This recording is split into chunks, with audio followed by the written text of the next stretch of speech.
Welcome to RIAT, the biggest military air show in the world, attracting over 200 aircraft from as far afield as Egypt, the United States and New Zealand. Planes TV will bring you all the action from RIAT 2025 across 6 days of live broadcasting, from the arrivals to the departures and everything in between. This year's theme is Eye in the Sky, and that has attracted some real gems for the flying display, including an Atlantique from the French Navy and a U-2S from the United States Air Force. Away from the main theme, there are many other favourites in the flying display also: Italian C-27, Polish F-16, Finnish Hornet, Spanish Harrier and Saab Gripen E. RIAT flying display debuts will come from the Portuguese Merlin, Swedish Blackhawk and the German Air Force's A400M demonstration team. And flying at RIAT for the very last time, the Czech Sokol and Danish F-16. The Frecce Tricolori celebrate their 65th anniversary this year, and that will be marked not only by their own participation, but also by that of the world's only airworthy Fiat G91, a type that hasn't been seen in UK skies for many decades. It's not just about the flying display, we'll also catch the many and varied static arrivals, plenty of which are here in support of the Eye in the Sky theme. Watch it all unfold with Planes TV.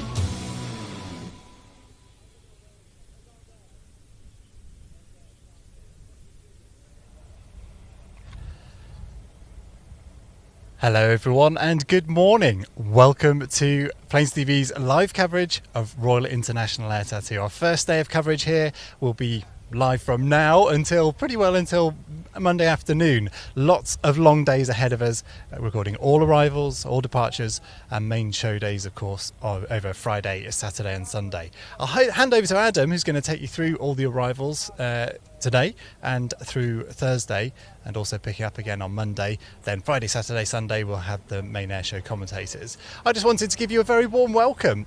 Very excited to be here. All the team here are all die-hard aviation enthusiasts. We've got some long days ahead of us, same as you guys watching at home and perhaps coming to the show, but there's certainly nowhere else we would rather be for the next 6 days. So live over the weekend on watch.planestv.com, there's a little there's a little comment in the chat about a discount code there. It's RIAT25 to get you 20% off your first 3 months of that service. But for the time being, we're on that platform and here on YouTube as well. Very much looking forward to bringing you all the action today, starting very shortly in just a few minutes time. So it's time for me to hand over to Adam. He tells me he's written 45,000 words of prep ahead of what will be some very long days for him, giving you information about all the aircraft arriving for Royal International Air Tattoo. I'll hand over to Adam. Enjoy the show, everybody. Thank you, Ian. Hello, everyone. We are among the thousands of aviation enthusiasts from around the world gathering in Gloucestershire. It's time for the big one, the Royal International Air Tattoo 2025.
We will be live for the next 6 days as in excess of 200 aircraft from around the world converge on RAF Fairford. 2 days of arrivals and rehearsals, 3 days of flying displays, 1 day of departures, and 55 hours of live broadcasting in all.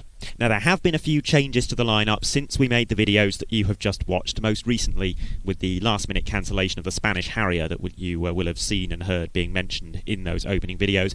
But nonetheless, we have a very full and varied flying display with around 7 hours of action per day on Saturday and Sunday. My name's Adam Landau. It's my pleasure to once again host the Arrival broadcasts for RIAT, starting with a marathon 11-hour broadcast today, documenting the arrivals and the first of the practice sessions. And as Ian was saying, during these 2 days we are free to view on YouTube and simulcasting on our streaming service. But come the official show days on Friday, Saturday and Sunday, we will be exclusively broadcasting on our streaming service, watch.planestv.com. So if you want to watch the air show proper, you'll need to sign up there. Head over to watch.planestv.com and use our code RIAT25. That's all capitals, RIAT25. That will get you 20% off your first 3 months, and you can cancel at any time. While you're a subscriber, you'll be able to access all of our live broadcasts. You'll also be able to watch our back catalogue of over 150 airshow highlights films dating back to 1989. And here is a taste of the sort of thing that you can see.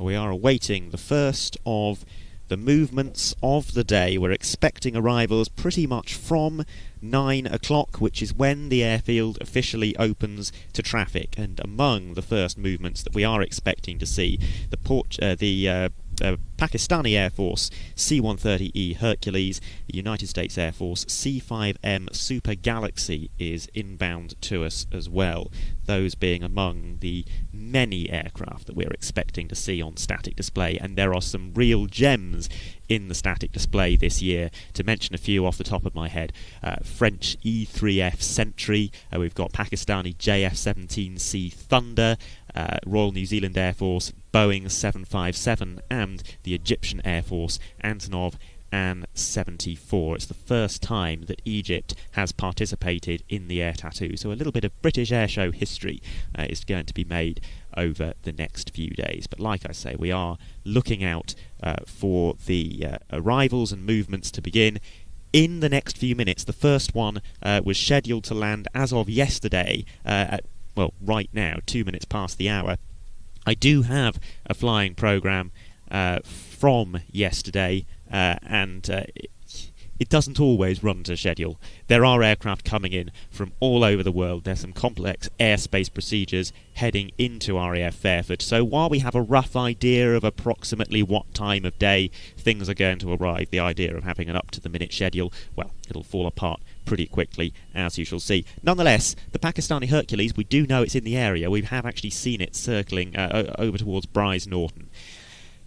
As we wait for the movements to begin, I'll just acquaint you with the show site a little bit here. So as you look at me now, you can see behind me the chalet line and the runway threshold on which aircraft shall be landing. They'll be coming from that direction. Out behind me as well is RAF Bryce Norton. That's 10 or so miles away. The RAF's major transport and tanking base, and there is an aircraft from Bryce Norton, a Royal Air Force Voyager KC-2, nothing to do with the show today, but we do get to see some of the Bryce movements in the distance, and that is the special scheme, the Spina aircraft, that is used to transport senior members of the government and royal family. Of course, it's also fully functional as an aerial refuelling platform as well. Something that does happen as a result of our proximity to Bryce, by the way, is we do periodically see interesting shapes in the distance and get a bit excited by them, and it's just Bryce traffic. It's an Atlas or a GlobeMaster or a Voyager heading in or out of Bryce Norton.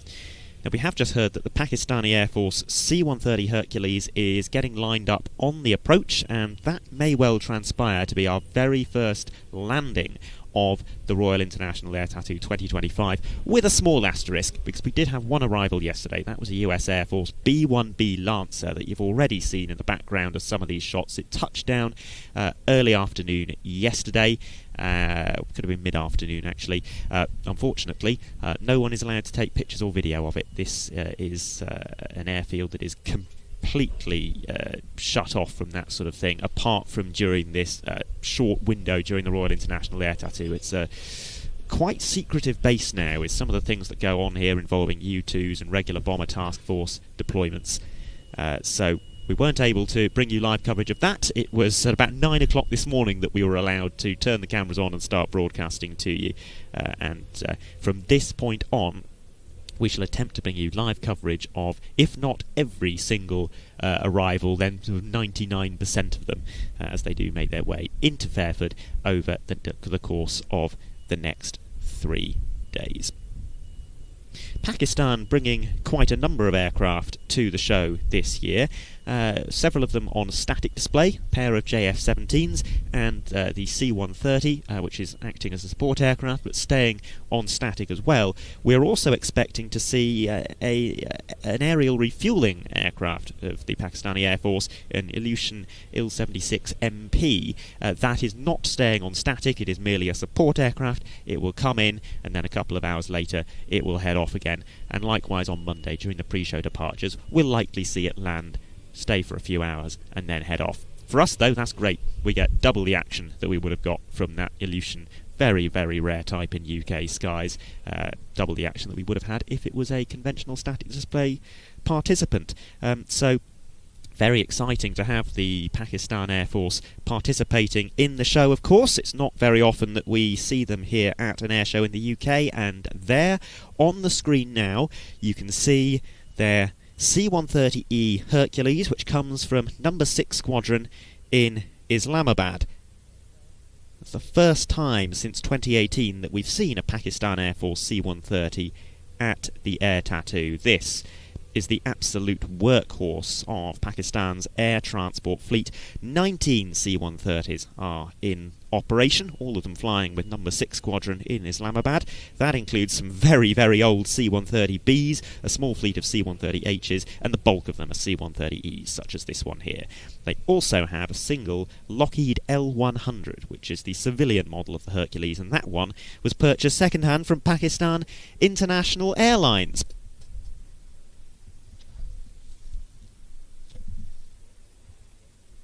The aircraft just about to drop below the tree line, and at this point we can say the Royal International Air Tattoo 2025 is underway.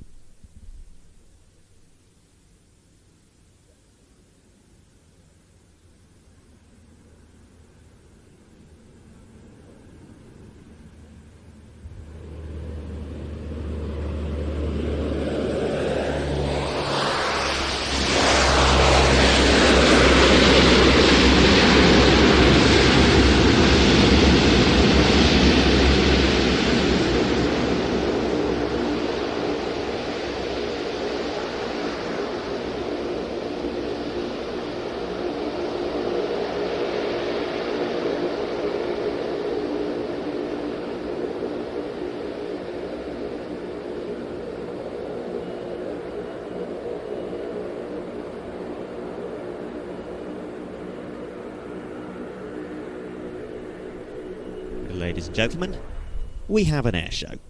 The first of many, many dozens of aircraft that we are expecting to see land over the next 11 hours. We will be here to bring you all of the action as it unfolds. Now, I'll just explain something that you are seeing in the shot now, some clutter on the bottom left corner of the frame, and that is because the showground here is still in build mode. So there's lorries moving around, there's work crews, equipment is being transported around the site and set up. The speaker line has just gone in, the chalet line is still under construction, the physical buildings have been completed but they need to put the furniture in. So if you do see and hear things like that over the course of the day, that's just the nature of the beast when it comes to RIAT arrivals. It's the way things are. The show has not yet officially begun and it will not begin until this time on Friday. I spotted some questions in the live chat, and full disclosure, we do have a live chat on our streaming service, but for the sake of ease, I'm going to use the YouTube one to refer to today. Some questions about the live broadcast. First of all, Cez asks, will he be able to watch all of the arrivals on catch-up? Yes, you can, either on our streaming service or on YouTube. I spotted some other questions as well about how you purchase access to the live broadcast. Well, head over to watch.planestv.com and you can sign up there. It's a general subscription to the entire site that you have to take out. And there was a question as well about a discount code. You'll get fed up of me mentioning this throughout the day, but yes, we do have a discount code. The code is RIAT25. That will get you 20% off your first 3 months. After that, it will revert to full price. However, you can cancel at any time. You will have spotted, in fact, it's on the screen now, the US Air Force C-5M Galaxy. And as we wait for the aircraft to come in, I don't think it's going to be on the ground just yet, I thought we'd take a look back to 1991 and the Mildenhall Air Fete, where we saw a C-5 in the flying display, and this is an excerpt of one of the many, many programmes that we have available on our streaming service.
Looking forward to seeing a C-5 on static display, the first time that a C-5 has visited the air tattoo since 2012, and it shouldn't be long until we see it on final approach and touching down at RAF Fairford.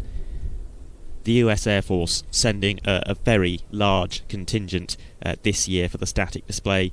B-1, which we also hope to see flying on Saturday as part of the flying display, seeing a C-40 Clipper, a KC-46 Pegasus, MC-130J Commando, KC-135R Stratotanker, RC-135V Rivet Joint, F-15E, and others as well. U-2S Dragon Lady, of course, which is based here at RAF Fairford as part of the 99th Expeditionary Reconnaissance Squadron.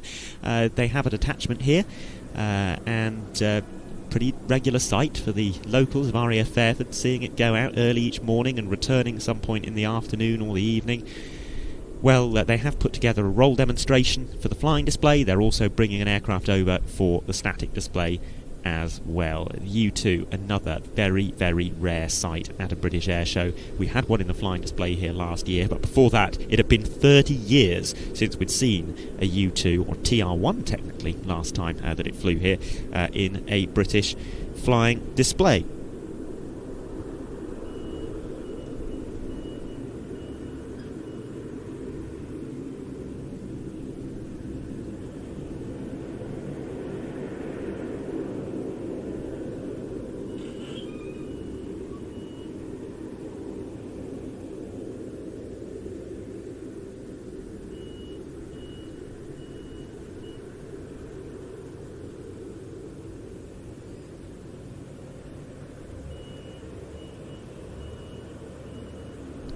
Ahmed asks whether the JF-17 is part of the flying display.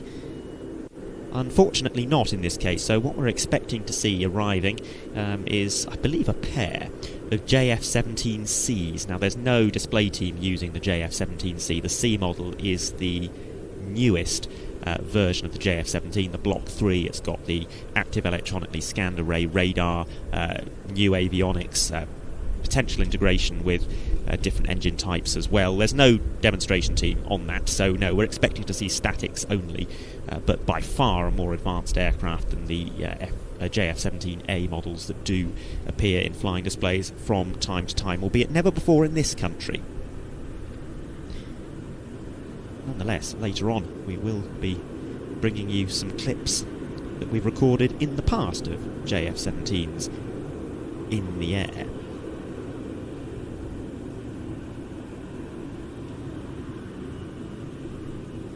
C-5 Galaxy now on approach, the largest military transport aircraft ever to be put into service by a NATO nation.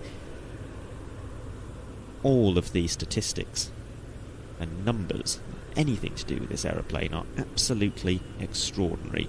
On its main deck it can carry 67 metric tons of cargo, and that can include up to 6 AH-64 Apache attack helicopters. There's also a separate small passenger cabin above the main deck, which is usually fitted with 75 airline-style seats. The US Air Force took delivery of 131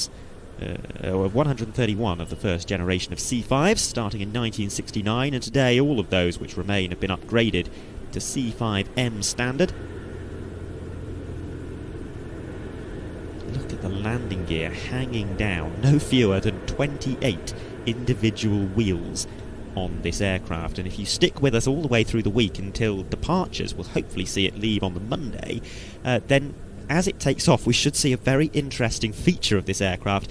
The main landing gear with all of those wheels is too big to be retracted conventionally into the landing gear bay, so the bogies have to rotate through 90 degrees during the gear retraction process in order to fit into their bay in the fuselage.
What a beast that is. It's the first time I've seen one flying in person.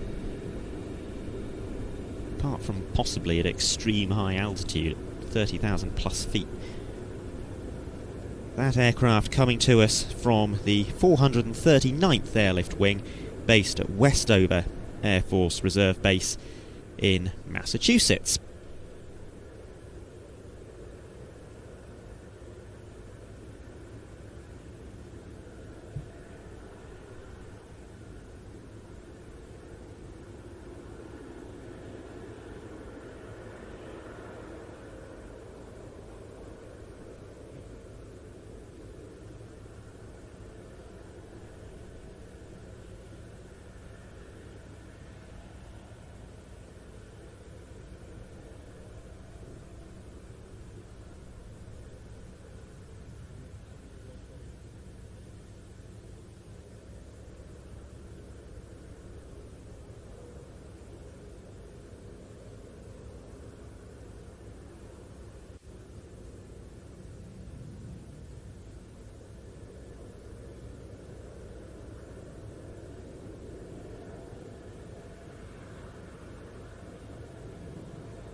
Pakistani flag on full display above this absolutely beautiful special scheme aircraft. This is a special scheme done properly, even extending to the external fuel tanks.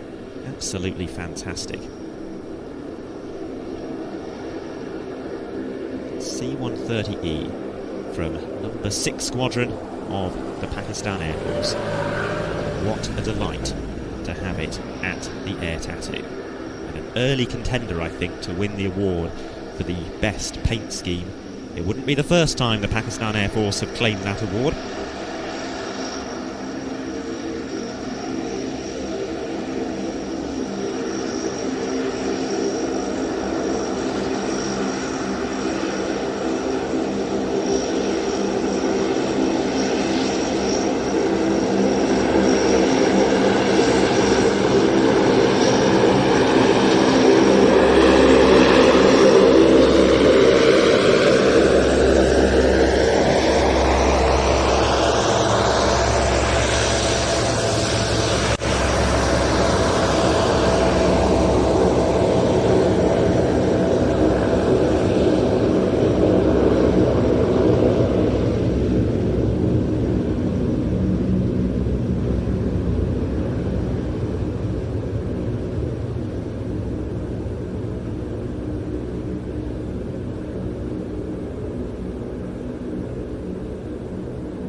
Aviation said of the C-5 there's a stairwell in the tail for going up to the top of the T-tail.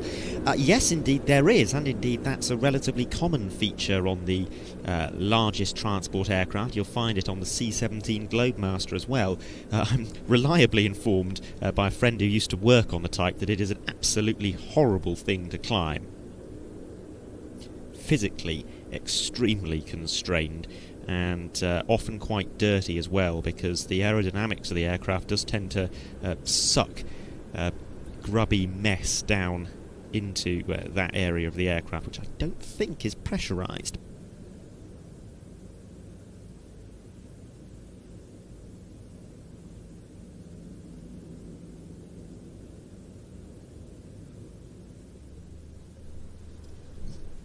With the C-130 still on the runway, we're getting a go-around from our next arrival, which is the Maitreya Beechcraft King Air 350 Swift Eye Block 3.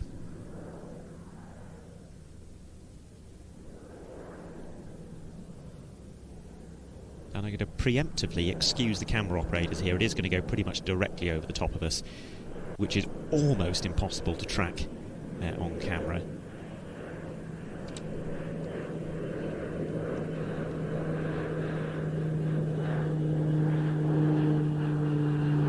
Oh, what a fine bit of coordination between the two camera ops there.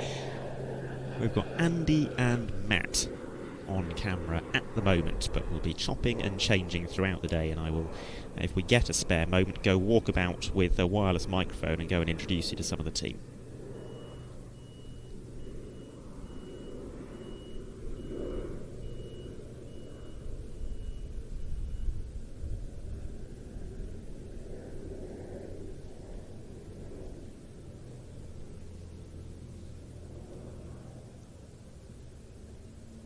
Maitreya sending not one but two aircraft to the RIAT static display.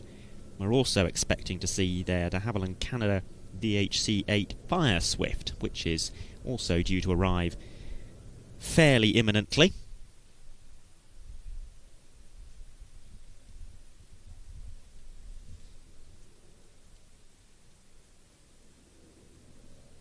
If you are following the action on some form of an ADS-B tracking website, then you will notice a discrepancy between what you see on the tracking site and what you see on our live broadcast, and that's because we are running a small delay for technical reasons.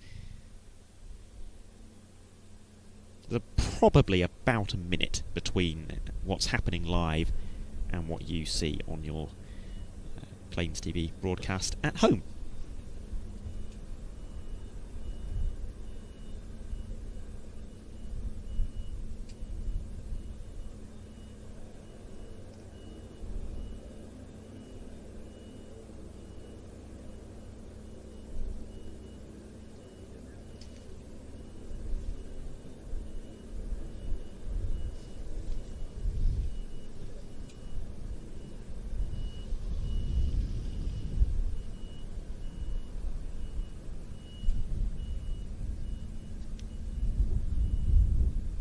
while this is a military air show, not everything that arrives into RAF Fairford is of a military persuasion. That King Air being from Maitreya, as I mentioned, the civilian defence contractor, and another civilian aircraft is on approach, and this, I believe, is a Gulfstream G600 from Gulfstream, the company Gulfstream, operating their own aircraft. Some of these civilian aircraft will be operating for the purpose of VIP conveyance, bringing in senior company officials and guests to press events and the private hospitality areas on the chalet line. Some of them are taking part in what's called the showcase area, which is towards the centre of the static display, and that is where some of the corporate products are put on display. And some of them are civilian aircraft that have been booked by RIAT as conventional static display participants, and that generally is the historic types and the warbirds, of which we are expecting to see several arriving today, the Fiat G91, the R4D and so on. But now about to touch down, the Gulfstream G600.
Can be a very busy and at times slightly chaotic experience, RIAT arrivals, as we see the two Maitreya aircraft, the King Air and the Fire Swift, making their way in, and there's points particularly later on today when we can expect to see a very busy pattern indeed, probably fast jets in the circuit, a heavy on finals, maybe some light aircraft touching down as well. It can get pretty difficult to keep track of it all.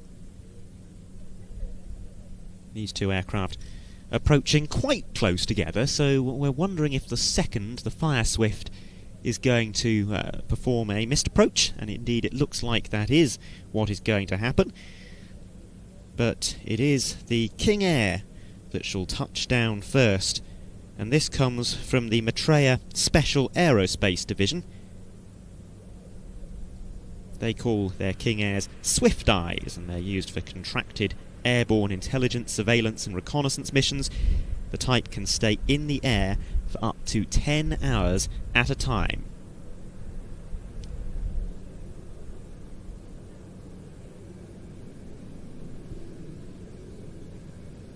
And then coming over the top, the de Havilland DHC-8 Fire Swift.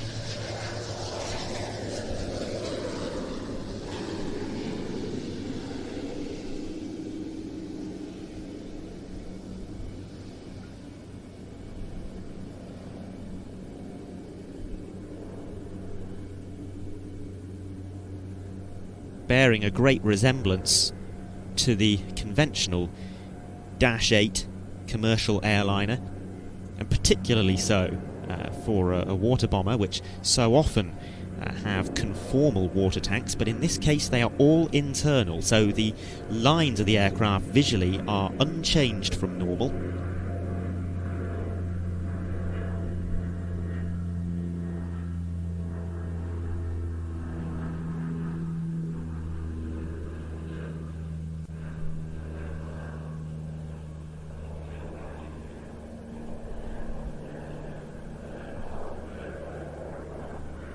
We've also got a rotary asset in the vicinity, which looks like a Royal Air Force Juno, I would say at a guess, but it's quite some distance away. It could be a Jupiter.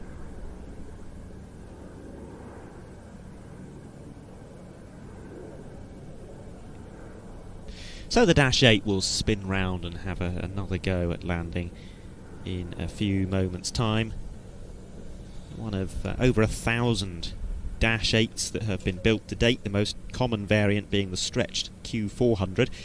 Maitreya have recently chosen the slightly smaller Dash 8 Q300 as the basis for their new advanced aerial firefighter, which they call the Fire Swift. It differs from the Q400 firefighters, which are more of a familiar sight, by having that fully integral water tank. It can carry up to 5,700 litres of water, foam or fire retardant, maximising the type's versatility. There is the rotary asset that I was describing earlier. It's not actually listed on the movement list for the time being. It's not due for another 20 minutes or so, so whether that'll sit in the hold or whether they'll bring it in, I'm not quite sure. I would suspect they'll bring it in as soon as possible, and that is an Airbus Helicopters Juno HT1 from number 1 flying training school at RAF Shawbury, which is of course where the vast majority of British rotary training takes place. One of quite a few aircraft from the military flight training system that we're expecting to see arriving. Several of them due over the next 20 minutes or so. The Juno, the Prefect and the Phenom.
as we watch the arrivals, get in the mood for RIAT 2025, we can also take a look back into the past. This year marks 40 years of the Royal International Air Tattoo calling Fairford home. And to mark that, we decided to dust off some old tapes from IAT 1993, and yes, it was IAT rather than RIAT back then. And these tapes have never seen the light of day. They were filmed, they were never used for any kind of programme apart from a couple of excerpts making it into British Air Shows 1993 or Military Air Shows 93, I can't quite remember which. But there has never been an IAT 1993 DVD or VHS or programme until now. The tapes sat in storage for quite a long time. They did degrade substantially, but we put them through a process of restoration, and we are going to be releasing that IAT 1993 programme newly edited. Looks quite odd really, seeing an old programme like that but with modern graphics and modern commentary. Nonetheless, that's coming out on our streaming service exclusively for our paying subscribers after the end of the Royal International Air Tattoo 2025, and here is a little look at the sort of thing that you'll see. For over 30 years, our tapes from the International Air Tattoo 1993 have sat untouched and unseen, wasting away in storage. Finally, we've captured the tapes and painstakingly restored the footage. And now, for the first time, we can bring you the highlights of a truly vintage air tattoo.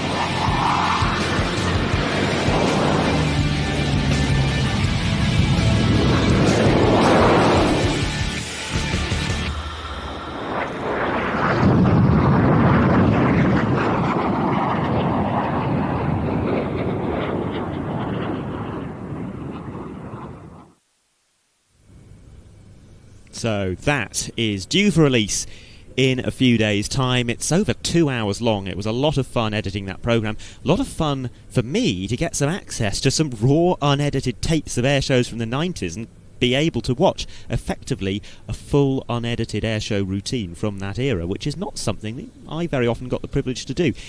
Anyway, that's all been edited down into a modern-style programme, just like the ones that we make about the air tattoo today. And indeed, we will be making one such programme this year. Now, a little bit of aviation history about to happen from the right-hand side. This, something that has not been publicised, and with good reason, because we weren't 100% certain that it was going to happen. But if you can identify this aircraft without resorting to an ADS-B flight tracking app before it gets over the top of us, you'll win, I don't know, win a car or something. So this aircraft, not one that has ever been seen at the Air Tattoo before. In fact, it has never been seen in public before. It is arriving in formation with a chase plane, and we believe that it is going to give us a pass down the runway before coming in to land.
Well, perhaps not giving us a pass down the runway, but coming straight into land. And I've seen some interesting guesses in the live chat, but no, it is none of those. That is a vertical VX4. So none of you win a car.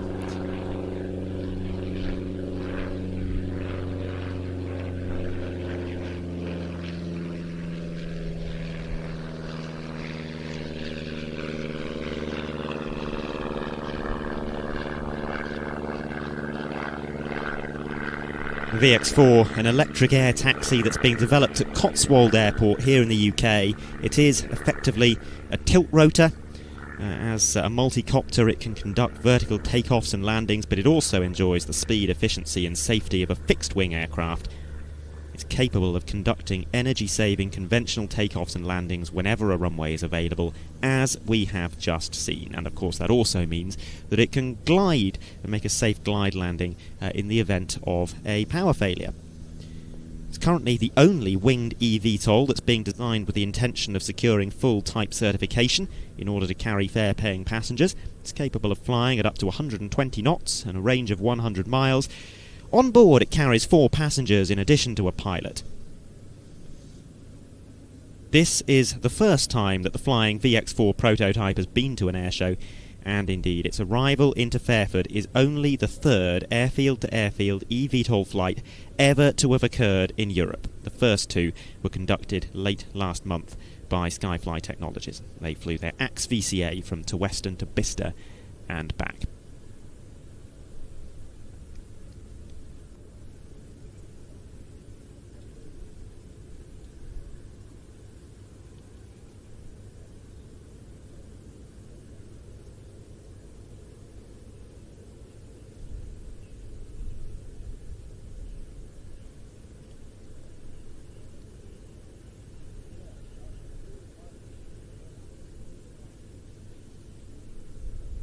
And we're getting a good demonstration of that tilt rotor functionality there, with 2 of the 8 rotors in forward flight mode and the other 6 facing straight up.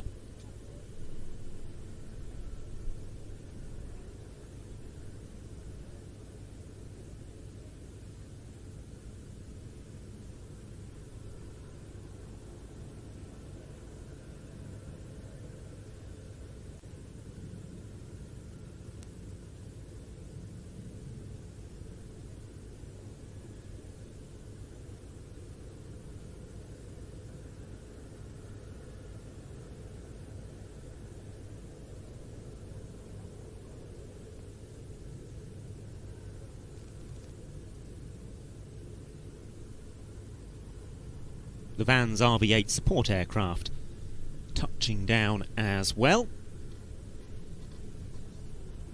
Entirely understandable that a decision was taken to give this aircraft a chase plane on its first ever airfield-to-airfield flight, and indeed it's only really in the last few weeks, the last couple of weeks, that the aircraft has gone beyond the circuit pattern at Kemble and started stretching its wings a little further.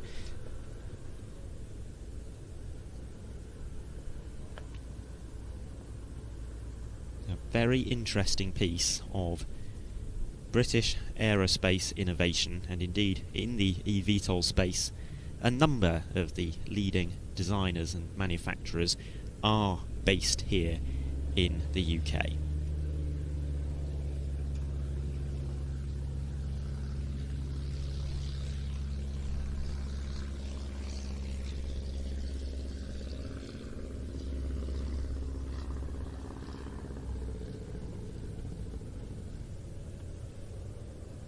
Ryan asks, will he still be able to pay on Friday to watch the airshow, or does he have to pay before Friday? Well, what he's referring to there is the fact that our Air Tattoo live broadcast will be transitioning over to our streaming service, watch.planestv.com, which is a paid service on Friday. Well, you can sign up to Plains TV anytime you like, and you will be able to start watching our content immediately upon signing up and paying. However, up until Thursday at midnight, we do have a discount code available, RIAT C-5. That will give you 20% off your first 3 months. After 3 months, the price will revert to the normal full price. However, you can cancel at any time. So, you can absolutely sign up on Friday, but if you want to get a better deal, you may as well sign up now.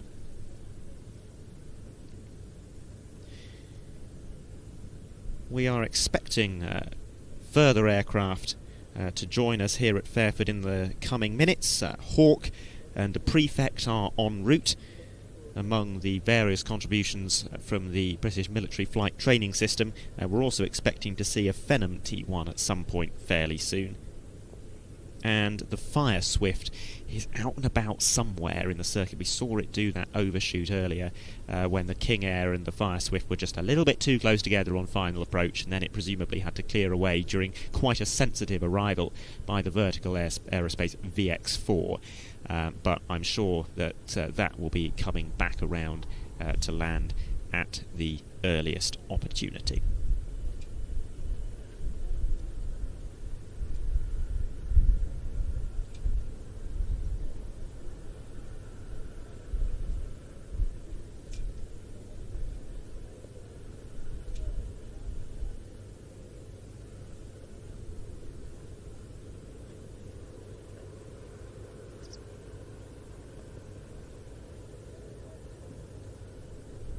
And indeed, there is the Fire Swift on final approach. Absolutely fascinating aircraft, because not only can it carry 5,700 litres of water, foam or fire retardant, it also has a unique feature compared to many other water bombers. And that is, it carries its own mission commander on board, and that mission commander can use the aircraft's built-in optical systems to detect fires and develop an effective, efficient attack profile. Conventionally, you would have a mission commander on the ground directing all of the airborne assets. The Fire Swift has only recently made its first flight. This is its very first public appearance, and we are delighted to welcome it to the Air Tattoo this year.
As we wait for our next movement, the Gulfstream heads out to taxi to its parking position,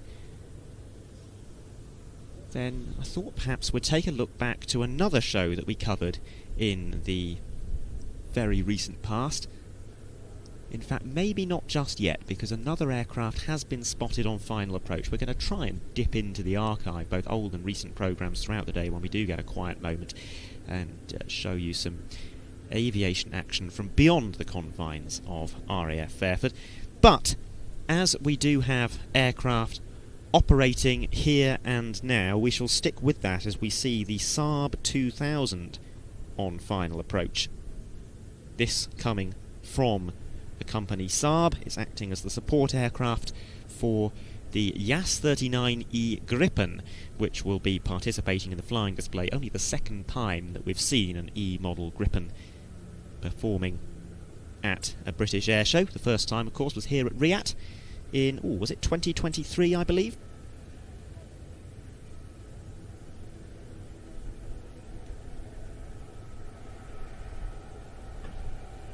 Saab 2000 turboprop-powered regional airliner, developed as a stretched version of the Saab 340. It seats 58 passengers, but it didn't prove especially popular. It lost out really to a new generation of affordable regional jet airliners. Production ceased in 1999 with just 63 such aircraft having been built, and if you want to find one in scheduled commercial service today, then you'll have to go out to Alaska, but several of them are flying in military hands with Pakistan and Saudi Arabia. There's an AWACS platform in the case of the former, and Saab operates 2 of them for company transport. There's also a couple of examples in Europe, Denmark I think, if I remember correctly, that operate on charter services.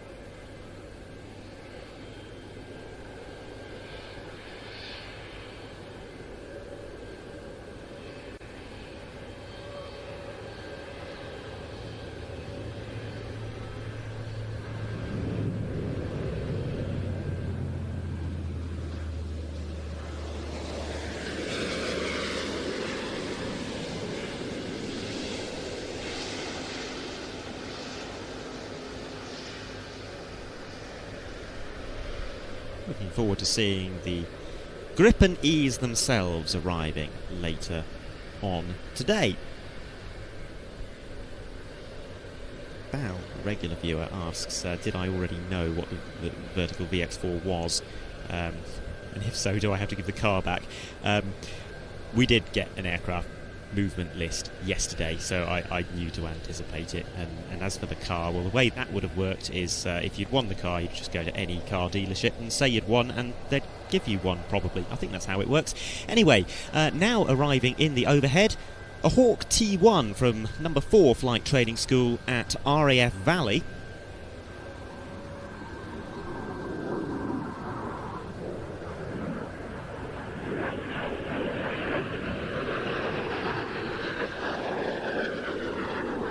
Sorry, did I say a Hawk T1? I meant a Hawk T2, of course, the T1 having been retired from the training role some time ago. This one specifically comes from 25 Squadron.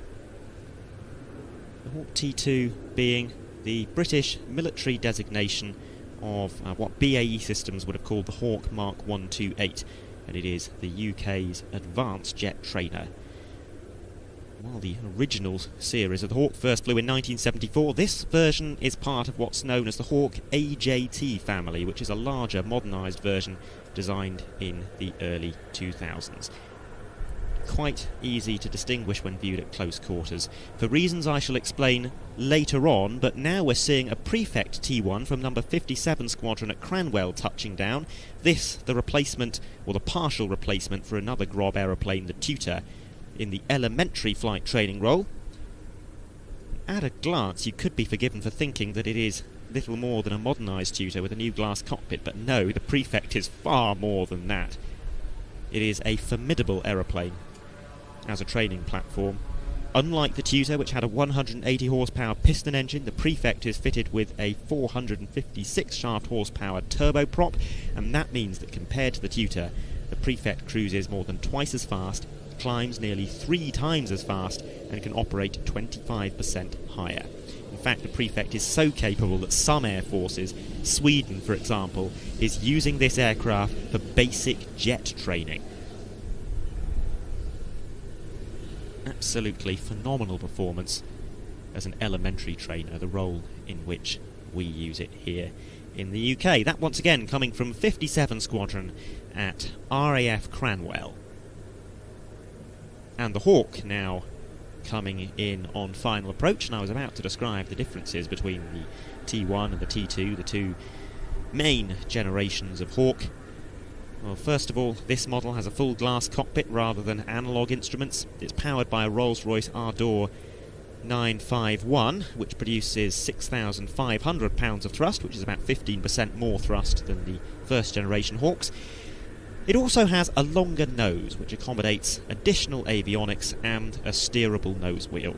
The original Hawk didn't have a steerable nose wheel. It was steered through differential braking and it had a free castering nose wheel.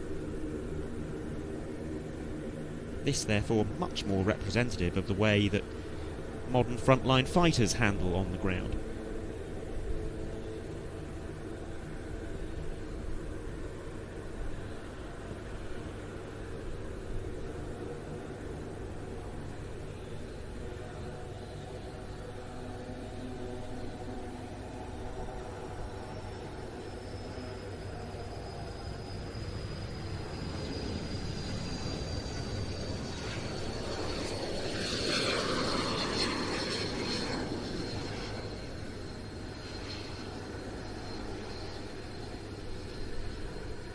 So I think I'll have another crack at showing you some archive material, and it's not just RIAT that we cover air shows all over the UK and indeed overseas. And a few weeks ago we were out in Lesno, Poland for an absolutely phenomenal show, and what we're going to show you now is the grand opening of Anti-Dotum Air Show Lesno, an excerpt from the edited programme that we're producing. We did also broadcast the show live, and in this video you are going to see, among other things, the German Army NH90 tactical transport helicopter, a type that we are going to see here at Fairford in the flying display over the coming days. So let's go back a few weeks to Lesno. What we're about to see is a combined performance by the Tiger, NH90, UH-1D Iroquois and Bolko Bo 105, representing the past and present of German Army aviation.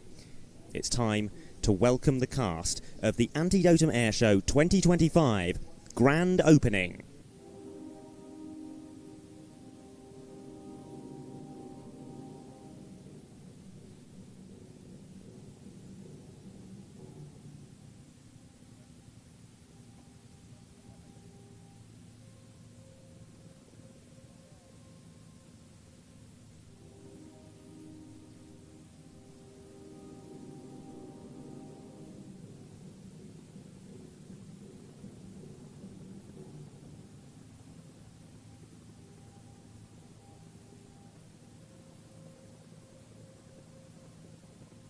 Helicopter information position now.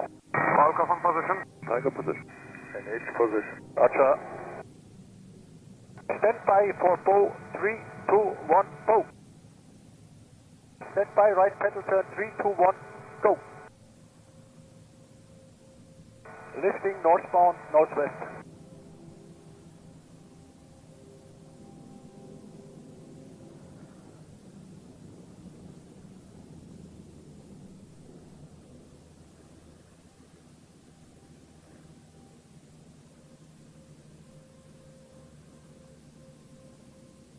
And that surreal spectacle indicates that the antidote is beginning to take effect, and it will stay with us for the next 7 hours.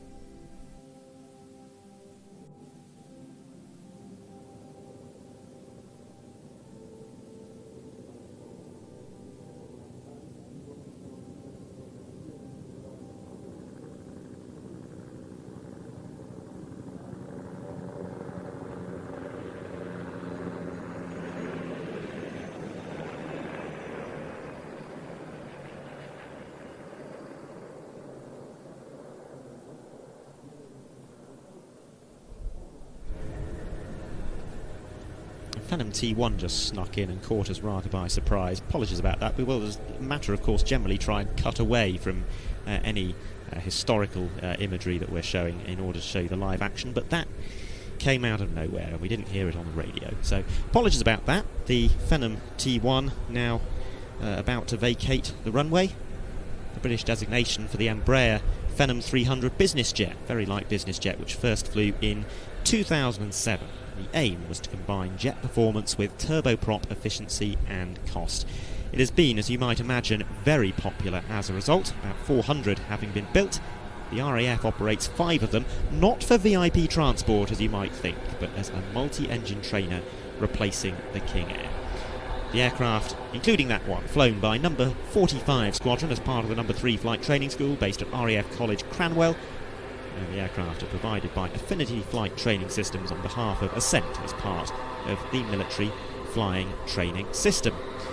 I spotted a few comments in the live chat while that little recording from Lesno was playing out. Questions about any validations that are taking place today. Yes, there are some. The NH90 that you just saw in that clip from Lesno will be validating later. We're expecting to see the Royal Jordanian Falcons. We are expecting to see some Sokol action, and we're expecting to see the German Air Force Airbus A400M display, which is a RIAT debut, at least a RIAT debut as a fully fledged demonstration team. We saw one in the flying display last year, but only performing flypasts. Something else I saw being mentioned, IRA25, the massive air show held in Spain last month. Owen says that was great. Indeed it was, and we were out there. We didn't produce a live broadcast, but we did film all of the flying action, both at the Airbase Open Day on the 14th of June and on the seafront on the 15th of June. And we will be producing an edited programme, probably somewhere in the region of an hour in duration. That will be published on our streaming service, watch.planestv.com.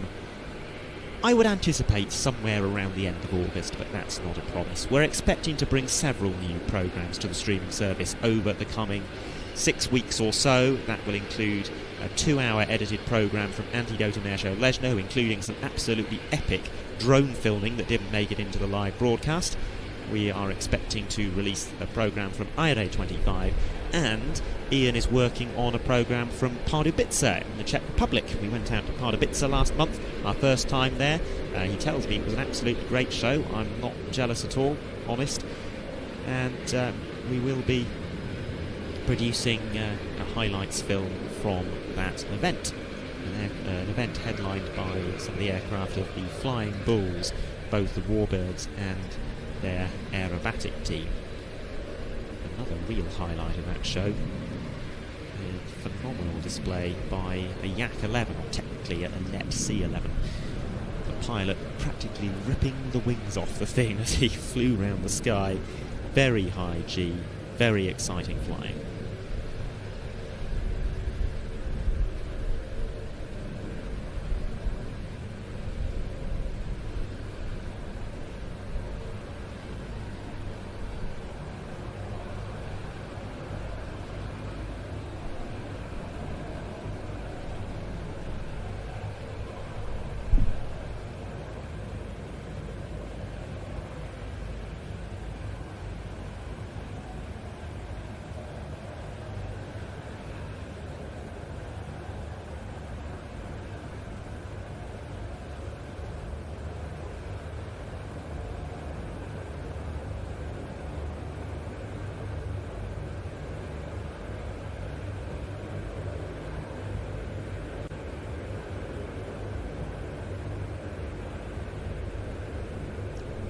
We're expecting to see some further civilian arrivals over the next few minutes.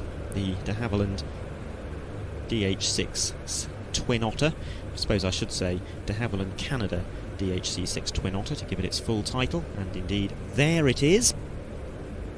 A type that first flew all the way back in 1965, but it is still in production today. And with aircraft all over the airfield at the moment, we are getting a go around.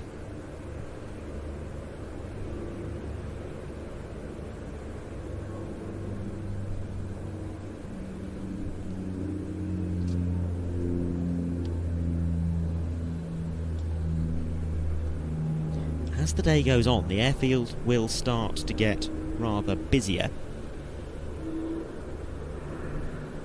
and we'll start to get arrivals from the military heavy metal, the afterburning jets and so forth, which we are expecting to see a great number arriving today.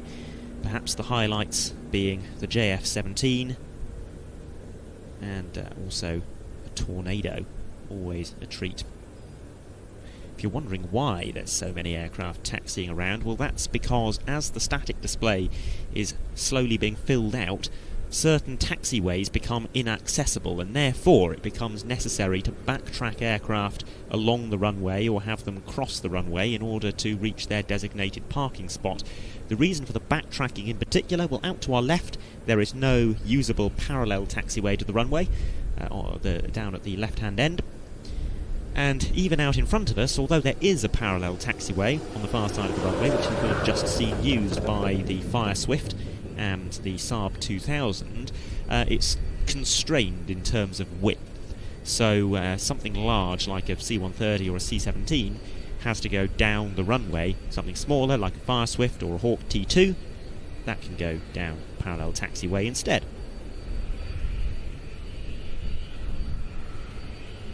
And now that Hawk has crossed the runway intersection, the Twin Otter can have another go, a type that is used as a short takeoff and landing utility aircraft and airliner, which can land at very short airstrips and unprepared runways. I did say that it is an aircraft type that is still in production today, and that's true, but de Havilland Canada themselves stopped producing the type in 1998. The rights to the design have since been purchased by Viking, and they resumed manufacturing the Twin Otter in 2010.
A steep approach and the aircraft landing quite long, almost halfway down the runway by the point of touchdown. If you are wondering, no, that wasn't a mistake, it was intentional. The intent to do that was communicated over the radio, and the reason is very simply because the aircraft is being required to vacate the runway at the far end, and it's easier to fly it halfway down the runway and touch down close to the intersection at which the aircraft will vacate.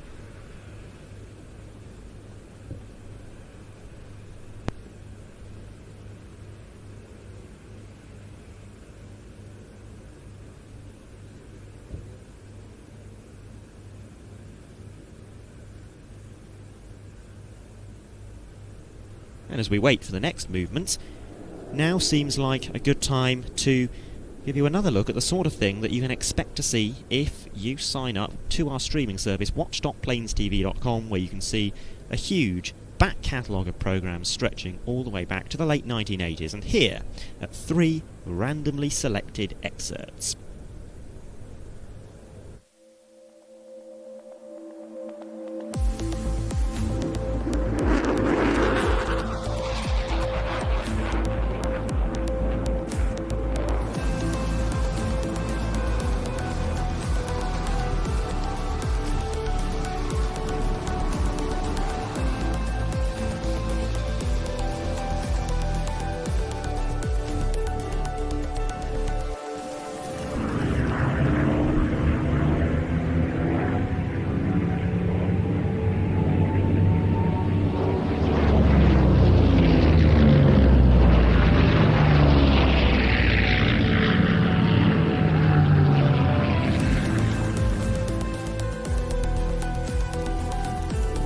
Station flight's formation flyby at Finningley is always an impressive sight.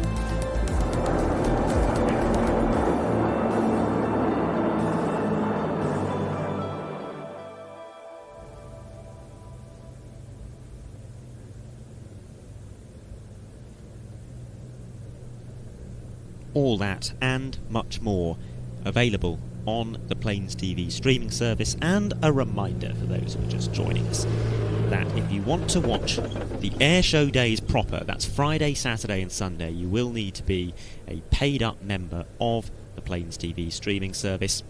For as long as you are a member, you'll be able to access all of our live broadcasts as well as our back catalogue of programmes. However, if you are not a member, you will not be able to watch the airshow proper, because we will not be streaming on YouTube on Friday, Saturday and Sunday. Fortunately, we do have a discount code available, and if you would like to sign up to watch the show, then if you do so before midnight on Thursday, you can get 20% off your first 3 months, or indeed 20% off your first year, by using the disc. I think that's right, and I'll better check that about the first year, but certainly 20% off your first 3 months by using the discount code RIAT25. You can cancel at any time after that 3-month discounted period elapses. Then you will move to the full price offering, but hopefully you'll stick with us nonetheless, as we do continue to bring you live airshow action, plus of course that very extensive back catalogue from which you have just seen some excerpts. What are we expecting to see over the next few minutes, though? Let's go back to the live action. And we are, as I mentioned a little while back, in the midst of a string of civilian arrivals. So there's some aircraft from Pilatus that are due to come in fairly soon. We're expecting to see, this is based on the list sent out yesterday, a Czech C-295 arriving in the not too distant future, German Air Force C-130J Hercules as well. This next hour is going to be a little bit quieter though, so the intensity yet to ratchet up to the maximum. That'll be around lunchtime when we start having aircraft coming in thick and fast. Nonetheless, we're really enjoying it. Even if there's not a huge amount happening right now this very second, it is a lovely day out here. The temperature is absolutely perfect and the cloud conditions are lovely for filming. We don't like filming in front of plain blue skies. You might think that we'd love clear sunny skies, but actually it makes for a much nicer backdrop to have some puffy white clouds in the background, and that is exactly what we have today.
I did spot a message in the chat from Weird Boswell, who says the code didn't work. Two possible things I can offer to help. We know it is working because quite a few people have used it.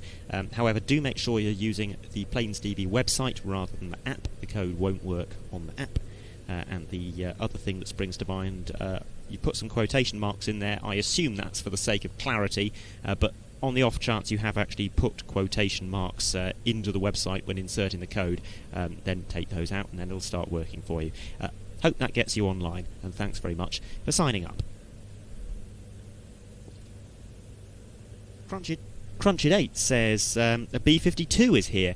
Well, actually, we're not expecting a B-52 this year. What we have been showing you periodically is a B-1B Lancer, which is parked out, well, over there as I point towards it. Let's get you a close-up there. Close-up of the B-1 Lancer, and that will be, well, we're expecting to see a B-1 on static display and a B-1 in the flying display on Saturday. I assume it's two different aircraft. We've only got one here at the moment, but that arrived into Fairford yesterday, And what a sight it was on what was a really miserable day in all other respects, as we were setting up, sideways rain coming down a lot of the time, and we slaved away, mostly outdoors, setting up probably several hundred metres of cable runs out to our various camera positions, getting all of the technicalities working.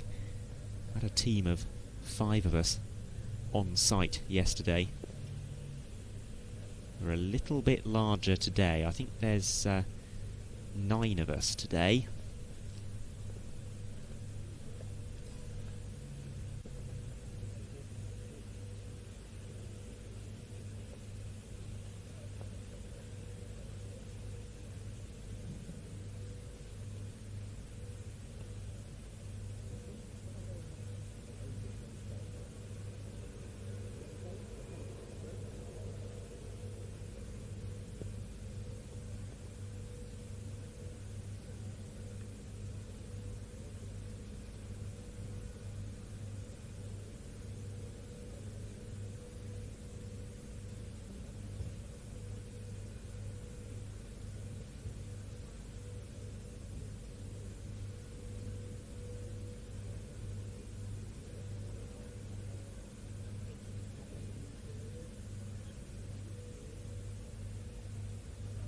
We have an exciting new capability for our Arrival broadcast this year, and that is that I can go walkabout and I can go and talk to some of the team as we conduct our Arrival broadcasts with a roving camera. So I've absolutely no idea what you're being shown on the screen at the moment, but it might be me and Adrian standing out by our main camera position. Adrian, how many RIATs have you done?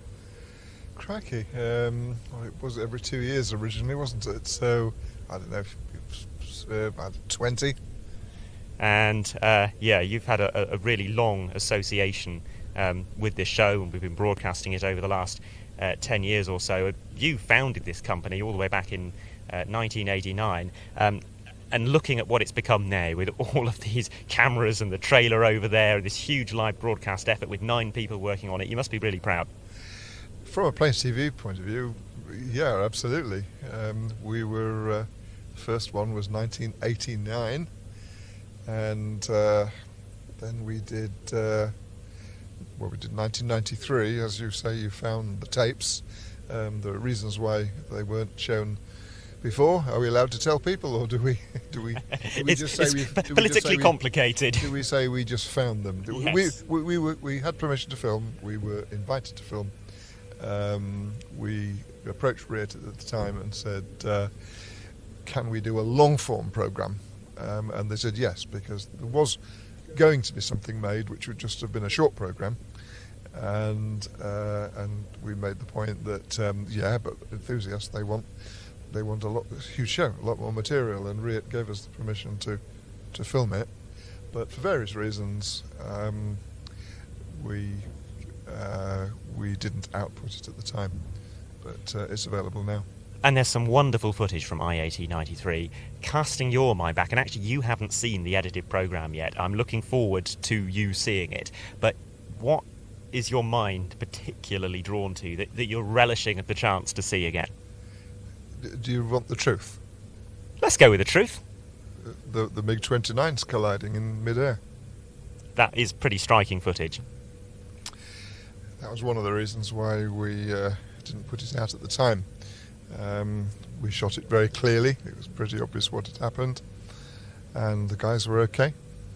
And the Ukrainian MiG-29s, but yeah, that was the overriding memory. I seem to remember 3 Vigans at one point, and of course the torching F-111. Yeah.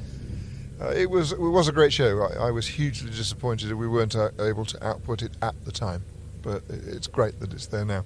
And lovely to see so many things that aren't with us anymore, be it aircraft that have been retired or teams that no longer exist. And there's some wonderful teams that a lot of people my age will not really be aware of, like the Sky Hussars, a formation team of MiG-21s.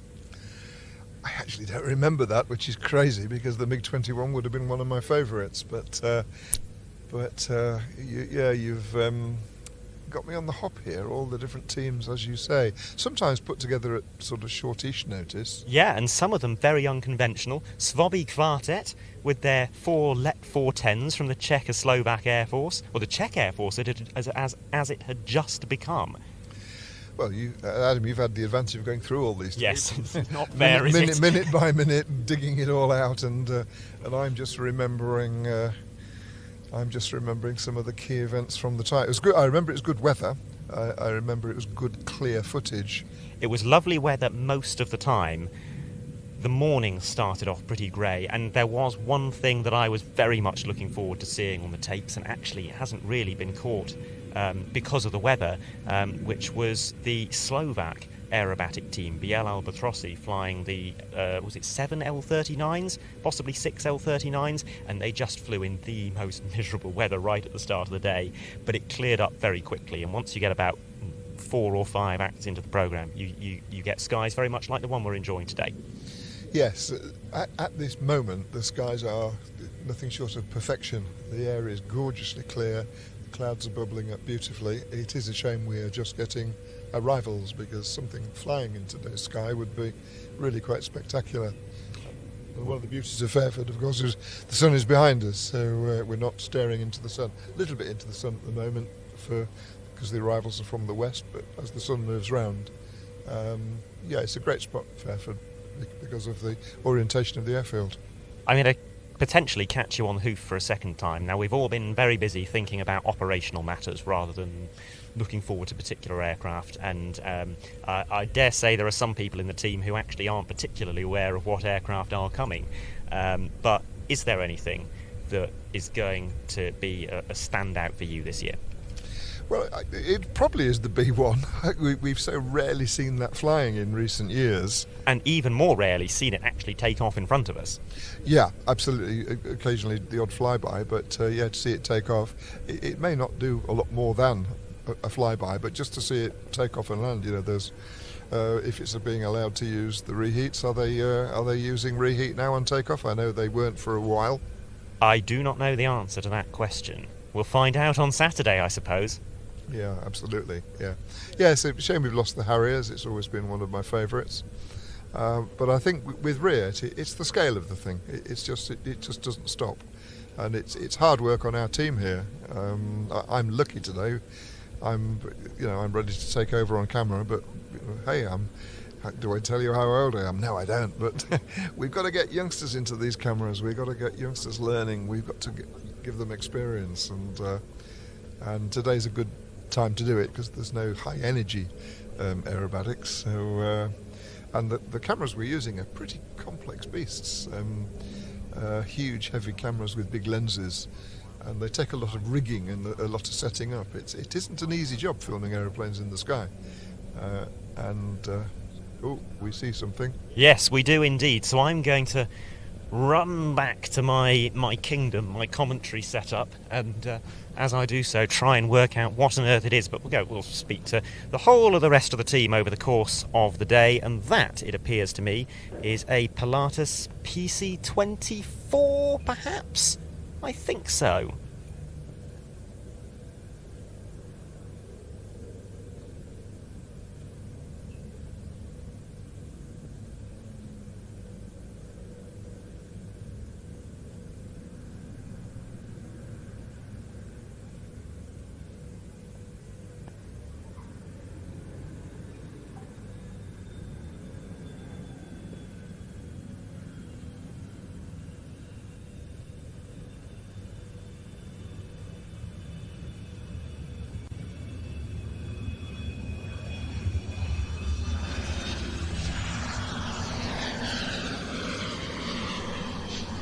And what a compelling proposition this is as a business jet, because it offers all the refinement of any such aircraft, but it's not afraid to get its wheels dirty either.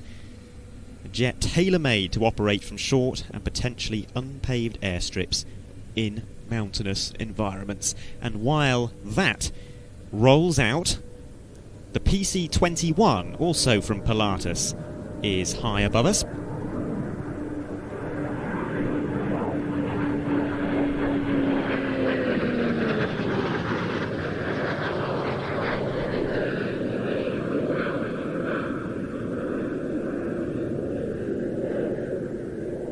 speaking of compelling aircraft, well, that is one extremely compelling trainer. A turboprop-powered advanced jet trainer which originates from the Swiss manufacturer Pilatus, but it's designed to have a flight envelope that matches or surpasses a jet-powered trainer, allowing it to be used to train fast jet pilots at a fraction of the cost.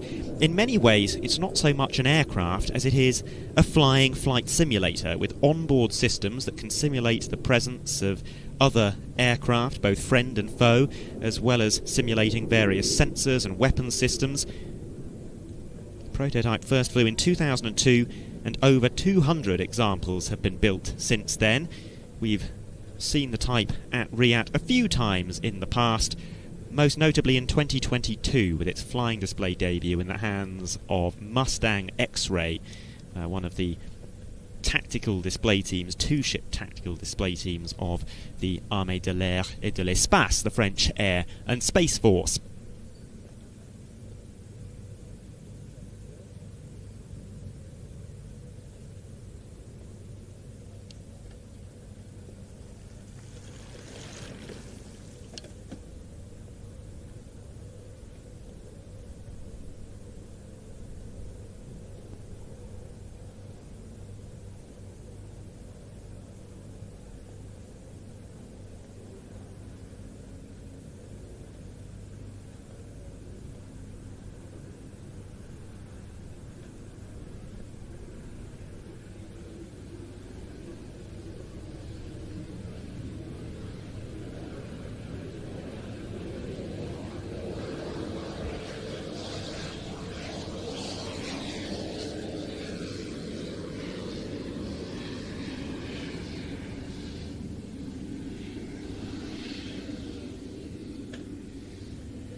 With those aircraft back on the ground, what an opportune moment to take a look at what Adrian and I were discussing. And this is the first time that any parts of this programme have been aired. The full programme will be released in the coming days, but our Unseen Tapes IAT 1993 film, let's take a look at an excerpt of that.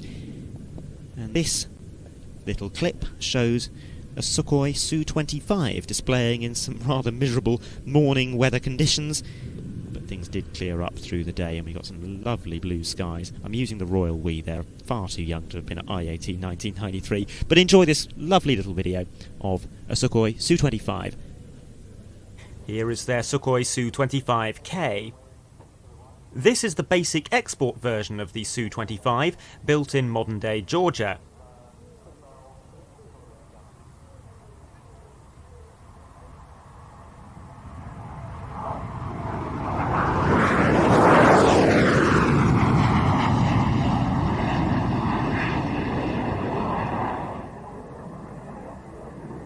When Czechoslovakia was split into its modern states, the combined Su-25 fleet was split roughly 2-1 between the Czech Republic and Slovakia.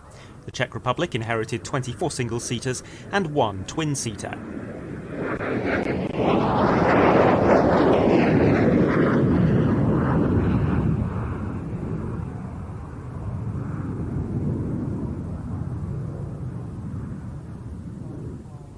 The Su-25 was retired from Czech service in December 2000, and some were then sold to the Georgian Air Force.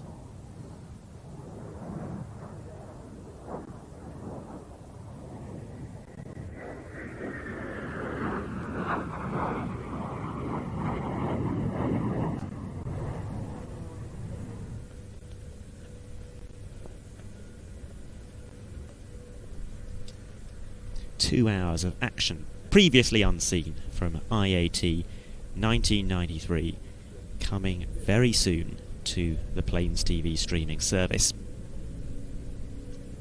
The next half hour will be of a slightly slower pace, at least if the scheduled movements list holds true. This list is from yesterday, so things do change.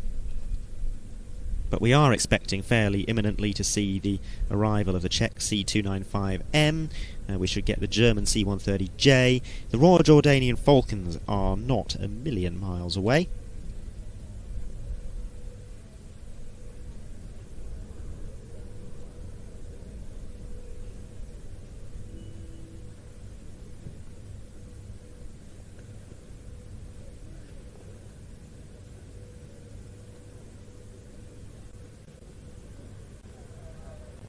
But while we continue to have a bit of a moment, let's go and talk to another member of the Plains TV team. And I'm going to go and distract him while he's very busy wielding cameras for you. Let's go and have a chat to the man currently on our main camera. This is Andy. Hello. And how are you doing, everybody? I'm doing very well. Good. Andy's one of my favourite members of the team because he can do impressions, but I'm not going to make him do any now. No. How are you enjoying today? It's been really nice so far. It's a nice gentle start to the day, which is good. I'm sure it will get a bit high octane come Friday. So yeah, it's been good. We've had a nice few arrivals. We did get to see, I don't know if we're allowed to see it. Yesterday we saw the B1 land. Yeah, we've We're said allowed it. to We've film said it. Which is a shame. But yeah, it's been nice, and the weather is currently being very kind. Let's hope it stays like that for the rest of the weekend. You say it's been a gentle start. It's nice to ease in slowly with this sort of thing, isn't it? Because the high-energy aerobatic displays in a fast jet, it's hard work to film physically and mentally. Yeah, I mean, I should say it's an absolute doddle, it really is, but it's not. If anyone's ever tried doing it, and, you know, my mum's had a go at trying to do it once, and she filmed a lot of grass and bits of sky. So, yeah, it's hopefully difficult. I'd like to think it's hard and a bit of a challenge, otherwise it makes our job more difficult than it really is. Yeah, certainly aerobatics, we've got to try and work in synchro together, just like the synchro pair have to. Yeah, there's multiple cameras. Absolutely. So, and Andrew, who's our vision mixer, does a fantastic job of telling us which camera's on which and where to go. So, yeah, without him, we'd be having a harder time than that. So, yeah, it's a lot of challenges. Fast jets are certainly the biggest challenge, especially ones that go very high and in straight into the sun, and that gives us a real challenge. It's interesting, for a team that we've seen before, and I do some shifts as a camera operator as well come the weekend, so I'm very familiar with how this feels. A team that we see regularly, like the Red Arrows, we do kind of have a choreographed dance, and almost without speaking, you know what the other camera is likely to be filming, and you know what you need to do, but every now and then a challenge comes along and you might get a team that you've never filmed before, or that's changed its display routine completely since you last saw it, and sometimes a team that's just really hard to see. I remember last year the Patrie Swiss were here, and they're a challenge because those F5s, they're painted mostly white, they have very thin wings, and when they're flying head on, you know they're coming in somewhere for like a derry turn, but you just cannot find them, and that's when things get tough. Yeah, that can be a real challenge, especially certain types of sky, certain types of light. I know in the afternoons we tend to find that the sun is really far off to our left-hand side as we're looking at it, and that can be quite difficult because you're staring straight into the sun, and then suddenly you'll see a silhouette of a fast jet heading towards you and you think, okay, hopefully that's it. Another thing that we get as well is things like seagulls flying around, which equally, occasionally you can be pointing up and go, oh, that's not the aircraft I'm supposed to be on, that's a bird that happened to fly into my shot. So that can also be a challenge sometimes. But yeah, very much you're right. When teams change formations or part of their display that we've never seen before, that can sometimes throw you. And likewise as well, I think a few times we'll get teams go out and do validation. They might not be necessarily on the display line as well. So sometimes that can be different when we actually see it for the final display, because it's really the first time we've actually seen it, how we're going to see it, and the rest of the paying public will see it. And of course there's rolling shows, full shows, flat shows, and sometimes it changes from one to the other in the middle, and that can catch us by surprise. There is an awful lot going on. We do prepare as hard as we possibly can. But yeah, anything this weekend that you're either expecting to be caught out by, or that, or you think, yeah, I've got this will be easy? I think generally it's conditions. If it rains, that can be tricky because it means we've got to chuck the rain covers on. And yes, now that is, I agree, that is the bane of a camera operator's life. As soon as it starts raining and the covers go on, everything becomes 10 times more difficult. You can't even see the screen half the time. And it's usually accompanied by rain as well, which means that, of course, when it does start raining, you get a lot of rain in the lens, you get the wind that comes with it, and that starts acting like a sail, and it's really hard to try and keep a very steady shot, because when we're on a very long lens, we're zoomed in massively. So when we're on that long lens, it's quite difficult to try and maintain that steady shot and try and keep yourself on a platform without taking off as well. So yeah, it has a lot of challenges, and hopefully people appreciate it. Another thing, going back to what you were saying, a big shout out to Ben Donnell and the commentary team as well, because they for us are very good at being able to point us in the right direction of what's inbound, what's on its way. So yeah, having that and listening out to those guys is really, really useful for us. Yeah, so it's long days for us, and there's all of these challenges. It's a unique environment as far as live broadcasting is concerned.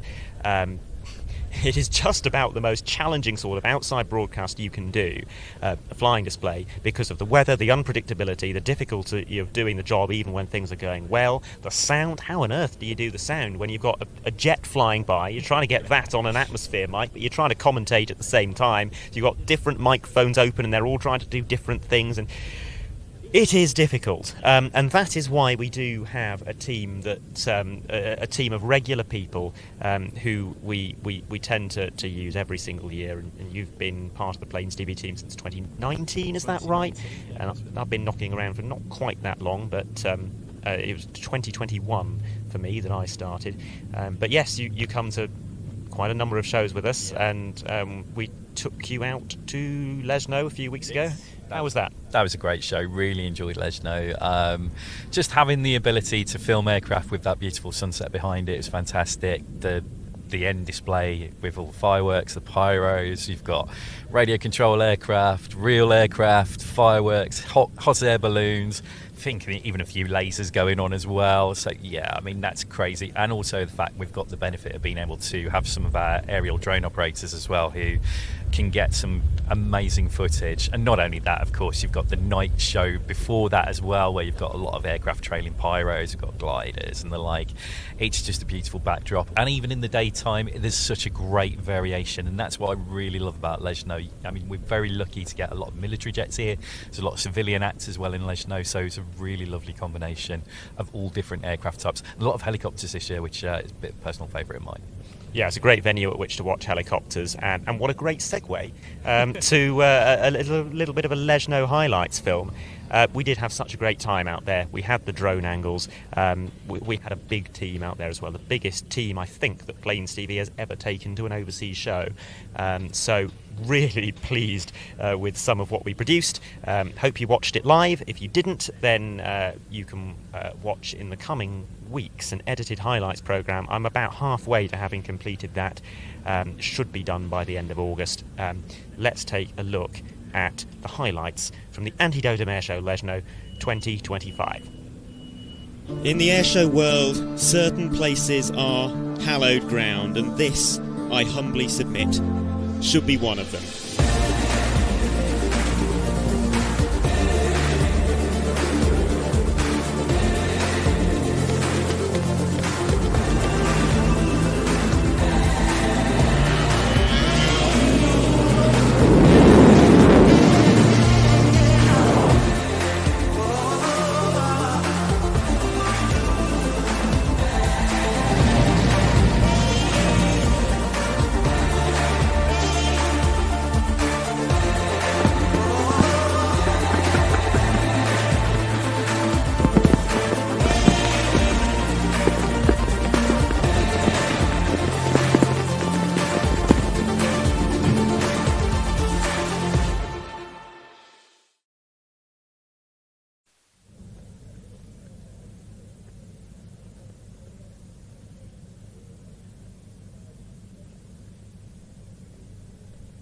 Oh, lovely to hear Andy just as enthusiastic about Lesno as I am.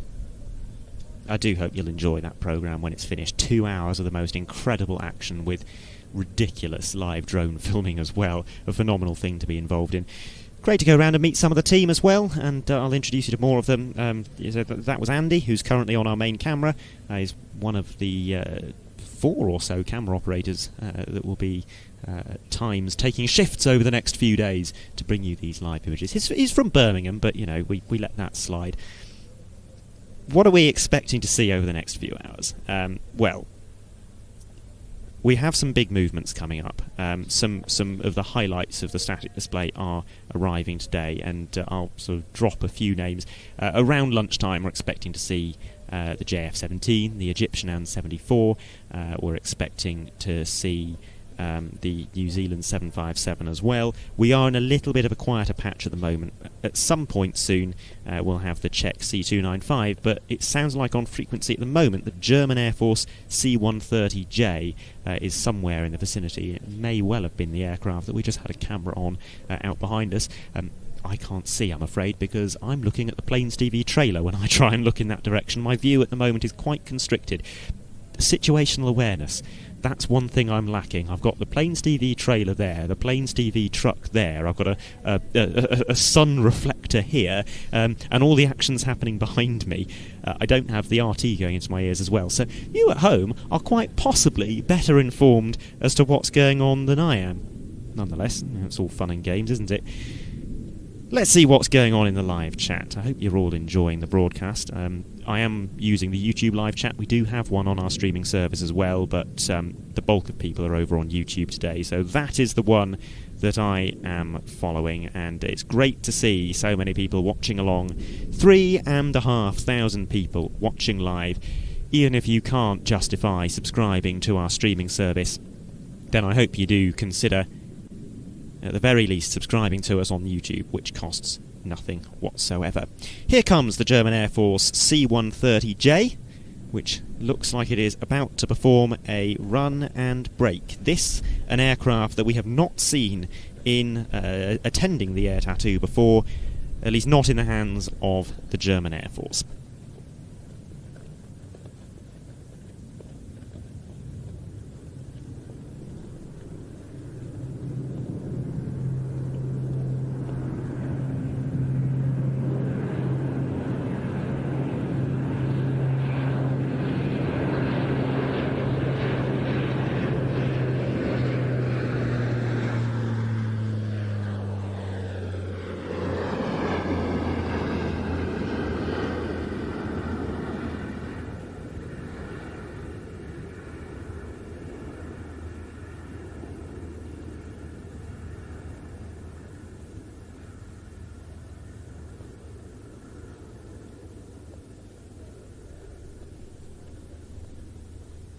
This is one of several C-130s that Germany acquired relatively recently. They are operated as part of the binational air transport squadron based at Évreux in France. Germany acquired 3 stretched C-130J-30s as well as 3 KC-130J aerial tanker versions of the Super Hercules, and they're all operated as part of this Franco-German joint squadron alongside 4 French C-130Js. The unit provides a tactical transport fleet to the European Air Transport Command, which is formed by France, Germany, Belgium, the Netherlands, Luxembourg, Spain and Italy. Now, the reason for that is because the Airbus A400M, while it was originally intended to replace the C-130s and C-160s, it turned out to be a little on the large side, a little on the complex side for some of the smaller loads, for some of the tactical operations, very good as a strategic airlifter, but for some of those tactical airlift requirements, it was decided to procure a small fleet of C-130Js to support the existing A400M operations.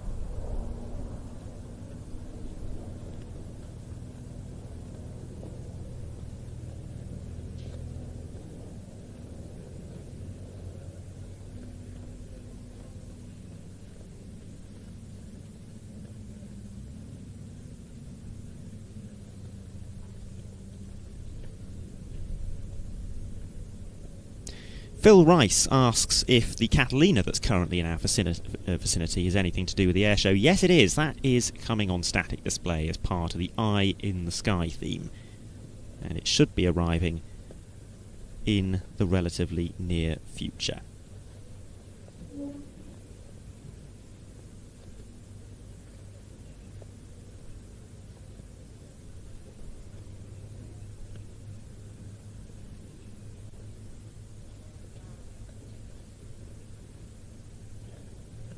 Morgan asks if we know what is practicing tomorrow. We've got a draft list from about a week ago, but I'm not going to go into it, partly because I think it could have changed, and partly because, generally speaking, we are encouraged to not disclose too much of the movement list until it is actually happening. So tomorrow morning we'll have the latest information and we'll run through the list of anticipated practices. It is going to be a busy one. But now, about to touch down, that German Air Force C-130J appearing at RIAT for the very first time, and coming to us from the binational Air Transport Squadron at Évreux.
And here is the aforementioned Catalina, the first of our Warbird participants to touch down.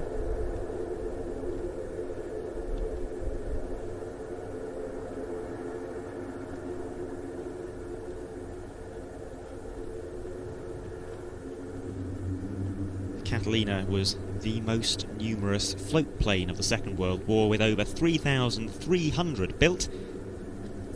The PBY-5. The PB stood for Patrol Boat, and the Y was the designator for Consolidated, the main manufacturer. Very heavily used as a rescue aircraft for downed or sunken crews. But the Catalina in RAF service was perhaps most famous for its role as an anti-submarine aircraft protecting convoys, and also for its role in the sinking of the Bismarck.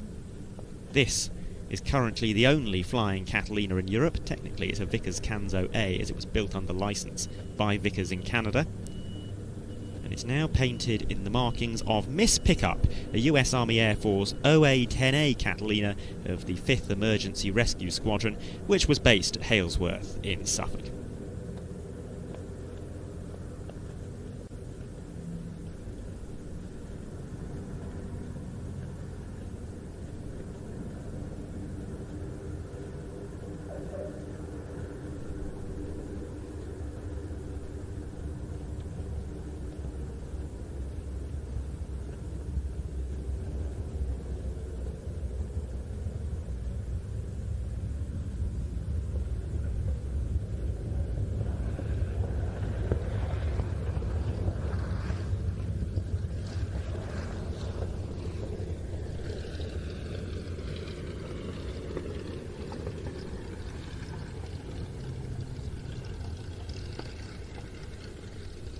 It's here as part of the Eye in the Sky theme as a patrol boat. The big blister windows at the rear of the canopy are actually, aftermarket editions. They're not original.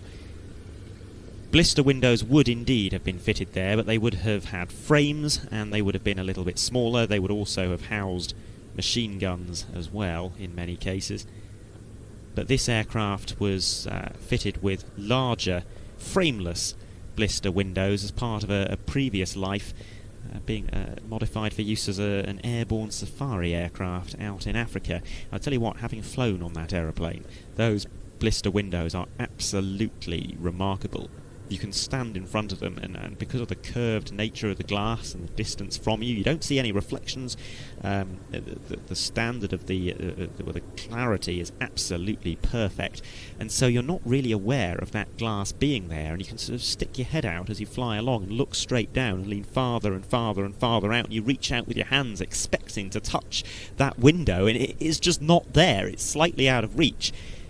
Very, very bizarre feeling indeed, but there's some window seats back there. I have sat in those window seats all day and just watched the scenery of northern France that we were flying over. I could have watched northern France slide by out of those big blister windows all day. It is the most perfect flying experience that I have ever had. Absolutely remarkable. Great to welcome the aircraft here on static display, not least because it has had some pretty serious engine problems over the last few months. It ended up getting stranded in France a little while ago, and the team has worked very, very hard to get the parts shipped out to the aircraft, get the work done, and get it operational again. Appearing on static display here, but an aircraft that we're very familiar with on the British Air Show circuit, particularly at Duxford, where it is based, where it is a very regular flying display participant. A wonderful group of people that own and operate that aircraft. It's shareholder pilot, so you buy a share of it in order to then have the rights to fly on it and operate it. And they work very hard indeed. They've got a team of volunteer engineers as well. Quite the undertaking to operate an aircraft like that, but particularly when it's all being done by volunteers and by owner-operators. It's one of so many absolutely remarkable vintage aviation institutions, and we are so lucky that there are a great number of people around the country, around Europe and around the world who put so much time, effort and money, often their own personal money, into maintaining these aircraft for all of us to enjoy.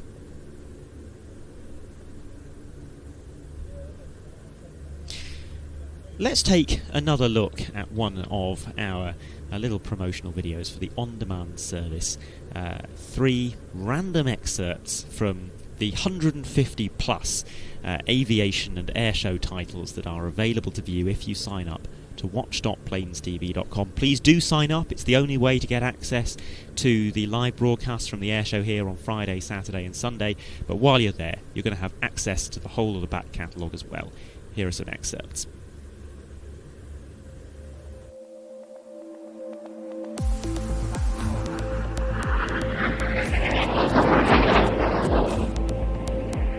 It's 50 years since the first P1127 flew, and it's 50 years this year since the first vertical takeoff. But the jet you see behind me today, the Harrier GR9, is the latest incarnation of the Harrier.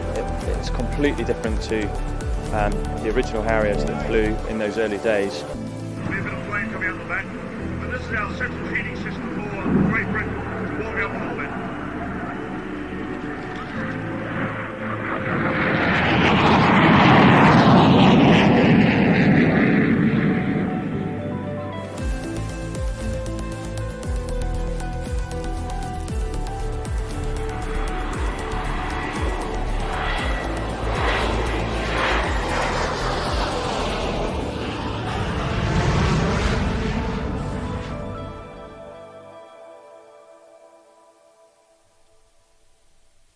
If you want to see those programmes and many others like them, then do head over to watch.planestv.com and get yourself signed up. You'll also be able to access all of our live broadcasts. We have a discount code available. If you use the code RIAT25, then you will get 20% off your first 3 months. That code is only valid until midnight on Thursday, so if you want to take advantage, don't hang about.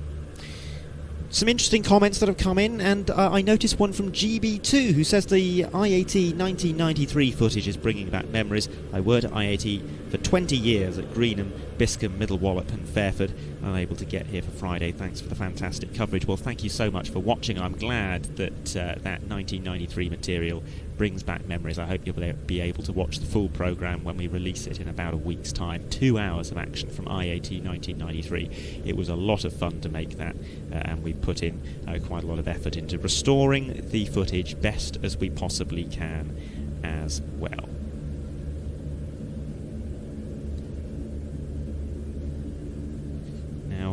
there has been some discussion over exactly what and when is arriving, and some calls for me to release some kind of a list. I'll just show you why I can't really do that. I have a list. It's from yesterday. I don't want to release the full details of the list because some of the things on it aren't necessarily intended for public consumption at this stage, but it's very, very, very long. There's a lot of aircraft on there, and if I were to read through all of them, it would probably take about half an hour, and then we'd have all forgotten how it started. ADS-B is a good way to get a rough indication of what's going to happen. If you are going to follow along on an ADS-B site, though, please do remember that we are running an approximately 1 minute delay. So what you see on the screen when aircraft get really close and they're in the pattern isn't necessarily going to match what we are doing on this live broadcast. It does take about a minute to get all of this material up to the internet, through YouTube system and out to you, and we do always get comments from people saying, guys, it's on finals, you're missing it, guys. We're 1 minute behind. That's why that happens. We'll still get comments, of course we will, we always do. That being said, what I can tell you, we're expecting to see that Czech C295 at some point fairly soon, at least according to this list from yesterday. I know I've been teasing that for quite a while now. Other arrivals coming up soon, hopefully a Spitfire 14, Lockheed L12 Electra Junior, so a little bit more action for the Warbird camp. And hopefully not too far away, German Air Force Tornado IDS. Always good to see a Tornado, isn't it? And in fact, if we sort of think back to Lesno last month, for those of you who were watching along, you will have seen the official debut of the new German Air Force Tornado demonstration team. I suspect it was even from the same squadron, yes. Taktisches Luftwaffengeschwader 33 at Buchel, providing the Tornado IDS that we're going to see landing on here in a few minutes' time. And that's the same squadron that provide the new demonstration team. No demonstration here at RIAT, it's just here for static display. Brand new team. They're only doing 2 shows this year, but the ambition is to scale that up gradually, assuming things continue to go well. On the basis of Lesno, yes, things went well. What a treat to see a fully aerobatic, fully fledged Tornado display in European skies. It's been quite some time since we've seen that. Absolutely fantastic to see that swing wing beast. That will be very much a part of the Lesno edited programme. We actually had a cockpit camera in the aircraft as well, so some great material of that coming up as part of our highlights film from Andy GlobeMaster Air Show Lesno, which we hope to release sometime in August.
It's not an air show until you see one of these. A Supermarine Spitfire FR-14. And this is not going to be a landing, is it? We're going to get a pass.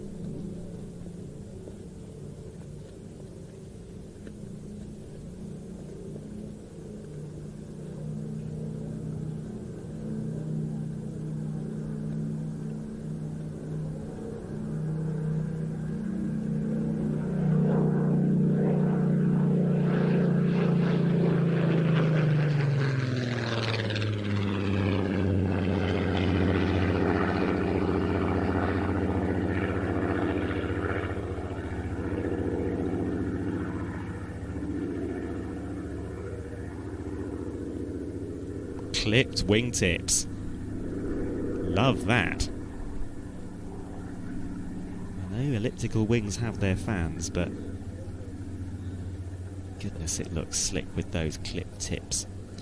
Said it was a Spitfire FR-14. You might be wondering what FR means in this context. Well, it stands for Fighter Reconnaissance. And that indicates that the aircraft has provision for a camera to be installed behind the cockpit. But unlike pure photo reconnaissance Spitfires, it still retained its guns and cannons on the wing. This one is serial MV293. It was built in 1994 at Archival. It never saw service during the Second World War. The aircraft was eventually transferred to the Indian Air Force and entered service with them in 1947 before becoming a ground instructional airframe at the IAF Technical College. It now wears the markings that it carried while in Indian service. It's based at Sywell, under the ownership of Fighter Aviation Engineering, and it is one of 2 aircraft from their stable that we will be seeing on static display at RIAT this year as part of the Eye in the Sky theme. The other, of course, is their absolutely priceless and extremely historic L-12A Electra Junior.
What a sight, what a sound it was when that Griffon-powered aircraft came roaring past us for its run and brake. Saw a few questions in the chat, one asking about the arrival of the Ilyushin Il-78. That is due today, that Pakistan Air Force support aircraft, which will be arriving at a similar time to the JF-17.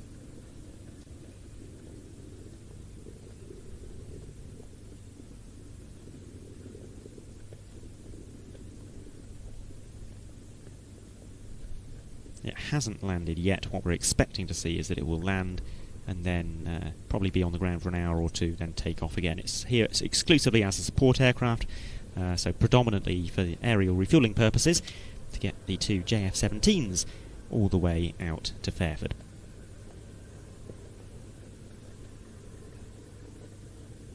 Morgan Galley asks if the Spanish C-16 has a special tail. That was certainly the hope. But no, I don't know for certain, and will not know until it lands in front of us, unfortunately. And Colin Summers suggests that I should run up and down the runway when there's a long pause in the landings. Well, I'm not fit enough for that. I did play tennis last night with one of our camera operators, Matt. I won. Well, we didn't keep score, but he's not here to defend himself, so I won. On approach now, the Lockheed L-12A Electra Junior, but not just any Electra Junior. This is a quite remarkable specimen. The type as a whole was built as a smaller version of the L-10 Electra airliner, and it was designed as a feeder airliner. However, it proved to be too small for practical airline use, and it instead found success in the hands of private owners, being used for executive transport. The L-12's most covert exploits, though, came in the hands of the British-Australian Sidney Cotton, the inventor and spy. He converted examples officially owned by British Airways to take images of German and Italian bases. One of them was painted up as his own personal civilian aircraft and ostensibly operated in support of Cotton's business interests. And this is it.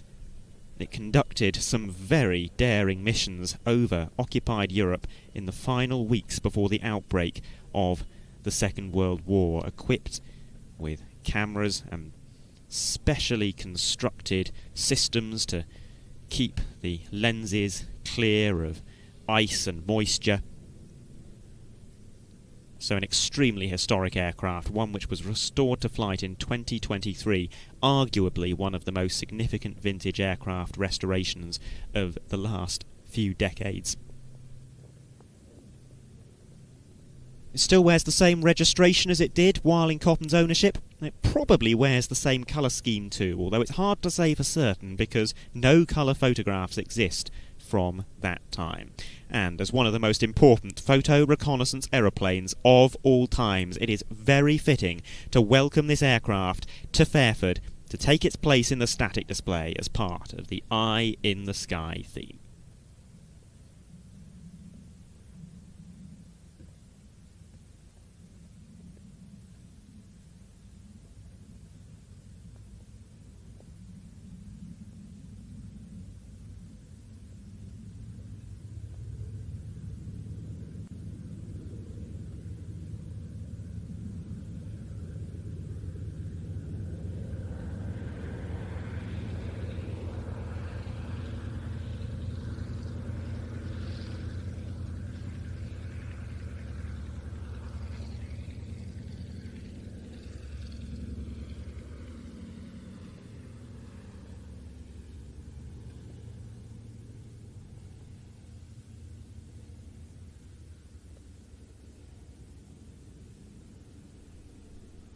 Wolf asks whether there are any arrivals tomorrow. Yes, there are. Tomorrow we will be broadcasting free on YouTube.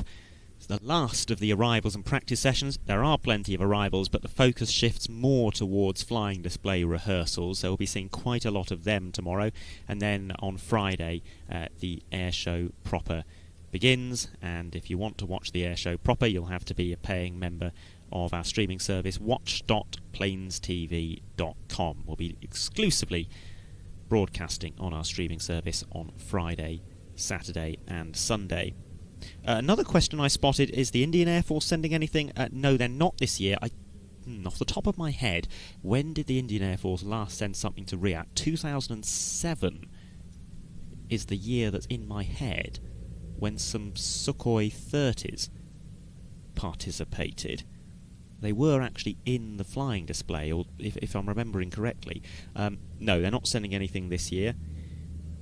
Royal Jordanian Falcons are on the way, I see. And some speculation about the reason for the cancellation of the Harrier and the Gripen. Not everything being said in the chat is correct.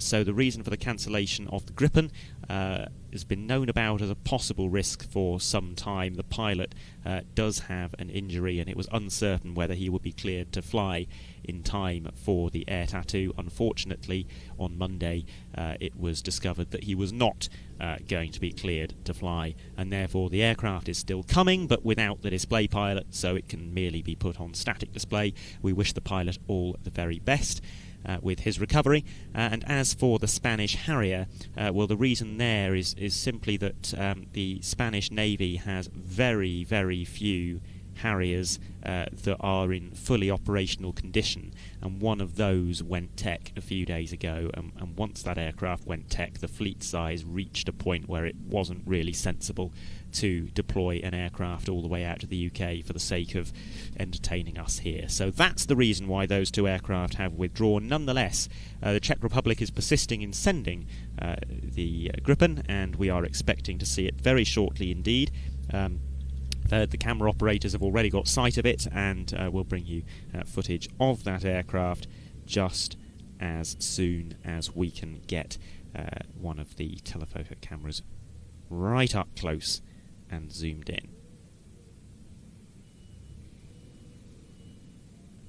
in.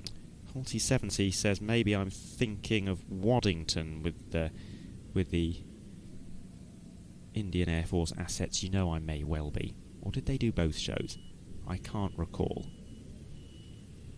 Someone with access to the internet, which I don't currently easily have.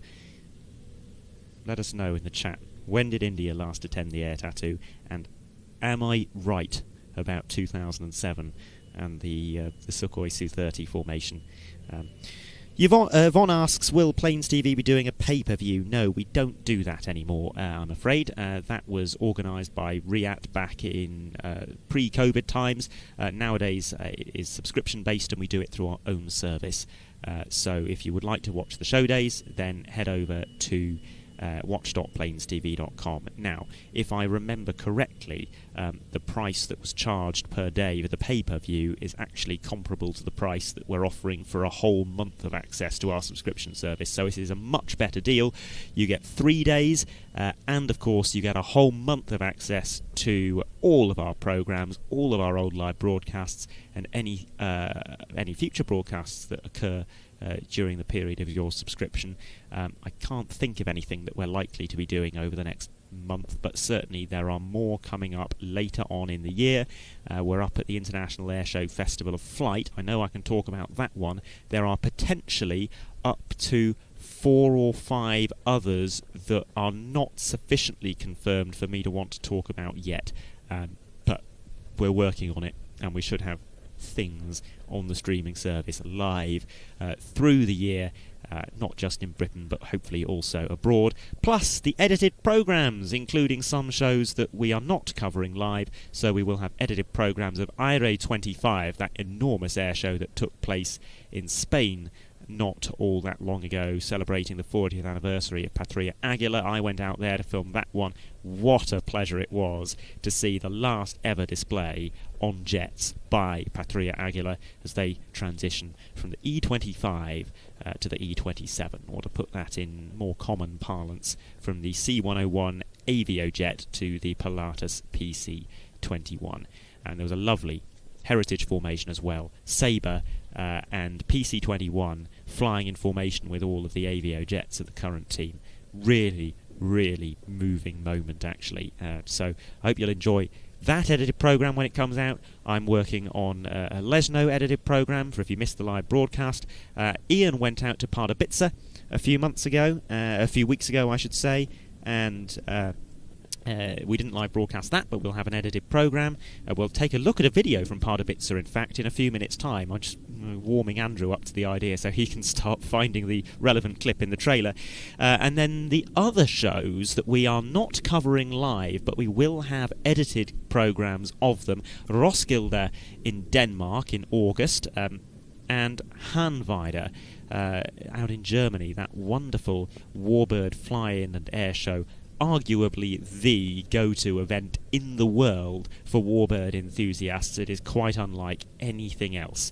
So I'm so jealous of Ian. I'm busy with other things that weekend. I'm commentating at an air show elsewhere. So Ian is going out to Hanweide, and there's all sorts of good stuff that's planned. Quite a collection of P-51s, ME-262, BF-109s, plural, I think. Some lovely glider displays, the warbirds, the flying bulls. It's going to be absolutely tremendous. I'm sure you'll enjoy the edited program of that. Well, that's not one of our flying display movements, not unless the airshow regulations have imposed a more stringent minimum altitude than I recall. That's just a Boeing 787 passing overhead. I mentioned Pardubice. Let's take a look at the highlights of the air show in Pardubice last month. This, as I mentioned, one of the shows which we will be covering with a 1 hour plus edited programme on our streaming service in the coming weeks.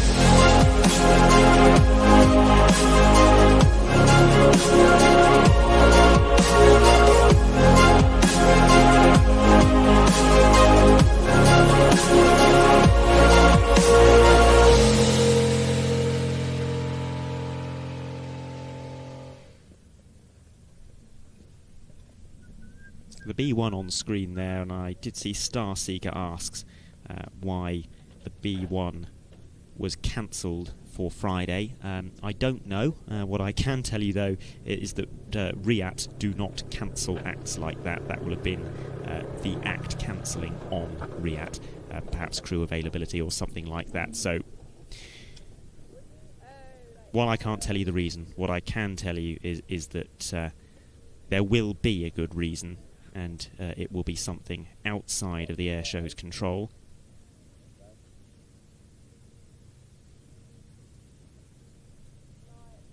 And a question as well about when we are due to see the first validation displays of the day. Well, we're not going to get very many of them today. I think we're getting 4 or 5. And I will scroll down my very, very long list of movements.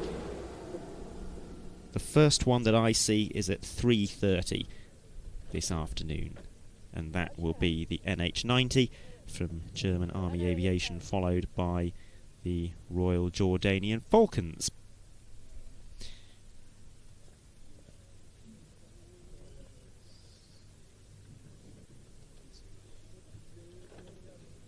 There's a lot of talk about the Indians. I did pose that question, when did the Indian Air Force last attend RIAT? There's a lot of things in here that simply are... I mean, 2023, someone says. 2022 with Sukhoi Su-30s? No, very definitely not. GB confirms RIAT 2007. Good. I'm glad to know my memory's still working. Excellent. Thank you, GB2, who's provided... a very useful tidbit of information there. Now let's talk a little bit about what's going on around the showground today and tomorrow. As you can see behind me, the showground is still in build mode. There's nobody out on the airfield at the moment, but on the screen now you can see a gathering of people hiding in the heat haze down at the far end of the runway out to our right hand side. There is another such gathering out to our left, and that is what is called Park and View. So this is not technically part of the showground, but it is an area at each end of the runway which is opened to members of the public to come and watch the arrivals. Today, the grandstands in the showground are all empty, and that's because we have validations taking place today. They're basically getting displays approved to fly in front of a crowd. So we can't have any spectators on the airfield. Tomorrow, though, you'll notice one of the grandstands out to our left will become populated, and that will be the FRIAT grandstand. Tomorrow it's a case of practices rather than validations, so we're allowed to have people on the airfield for that, and so the friends of the Royal International Air Tattoo, those people who have a week-long pass to enjoy the show from a privileged position at Show Centre, they will be able to get into their grandstand starting tomorrow morning.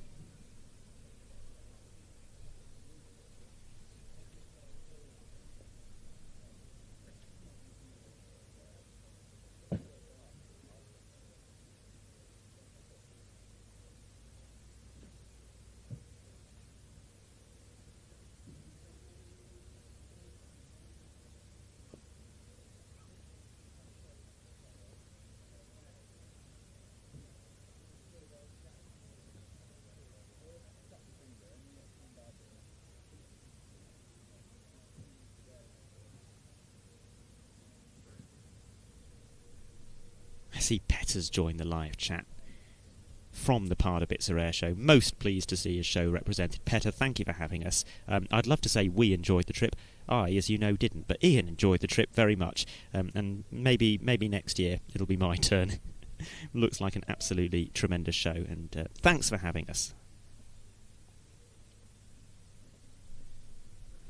Something else that's happening, if you are looking at ADS-B and wondering why aircraft are arriving in our vicinity and not landing, well, quite often there is a photo ship taking some air-to-air images, is usually away to the north of the airfield. So quite often aircraft will come belting in towards Fairford, and then they'll just fly in circles for a bit out to our north. That's probably because they're sitting behind the photo ship, having some lovely images taken.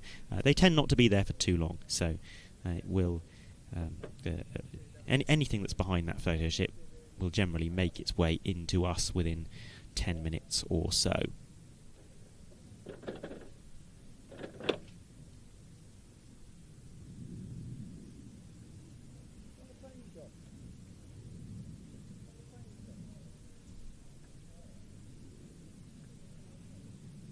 Chris, our wonderful moderator, who works so hard to keep the chat clean and disciplined, says, please say hi to the new members. We've had a lot joining this morning. Well, hello. Thank you for joining. Great to have you with us. I'm afraid I haven't seen any notifications of new members. I'm not getting those to my phone at the moment, so I can't name any names, but thank you very much to all who have joined the streaming service. And Chad asks, is this channel delayed? Yes, it is, by about 1 minute, and that is just the technical mechanism of getting all of the broadcasts through our systems to the internet, through the internet, and to you. So there is a small discrepancy between what you are seeing on your screen and what is actually happening here by, we think, about a minute. Well, about to touch down now, we have an aircraft from the Czech Air Force. This, one of their support aircraft. It is a C-295M from 242 Special Transport Aviation Squadron, which is based at Prague. And it's a type that was selected by the Czech Republic to replace the Antonov An-26. Originally 4 such aircraft were ordered by the Czech Air Force. They were all delivered by 2010. A further 2 were ordered in 2017. And all 6 are based at Prague at the 24th Transport Base.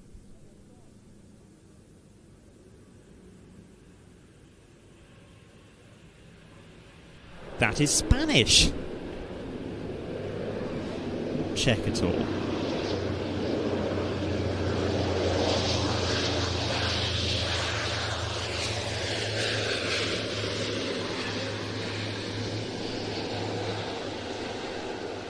This will happen from time to time. It doesn't help the program we're working from is now nearly 24 hours old and things do change. So it comes from ALA 35 at Getafe, which is just outside Madrid.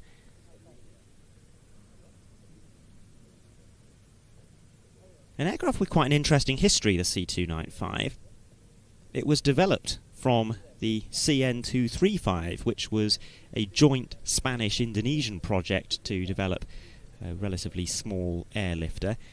But the Spanish Air Force eventually decided that actually it wasn't really big enough for the airlift role. So they decided to develop a new version, the C-295, which has a stretched airframe and more powerful engines, providing a 50% increase in cargo carrying capability. First flew in 1997, and it's been very, very popular indeed, ordered by over 35 militaries worldwide. And in addition to its primary transport role, it's also been developed or proposed for a variety of other purposes, including maritime patrol, search and rescue, AWACS, as a gunship, and even as an aerial refueling tanker. Spain was the launch customer for the C-295, as you might expect, given that they designed and produced it. Officially in Spanish service, it is known as the T-21. And those CN-235s that it replaced were then removed from the transport role. They were converted to the maritime patrol role. They're known as the Vigma, and we had been hoping to see a CN235 Vigma in the static display here at RIAT this year, but unfortunately that has had to withdraw.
Thank you to everyone joining us, and if you're new to Plains TV, as many RIAT viewers invariably are, welcome.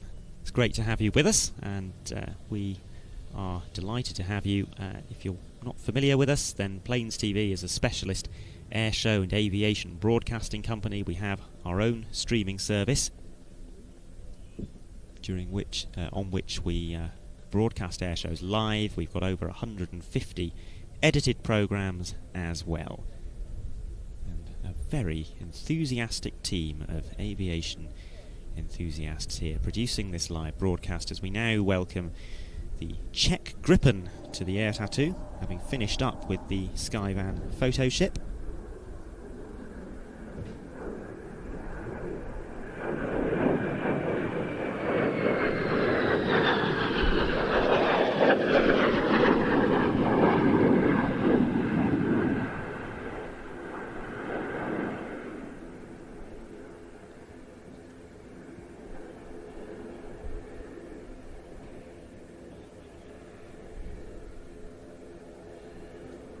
Gripen traces its roots back to the 1970s, when Sweden started mulling a replacement for its then state-of-the-art Saab Draken and Saab Viggen.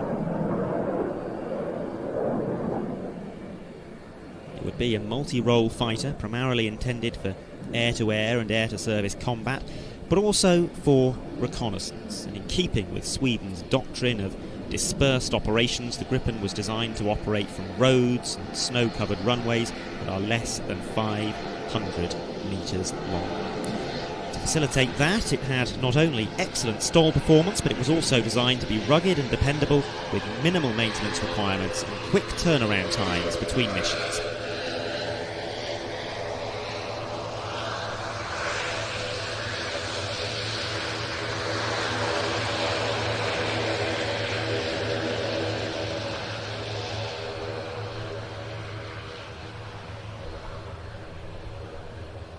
First flew in 1988, finally entered service in 1997, and perhaps remarkably for modern aircraft programs, the price of the aircraft came in under budget. It's not just the low unit price that made the Gripen stand out, it's a true low-cost fighter that extends to its operating costs as well. The Gripen's cost per flight hour is less than a third of that of the Typhoon or the Rafale, and a sixth of the cost of an F-35B. It is said to be the cheapest multi-role fourth-generation Western fighter on the market, coming in now for another run and break.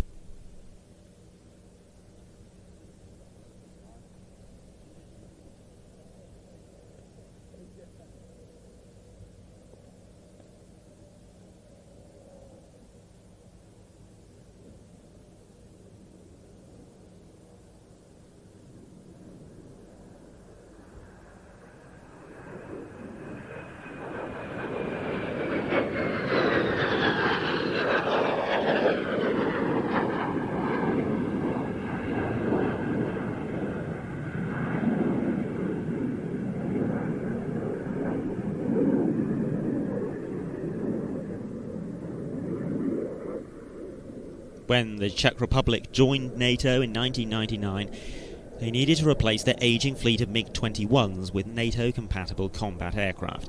So following a competition involving the main Western fighter types, the Gripen emerged as the victor. The plan had originally been to buy Gripens outright, but this later changed, and it was instead decided to lease a fleet of 14 second-hand ex-Swedish Air Force JAS-39Cs and Ds, which were delivered in 2005. Between 2015 and 2018, the fleet was put through a major upgrade to what's known as MS-20 configuration, the same configuration currently used by C-model Gripens in the Swedish Air Force. Those upgrades include automatic ground collision avoidance, improved data link, compatibility with additional weapon systems such as the Meteor beyond visual range air-to-air missile, and incremental improvements to the aircraft's mission computers, sensors and avionics. In 2023, Czechia placed an order for 24 F-35As, which will replace both the Gripen and the L-159 Alka in Czech service. Deliveries are due to begin in 2031, and the F-35 should reach full operating capability in 2035. Now, into land, the Czech Air Force JAS-39C Gripen.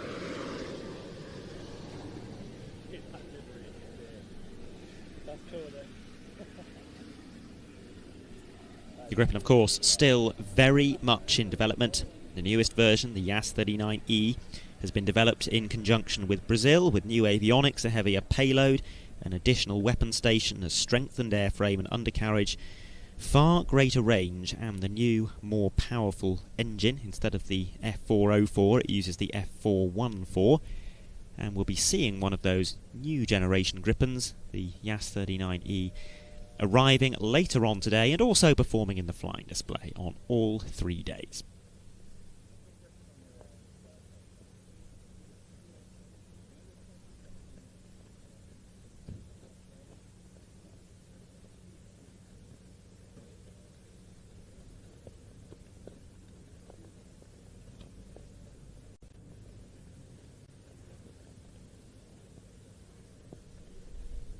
And speaking of the Gripen E, what else is going to be in the RIAT flying display? Well, many aircraft. And here is a little roundup of just some of them, with one caveat that this video you're about to see was made a couple of days ago, and the Harrier that features has unfortunately been withdrawn. Nonetheless, here's a look at some of the cast of performers that will be entertaining us over the next 6 days.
A really full and varied flying display that we're looking forward to. Some 7 minutes of aerial entertainment. 7 hours of aerial entertainment over the course of Saturday and Sunday. Can you tell we're all working at the limit of our mental capacity? And while we wait for the next movement, I'm going walkabout again. So what you're probably going to hear now is the sound of some crashing about and clanking as I climb the ladder with microphone in hand and go and speak to another one of our camera operators, the newest addition to the Plains TV live broadcast team, Matt, who's currently providing the wide-angle camera views up on our trailer roof. Matt, how are you enjoying the day so far? Yeah, it's been pretty good. It's quite nice weather. Yeah, quite happy. So we've seen a few very impressive aircraft arriving. It's the C-5 that particularly sticks in my mind, but what have your highlights been thus far? I don't know, to be honest. I'm just sort of happy to be here, really. Quite like the Hawks, just a preference of mine. So quite like seeing a T2 come in and all the trainers. So yeah, just generally happy to see planes. I think you've summed it up, because all of us here are aviation enthusiasts, and while we are doing this as our job for the week, and some of us doing it as our job full time, we're all here because we love it, and there's nowhere that any of us would rather be this weekend. Can you say that again? Sorry, I had something in my ear. It was just saying we're all enthusiasts at heart. There's nowhere that we would rather be than RAF Fairford on a sunny morning, watching aircraft arriving for the biggest military air show in the world. Oh yeah, completely agree. This is great. Wouldn't normally be here on an arrival or a departure day otherwise. This is very nice. I'm going to leave Matt alone because there's a lot going on. The poor guy's trying to operate a camera while I shove a microphone in his face, and he's also got the team downstairs live mixing the programme, giving him instructions in his ear at the same time as I attempt to hold the conversation. So I think Matt is probably best left alone. Sorry about the clanking as I come back down the ladder towards my commentary position. We'll continue to talk to some of the Plains TV team as the day unfolds, but all of us so pleased to be involved in this absolutely wonderful event. As we see the Gripen backtracking down the runway, a great special tail scheme on that aircraft, celebrating the NATO Tiger Association, an association that has produced so many special schemes over the years from so many different air arms, and indeed that specific aircraft I believe we saw flying in the RIAT flying display last year, and it did look absolutely fantastic.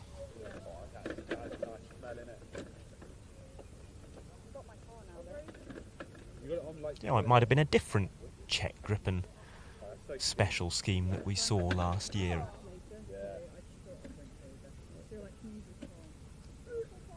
Yes, now I sort of peer closely at the monitor. That doesn't look as familiar as I first thought. Well, wonderful to see. Yeah, because Jack is coming into Swindon. Oh, is he? Oh, even better. I might take him on my ladder. Yeah, take him for on the whirlwind. He's seen my driving quite a lot, actually. Are you a good driver? Me? Yeah. I'm okay. I'm not. Like, you last driving experience, like, I've driven with Bassett and Lariana. Lariana's terrifying. Oh, damn. Appreciate it. Wait, Lariana. So what, you just be staying with the rest of this road? Huh? You just do all the tables and the rest of this road?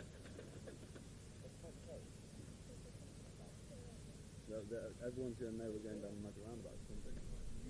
If you are hearing some conversations, then that is because, as you look at the screen now, there are people out continuing to build the showground and the corporate chalets, and our microphones are in the bottom left corner of your shot, so we are picking up some of the showground activity. That is the most isolated that we can get those mics at the moment. For the show days, we push the microphones way out into the airfield to get really clean sound of the flying displays. but we can't do that at the moment because there's quite a lot of heavy vehicles going up and down the fence line. This is not a show today. This is an operational day with operational priorities, and those priorities include building the site over and above, facilitating our live broadcast. We are just trying to fit in as best as we can.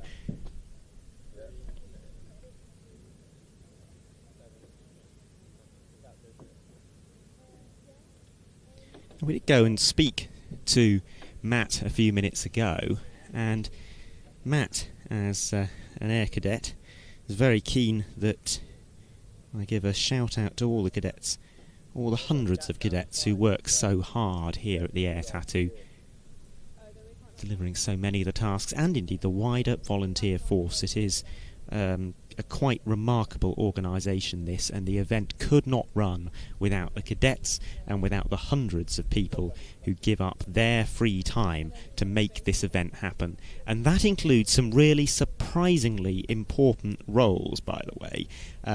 Air traffic control, for example. That's all being done by volunteers today.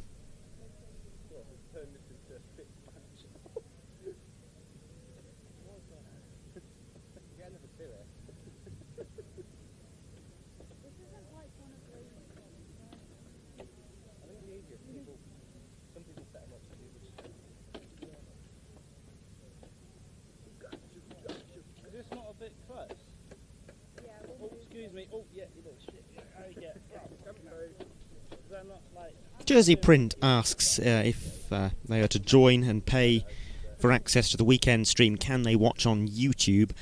No, we are not streaming on YouTube on Friday, Saturday and Sunday. We are streaming exclusively on our paid streaming service, watch.plainstv.com. And S&B says there isn't a 3-month membership option on the website. No, there isn't. You subscribe and the subscription continues until you cancel it. However, if you use the discount code RIAT25, it will not bill you full price for the first... Sorry, RIAT 2025. That will give you a reduced price for the first 3 months.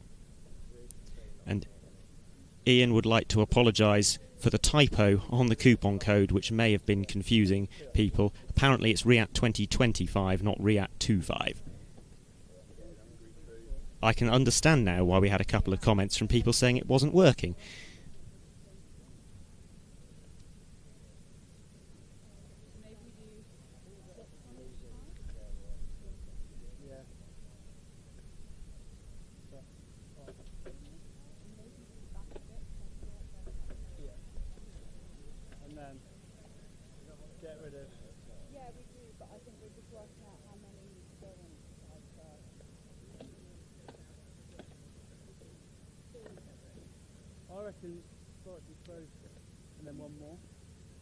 As we wait for the next movement here, let's go a few months back into the past. Back in March, Ian and I had the chance to go up to RAF Waddington, home of the Red Arrows.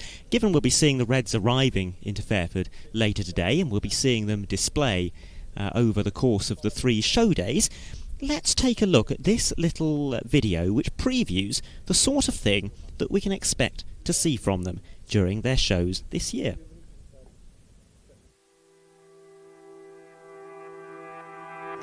Now, ladies and gentlemen, it's my great pleasure to present the 1993 Royal Air Force Aerobatic Team, the Red Arrows. Well, the Red Arrows need no introduction, and they truly epitomise the excellence and professionalism of today's Royal Air Force. The Red Arrows are now coming into their 61st season of displays, and in every one of those 61 seasons, the team has performed a different show. It may be one team, but the manoeuvres come and go. Yet, every year, along with those new and refreshed manoeuvres, a handful of familiar shapes and crowd favourites have endured. As a special tribute, in the 50th anniversary of the Dambusters raid, the team come towards us. The smoke comes on. This is Lancaster.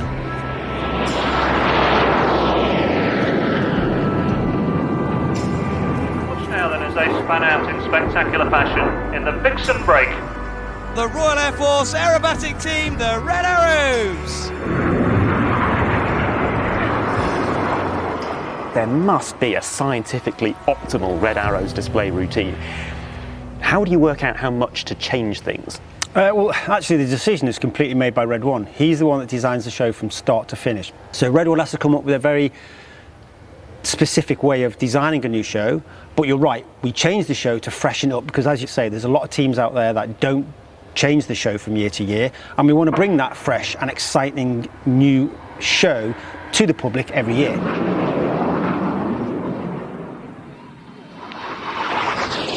We actually have a Bible. It's called the Display Directive, which has all the manoeuvres that we've done over the last 60 years, and they'll look through it, and then there'll be some manoeuvres that they did in, I don't know, 1980 or 1981, 85, and we'll look at them and go, that sounds good. Then we speak to ex-team members who are like, don't ever do that again, because it just didn't work. So what we want to do is we want to change it up. No. There's a new manoeuvre this year, a completely new manoeuvre, I think, which is chainsaw. I don't think the Reds have ever done that before, have they? Nope. How did that come about? So we will make new manoeuvres, and this is actually a manoeuvre come up from Red 6. Last year we had mirror roll and mirror flat, so it's a very similar point in the show. It's a very different manoeuvre, quite technical for them to master, especially with 6 and 9 being upside down for so long, and it works. So we try it. We look at it technically, we look at it aesthetically, and they take my opinion. How does it look? And I'll tell them it doesn't look that good. It's not worth it. You know, the juice isn't worth the squeeze. Then we'll drop it. But actually, I think it's quite a good manoeuvre. Something else that's changed this year is your display finale. You did something kind of similar in 1998, I think. Vixen brake, an opposition barrel in front of it. Yep. This time around, it's palm split with opposition barrel in front of it. Again, you know, we've done the Vixen brake last year. When we had Scrunley the Bold, we had the Infinity brake, which again ends with the kind of bloom. So it's just trying something different. Now what we want to do is obviously try and bring Synchro in, because we haven't brought Synchro into that finale for a number of years now. It's only ever been a 7 chip. So let's bring the 9 in. So that's why I do the opposition barrel roll as the palm split happens. They don't do it as part of the Vixen. They just have the normal Vixen brake with the 7 chip in the background. Now there's one manoeuvre that I'm aware exists, but I haven't actually seen anything of it yet. Maybe we'll see it during the practice flight later today. I think it's called Tempest. Yep. Describe that to me. I don't want to give too much away. Okay. You know, what I will say is the effect is very much like the Infinity brake. It kind of, and the 60th last year. If you're right at show centre, there's surprise in it, and actually if they get it right, you're like, oh, where did that come from? Which is really good. But if you're looking at it from the side, the trickery doesn't quite work. Same as the 60th, it basically looks like 2 barrel rolls from the side, but when you're at show centre, it looked like a 60. So it was, you know, 8 and 9 did a really good job last year.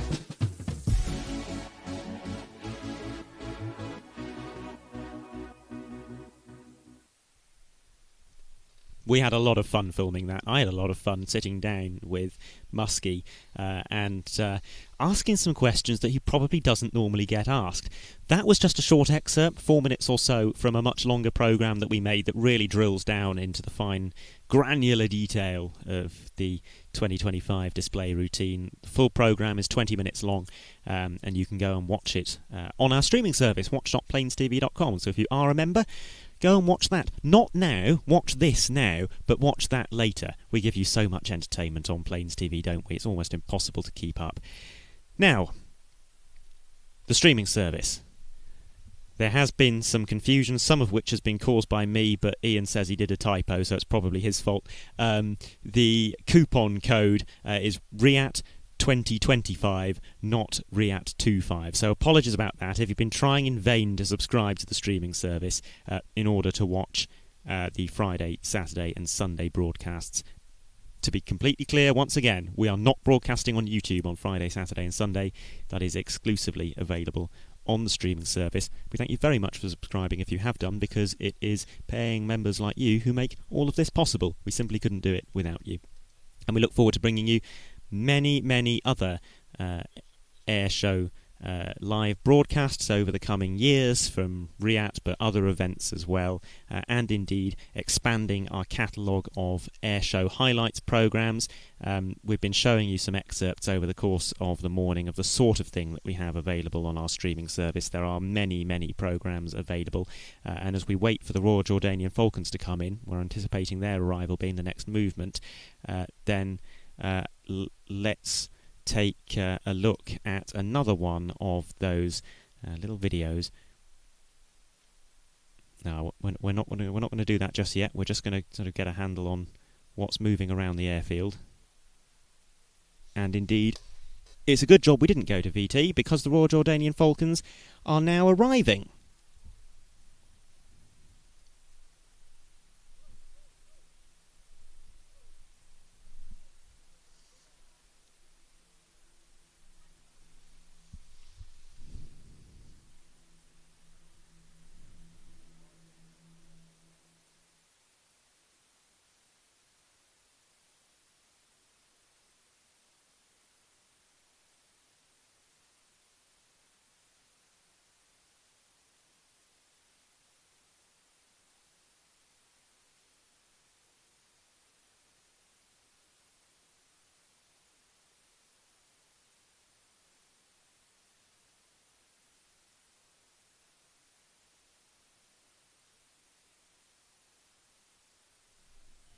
So the Royal Jordanian Falcons making their way in, perennial favourites of the Air Tattoo. They are here every year.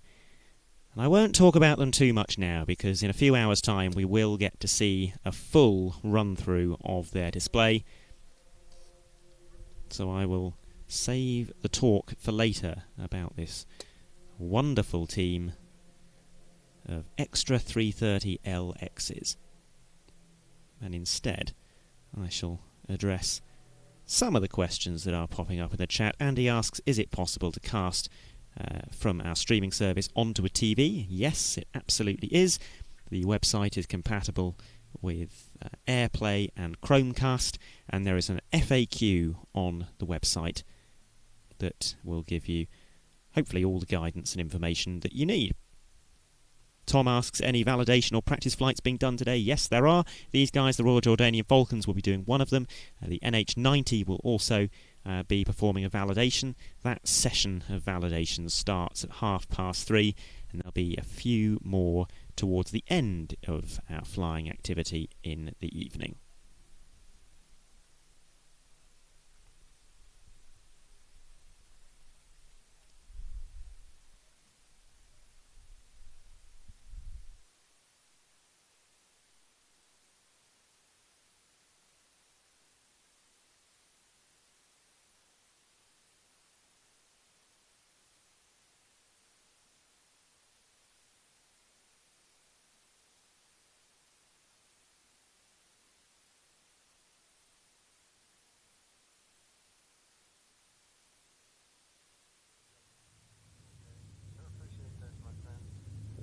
Not a problem.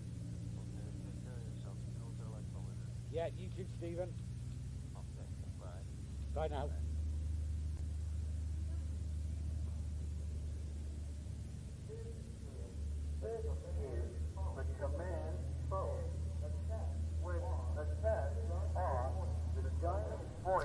The reason you might be hearing some oddities with the audio, by the way, is partly because they're doing some PA system checks and some tests of the emergency messaging system as well. We're going to try and duck that best as we can.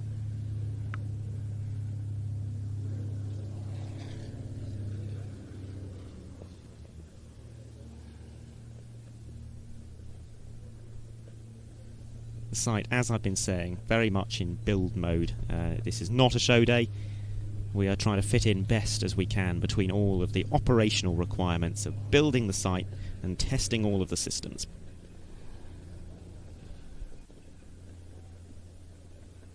Elliot asks, what time does everything stop arriving? Well, we'll be with you all the way through until 7 o'clock tonight. the last of the arrivals today. More arrivals tomorrow, and indeed on Friday, even though it's a show day, some arrivals will continue to take place. The French E3, for example, a star of the static display, will be arriving on Friday.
Now the Royal Jordanian Falcons are on the ground. I'll play that promised clip of the archive programmes available on the website. Over 150 titles are available to watch, and we are slowly in the process of digitising and adding several more. So if you were with us as a subscriber over the spring, you'll notice that we added about 5 programmes from the 1995 Air Show season, Victory Air Show 95, British Air Shows 95, and several others. Some really good stuff that's still being added to the service. Of course, we've got IAT 1993 that is coming up as well. Let's take a look at 3 random excerpts of some of the programmes that you can watch if you are a member of watch.planestv.com.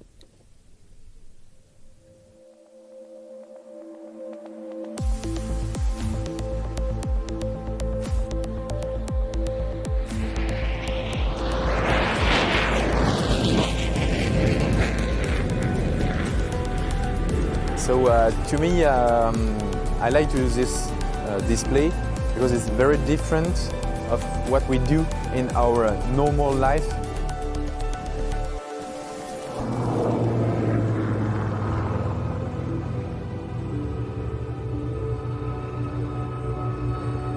The Lynx holds the world speed record for helicopters.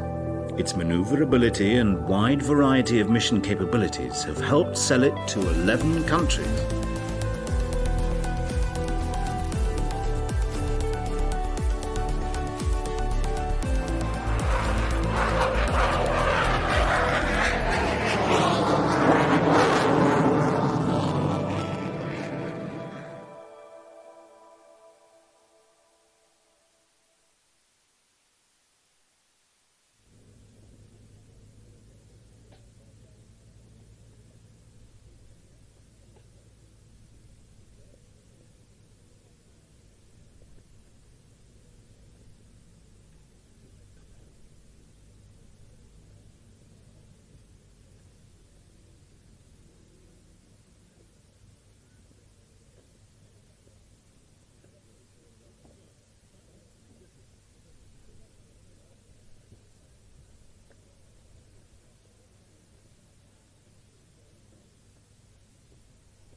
One of the very many aircraft that we're expecting to see in our flying display over the coming days is the Finnish Air Force F-18C Hornet, technically now an FA-18C Hornet. Now they've been given standoff air-to-ground capability. Absolutely one of the world's top fast jet solo displays, and really incredible display of manoeuvrability. Well, very soon we are expecting to see the support aircraft for that display joining us here at Fairford. We've got a Hercules first. That looks like a Jordanian one.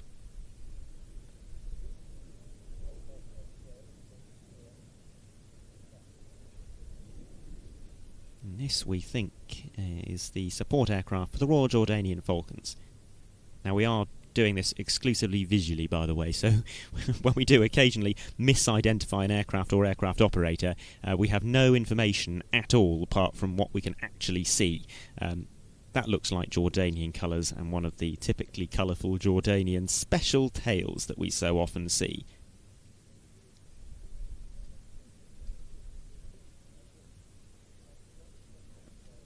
And so, with perhaps misguided confidence, I shall start introducing this aircraft. A C-130H from number 3 Squadron based at Amman. Jordan being one of 7 Middle Eastern air arms that operate the C-130, and in their case they operate 3 C-130Es and 7 C-130Hs. 3 of those H models are actually second-hand aircraft recently received from the US Air Force under the Ramp-to-Ramp program, an initiative under which the United States is transferring surplus Hercules to friendly air forces with modest airlift capability. And we saw one of those second-hand aircraft last year. This is not one of those, though. And it means, therefore, that we get to see the very colourful camouflage and special tail as well.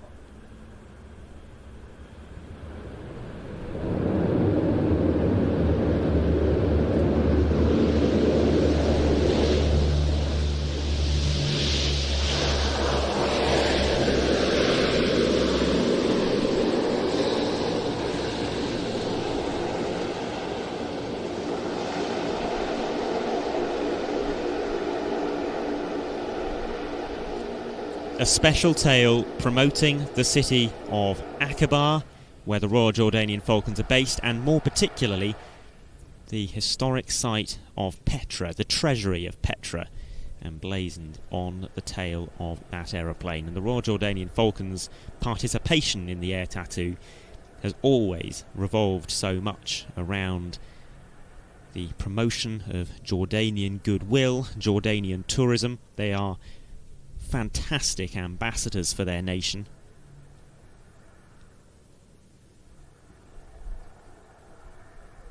As now we see a Finnish Air Force support aircraft for the aforementioned Hornet display, the C-295M.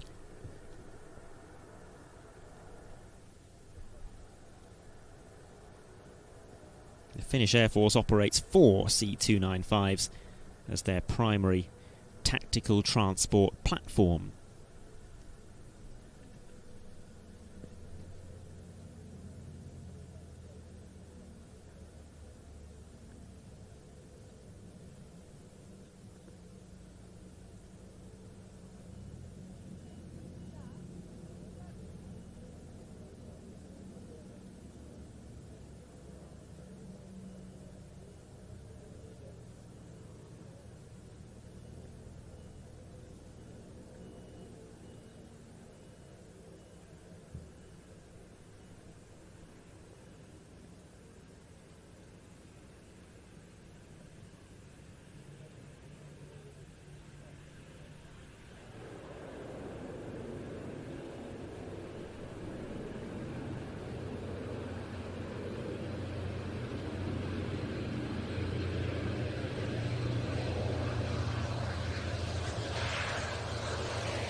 I said the site is still in build mode. There you can see it, vehicles moving around in front of us as we see the Royal Jordanian Falcons making their way across the runway onto the parallel taxiway, and they will head off to park.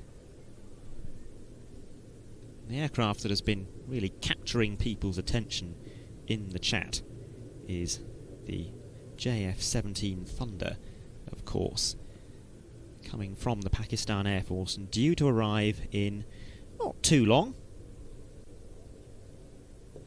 Does appear to be running a little bit behind the schedule that we received yesterday, but while we wait for it, I thought we'd take a look back into the Plains TV archive, back to the JF-17's first ever appearance in the flying display at a European air show. This was a JF-17A, which is quite a different beast to the JF-17C that we're going to see today, at least very different beast on the inside, much more capable, the JF-17C that we're going to see today. Nonetheless, let's look at this clip of the JF-17A, which was taken at Airshow Turkey 100 at Izmir. This one of the programmes that is available on the Plains TV streaming service.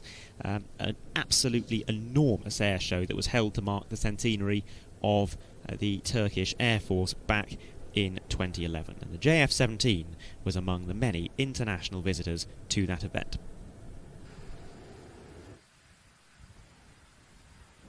After appearing at Farnborough 2010 on static display, Airshow Turkey saw the European flying display debut of the Pakistani Air Force's JF-17 Thunder.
Developed jointly by the Chengdu Aircraft Industries Corporation of China, the Pakistan Air Force and the Pakistan Aeronautical Complex, the aircraft is designated as JF-17 in Pakistan, that's Joint Fighter 17, and as FC-1 in China, an abbreviation of Fighter China 1.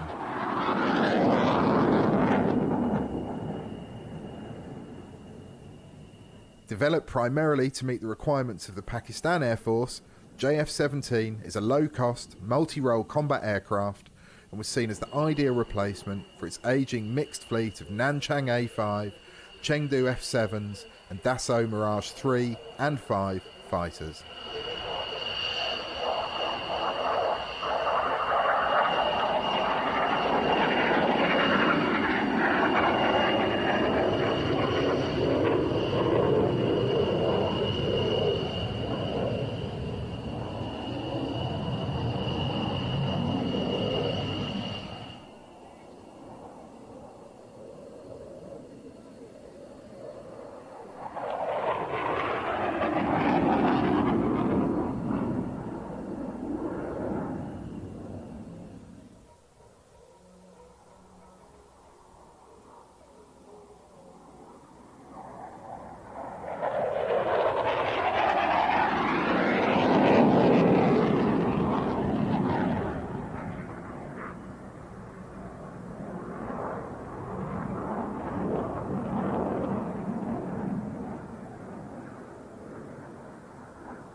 The maiden test flight of the first prototype took place during 2003 in China, with deliveries to the Pakistan Air Force for further flight testing and evaluation beginning in 2007.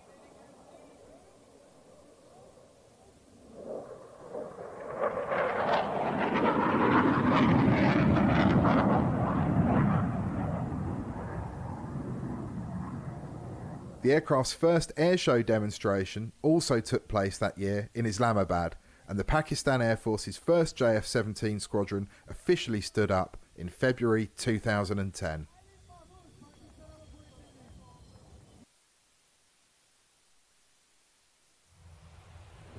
I'm very pleased now to be able to interview someone who we don't normally get to interview because he's normally far too busy and shut away inside our little cabin pressing buttons and saying things into our headsets. But in many ways, kind of the person that cobbles together everything that the ladies and gentlemen at home are seeing.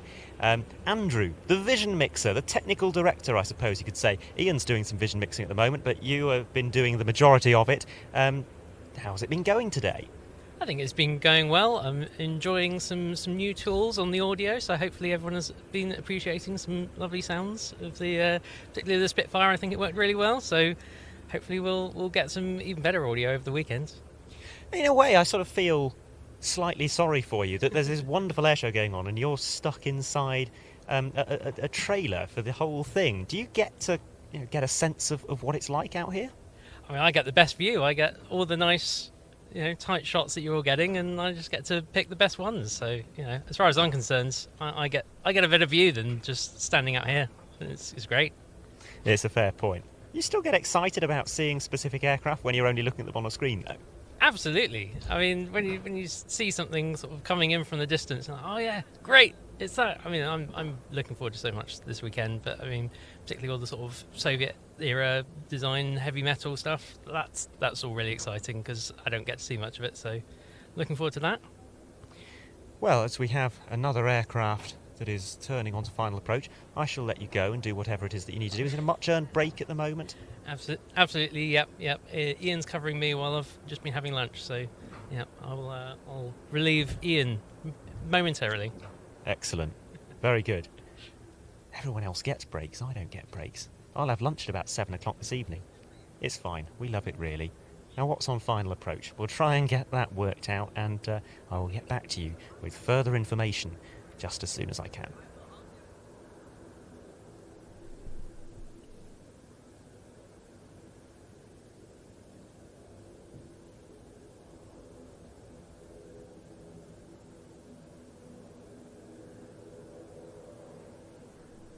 It's another CN295 that's on final approach. We're not quite sure whose yet, so I'm not going to make the mistake of earlier and just announce it.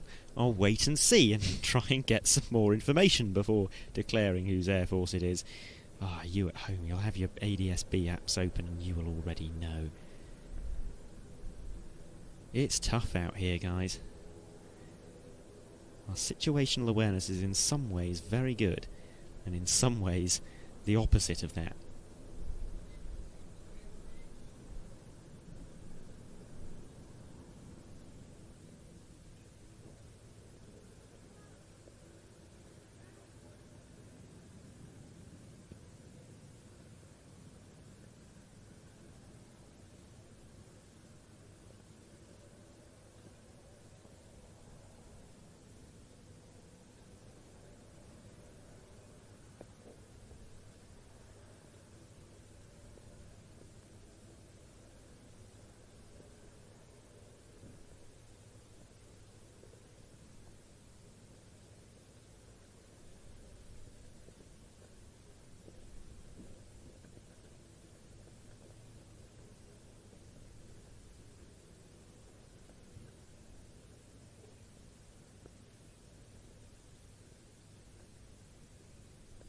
Grey Bob asks, are we doing this as freelancers or are we doing this for the passion? Well, Plains TV has existed for many, many years. 1989 this company was set up by Adrian Campbell, who's one of our camera operators still today, and we are a professional air show and aviation broadcasting service. We have a streaming service available. We get out to quite a number of shows each year, many of them for the purpose of live broadcasting. Some of them we create an edited highlights programme. If you head over to watch.planestv.com, then you will get to see the full lineup of about 150 titles that we've produced over the years. And that's not all of them. Some of the old programmes that were released on VHS or DVD are still yet to be digitised and put onto the streaming service. We're working through them slowly, and over the course of this spring we added 5 programmes from 1995 which were previously unseen in a digital form.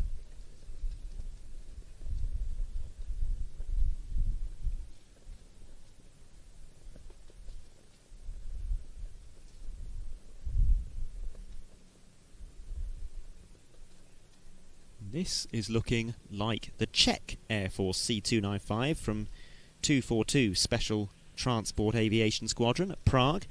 That unit being the host of all 6 C-295s owned by the Czech Air Force.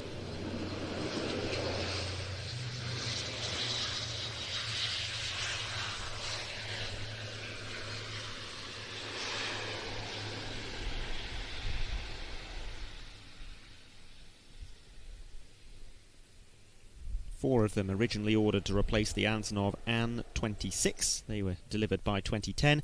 Further 2 were ordered in 2017 to make up the eventual fleet of 6 aircraft in Czech service.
It is a big team that we have here at the Royal International Air Tattoo, and I've introduced you to some of them, but there's a couple of people who we don't get to see or hear from very often. We've got a camera operator, Harry, who's out roving around the site getting some lovely close-up video of pilots crewing in, aircraft starting up, that kind of thing.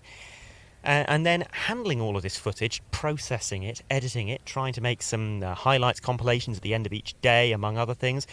We have George, your second time with Planes TV, George. So you came out to Lesno with us. It can't have been that bad, can it? No, I mean, there's worse jobs to have, isn't it? Just filming and editing planes all day. Yeah, it's not bad. It's really not bad. And is this your first time at the Royal International Air Tattoo? It is. My first time. Excited to be here. Yeah, seen a few planes land already. So, yeah, and apparently there's many more. So. Many more. This is an event of absolutely epic proportions. And the biggest challenge for you, I suppose, will be identifying and finding all of the relevant clips. Yeah, that's definitely the more challenging part of my job, that's for sure. I mean, yeah, we're getting there, and I mean, there's only been a few, so hopefully no mistakes at the moment. But if there are any mistakes, apologies, and but I'm sure it'll all be fine. Yeah, we'll have people looking over your shoulder. See, this is the thing. Most of us are av geeks of the highest order that work on this output, and you actually come from a maritime background. Exactly. I can name any boat you want, but the planes is a new thing. But we've got a Catalina. It's a flying boat. There you go. I mean, that's the same then. That's fine. It's the perfect crossover. I'll get that one right. Excellent. I'll let you get back to work. Sorry for distracting you. No, it's fine.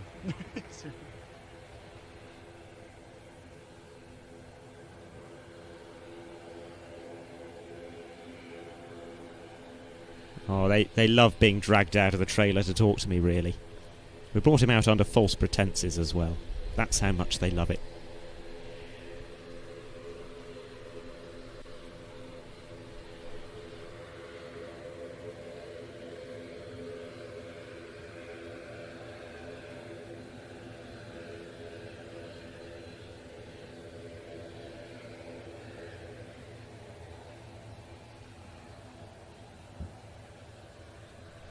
Gary Bloom says he'd love to see edited highlights videos of Avro Vulcan XH558, in particular its last appearance at RIAT. He asks if we have that on Planes TV.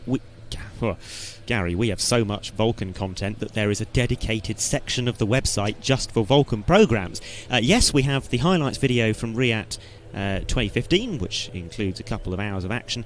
There's that Vulcan display, there's cockpit cameras, there's a special feature which is a talk through by the display crew, but we've also got quite a number of other programs specifically about the Vulcan. So we've got, just off the top of my head, Avro Sisters, which is about the visit of the two Lancasters to this country, and they flew with the Vulcan. There's the Vulcan Effect, which covers one of the Vulcan's very first full airshow seasons.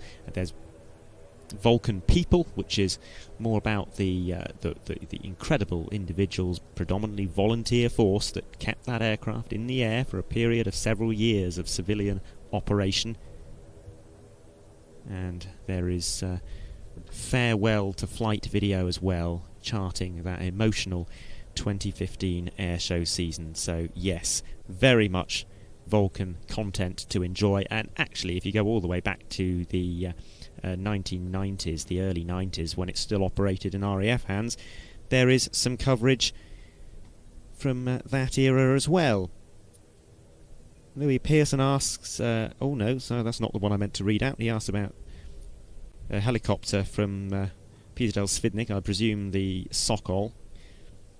I, off the top of my head, don't recall when that's arriving, I'm afraid. What I meant to read out was a message from New Triangle asking if any aircraft are due from the US Air Force. We've already seen the C-5M Galaxy arriving earlier today, but there will be many, many more to come.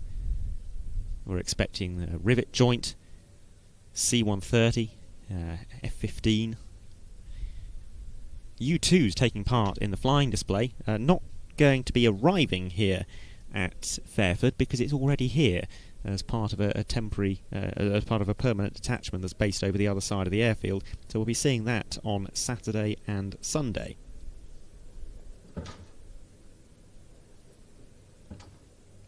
Also a question how much it will be to watch the full film from IAT 1993, which we are releasing in about a week's time. And there is no price for that. That is available to anyone who is a paying subscriber. We're offering 20% off, by the way, if you use the code RIAT 2025 over at watch.planestv.com. 3 jets arriving in the overhead as we watch this kinetic Augusta Westland helicopter arriving from our left.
These Typhoons come to us, I believe, from the Spanish Air Force. At least that is what the flying schedule for the day suggests is due to arrive at around about this time.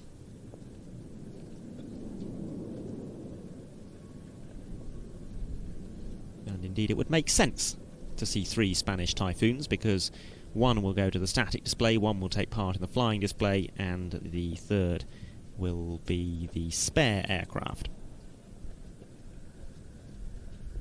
We've seen all of the Eurofighter Typhoon operators in Europe participating in the RIAT flying display in recent years, but it has been quite some time since we last saw a Spanish one. Not since 2016 has a Spanish Air Force Typhoon, or a C-16 Typhon as they call it, performed for us at RIAT.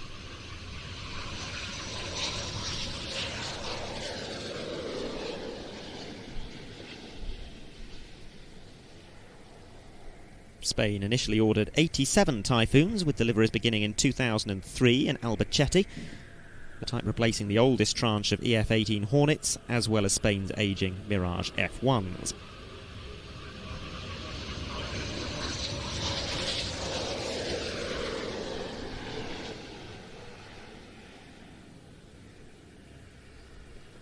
They're primarily tasked with air superiority and air policing missions, very much in line with Italy, who also use the Typhoon exclusively in the air-to-air role.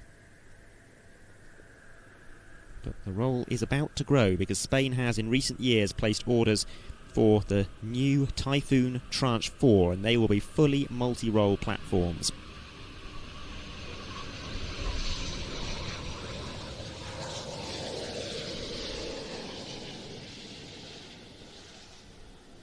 Those new orders will be fulfilled by 2035, bringing Spain's Typhoon fleet to a total of 115 aircraft and allowing more of the EF-18s to be retired. And that's part of what's been termed the Typhoon Renaissance. After stagnant order books for the best part of a decade, the development of the new Typhoon Tranche 4 has brought forth a rush of orders both from within Europe and further afield. It has really revitalised the Eurofighter programme.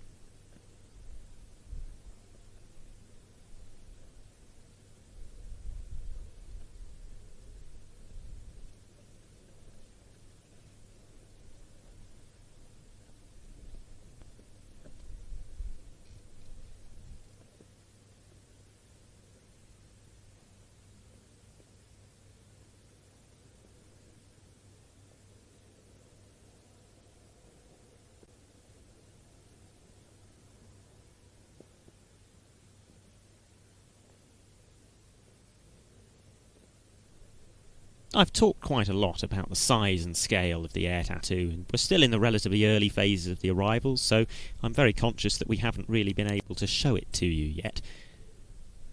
So what I'd like to do now is try to capture just how enormous this event is by playing the highlights from last year.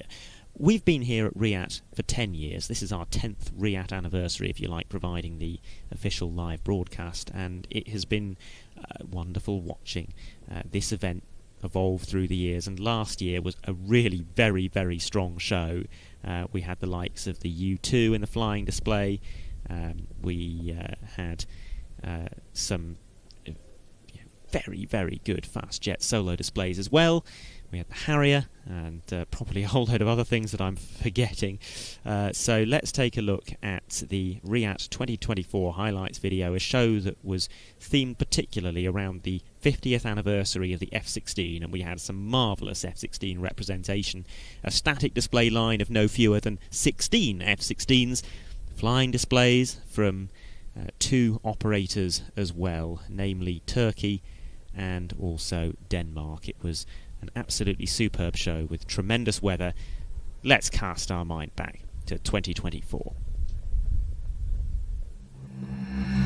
A very good morning, everyone, and on behalf of the Royal Air Force Charitable Trust Enterprises, a warm welcome to the world's greatest military air show, the Royal International Air Tattoo 2024.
What a show that was, and watching that video back has reminded me of things that I'd somehow forgotten. The F-15, my goodness. The F-15 QA Aberbill, the first ever British airshow appearance of an advanced Eagle. And that was a remarkable display. And we also had those F-4s arriving on the Friday with some extremely impressive flypasts. Yeah, that will go down as one of the best RIATs of the modern era. If you want to relive it, we have a 2-hour highlights programme available on watch.planestv.com, or if you are so inclined, you can even re-watch all 55 hours of live broadcasting.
We saw the Kinetic AW139 arriving a few minutes ago. Well, here is their King Air 350 in from its base at MOD Boscombe Down.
pair of Sokols from the Czech Air Force from the 243rd Squadron arriving from our left, and overhead some very special guests indeed in the form of the Ilyushin Il-78 and two JF-17Cs from the Pakistan Air Force. They will hopefully be coming in a little bit lower later on as we pay attention to all of the action that's happening around the showground. The Sokols arriving from the left. This will be only the second time that we've seen Sokols in the RIAT flying display, and always a great pleasure to see this particular helicopter because it is a very surprisingly dynamic performer. We'll get to see them in the air later today when they perform their validation. And if you noticed, by the way, they have disappeared behind the tents for the time being, but if you... we're trying to get a shot of the Sokols, and what you'll see is that they are of two different paint schemes. Now, let me assure you, the good folks who run this show, they are aviation enthusiasts just like the rest of us, and they have therefore requested that if two Sokols are going to be sent, they should both be in different paint schemes, please. One in camouflage and one in search and rescue colours.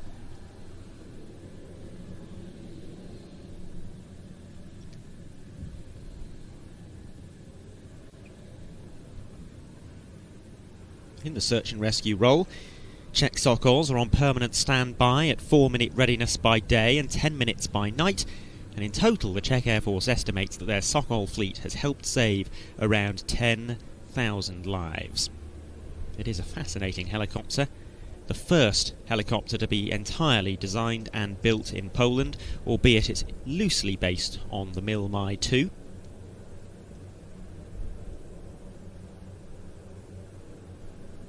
Arguably Poland's most successful aviation export, a helicopter which has served in many roles with a large number of operators.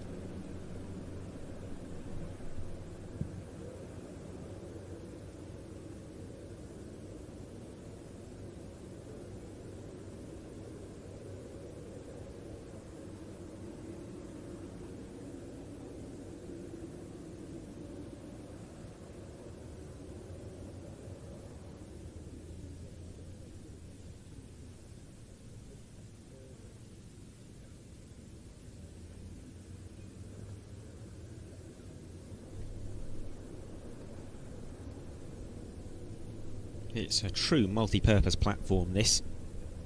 Used for light transport, VIP conveyance, medical evacuation, air ambulance duties, search and rescue, either over land or in the form of the Anaconda variant, at sea. Also used for firefighting, command and control, artillery fire control, electronic reconnaissance, and more besides.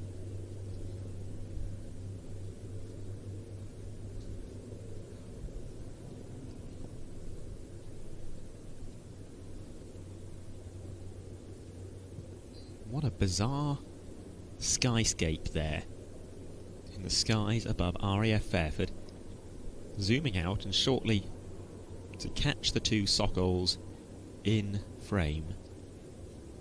Never seen that before, says Ian in my headset. Yeah, extraordinary. The shape, but also the colour. Green, but with a shade of pink almost.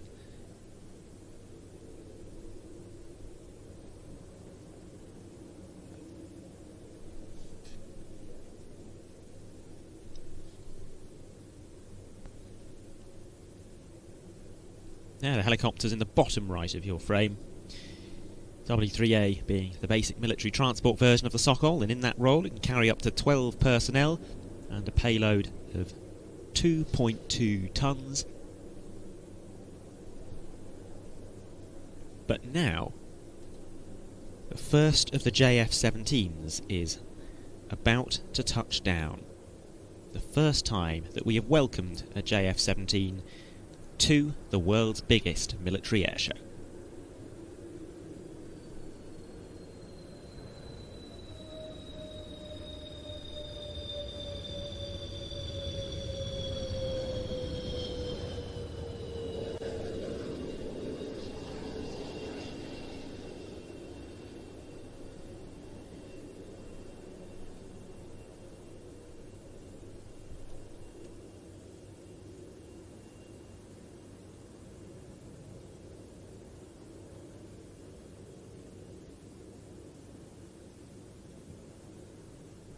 not that long ago, the Pakistan Air Force had a rather disparate and ageing fleet of fighter types which were no longer competitive in high-intensity combat. They were reliant on types like the Chengdu F-7, which was the Chinese license-built version of the MiG-21.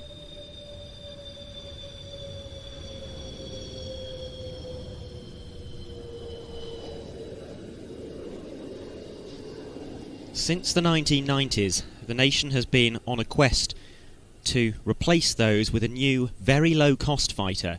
Development went quite slowly initially until the early 2000s, at which point design work was passed to the Chengdu Aircraft Corporation in China. The jet, dubbed Fighter China 1 by the Chinese and the JF-17 Thunder by Pakistan, was designed by China's foremost aircraft designer, a man by the name of Yang Wei, and under his leadership the project moved much faster. The resulting aeroplane flew for the first time in 2003, and it entered service in 2007, but that was the early version, the JF-17A, which proved to be a fairly troublesome beast.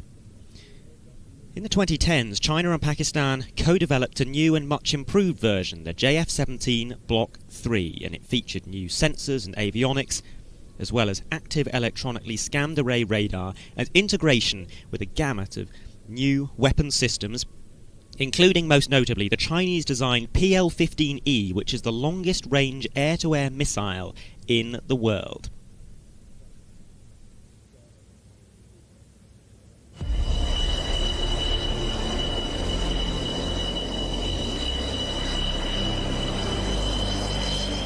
It may be small, but it is also mighty. The JF-17 is a lightweight, low-cost multi-role fighter designed in China, built in Pakistan, and available for less than a third of the price of any of its Western contemporaries. The original JF-17A may have had only modest combat capabilities, but don't be fooled. Though it looks almost the same, the brand new JF-17C is a whole different beast, bearing active electronically scanned array radar and integration with the PL-15, thought to be the longest-range air-to-air missile in the world. Size isn't everything. Underestimates the JF-17 at your peril.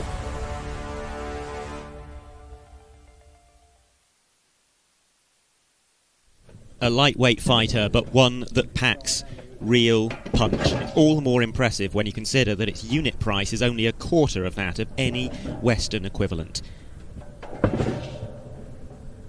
It may not pack quite as much punch as many modern Western options, but if your money can buy you a fleet of 100 rather than 25, well, that becomes a very appealing proposition indeed. JF-17s are now thoroughly inducted into the Pakistan Air Force and have been used in combat. And it's also scored some export orders as well. It's just achieved its first really notable export success, 40 units for the Air Force of Azerbaijan. We have seen JF-17s in the UK once before, appearing on static display at the Farnborough Air Show 2010, but this is the first time that we've seen one of these new, very capable JF-17Cs. And following in behind it, the support aircraft that has been providing aerial refuelling on their flight over to the UK, an Ilyushin Il-78NP from number 10 Squadron at Nur Khan. Pakistan has 4 of these aircraft in their inventory, and they are used for strategic transport as well as aerial refuelling. All 4 are operated by number 10 Squadron. The type was introduced to Pakistani service in 2009 when the 4 airframes were purchased second-hand from the Ukrainian Air Force. It bears great resemblance to its predecessor, the Il-76. The Il-76 itself had been considered as a potential tanker, but its performance and fuel capacity wasn't really adequate, so this improved version, the Il-78, was developed. It first flew in 1983, and it can, generally speaking, be used either as a tanker or as a transport aircraft, but not both, because for the tanker role it has removable fuel tanks installed in the cargo bay, which do of course take up the space that would otherwise be used for the transport of personnel or equipment. Those tanks though are modular and removable, so it is possible to swing between the 2 roles in a relatively short space of time. We're not expecting to see the Il-78 on static display. It is here merely as a support aircraft, but if anything, that is good news for us because it means we get to see double the amount of aviation action from this aircraft. It'll land, turn around on the ground, and then in an hour or two it will take off again. We'll see a similar procedure repeated on Monday departures. No, but we fixed the problem, so that's all that matters. This one coming in is low on fuel, we can put the emergency out.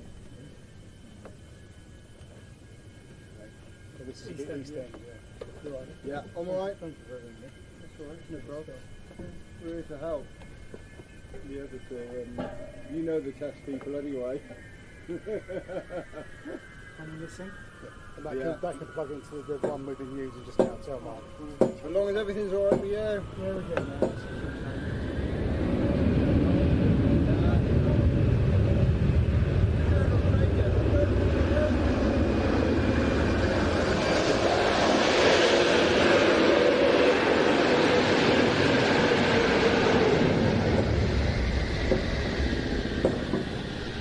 Oh, wow. That makes quite an impression.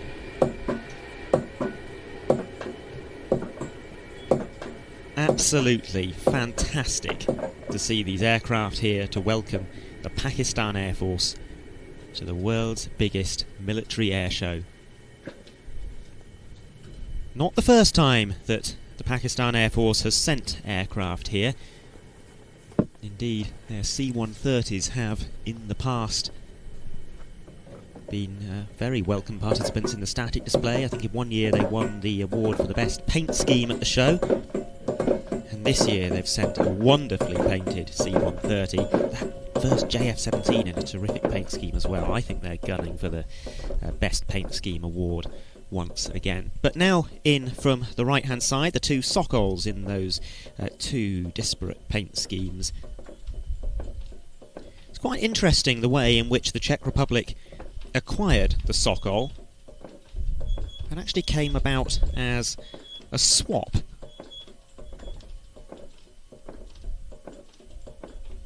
The Czech Republic was in need of some light multi-purpose helicopters, but it had a surplus of fighters, and so they organised a swap with the Polish military, trading 10 MiG-29s for 10 Sokols. 8 of those Sokols have been through a major overhaul to extend their service life, a process that began in 2015, but that's only going to keep them flying for so long, and they're now expected to be retired in the late 2020s.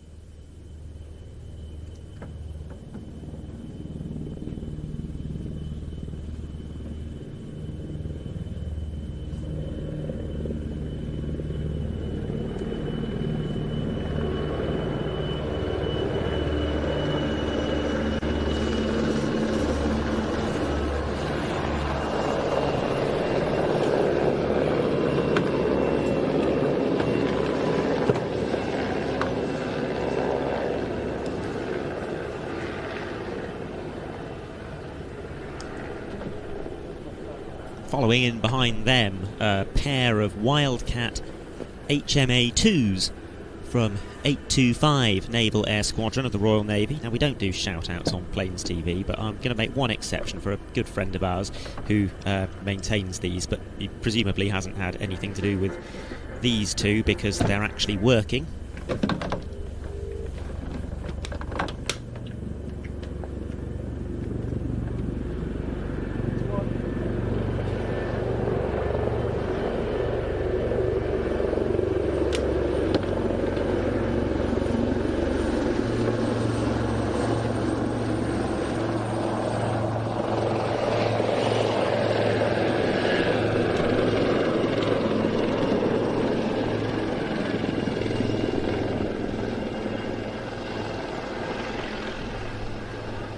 These two aircraft form the Black Cats, the Royal Navy's helicopter display team.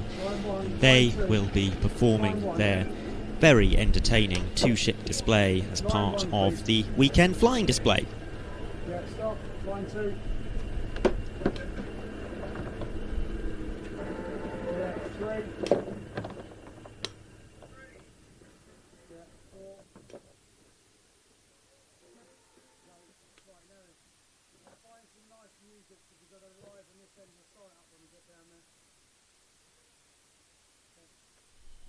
If you're noticing any oddities in the sound, then we do have some audio engineers working on the showground audio system within a metre of our microphone, and they're having a chat about their technical requirements. So that's why we've turned down the atmosphere at the moment. Otherwise, you'll be eavesdropping on somebody else's conversation. Apologies about that. The site is still in build mode.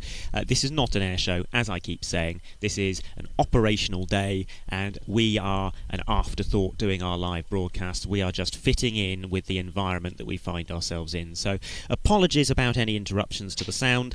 We're just doing the best that we can to give you some form of showground audio, while also not delivering anything that's too distracting or infringing on anybody's privacy or anything like that.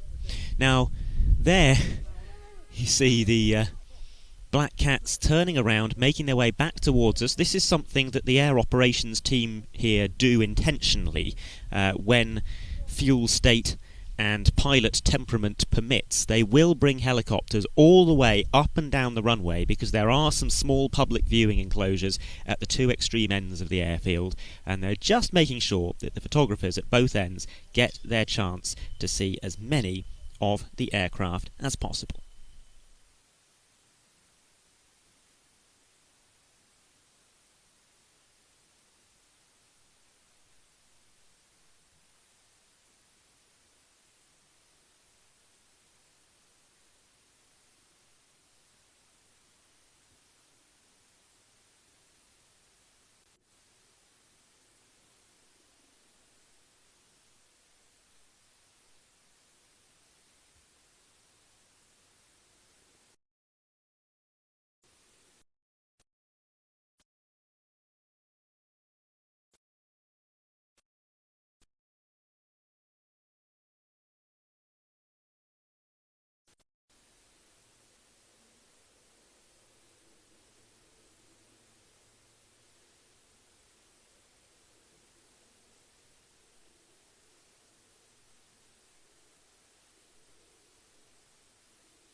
A reminder, or indeed a first notification if you've joined us fairly recently, that while we are broadcasting free on YouTube today and for the arrival sessions tomorrow, the show days proper, that is Friday, Saturday and Sunday, will have us broadcasting exclusively on our paid subscription service, watch.planestv.com. We do have a discount code available though, so if you sign up between now and midnight tomorrow, then you can use the code RIAT 2025, that's RIAT all in capitals, RIAT 2025, and that will give you 20% off your first 3 months. You can cancel any time, and after that 3-month period has elapsed, it will revert to the normal pricing.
If you do sign up to our streaming service, then that will not only give you access to all of our live broadcasts, but also to our back catalogue of programmes, and we'll show you some examples of those in a moment. But first of all, we look out to the right to see a contingent from the German Army, and this a trio of NH90 tactical transport helicopters, one of them for the flying display, one of them for the static display, and one of them as a spare.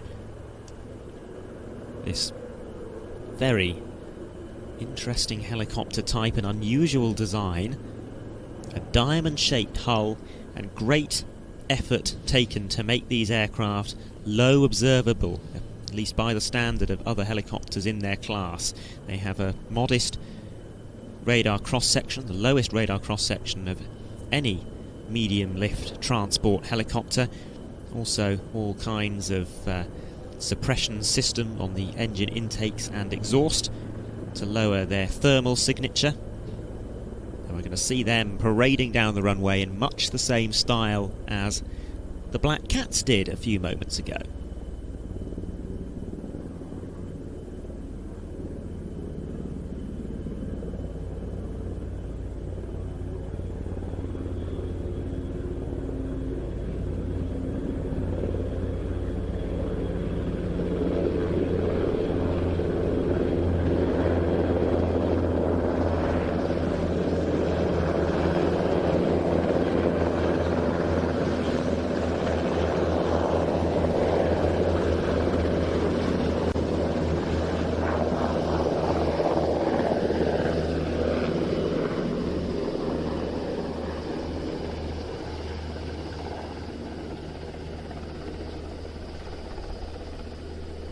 It is one of these aircraft which will perform the first validation display of the Royal International Air Tattoo 2025. We're expecting that in a little over 2 hours from now. It'll be followed by the Royal Jordanian Falcons. Now, I was mentioning a moment ago the back catalogue of programmes that we have available on our streaming service, watch.planestv.com. Let's take a little look now at the sort of thing that you can find on our streaming service. A huge 747-400 in the lovely colours of South African Airways.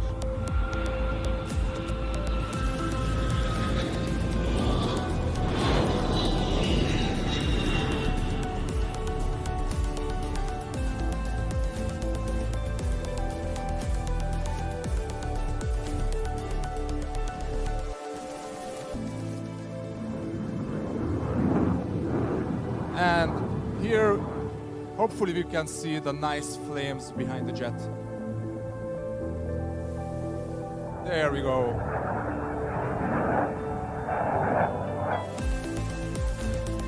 In a unique variation of the flag flyby, the Navy's new Swordfish is joined by a Sea Harrier.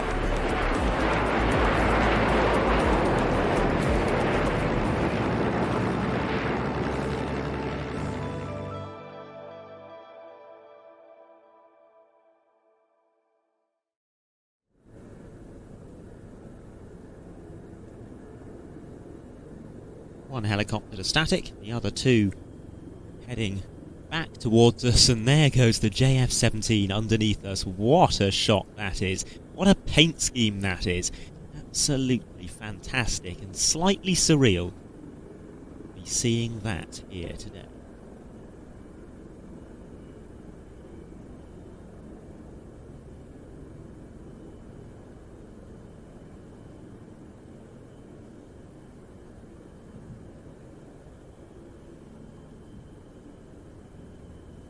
Thank you very much to Chris B, who's just sent us £5.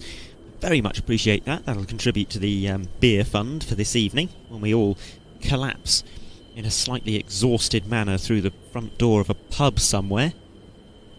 I did say I don't do shout-outs. I will make an exception for those who are giving us some money, and if anyone's done that earlier today, then if I missed it, then apologies and thank you very much. I haven't been getting all of the notifications to my phone. Also, I did spot someone asked if I could give a shout out to Chris. Kevin says, could I give a shout out to the amazing Chris, who's doing a great job managing now over 4,000 people in the live chat. And yes, thank you, Chris. You're doing a sterling job of keeping everybody well behaved and disciplined in the chat there.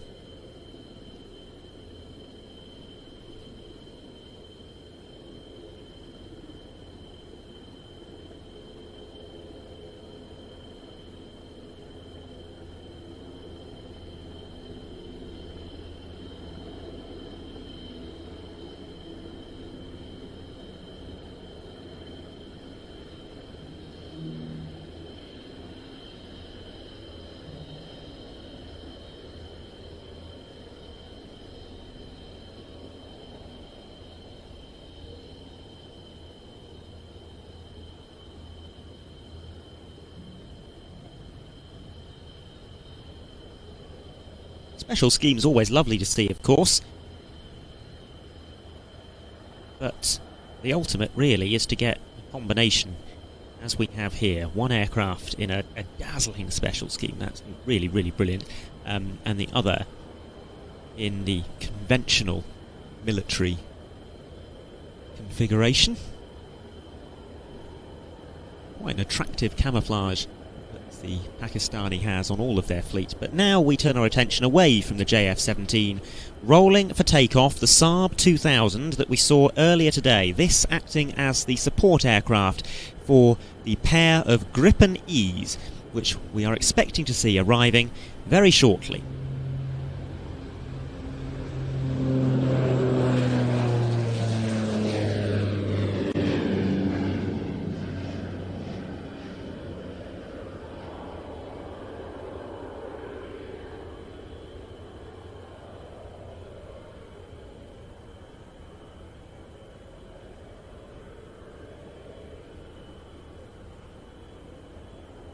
Mentioned having two JF-17 schemes. We'll give you a close-up of the grey aircraft this time. That's the operational colour scheme.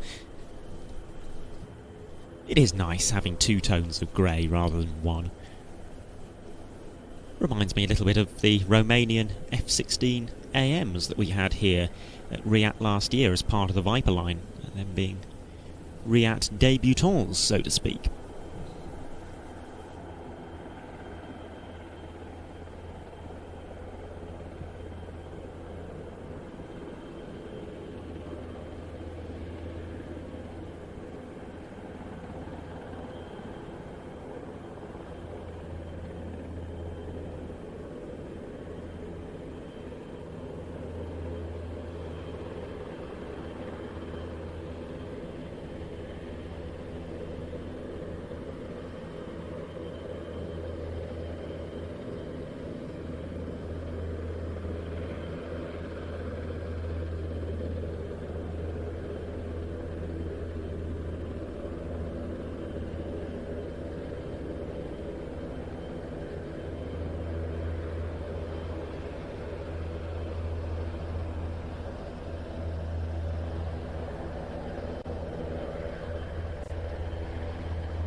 Now, the aircraft that is coming the farthest to visit us at the Royal International Air Tattoo this year is coming all the way from New Zealand. It's a Royal New Zealand Air Force Boeing 757-200, and we're expecting to see it in the relatively near future.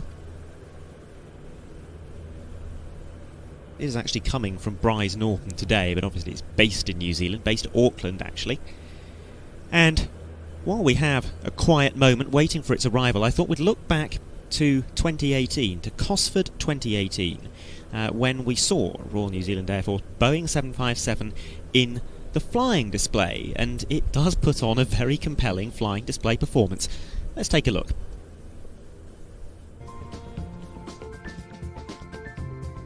Not many other displays have come quite so far as this, the Royal New Zealand Air Force Boeing 757. They've called running in, we're expecting them coming in from our right. And indeed, you can see the landing lights if you look out to the right on the Royal New Zealand Air Force Boeing 757-200, which comes to us from 40 Squadron at Whenuapai Airfield, which is otherwise known as Royal New Zealand Air Force Base, Auckland.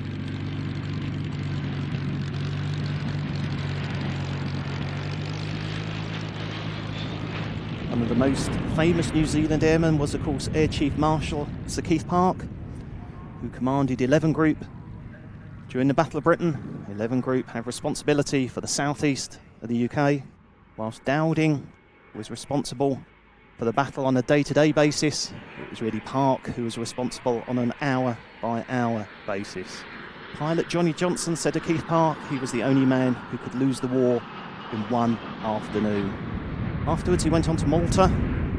At the time Malta was the most bombed place on earth, and he defended that country with both skill and compassion. Much loved by all under his command.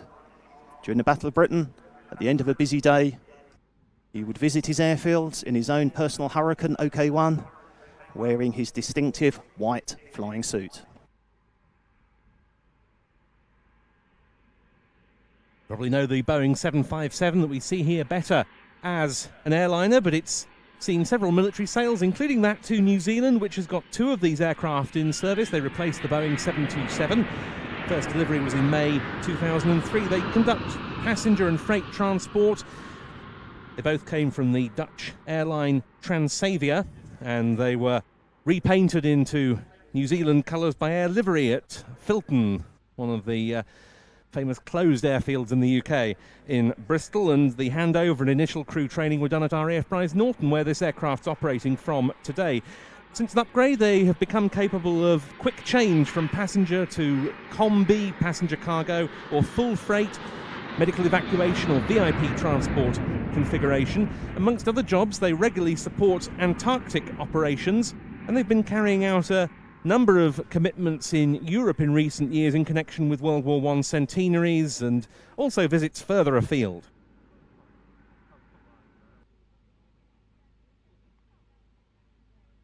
Running in now for a final fast pass.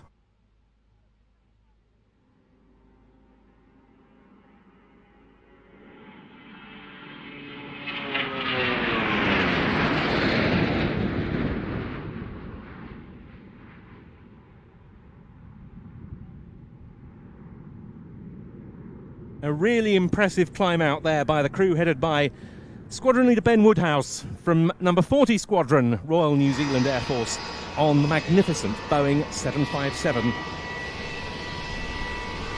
Well, that is the live action as the 757 is in the air close to us, but now on the runway, the site of that Pakistan Air Force Ilyushin Il-78.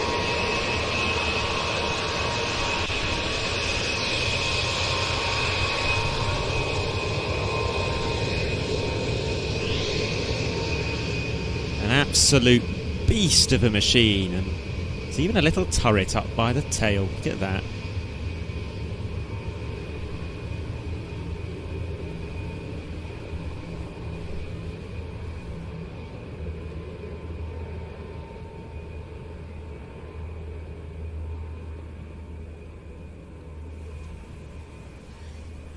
Yeah, a lot of absolutely fantastic aviation action going on, and Ian, who opened this broadcast, is now with me to talk about it. It's been an exciting half hour or so. It has, yeah. It comes in waves, doesn't it? And we're in a sort of a lull, sort of a moment where there's an awful lot on the ground, actually, and you sort of want to capture all of that and give everyone a sense of what's going on live.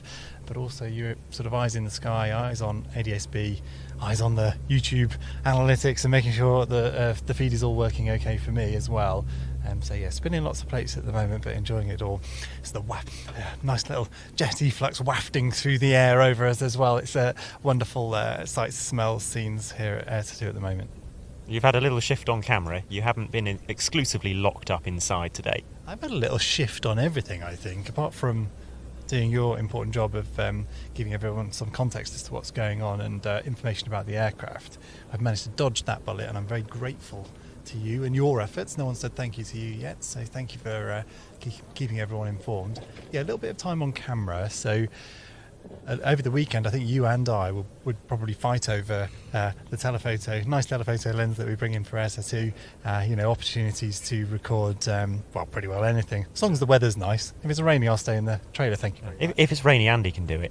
It's Andy's job. Yes, he's much better in the rain than I ever could be. So I'll over the weekend do that.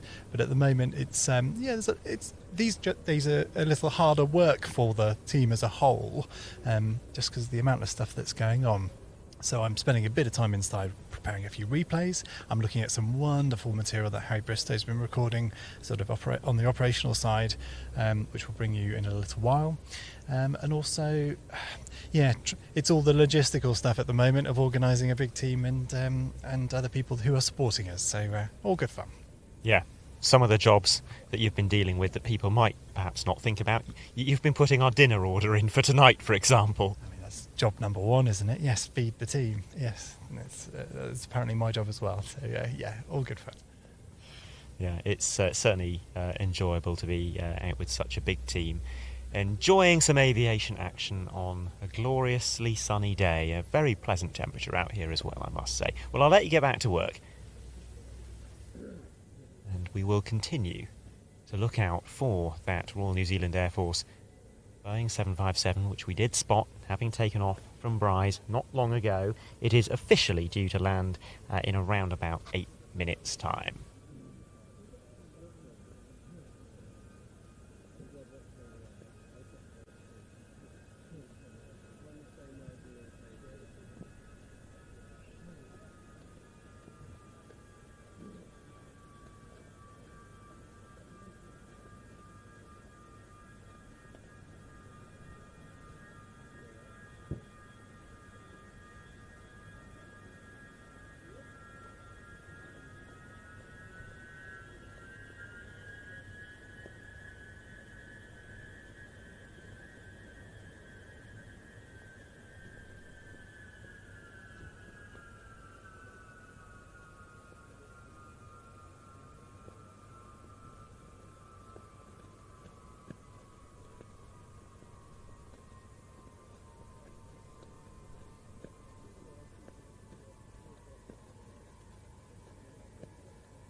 As well as having live cameras pointing at aircraft on and around the runway, we also have a roving camera today, and we can't bring it into the live mix, but what we can do is we can bring you some of the material that he has been pre-recording, and here is his view of the C-5M Galaxy, which was one of our first arrivals earlier this morning. Some of the MFTS types as well, and Harry's been recording this. He's been getting up close to some of the aircraft as they have been parking up and the air crews have been getting out. There's that lovely Pakistan Air Force C-130 special scheme that we have been talking so much about ever since it landed here earlier this morning.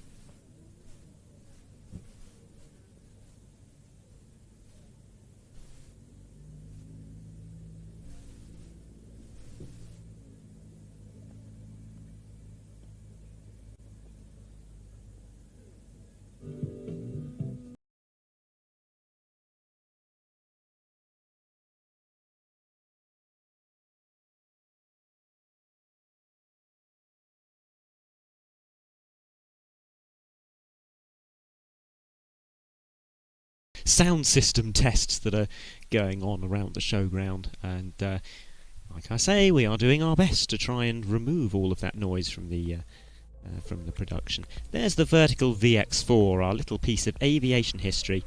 It touched down this morning, its first public appearance, and indeed its first time flying to any airfield other than RAF Fairford. What a peculiar aircraft. A delight to see it here for its public airshow debut. But let's go back to the live action, because the Royal New Zealand Air Force Boeing 757 is on final approach. 757 developed as a successor for the Boeing 727, except instead of 3 engines it had 2. First flew in 1982. The Royal New Zealand Air Force operates 2 of them, both of which serve with number 40 Squadron based at Auckland.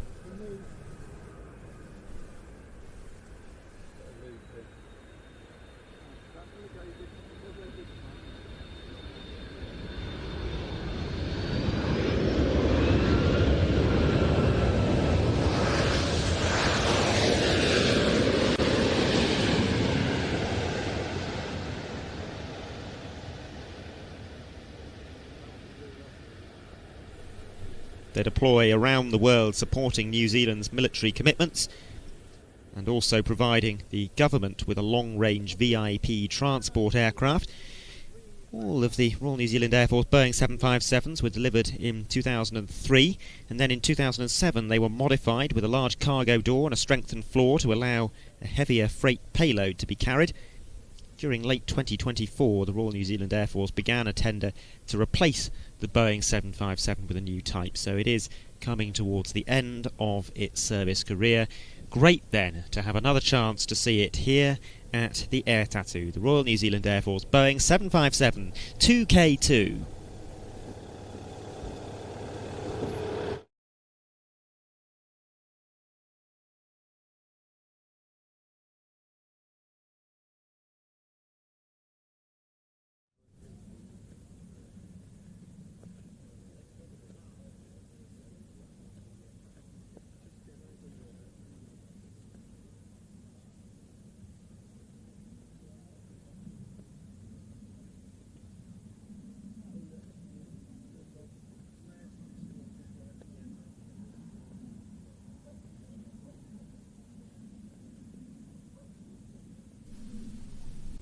Fast movers arriving from the right, which is always great to see, and I would anticipate that this is the pair of Saab YAS-39E Gripens.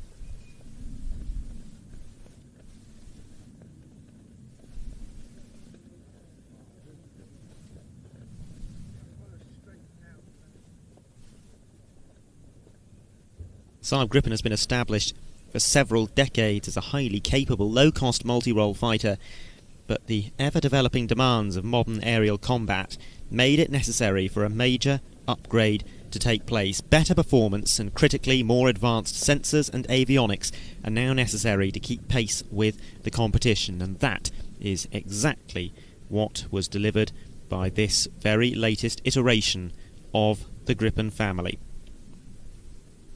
It was in 2008 that Saab first flew a technology demonstrator based on the established Gripen C. That demonstrator was fitted with Raven active electronically scanned array radar, replacing the pulse Doppler radar found on the older models. And while the original Gripen was powered by the General Electric F404, the same engine used in the Hornet, the new demonstrator was powered by the F414, the engine from the Super Hornet, delivering an extra 4,000 pounds of thrust for a total of £22,000 of thrust. That demonstrator would evolve into the Gripen NG, later renamed the Gripen E. It features the same two enhancements from that demonstrator airframe and plenty more: infrared search and track, more advanced avionics, a new electronic warfare system that is capable of signals intelligence, plus a revised undercarriage and fuselage layout which creates space for additional fuel and 2 extra weapons hardpoints. Landing in formation then, the 2 Gripen E's from Saab.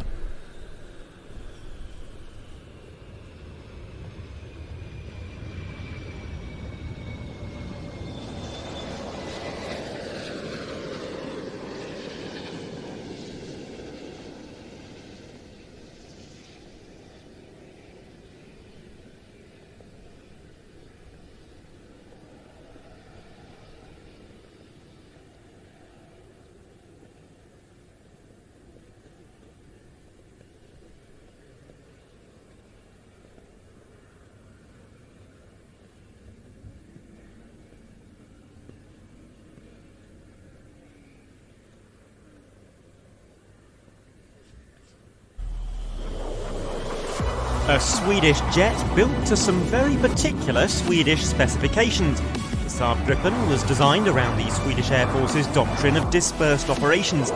This has resulted in an aircraft with a unique combination of capabilities. Excellent stall performance and minimal maintenance and crewing requirements are among the Gripen's headline-grabbing attributes, but it's also a far more cost-effective fighter to operate than many of its more mainstream competitors. All this means the Gripen has proved popular far beyond its native country, scoring export orders from air arms in Africa, Asia and the Americas, as well as to several European customers. This year we'll see a Czech Air Force Gripen C and a representative of the newest member of the Gripen family, a Gripen E from Saab, the manufacturer.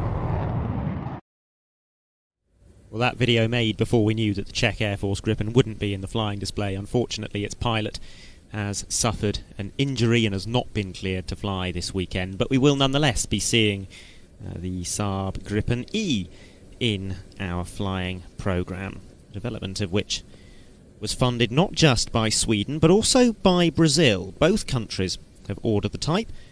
The first prototype flew in 2017 and the Brazilian Air Force was actually the first customer to take deliveries, the first ones being officially inducted in 2022. 2 main variants of the Gripen E family. There's the single-seat JAS-39E that we saw arriving. There's also the twin-seat JAS-39F, which is capable of several additional roles, such as suppression of enemy air defences and jamming activities. There's also a proposed carrier-based version, known as the Gripen Maritime. New Zealand 757 shutting down behind us. We can't really give you a view of the static display.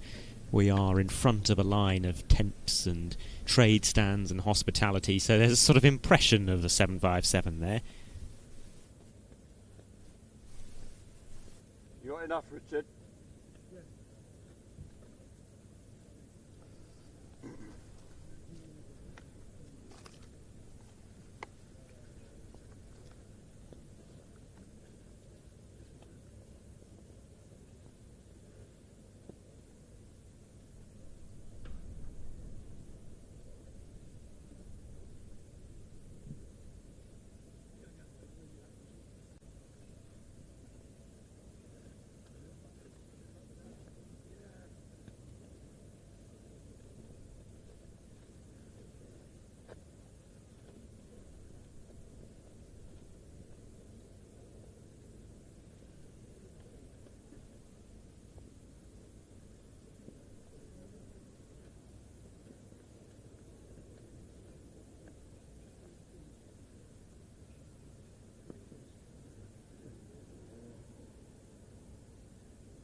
some replays from earlier today.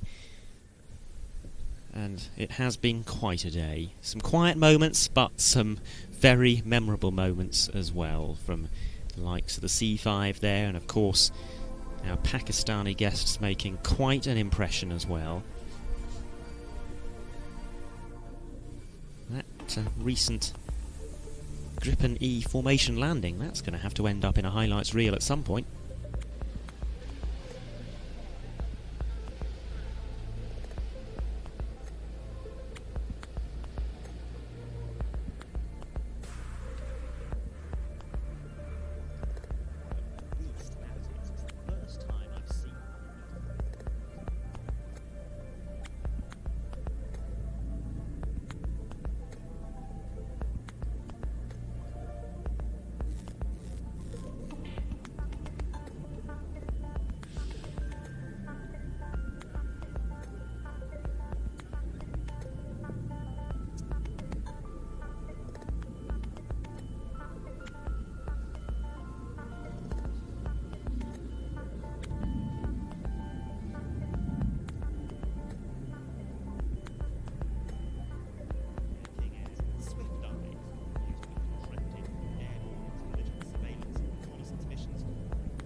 Continuing to look at some of the highlights of the day so far, but any second now we'll go back to the live action. We've got the German Air Force Airbus E400M, we think, arriving to our right hand side. We've got the Gripen E's taxiing down the far side of the runway as well.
Now, I'm not going to talk too much about the German A400M because this is one of the aircraft that we will have the very great pleasure of seeing performing later today when it conducts its pre-show validation. If you're wondering what a validation is, well, a lot of the pilots here either have a public display authority, basically an airshow licence that is acceptable here in the UK, or they have been observed by a member of the RIAT Flying Control Committee and have been signed off as being of a suitable standard to get a public display authority. even if their own nation doesn't provide them. However, for those that haven't been validated, they do so here at the Air Tattoo on the pre-show days. Rolling for takeoff now, and just about to pop into shot. There it is. The Czech Air Force C-295.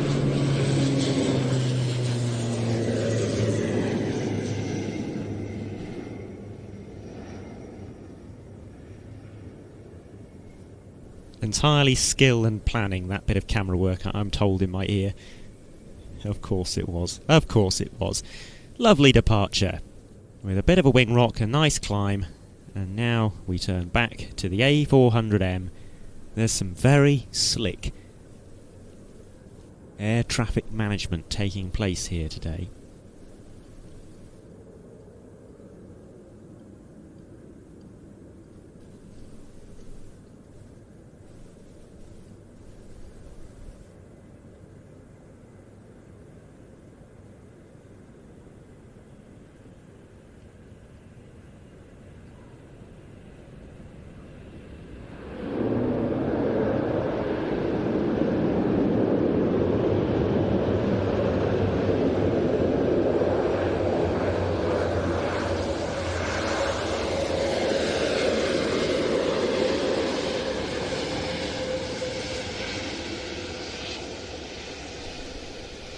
This aircraft coming from Lufttransportgeschwader 62, based at Wunstorf. We've seen German A400M in the RIAT flying display before, last year in fact, but never have we seen a full display from one. We were supposed to see a full display from a German A400M last year, but due to crew availability it was downgraded to a fly past at the last minute.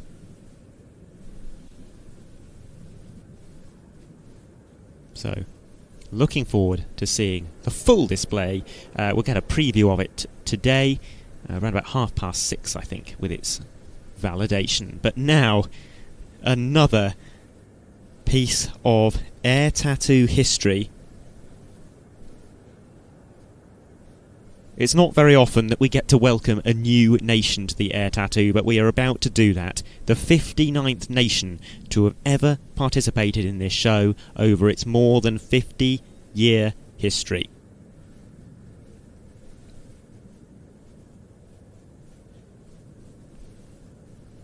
The aircraft that we're about to see excels in delivering relatively large volumes of cargo to small, austere airstrips. It is particularly notable for its high-mounted engines, so located as to provide protection from FOD while landing on rough, unprepared runways. It is, of course, the Antonov An-74, and it comes to us from the 533rd Air Wing at Cairo East of the Egyptian Air Force, the first participation ever of the Egyptian Air Force in the Royal International Air Tattoo.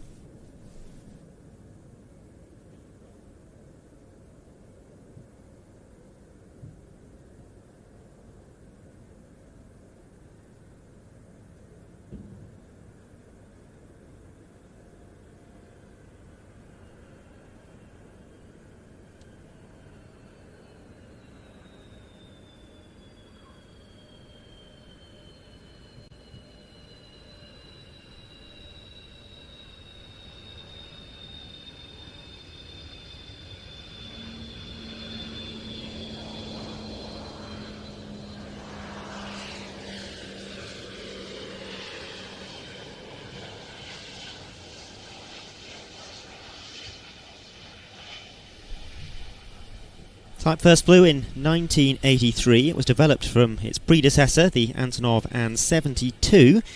Visually it's very similar, but it differs through the installation of a more powerful radar, more advanced equipment, longer range, and the ability to be fitted with skis, although that, I presume, is not something that's required very often in Egypt.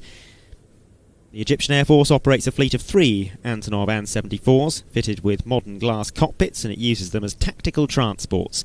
Originally a larger fleet was planned, but for various reasons, options for additional aircraft were not exercised.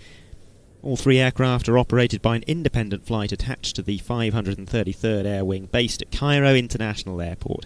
This is the first time that Egypt has sent an aircraft to the air tattoo. What a wonderful sight, what a wonderful paint scheme.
What you're looking at now is an MC-130J Commando 2 of the 67th Special Operations Squadron of the United States Air Force, and it comes to us from its home base at RAF Mildenhall. The MC-130 family of Hercules are configured for special operations, and they are flown by the Special Operations Command. Their primary missions are infiltration, exfiltration and resupply of special forces, plus the aerial refuelling of special operations rotary assets. The latest version of the MC-130 is the MC-130J Commando 2, and a fleet of 37 of these aircraft have been acquired.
I spotted a message from Boeing 747-200 asking, did all the Pakistan Air Force planes land?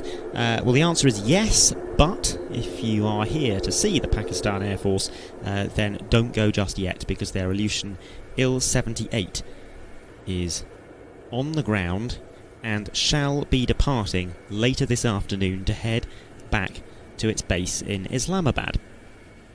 German A400M that we saw land a moment ago is now taxiing onto the runway. That will backtrack the runway rather than using the parallel taxiway, because its wingspan is too large to use said parallel taxiway.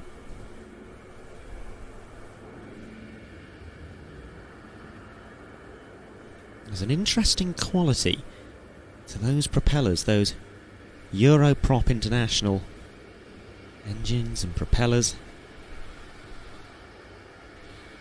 developed especially for this aircraft, 8-bladed props. And they don't just look odd in video form, they look quite unusual to the naked eye as well.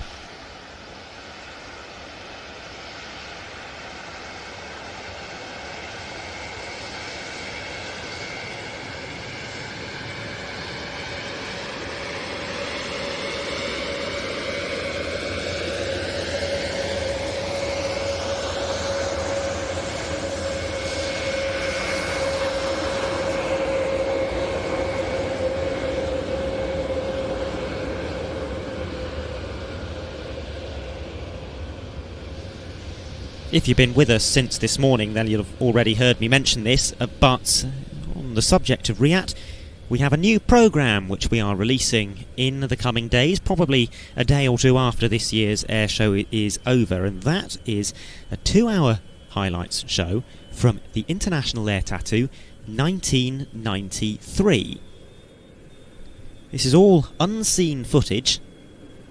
It has never been used before, and we have painstakingly restored it and put it into this new programme, complete with modern graphics, modern narration and so on. It's quite an odd watch in that regard, but nonetheless we're very pleased with it. We're looking forward to letting you see it, and here is a little look at the sort of thing that you'll see in that programme, which will be released shortly on our streaming service, watch.planestv.com.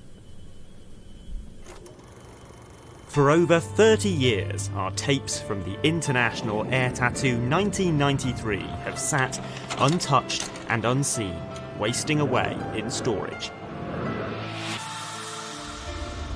Finally, we've captured the tapes and painstakingly restored the footage, and now, for the first time, we can bring you the highlights of a truly vintage air tattoo.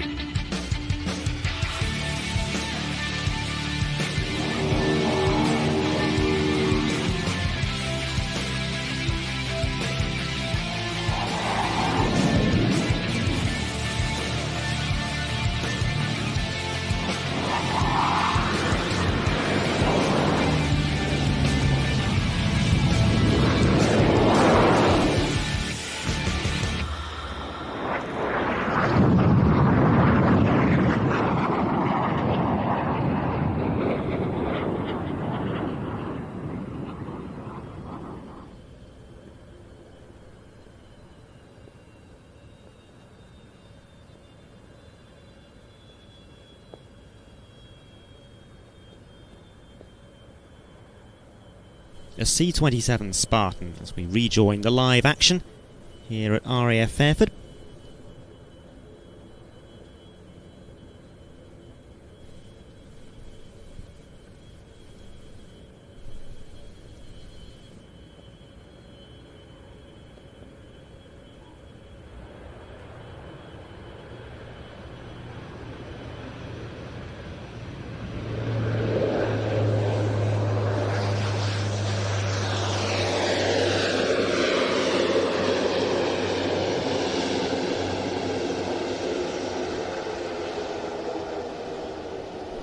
We'll see that in the flying display over the coming days, a absolutely barnstorming display, fully aerobatic, manoeuvres including a loop, a half Cuban, a quarter clover. It's absolutely extraordinary. And it's part of an enormous contingent from the Italian Air Force. In the flying display, all three of the Reparto Sperimentale Volo Solo displays, this one, the T346 Master, the F2000A Typhoon, there's the Frecce Tricolori as well, and then in the static display, quite the collection of types, including the E550A, the P72A, and the C130J.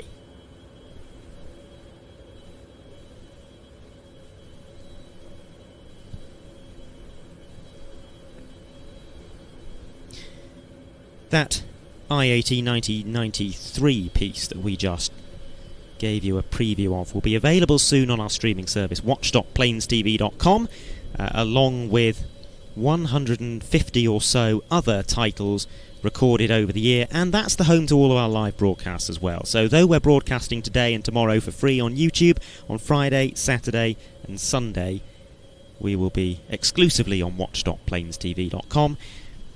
Here's a little glimpse of some of the other titles that are available to watch on our streaming service. I was just upstairs getting ready to go to Sunday school, and I heard the commotion, and I rushed out the front street, and I saw this plane flying very, very low, and the pilot was waving down like this. And as far as we're concerned, the airframe is identical. The flying characteristics are identical to the original Phenom. There are minor improvements, especially around the area of power plants, hopefully. This maneuver on the longitudinal axis is possible due to a combination of the exceptional aerodynamic characteristics and the great handling qualities.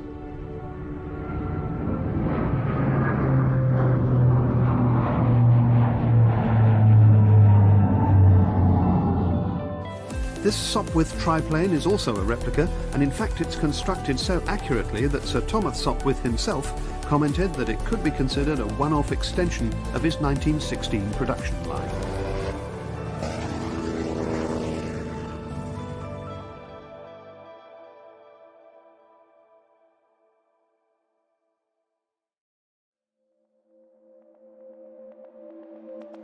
But there we are with a successful transition into the hover, and note that Guy has actually gone beyond the vertical. He is slightly upside down, and reaching the rope release switch from this position is immensely difficult for him within the confines of his 4-point harness. But there goes the release.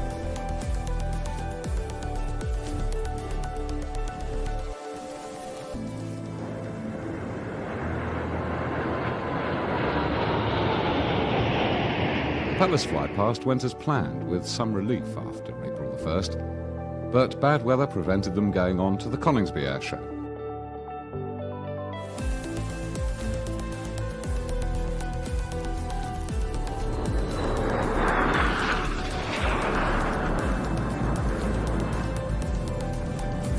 Wow, what a beautiful sight.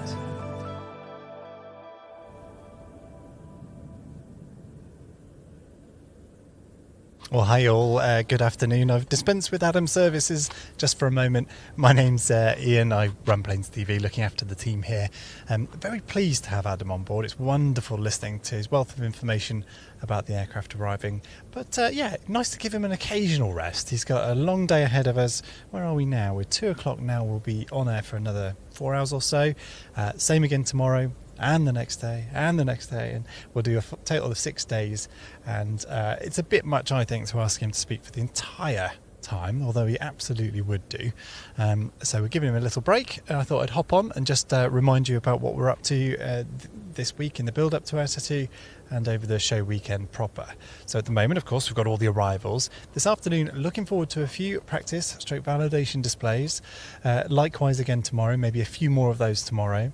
Then into Friday, it's the air show proper. We'll have a few more arrivals, which will, on Friday, it will all come out on watch.planestv.com. So that's really when we're into the show proper. So regular viewers, you'll be aware we have our own streaming service at watch.planestv.com, and that's where we'll be live on Friday, Saturday and Sunday. And we do have an offer code for that service. If you use RIAT 2025, that will get you 20% off your first 3 months, giving you access to the live broadcast this weekend. And of course, the back catalogue stretching back 35 years and whatever else we release in that time. As Adam mentioned, we've got a archive programme from IAT 93 due for release next week. It's sat there and ready to go. Adam's reappeared. I told him to have a break. He's been away for approximately 42 seconds. Well done, Adam. So yeah, we'll go on that probably on Tuesday after the show. Tuesday evening, I think. I feel like I sit down and watch that myself. It is remarkable material, unseen before. Those are tapes from the 90s that we never released as a programme. So some unique stuff that nobody's seen before. So looking forward to sharing that with you on that service. So yeah, good time to sign up. Thank you, Chris. I see you in the chat. Providing the link and the offer code there. And as Adam said earlier, huge thanks to Chris for looking after the chat. It's usually pretty good, but I do see, 4,500 of you there, and you do occasionally get people put in some strange stuff. Jets in the air, hooray! And Adam as well, I'll hand you back.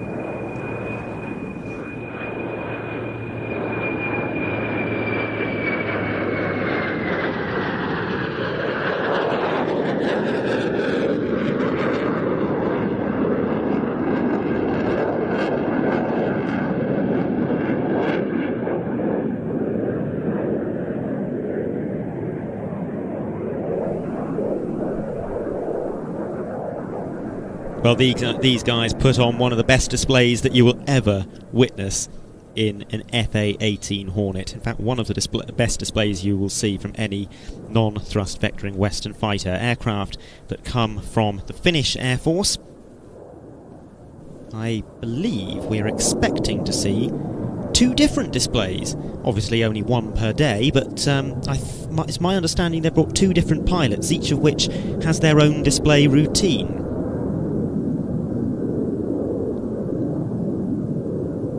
has the rare distinction of being a RIAT double award winner. That was back in 2019 when the Finnish Hornet Solar Display claimed both the As the Crow Flies trophy for the best display as voted by members of RIAT and the Sir Douglas Bader trophy for the best individual flying display as chosen by the Flying Control Committee. So, certainly a display that has many, many accolades to its name, and one which fully explores the handling capabilities of the Hornet, defined of course by excellent high alpha performance, made possible by the V-tail, which allows for directional stability in high alpha flight regimes, and the large leading edge route extensions or strakes which create vortices over the wing and allow the wing to continue producing lift far beyond its normal stall angle. Here comes the first one touching down, and the air brake deployed between those distinctive tail fins.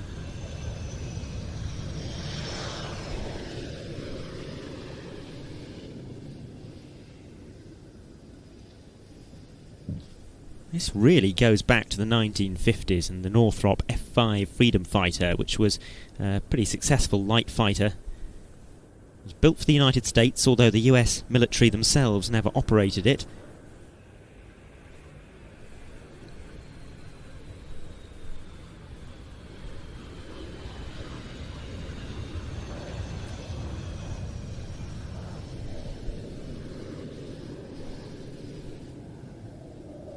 US operated jets at the time, getting ever larger and heavier. Ah, here comes a Typhoon.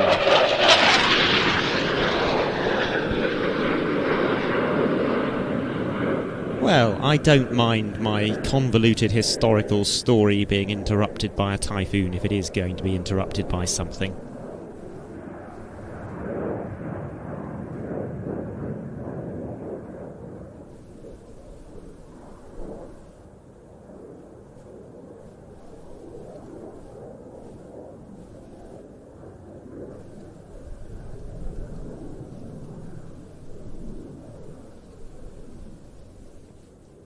But as I was saying about the Hornet, it was really the success of the F-5 that led the US to pursue its own lightweight multi-role fighter, and so a competition was staged. Lockheed Martin entered the F-16, Northrop entered a highly modified derivative of the F-5 called the YF-17 Cobra, and while the F-16 won, the YF-17 had been a very good candidate, and it was the US Navy that pressed for the continued development of that aircraft, and it became the Hornet. And here, the Typhoon is another aircraft that has a pretty convoluted backstory. It goes back to the 70s. The UK was starting to search for a successor to the Jaguar, and Germany for a replacement for the F-4 Phantom. It was decided that one solution might be to work together on a new fighter, and indeed to encourage other allies to join the project. There were several false starts. The British at one point went it alone with the British Aerospace EAP prototype, first flying in 1986. And then Germany, Spain and Italy rejoined the programme, setting up the multinational Eurofighter company, and this was the result.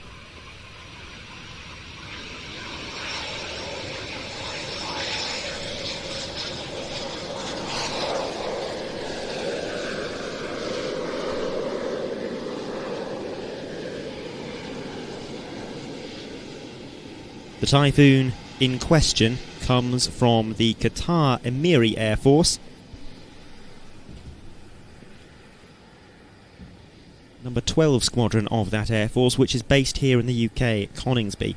When Qatar ordered their fleet of 24 Typhoons in 2017, it was also agreed that a joint training squadron would be established involving both the Royal Air Force and the Qatar Emiri Air Force. And it's based here in the UK at Coningsby. However, that unit did deploy to Qatar during the 2022 World Cup to provide air defence for the competition.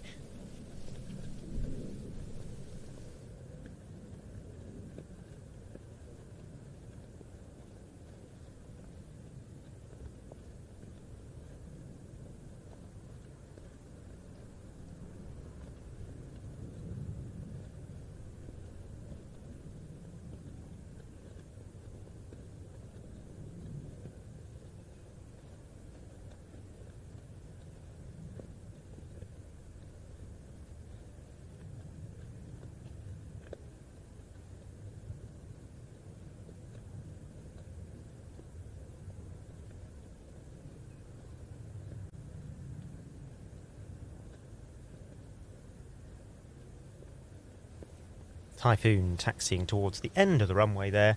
That will take its position in the static display, one of several aircraft from the Qatari Air Force that we're expecting to see today and tomorrow, arriving for the show, which will also include a Hawk Mark 167, a C-17A GlobeMaster, AH-64E Apache as well. First time we've seen a Qatari Apache at the Royal International Air Tattoo, and that's as part of the Apache 50th anniversary theme. And I thought I would come and have a word with the man who is filming these aircraft for you. Well, one of them, of course, but the one who is getting the tight telephoto shots. Andy, you've been putting in a really long shift today. Yeah, it's been fun though. It's been really quick, actually. I don't even know what time of day it is. I believe it's still daytime. But yeah, it's been really fun. Yeah. Well, I'll tell you, it's just gone 2 o'clock. So we are, halfway through? There's still a lot of aviation action to come. But of the things you've filmed so far, you've been standing closest to the runway out of all of us. What's had the most presence? What's caught your attention? I think probably for me, again, a bit of helicopter buzz. I enjoyed the NH90s coming through the Wildcats. That was good. But also seeing the Typhoons, I think, has been a bit of a highlight so far. We've seen the Grippins come in as well. So I suppose anything that makes a lot of noise always wakes you up and gives you a jolt. So you get back and concentrate and get on planes. But of course, again, had lots of variation, which has been great. Yes, and sometimes we do seem to get caught by surprise by things, and something arrives in the overhead and we catch it with maybe 5 seconds before it's on top of us. But that's the nature of the day here, isn't it? There's so much going on, and you as a camera operator, you've got to have your eye on all sorts of different things. I mean, right now we've got an aircraft getting ready to enter the runway from the right. We've got an aircraft also on the move out on the northwest loop, on the northeast loop, sorry. We've got Hornets backtracking. We've got the Typhoon that's just disappeared over the hill, and at any point we could have at least one aircraft, possibly several, arriving in the overhead. Yeah, that's right. And if anyone's watching at the moment, I think my camera's live as well, so I'm trying to film that as well at the same time as doing an interview. So yeah, there's an awful lot going on. You do get quiet spells, which again can lull you into a false sense of security. But yeah, we've got a lot going on, plenty to keep our eyes on. I'll leave Andy to it. They don't like it when I come and distract them, but it is good to introduce you all to the team. I think we are all real aviation enthusiasts, or the vast majority of us are real aviation enthusiasts here, and there is nothing that we would rather be doing than standing out by the runway here at RAF Fairford. The weather is good, the aircraft are coming in steadily and rapidly at this point as the Hornets make their way down the far side of the runway. C-27 is out there to our right, and there is something waiting to enter the runway out to our right as well. We can't get a camera on it, I don't think, because it's probably behind tents and flagpoles, but I'd be interested to try and sort of crash in. There we are. Excellent. It's a C-295, the Spanish one by the look of things. Well, that'll be heading for home, I suppose, acting in a support role for the C-16 Typhons.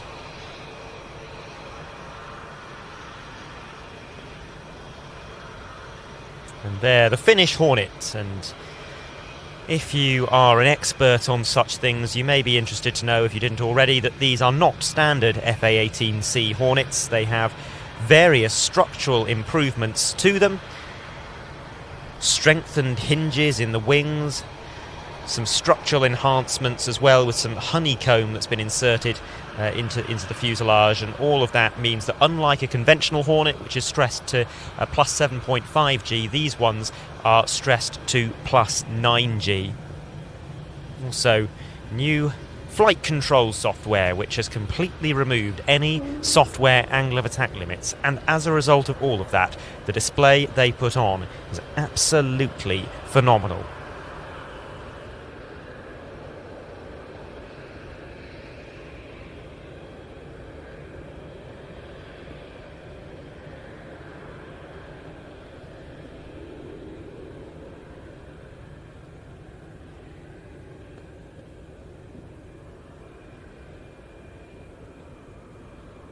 I've just been told something very interesting.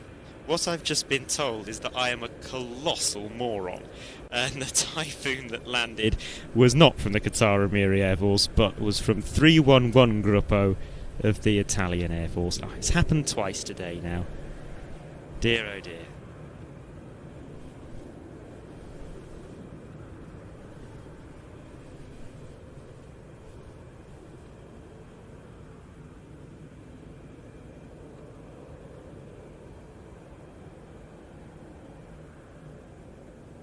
Try and work it out through roundel spotting, but it didn't look like an Italian roundel to me.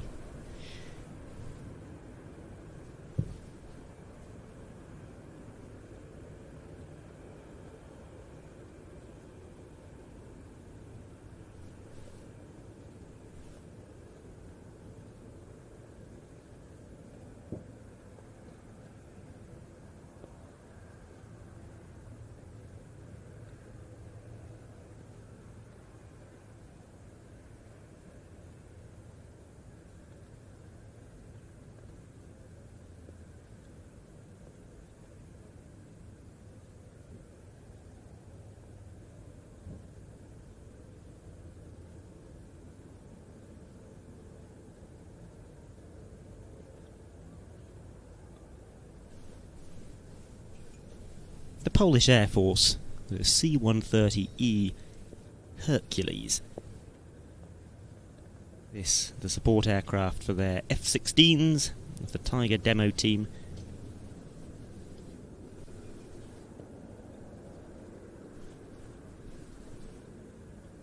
Now, I was expecting a C-130H, but as far as I recall, all the Polish C-130Hs have black nose cones, whereas the C-130Es do not.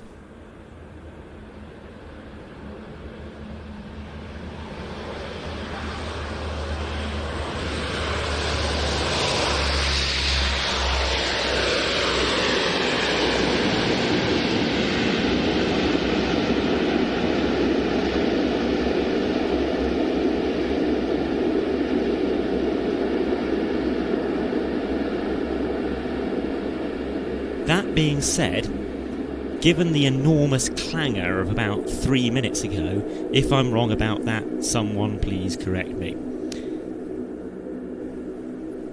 I've seen a lot of C-295s today. Well, the Polish Air Force used to operate C-295s for strategic airlift purposes, but it wasn't really big enough to support major operations. Thus, they began taking delivery of second-hand C-130E Hercules from the US Air Force in 2009, with a total of 5 such airframes being delivered from the United States. A further order for 5 ex-US Air Force C-130H models was placed in 2021. They're also second-hand stock, and those are replacing the C-130Es on a one-on-one basis.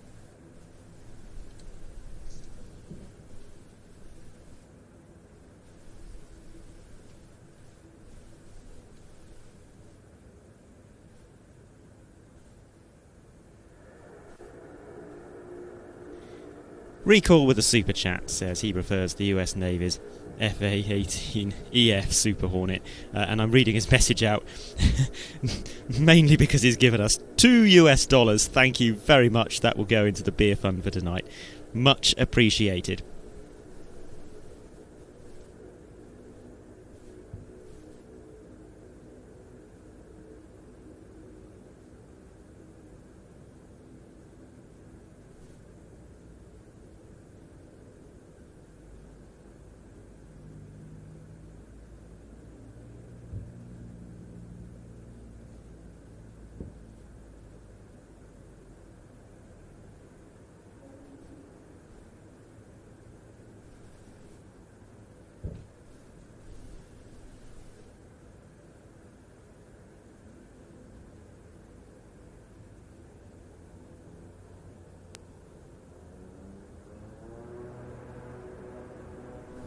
Spanish C-295M now on the roll.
we were reasonably slick with things like aircraft identification last year, and the reason for that is largely because Matt was acting as our spotter, listening to the radio and monitoring ADS-B and feeding useful information into my ear.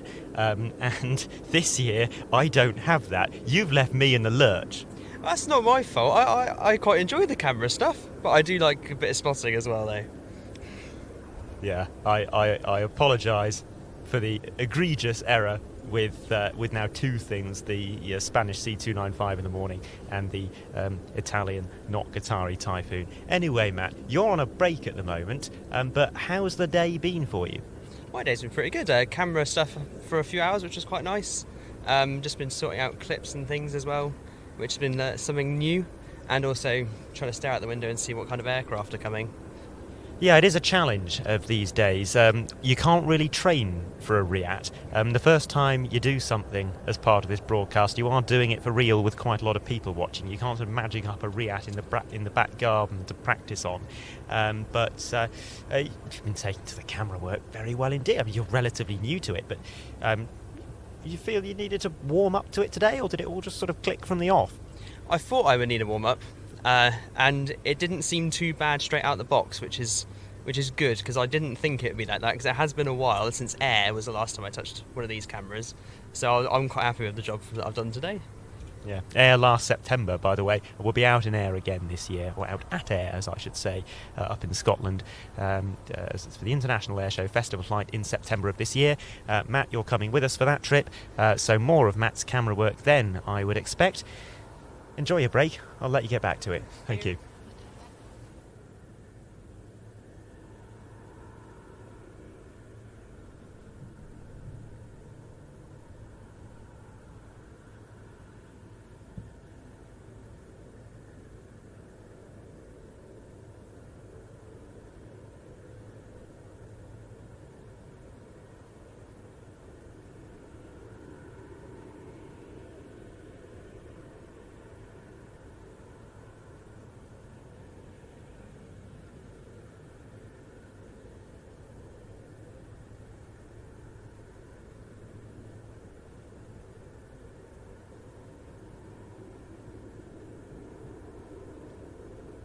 Colin says I should buy the first round of drinks for the team. I quite agree, except for the fact that people have been giving us some money, so thanks everyone for sparing me from that. Fans RV7, by the look of things, making its way along the runway, landing long.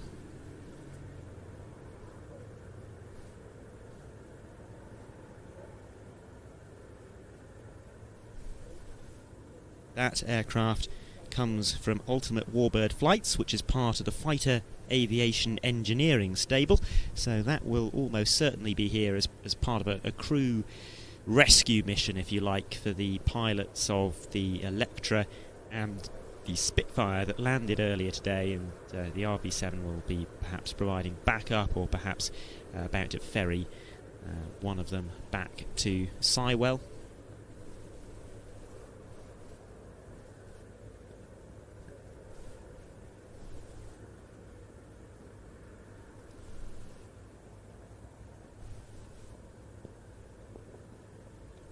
I did say a couple of people have very kindly given us some money. Tom has given us £5. He says, good work guys, get some drinks tonight, and he's going to be here on Sunday, so enjoy your visit to the Air Tattoo, and thank you very much, it is hugely appreciated.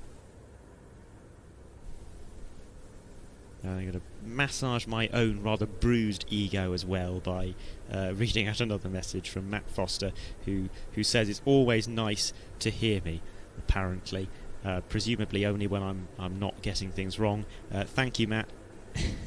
Always nice to talk to you. They're both here and at Shuttleworth as well. Thank you.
I have been able to confirm, by the way, that is a C-130E. I thought I recognised it as such. Cosmetically, of course, they are so similar. The only real difference is that the C-130H has slightly more powerful engines, which has increased its payload capacity by about 1.5 tons. But in the case of the Polish Air Force, the only real cosmetic difference being that the C-130Hs have the black nose cones. Big thanks to Brian in Brisbane, who's also given us £5 and says the F111 in that IAT 93 clip is excellent, and that he worked on F111s for a while in Australia. Well, Brian, tell you what, just for you, we're going to get the F111 clip from that programme and we'll play it out later on as part of our broadcast today. You'll get sort of 2 minutes of F111 action from IAT 1993, including the absolutely epic dump and burn. And Volker has sent us €6. Thanks very much indeed.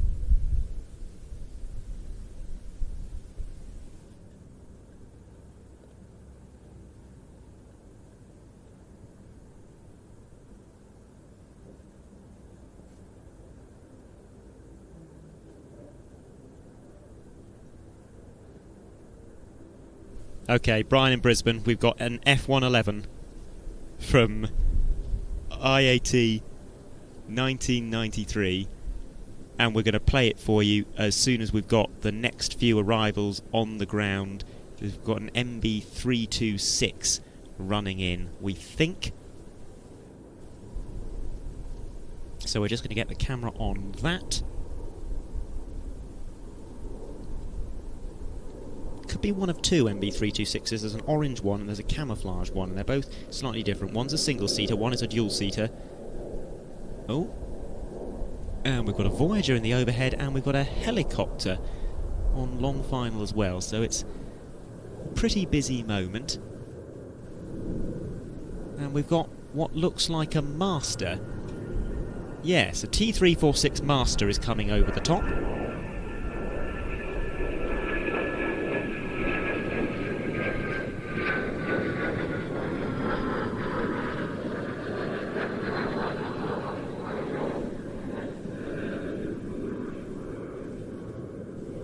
Now that just sums up RIAT arrivals, doesn't it?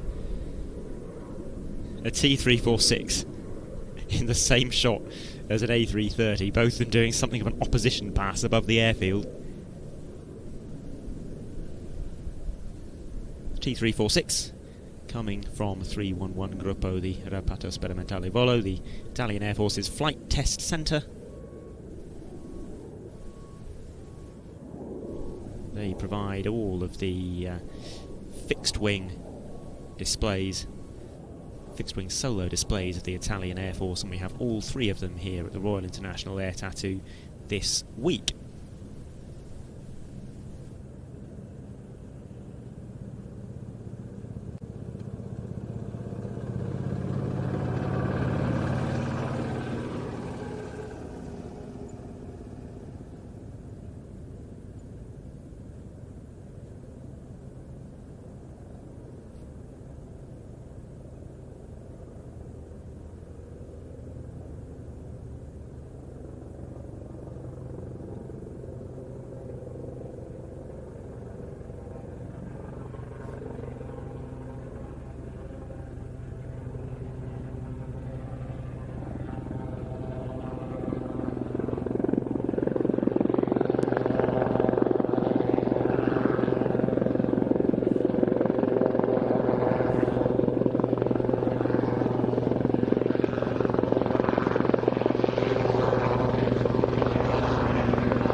That's a nice rarity for the static display from the Spanish Air Force, and it is what they would call an HE-25, but to the rest of us it's an S-76C. A medium-sized utility helicopter developed for the civil market, based on technology developed for the S-70 Blackhawk. designed to provide a rugged commercial helicopter which also met requirements for military use should the need arise. Spain operates two versions, the HE-24 in the training role, now retired, and this, the HE-25, in the search and rescue role. The T-346 Master now performing a low overshoot.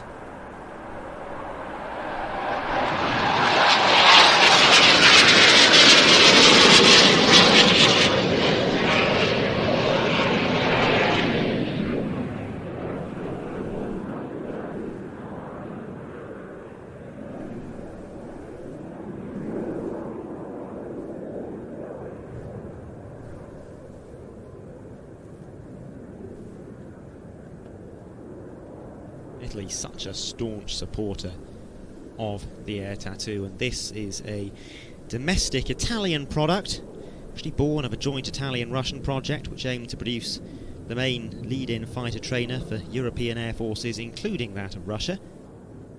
Yakovlev had been working on a new jet trainer since 1991, but sought Western support in bringing the project to market, and so Alenia Ermaki came on board. In time, Alenia Ermaki took over development of the aircraft, and then eventually the two companies split, with Alenia redesigning the aircraft to use exclusively Western components. And this was the result, the T-346.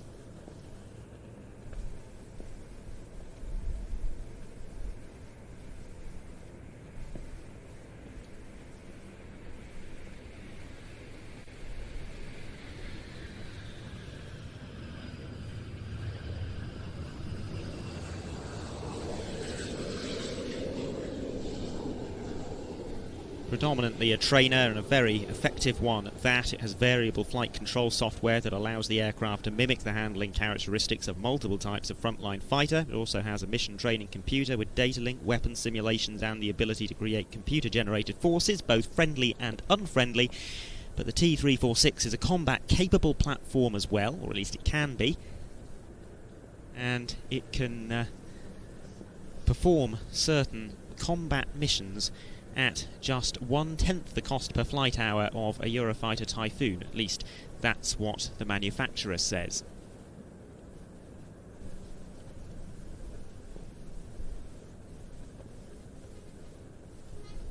And here we have an AH-64E Apache.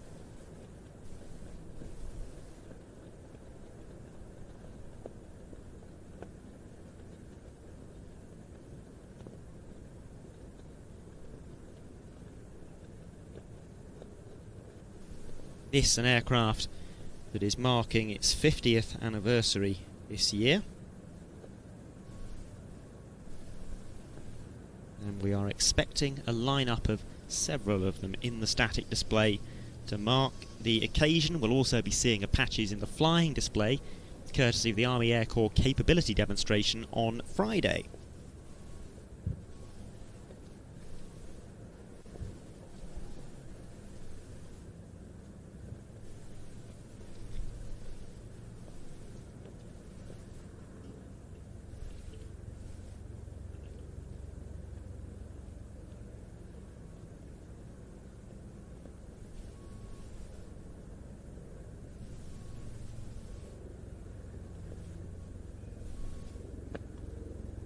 A.G. Rylance says, cracking coverage guys, burger and beer on me, see you Saturday, and he has given us £20. Wow.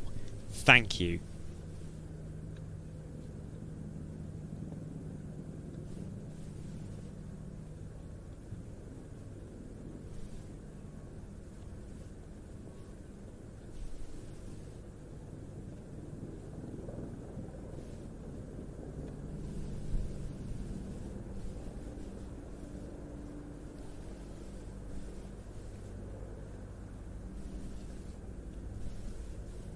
Now, what a great colour scheme that is. An Apache coming to us from 42 Squadron of the Qatar Emiri Air Force. It's the first time we've seen a Qatari Apache at the Royal International Air Tattoo.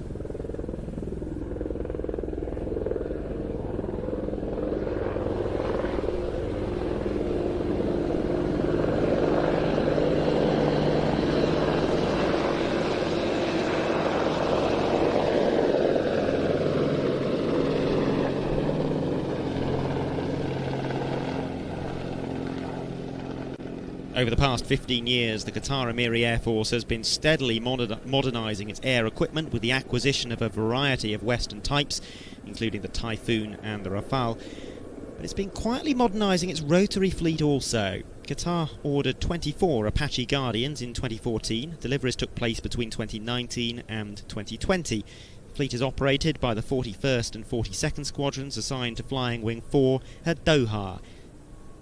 This particular aircraft has been brought to the UK in the back of a C-17 GlobeMaster, but has been unloaded so that it can arrive at Fairford under its own power, much like the Qatari NH90 that we saw last year.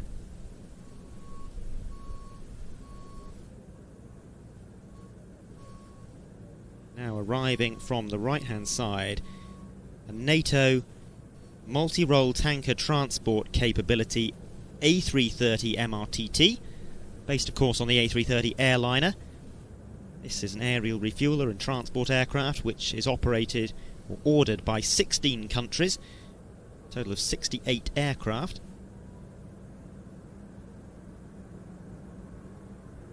The NATO multi-role tanker transport fleet is a joint EU and NATO organisation consisting of 6 nations: Belgium, the Czech Republic, Germany and Luxembourg, the Netherlands and Norway as well, whereby an eventual fleet of 10 A330 MRTTs are co-operated.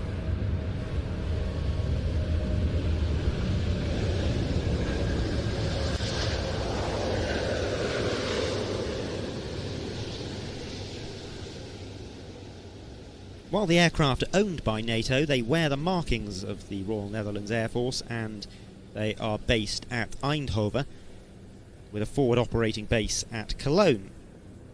The aircraft differ from the RAF Voyagers.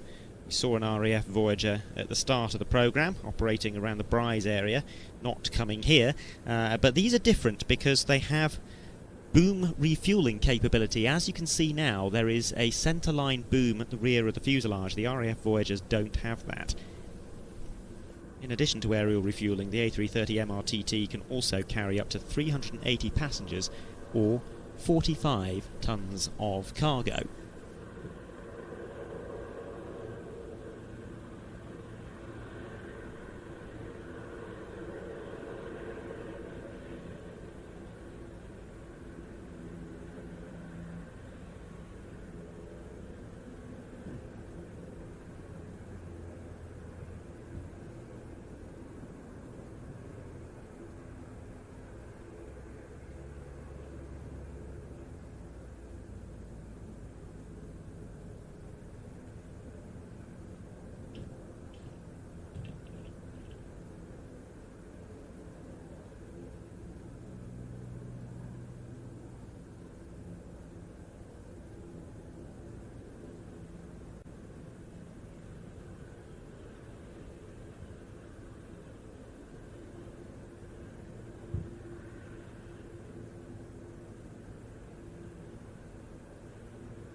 This looks like the Finnish C-295M, now taking off and heading for home.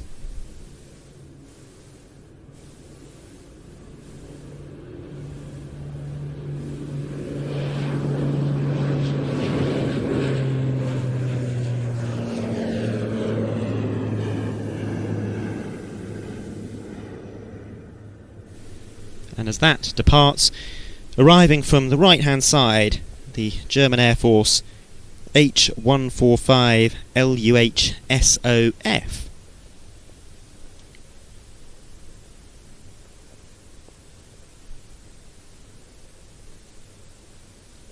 This is a twin-engined light helicopter which was co-developed by Kawasaki Heavy Industries in Japan. First flew in 1999.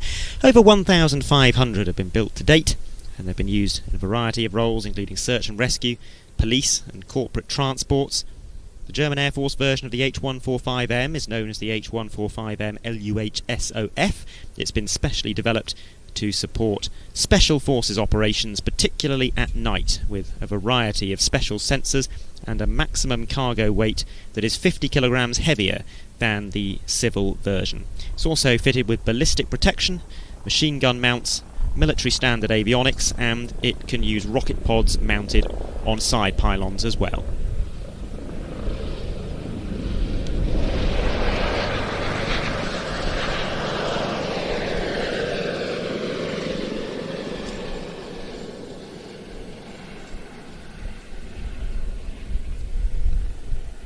A big belated thanks to Ash, who's donated £5 to us, and he asks if we know whether the B1 on the North Apron is the flying example.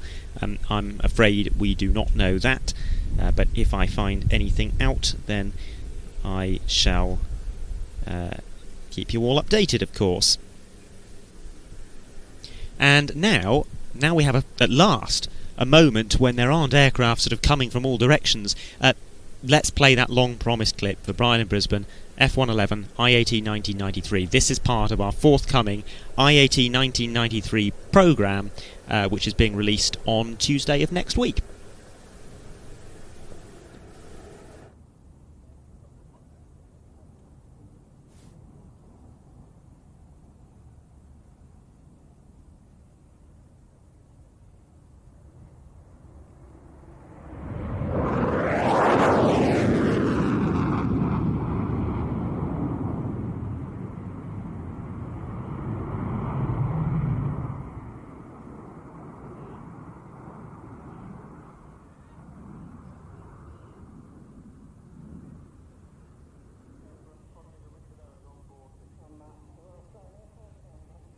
Here, the F.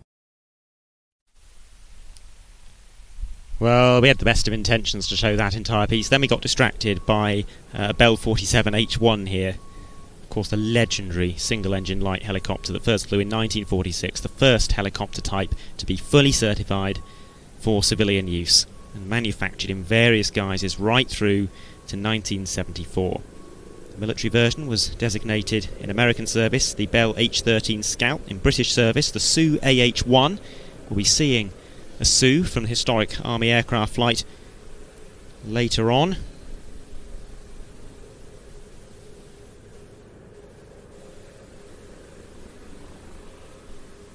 And now, with that helicopter sort of sitting in a mass of heat haze over there, let's go back to the F111 and get the dump and burn.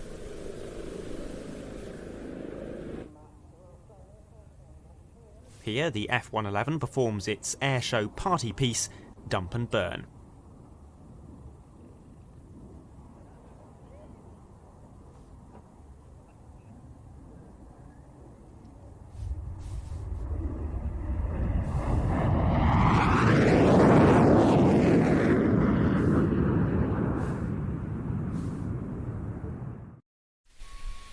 There you go, Brian. Hope you enjoyed that, and thanks for the beer.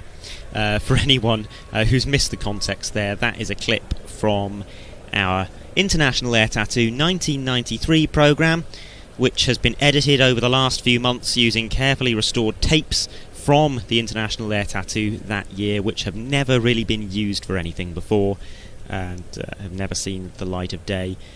We're releasing that programme on Tuesday of next week. Roughly 2 hours of action, including all kinds of aircraft that have been retired or no longer display. And that will be available to watch on our streaming service.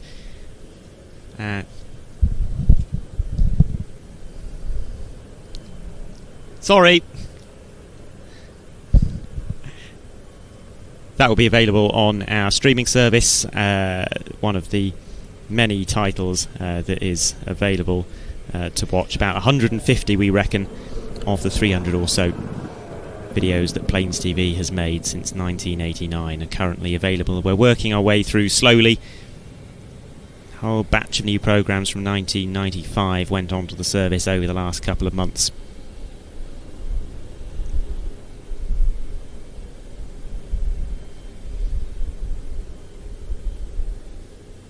If you do want to sign up for the streaming service to get access to all of those programmes and indeed to our live broadcasts from the weekend flying displays, then there has never been a better time, because we have a discount code available. If you use the code RIAT2025, one word, all capitals, RIAT2025, that will get you 20% off your first 3 months, and after 3 months it'll revert to full price. You can of course cancel any time, so if you'd just like to subscribe for the next few days to catch the air tattoo, then you're very welcome to do that. Of course we hope that you will stick around longer. Scottish Aviation Bulldog is our current arrival.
It's far more than that forthcoming IAT 1993 programme available on our streaming service. We have, as I mentioned, got many titles on there, some of them going all the way back to the 80s, some of them are very new or haven't even been made yet. So for example, we have new programmes coming up from here at the Royal International Air Tattoo. We always produce a roughly 2-hour edited programme of that. We are doing one for Anti-Dotum Air Show Lesno.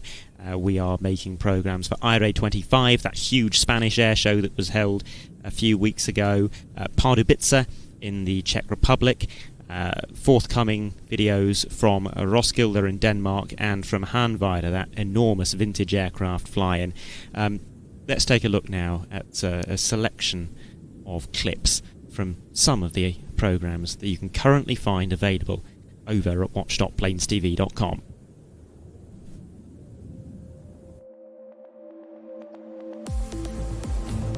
The massed helicopter approach is what the Army Air Corps calls this. It's a long-established favourite at Middle Wallop air shows. The sights and of course the sound of wall-to-wall helicopters filling the beautiful natural amphitheatre that is Middle Wallop's historic grass aerodrome. All of that is a unique experience.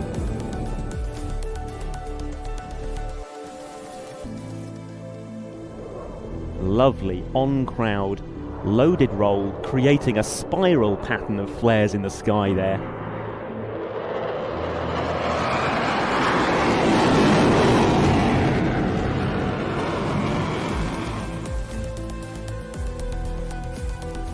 The first appearance in the West of a Tupolev Tu-95 Bear.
Sight there of an American General AG-5B Tiger.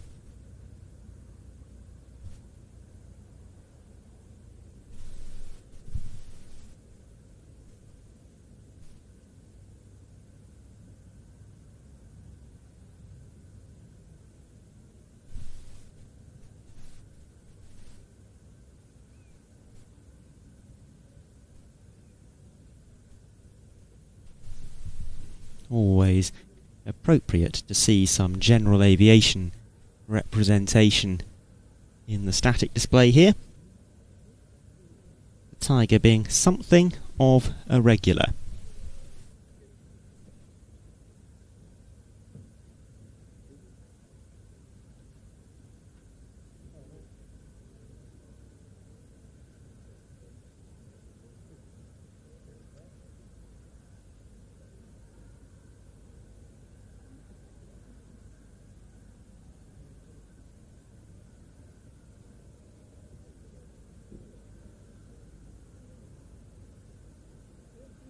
Let's do a little bit of an airfield orientation for those of you who are not familiar with the site here at RAF Fairford.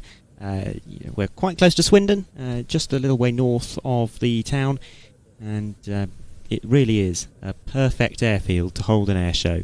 We're north facing as I look out towards the showground, so we've got the sun behind us for pretty much the entire day. We're looking out towards the runway, which is as close to the crowd as it can legally be. Likewise the display lines.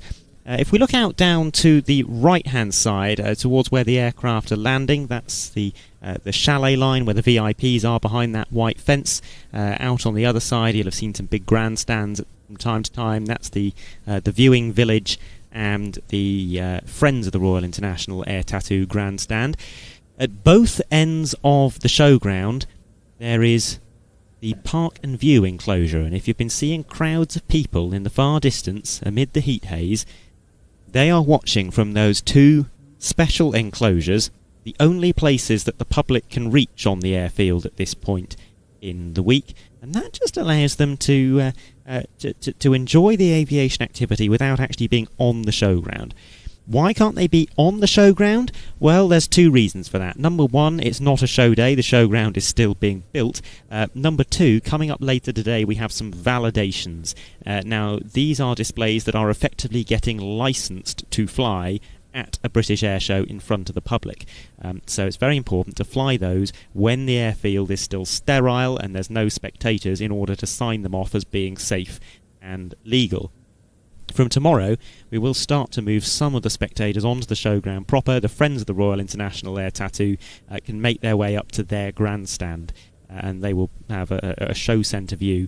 Tomorrow, they are the flying display activity is rehearsals rather than validations, so at that point it is deemed acceptable to be able to have a crowd on the airfield. There's Park and View in your frame now. You can see all the food and drink outlets, and beyond the VIP chalets you can see expanses of what will become the public parts of the showground as well. And for the sake of orientation, we're just about to show you the other direction.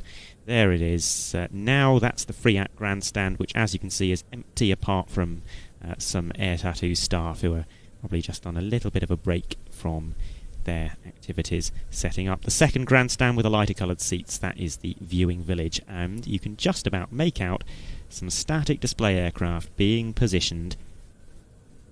The static display being slowly filled out in a meticulous way, because of course as you gradually fill the taxiway with aircraft, it becomes much harder to move new aircraft into position. So the Air Tattoo Air Operations team have something that they call the longest day. It typically happens in mid to late June, and it's when they sit down, they look at all of their aircraft, the preferred arrival and departure times, and they work out a detailed plan for exactly who is going to be parked where and how they're going to get in and out and when they're going to get in and out. It is an absolutely monumental piece of choreography and air traffic management. On the day, it remains extremely complicated, because if something is running a little bit late, it could have knock-on effects that disrupts the whole flow of the day, disrupt the whole plan for the static display. So a huge challenge continuing even now. People working very hard in the flight centre and also up in the control tower, which is behind me, and a lot of them are volunteers. The marshallers are volunteers, the air traffic controllers are volunteers. They're doing this in their spare time. It's a very unusual way of working, because it's a highly professional environment, of course, and yet this is what a lot of people are doing for their holiday. They're not coming to the show as a spectator, they're coming to the show to run it. It is absolutely extraordinary. Now you'll have to forgive me for sort of twisting around in my chair, because the arrivals are coming from behind me, and there is some chatter going on in my ear to suggest that some helicopters may be inbound very shortly.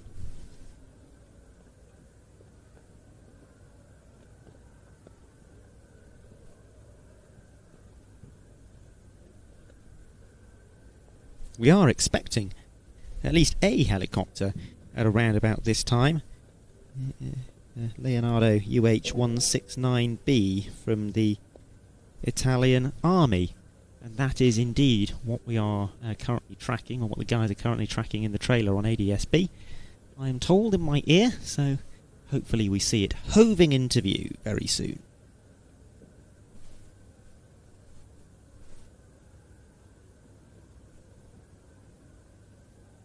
So what we can do now is, it's been a while since we've rattled through the contents of this year's flying display, and I'm not going to break things down by what day they're happening on, but I can run you through at least the full cast of performers. It's been a while since we've done this, and the aircraft that we're expecting to see in the flying display over the next few days. We've got the Czech W3 Sokol, Danish F-16, Finnish F-18, French Atlantique, German A400M, German NH90, Italian C-27J, Italian F-2000A Typhoon, Italian T-346A Master.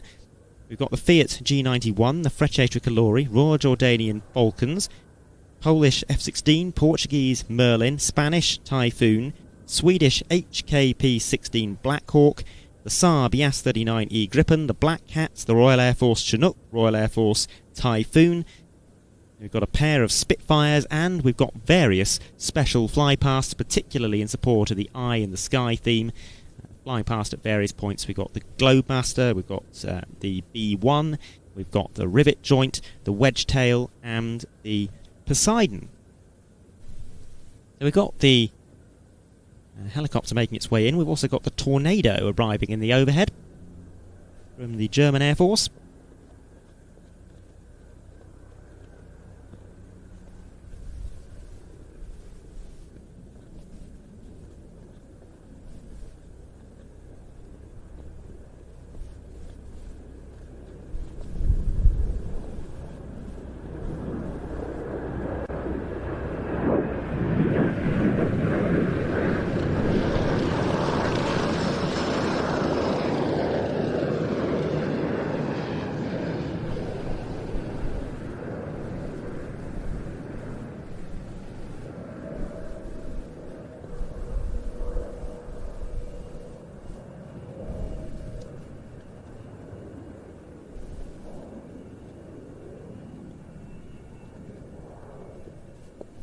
Well, I'll tackle the helicopter first, just because we've got limited time, I suppose.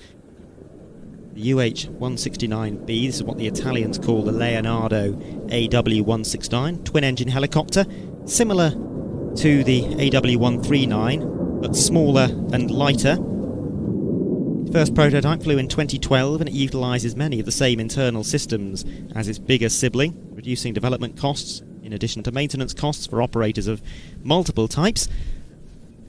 The Italian Army has chosen it as the winner of their light utility helicopter program, and it will eventually replace 5 types, including the Italian license-built versions of the venerable Huey. This version, the UH-169B, is especially rare. It's used for training, and there are just 2 in Italian service. It can be distinguished from the other UH-169s, by the way, because the B model has retractable wheeled undercarriage, whereas the other models have skids. Now back to the Tornado, multi-role combat aircraft manufactured in 3 versions: the ADV Interceptor Fighter, the IDS Interdiction Strike Fighter, and the ECR Anti-Radiation Aircraft. It's the IDS that we see here from Taktisches Luftwaffengeschwader 33 at Buchel. The German Air Force originally ordered 247 Tornadoes, mostly of the IDS version. They also subsumed 112 more from the German Navy. However, nowadays the fleet has been reduced to just 90. Both types have been constantly upgraded and will continue to serve for at least another 5 years, with the Tornado IDS being replaced by the F-35A Lightning and the Eurofighter Tranche 4. The Tornado ECR will be replaced by the Eurofighter EK, which is a forthcoming electronic warfare variant of the Typhoon.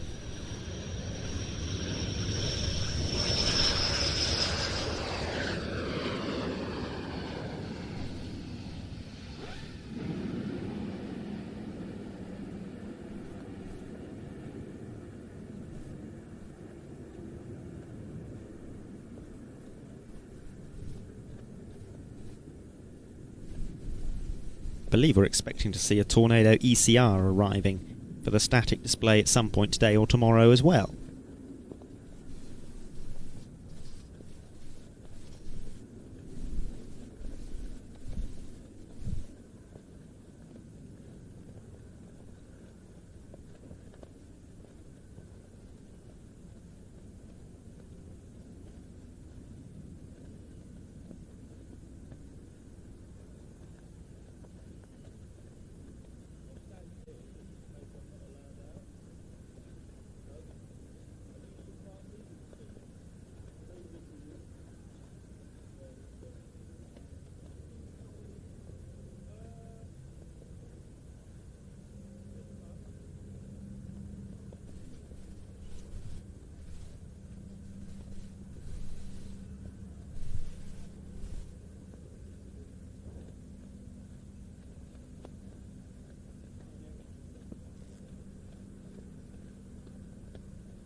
Now this rather unusual shape is the site of Soko J20 Krakuj,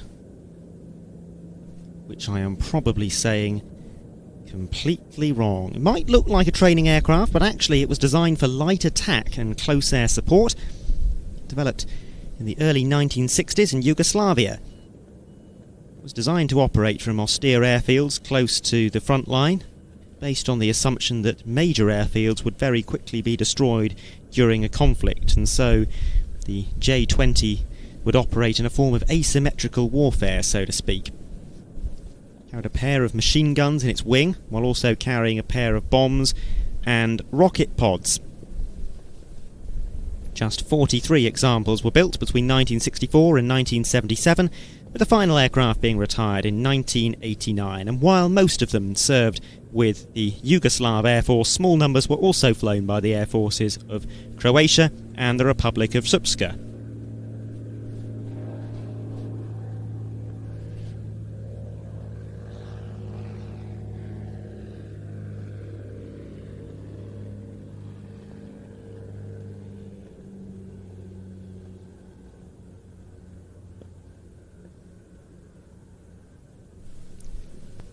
It's got an almost agricultural sound to it.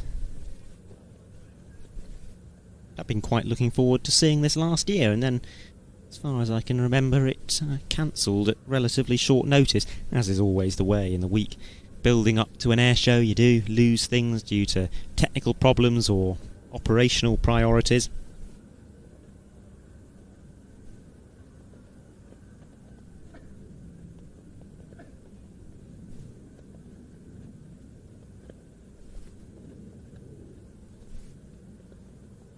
Someone named Swiss asks why no Qatari F-15s this year. There's a very simple reason for that, which is that Boeing has decided not to send them. Of course, RIAT can ask for whatever aircraft take their fancy, but it's not ultimately RIAT that choose what turns up here. It's down to the individual operators. And, well, Boeing does not have a history of regularly performing fast jet displays, so I think it would be unreasonable to expect F-15s to start turning up every year in the flying display. Lovely to see them last year, and if you missed that, then do take a look at our RIAT 2024 highlights programme. 2 hours of action filmed across the entire week, including both, in fact I'm going to say all three of the F-15 displays. It was supposed to be 2, we in fact got 3.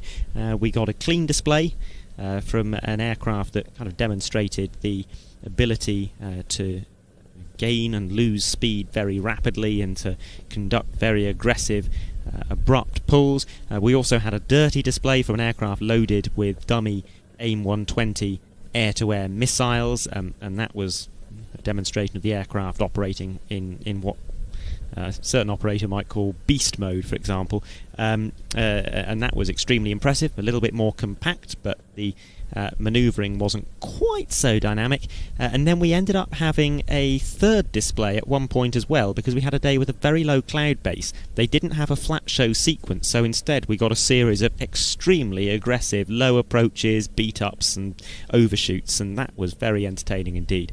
All of that, and indeed everything else that flew at RIAT 2024 features in that roughly 2-hour highlights programme available on our streaming service, and we will be doing the same again this year. We're not giving a cast iron release date because it's a hugely complicated project and we are very, very busy with quite a lot of shows, so it's hard to say exactly when the RIAT 2025 highlights film will be released, but our best guess at the moment is probably late October or November. That will include cockpit video with some of the flying display performers. It will include the best of the flying displays, cherry-picked such that we show you the best weather for each individual display performer, and we'll also be mixing in some arrivals and departures. We'll be showing you some of the footage that Harry is catching right now out around the showground, going up to meet aircraft as they land and filming them with the crew and getting start-ups and shutdowns and that sort of thing. That programme, as I said, probably coming to our streaming service sometime in the autumn. And if you really want to watch it but you can't justify signing up to the streaming service, then we will probably publish a short version, around 20 minutes, to our YouTube channel as well.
A Tornado, one of a very small number of afterburning fighters that have reverse thrust, and you can see the thrust buckets there, contributing to the short field landing performance of this aircraft. It was deemed important that this aircraft would be able to operate from small airstrips, potentially quite close to a front line.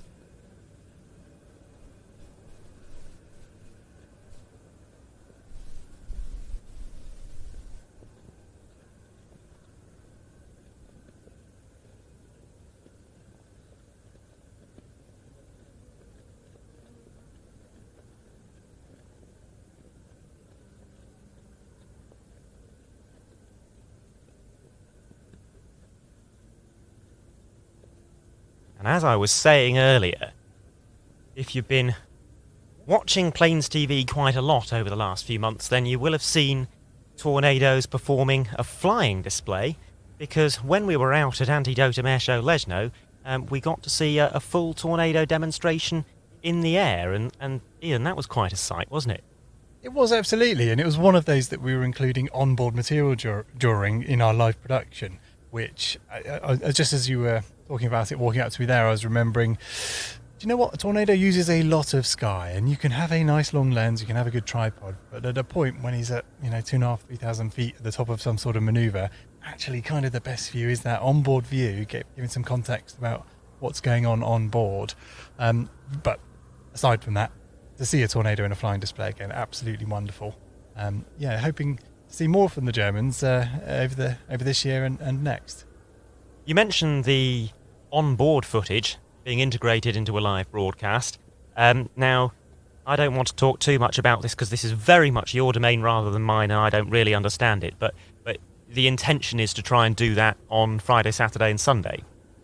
Yes, we'll do a lot of that. Not strictly speaking live, so this is recorded material, revealing our secrets here, but actually it gives you that view. It's effectively what is going on board. I appreciate it's not really live, but I think it gives that, certainly for live viewers here on the big screens, but for you at home as well. It just gives you that bit of interest, an interesting point of view, if you like, aside from what we might be capturing on the ground. I don't think we'd mentioned the big screens yet. It's a good point. I know a lot of people watching this broadcast are watching it to psych themselves up ahead of a trip to the Air Tattoo to be here in person over the weekend, and of course they will be able to watch Planes TV while they're here.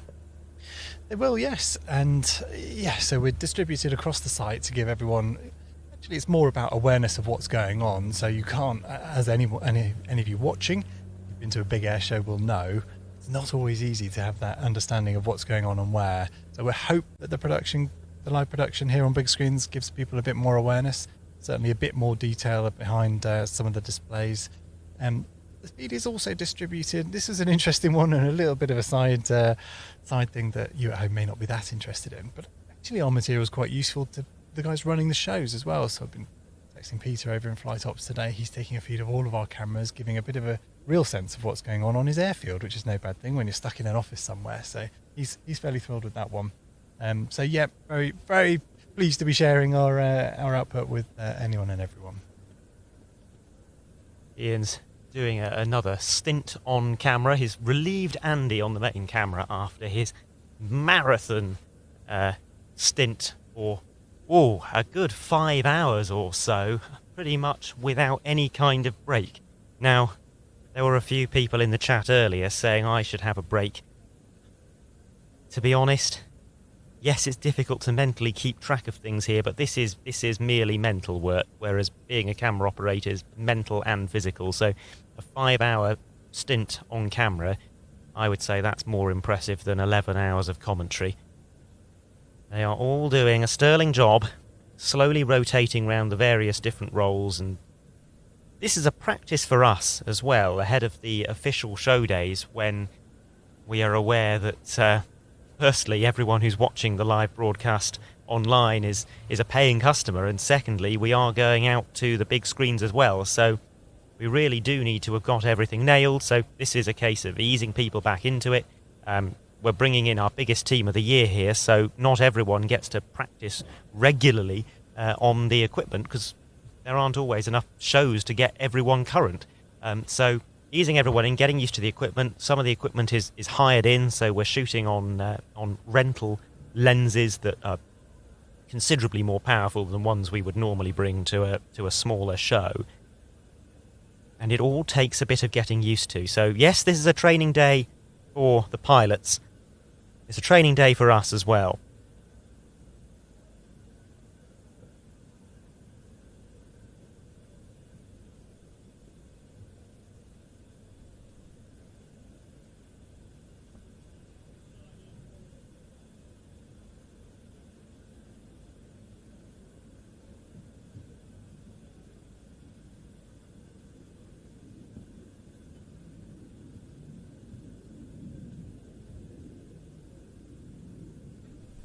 As we have another quiet moment, it is opportune, I think, to look ahead to the flying displays that are coming up over the next few days.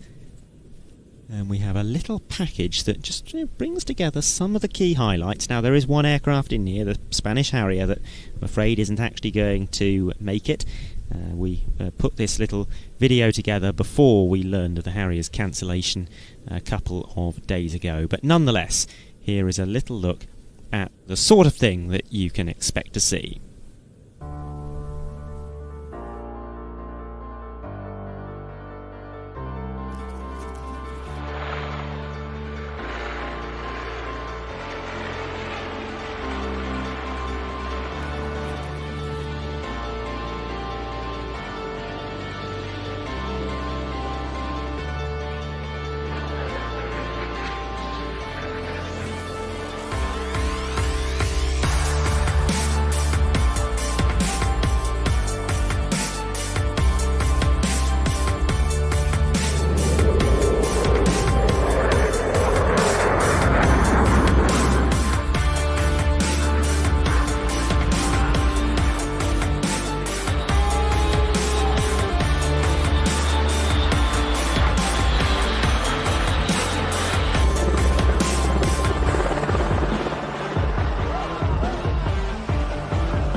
Breaking away from that to show you live action as a pair of Dutch PC-7s arrive.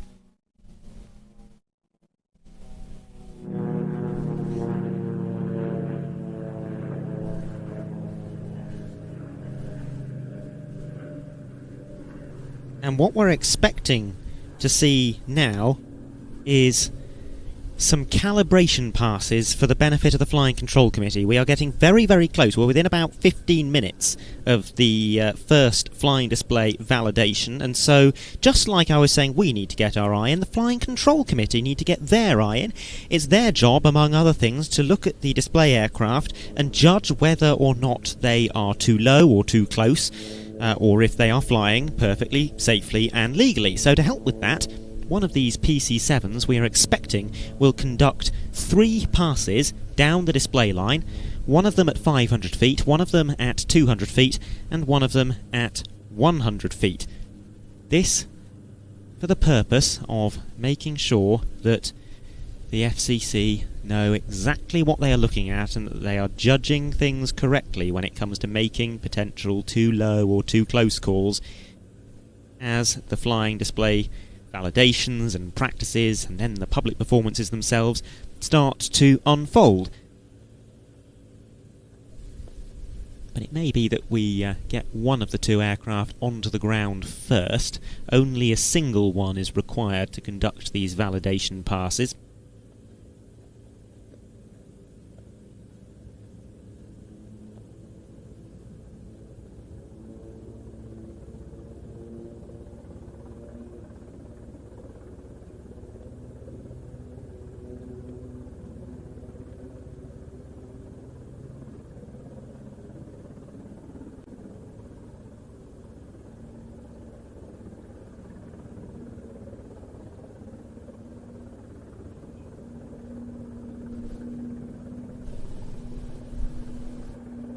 First one on the ground, the second conducting its 500-foot pass.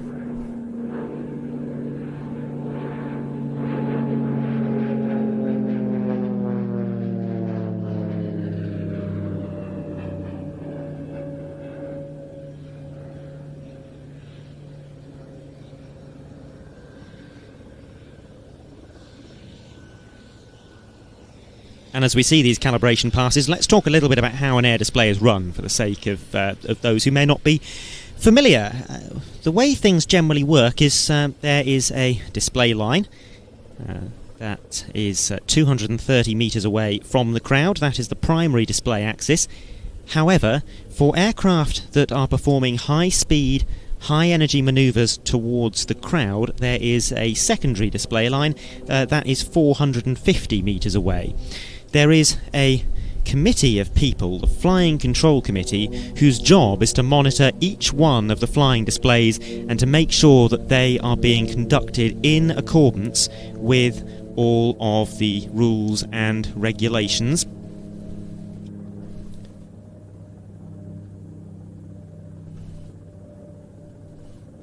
They work for the Flying Display Director. The Flying Display Director will make the ultimate calls to start a display or stop a display, and the Flying Control Committee act as his extra eyes and ears.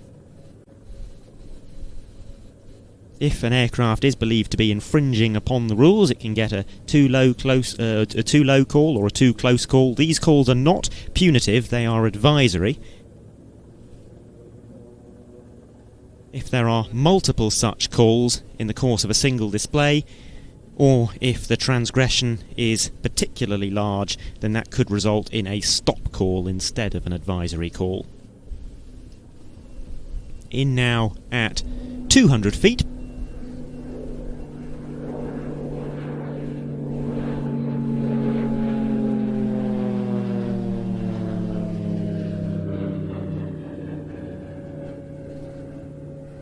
The general way things work here in the UK at least is that there should be minimal communication taking place on the display frequency. The job of the Flying Control Committee and the Flying Display Director on the ground is not to tell the aircrew what to do.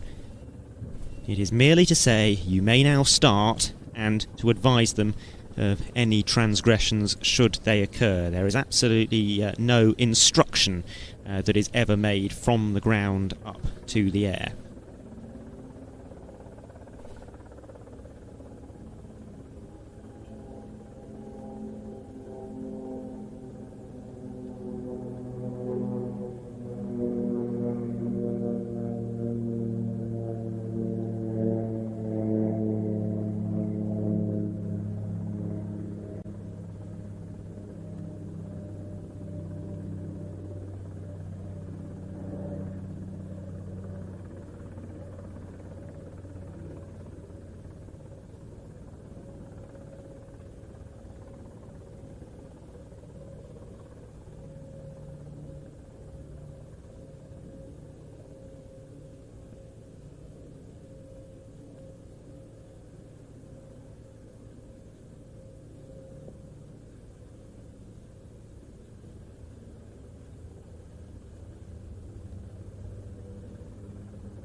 So we're now expecting to see one final pass. This will be the 100-foot pass.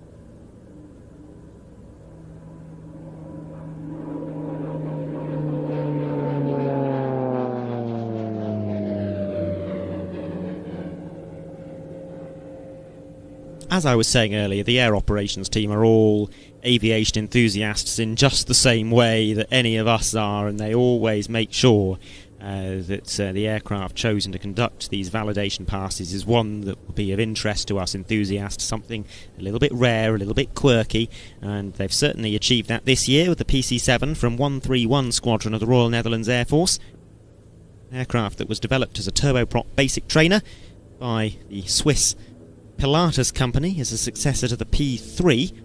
The original PC-7 first flew in 1966 and it's found significant global success. It's been used as the primary trainer by over 20 different countries. The Mark II version followed in 1994, incorporating the technology of the newer PC-9, but paired with the smaller, more efficient engine of the PC-7. And the Mark X, the very latest version, followed in 2021. The Royal Netherlands Air Force currently use the original Series 1 PC-7 as their primary trainer, and they have 13 such aircraft on strength, but they will be replaced in the very near future by one of the new PC-7 Mark Xs. So this is very likely the last time that we will see one of the original Royal Netherlands Air Force PC-7s taking part in the Royal International Air Tattoo.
The last of the PC-7s touching down, and we've got a few more aircraft to get onto the ground, one of which you will have seen flashing past in the background of one of those shots.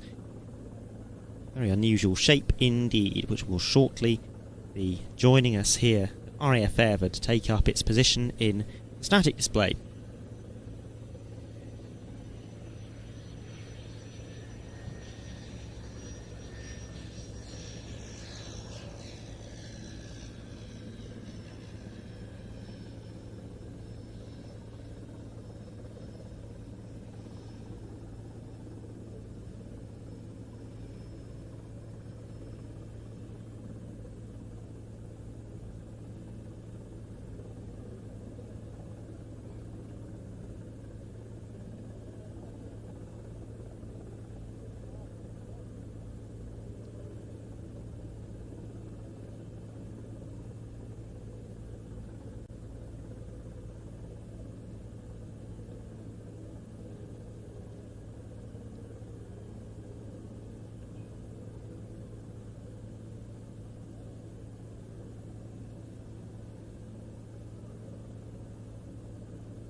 The Qatar Emiri Air Force C-17A GlobeMaster is now on final approach. This is the aircraft that delivered the Qatari Apache to the UK.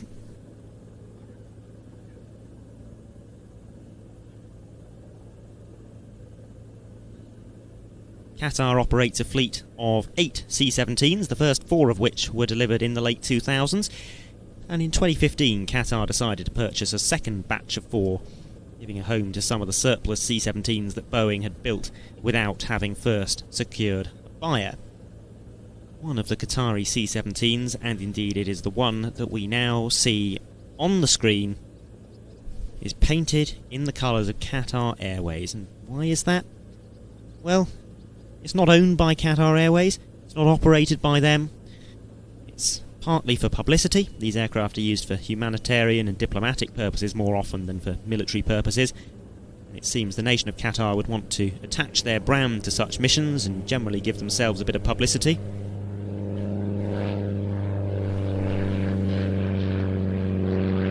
Just seeing the Ultimate Warbird Flight RV-7 taking off.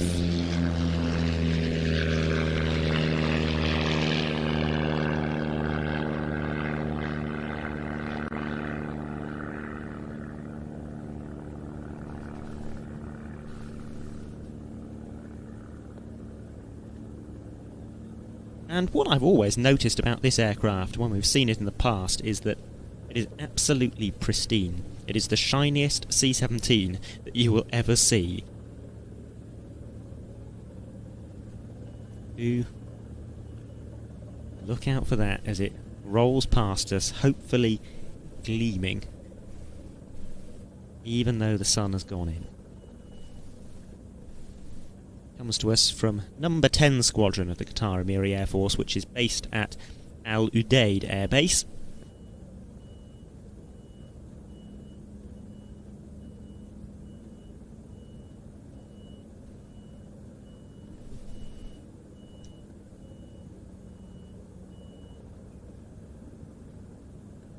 From this head-on profile, those wingtips stand out ever so nicely. Those winglets are some 3 meters tall.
A dissimilar formation arriving from the right, and the aircraft on the right hand side of that formation, that's a very strange sight. Both of these aeroplanes come from the same manufacturer, which is Grob.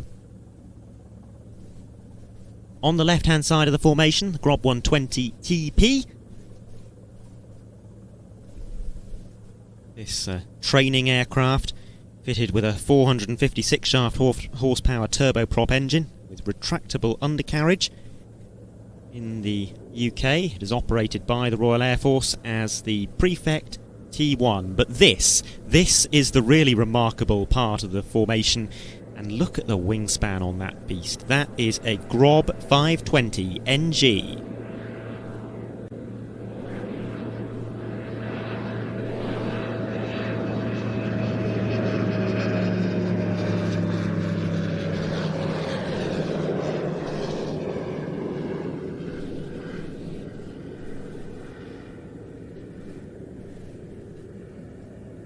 And what, I hear you ask, on earth is that?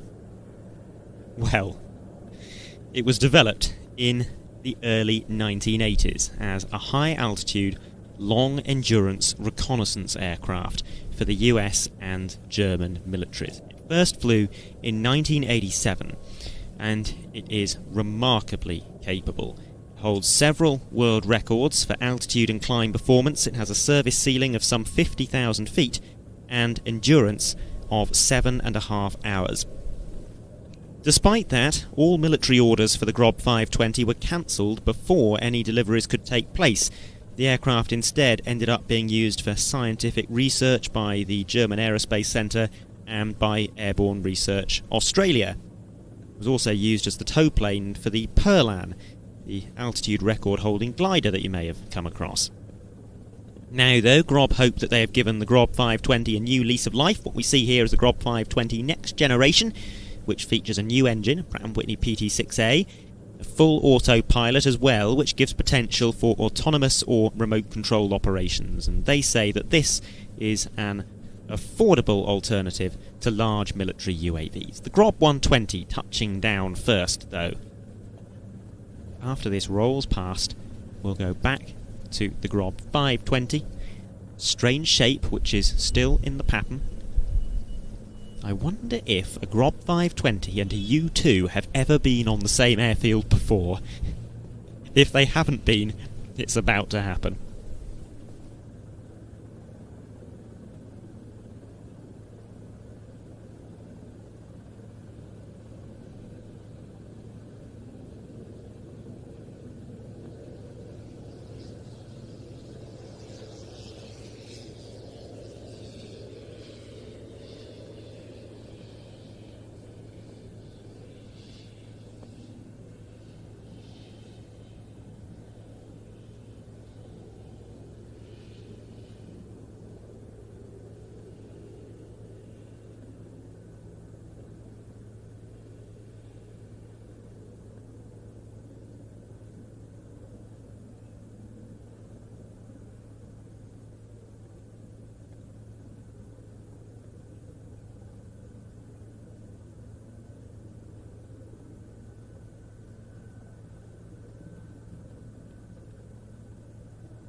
There will be a fascinating comparison to be had, because this aircraft is arriving for static display.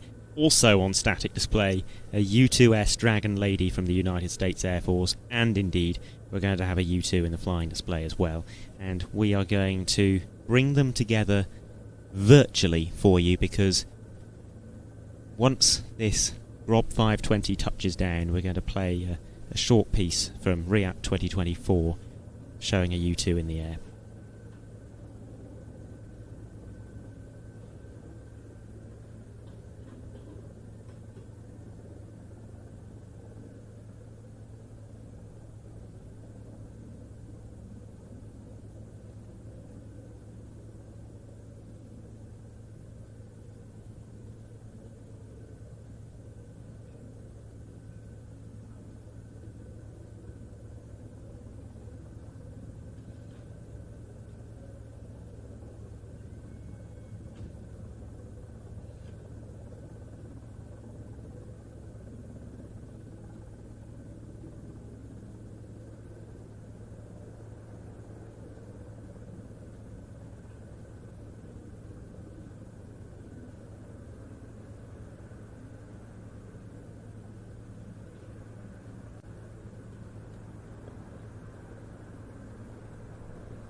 Eye in the sky, it says on the fuselage, and of course that is the theme which it is here to represent. And now a contrast, two aircraft that are so similar and yet so different. Let's take a look back to 2024 and the U-2.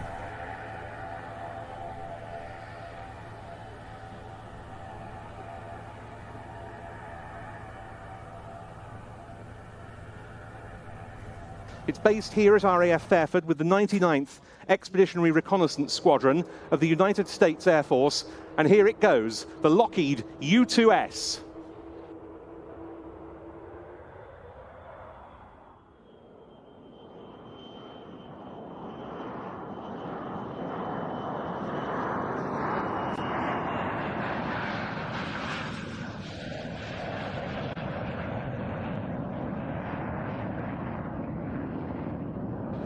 And this is the first time we've seen a U2S in a British flying display in public since 1993.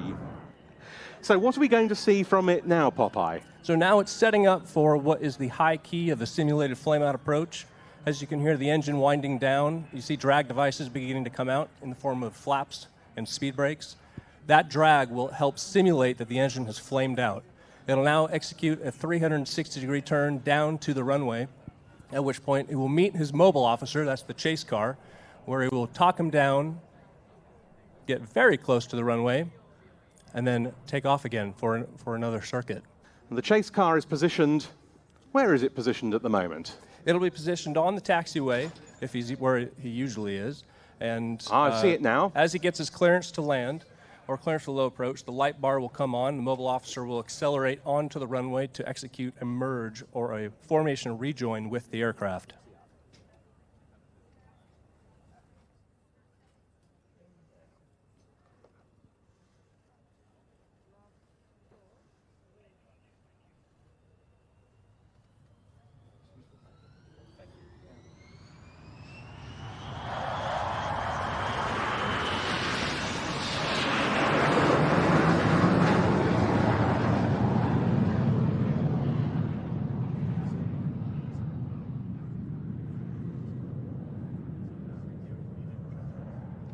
Now, the 99th ERS, part of the 9th Reconnaissance Wing, headquartered at Beale Air Force Base, California.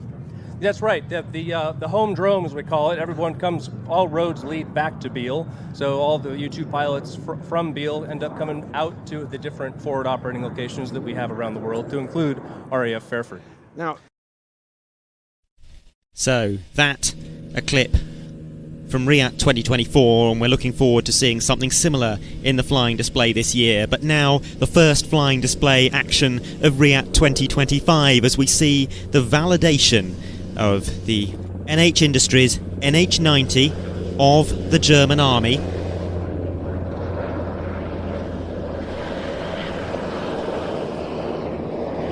And it's going to start its display with a very interesting manoeuvre showing the yaw authority of this aircraft by spinning it through 360 degrees but with crisp hesitations. So it'll be 90, stop, 90, stop, 180, stop.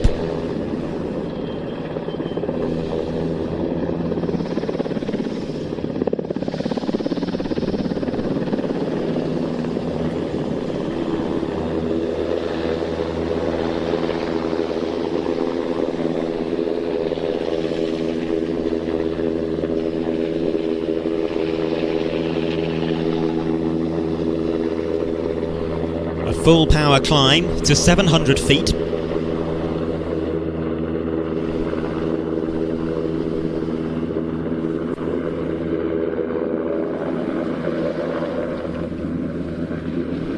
And now a nose over.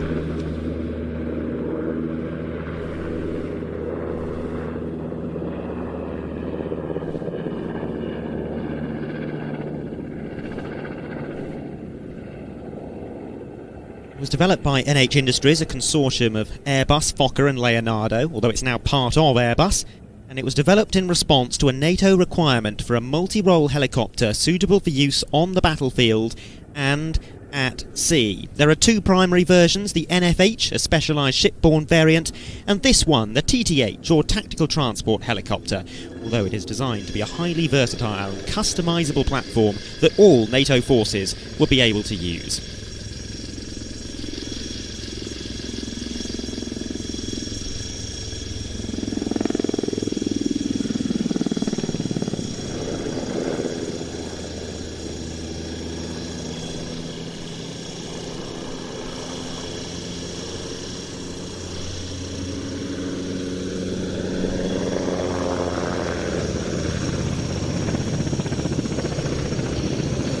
The TTH version is capable of transporting up to 1.5 tonnes of cargo or carrying 20 troops, alternatively 12 people on stretchers. It can also be used for search and rescue missions or even as an airborne command post or electronic warfare platform. One of the key features of the NH90 is its rather unusual shape, a diamond-shaped hull constructed from carbon composites. That has two distinct advantages. Firstly, a very low radar cross-section, and secondly, it gives the aircraft a low empty weight. Airbus estimates that this has improved its range and endurance by 30% compared to what it would have been capable of had it been built with a more conventional construction.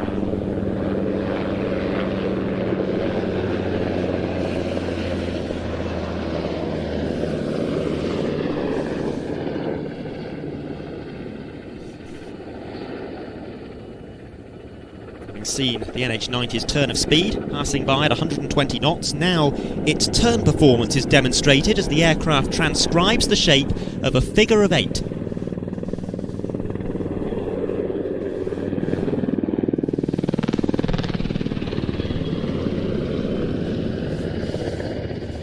And now into the hover at show centre. Up next, sideways flight down the display line, with a sideways speed of about 35 knots.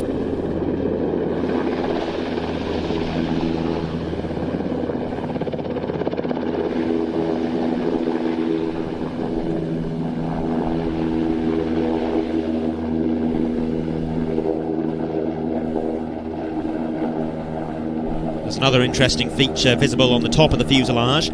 On many helicopters you can clearly identify where the engine intakes are. That's not so on the NH90. They've been quite cunningly disguised. Likewise, the engine exhaust is suppressed by heat deflectors, and all this helps to substantially reduce the aircraft's infrared conspicuity and its susceptibility to heat-seeking missiles.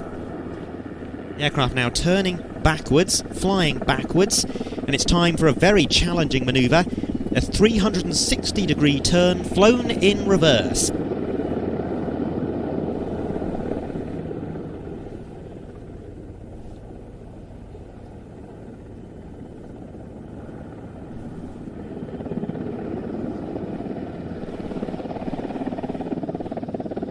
It will now continue reversing, climbing as it does so, in preparation for another nose-over.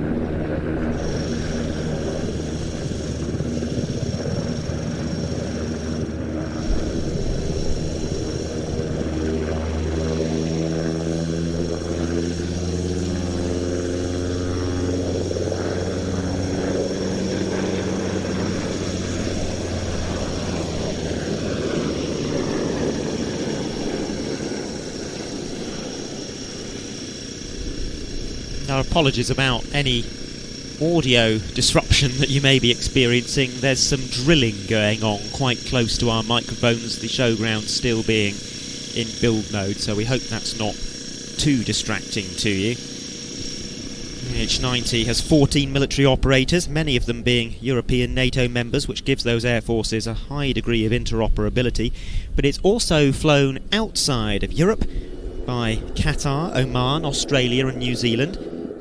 Probably fair to say that not all of those operators have been completely thrilled with the NH90, and several of them are divesting their NH90 fleets many years ahead of schedule.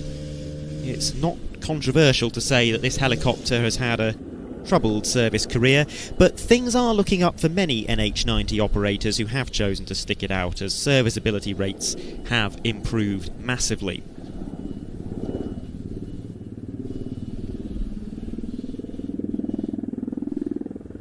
Coming in towards us, and we're expecting to see a quick stop manoeuvre to bring the aircraft into the hover.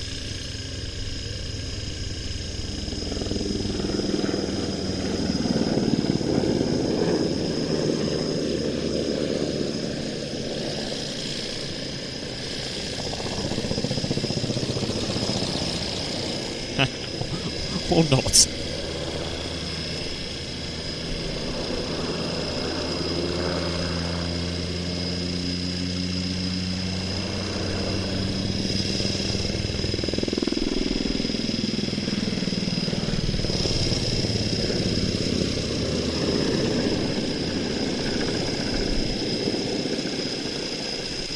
Two units of the German Army operate the NH90. This one comes from Helicopter Transport Regiment 10 in Fassberg. Deliveries began in 2006 and their operational debut came in 2013 when 4 were deployed to Afghanistan.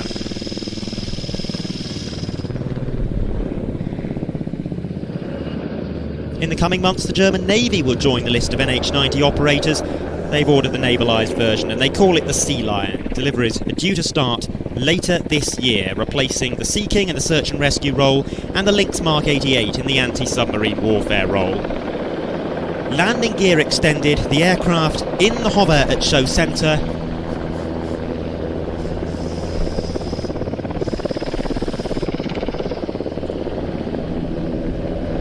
Performing a spiral climb, and this will be followed by another nose-over.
Aircraft now coming into the hover to end its display in the traditional way with a bow to the spectators.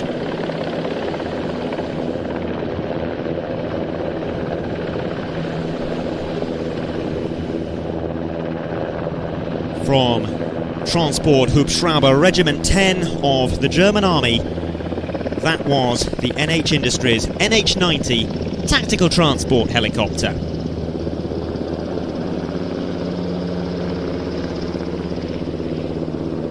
Note the special air tattoo decals that have been applied to the aircraft. A lovely touch that the German Army so often do. Recognition and appreciation of the shows at which they fly and the communities which they fly for, adorning their aircraft with decals that give a nod to that particular event.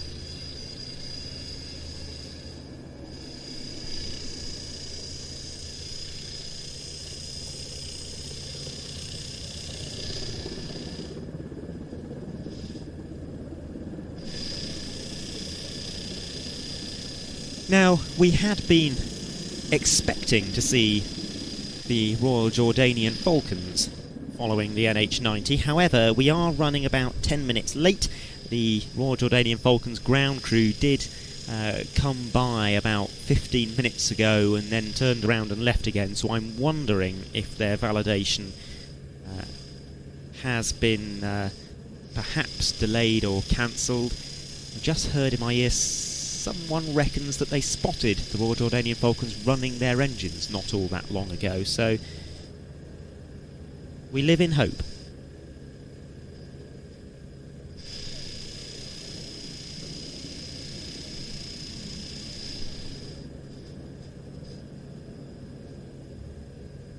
The NH90 there playing for the photographers in Park and View.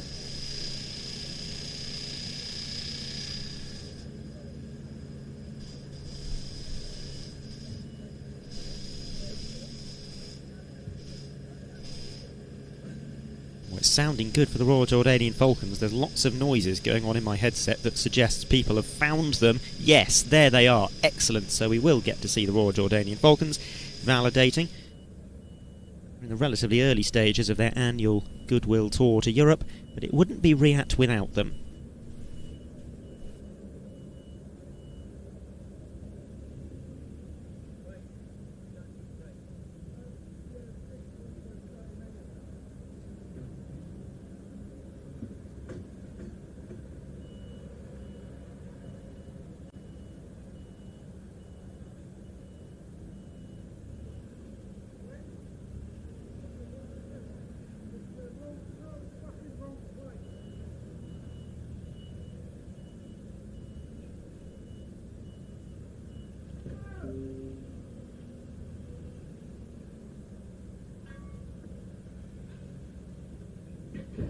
Cameron Sean Hudson asks, how can I watch Thursday arrivals on Catch Up and the Friday Air Show on Catch Up?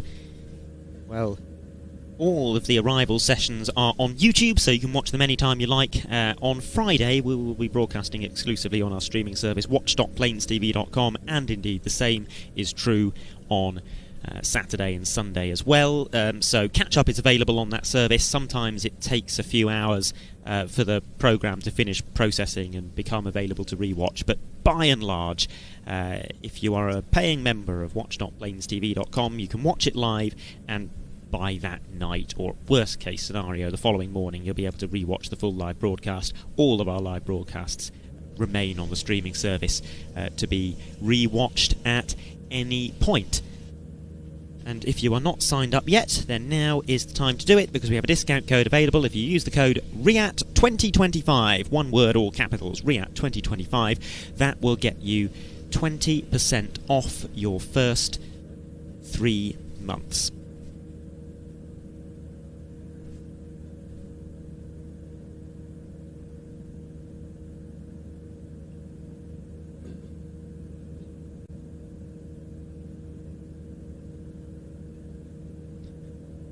Once again, if you are hearing strange noises on the broadcast, this is now a crane that is moving about to install some of the cabling for the public address audio.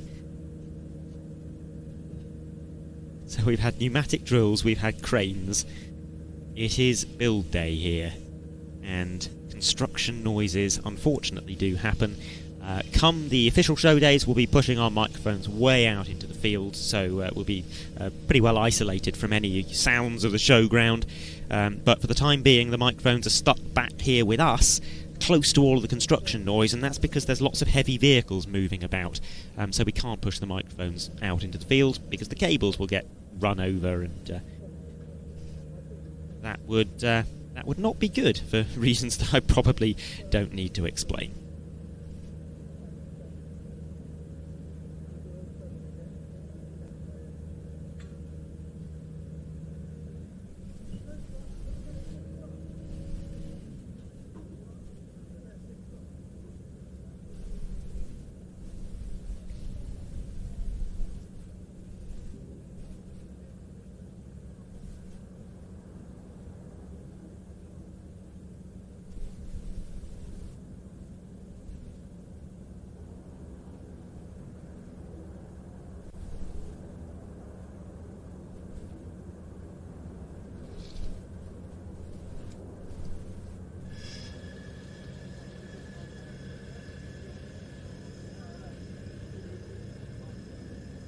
Rolling for takeoff, the first of our 3 national aerobatic teams at the Royal International Air Tattoo 2025.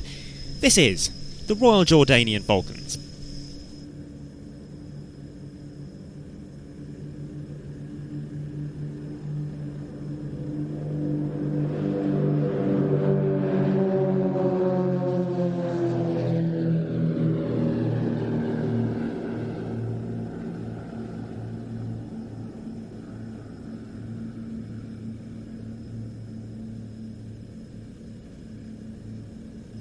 Jordanian Falcons were founded in 1976 at the behest of King Hussein of Jordan. The King was a keen airshow enthusiast and a regular patron of the International Air Tattoo, and he was greatly enthused by the idea of Jordan having its own national aerobatic team. This team will be used to spread Jordanian friendship and goodwill around the world. That is something that they have very definitely achieved, not just with their annual goodwill tour to Europe, but also with periodic visits further afield to countries as far away as Indonesia and the United States.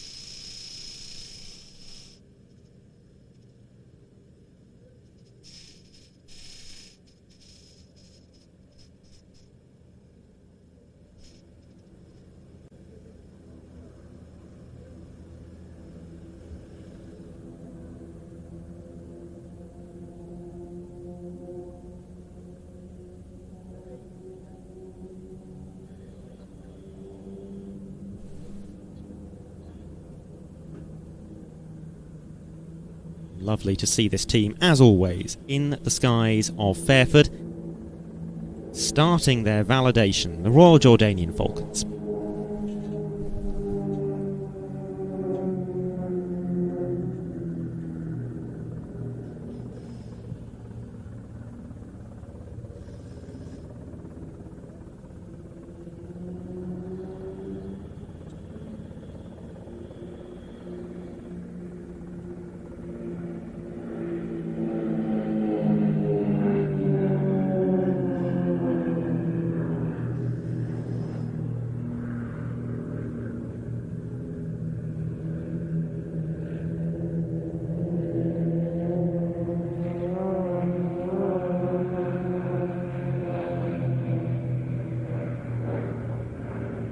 Initially, it was two American pilots who flew for the team, Dave Ram and Steve Wolf, performing with a pair of Pitts S2As.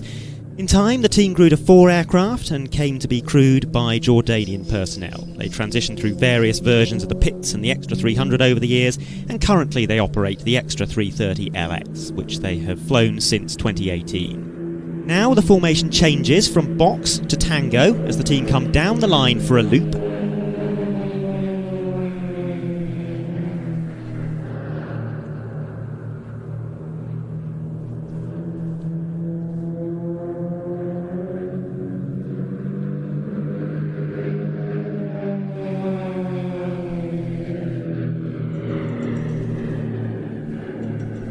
And as they exit that loop, the wingmen slide rearwards ever so slightly back into box formation, that classic 4-ship formation shape. For our North American viewers, you'll probably know it as diamond formation. And there's some very impressive negative G flying coming up. The team pulling through 5/8 of a loop into an inverted dive, and then they will push forward on the stick in unison.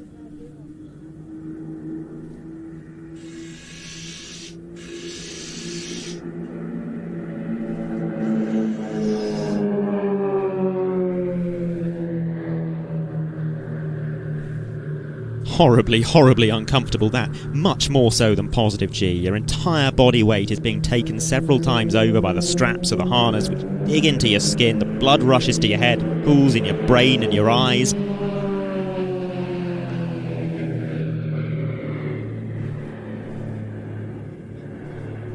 My overriding memory of pushing a modest amount of negative G once is felt like my eyeballs were going to burst. In extreme cases, there's so much blood pooling there that you actually start seeing red.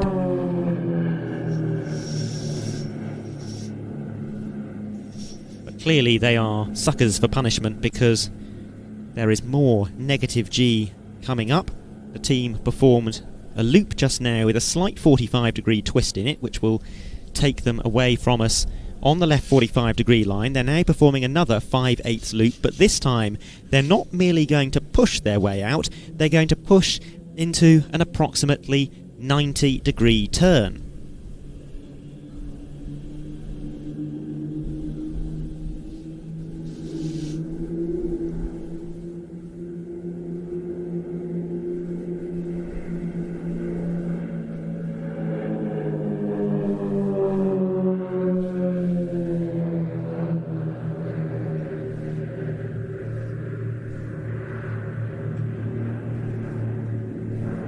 Recovering back to positive G, out to our right.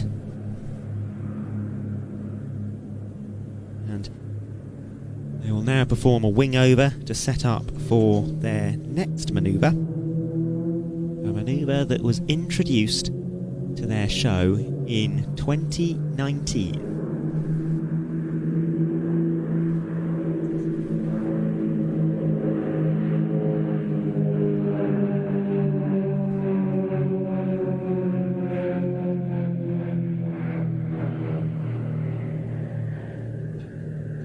Quarter clover to begin with, twisting the trajectory of the formation through 90 degrees so they're flying directly away from us.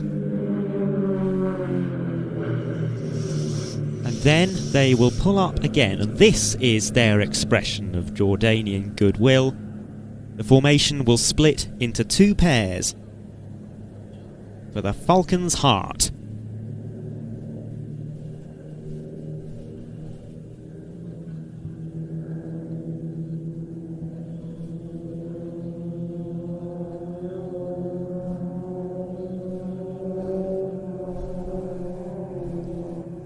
having drawn the heart, 2 aircraft will approach from each side for a 2 versus 2 cross.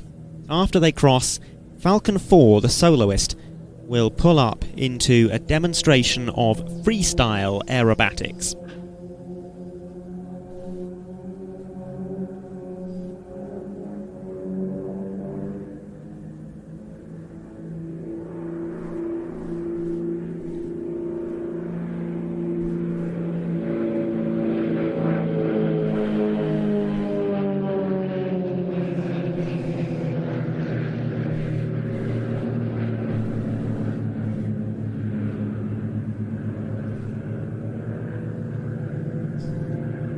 These aircraft are owned by Royal Jordanian Airlines, and nowadays the team is staffed by pilots and crew from the Royal Jordanian Air Force.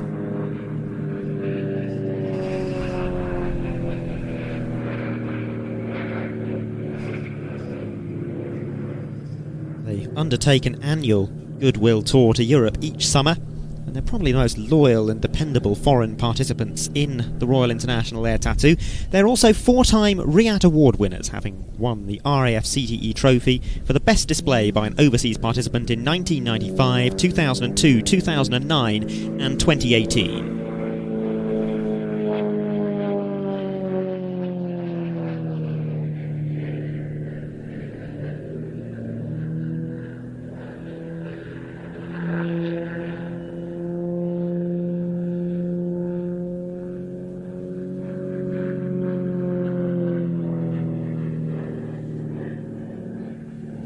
The main formation now arriving from the left, and they're about to cross.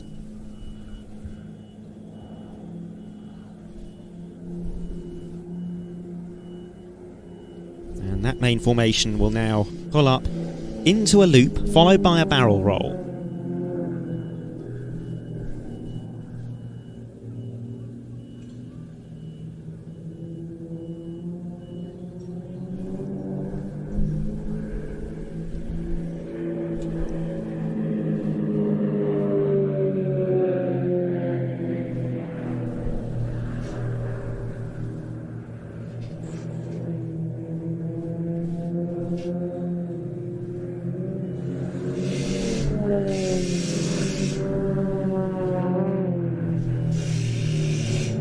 Now they spread out, getting ready to pull up again. This time it will be for synchronised stall turns. Watch them as they pull vertical in line abreast. The speed bleeds away, and they're about to kick in a boot of left rudder to pivot around their left wingtip. There they go. Reversing directions into a dive, charging back in towards us. Falcons 1 and 2 will go into mirror formation. Falcon 3 will barrel roll around their smoke trail.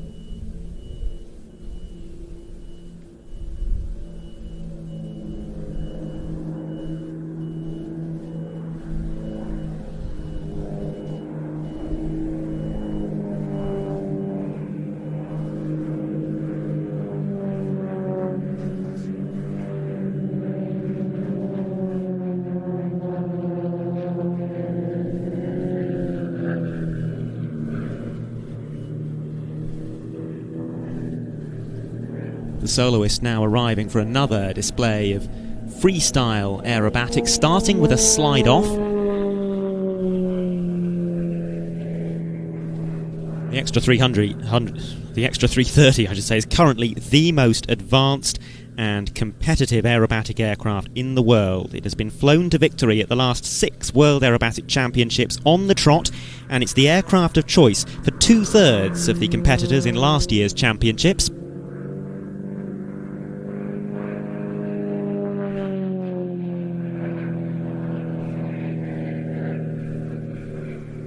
Another opposition pass, the soloist crossing the main formation as they perform a cloverleaf and a downwards bomb burst.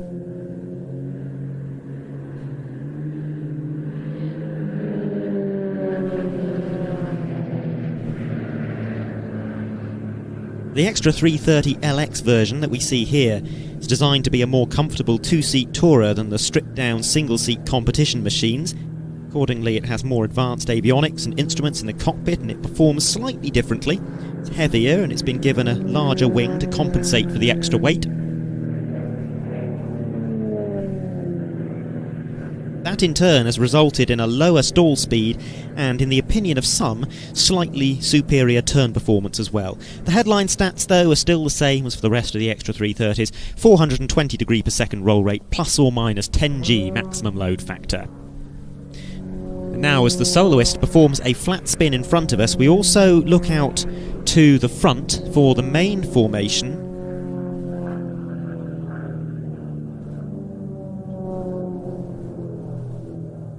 They are pulling up into a half loop, about to perform the Royal Jordanian Falcon's trademark manoeuvre. Flying towards us inverted now. A very challenging half roll about to take place.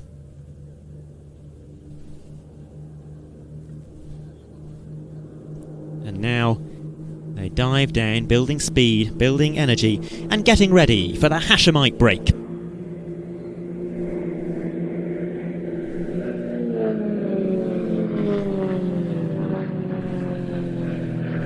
Leading the team is Falcon 1, Jamil Zayad. He's a long-standing display pilot and he's been with the team since 2005. He's still at show centre, but Falcons 2 and 3 are out to either side, about to perform a three-way opposition pass.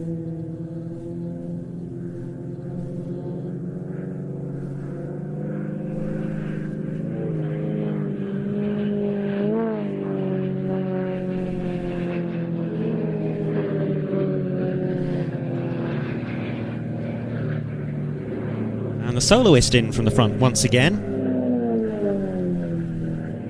Sharif Hatouk is this year's solo pilot. He joined the Royal Jordanian Air Force in 1985 and has served as a pilot of both the F-5 and the C-295M. He joined the Royal Jordanian Falcons in 2016. As well as being the soloist, he's also the chief pilot of the squadron.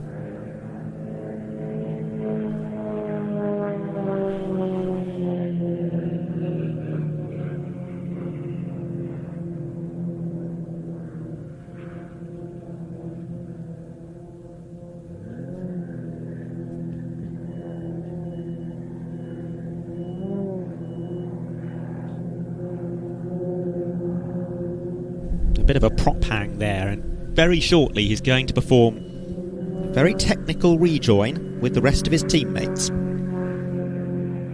The main formation is coming in from the left.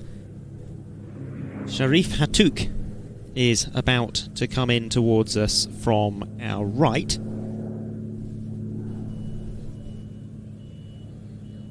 What's going to happen is they'll come in towards each other, they'll cross at show centre, and as they cross, the main formation will pull up into a loop. Falcon 4, going in the opposite direction, will perform a half Cuban, and that means they'll all exit off to our right-hand side almost immediately. The soloist will get back into the slot position, and they'll be back in box formation.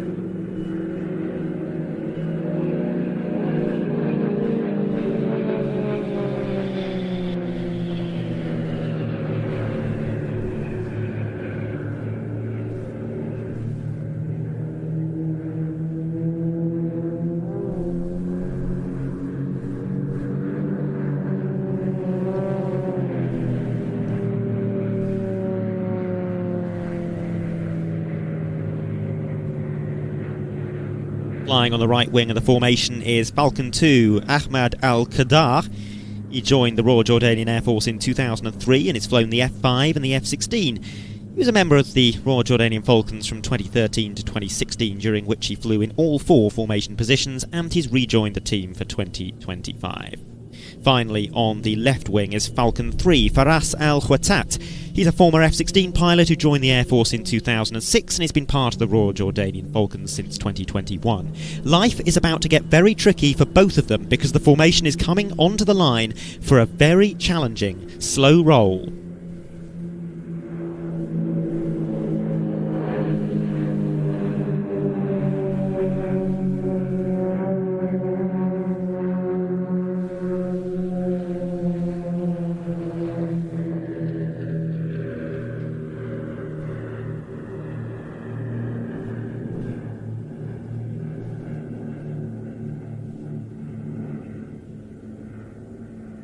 The Royal Jordanian Falcons are an intrinsic part of the Royal International Air Tattoo.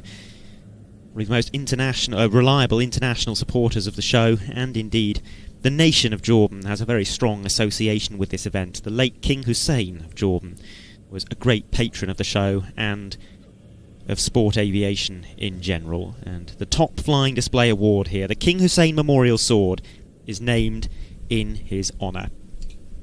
The team now coming in to the last manoeuvre of the show. They're going to perform a quarter clover out to our front, and that will set them up to run in on the B axis for their final manoeuvre, which will be the Concorde break. And as they go through these set-up turns, you can see some of the aircraft that are now effectively queuing to make their static display arrivals above and behind the team's validation. There they go, into the quarter clover, 90-degree twist on the way up. The smoke comes on, and they will then come in directly towards show centre for the Concorde fan break.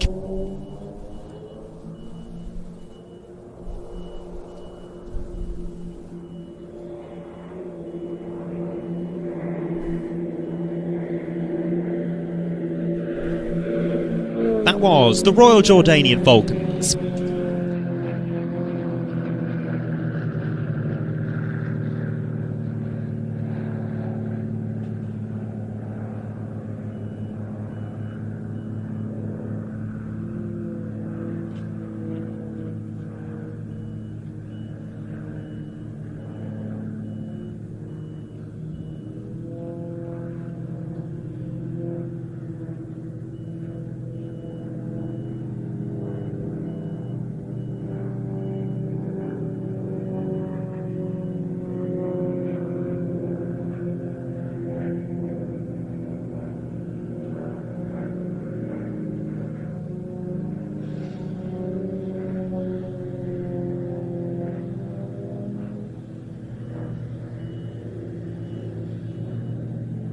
So as the Royal Jordanian Falcons come in to land, I'd like to introduce another member of the Plains TV team. Harry, you're with us for the first time this week, and you've been out in what will become the static display, getting up close and personal with some of the aircraft. What's your day been like? It has been lots of walking, but it has been amazing. Up close to all the aircrew and the aircraft arriving. It's been spectacular to see everybody up close and getting some real nice footage of the aircraft arriving, and yeah. So, for you've been coming to the Air Tattoo for years and years and years and years. It must be interesting to get a slightly different perspective on things.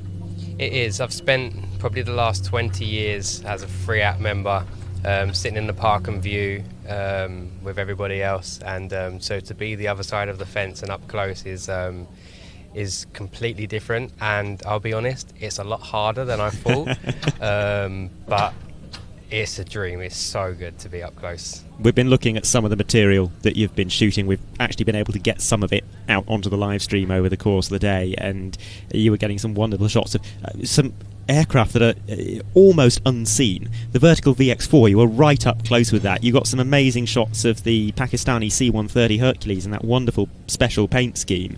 This really is an enthusiast's dream. Yeah, it really is, and like especially the Egyptian as well. Like we was just in front of that, and you see in that taxi towards you. Where do you see that aircraft? You don't see it. So yeah, it's just. There's no air show like it. No, there certainly isn't. Well, I hope you don't regret joining us too much and turning what is normally a sort of annual holiday into a work event. But yeah, day one is almost done for you. And you going to be able to get out there again today, or is that you done? My plans are to get the Greek Mirages.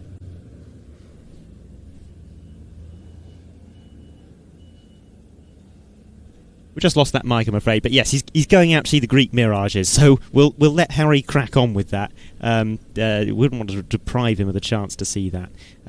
Thank you, Harry. We've enjoyed seeing all of your work so far, and looking forward to seeing what you get in the Mirages later.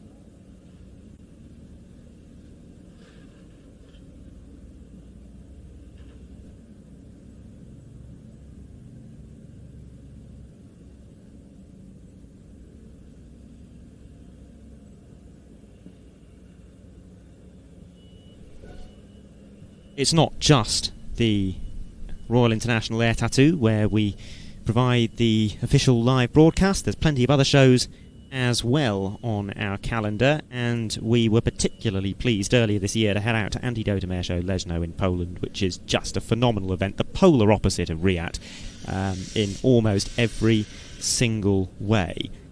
And we are working on an edited programme of that if you missed the live broadcast. And just before the next arrivals start coming on to final approach, we thought we'd show you the highlights from Antidotum Air Show to give you a taste of that event, but also the absolutely remarkable drone filming that was part of our coverage. In the airshow world, certain places are hallowed ground, and this, I humbly submit, should be one of them.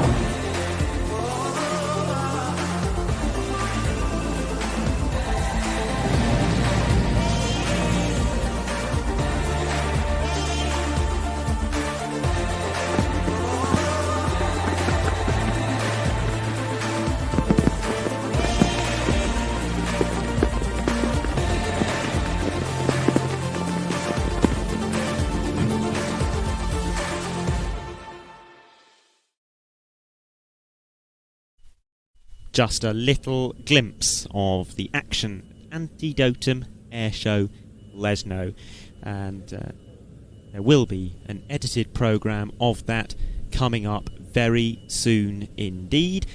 Certainly by the end of August would be a reasonable ambition. Nice chance for me to get my hands dirty and effectively remix the show as well and bring in some drone angles that we didn't have available to us as part of the live broadcast. So if you did watch things like the grand finale, ho, we can show you more than we could live.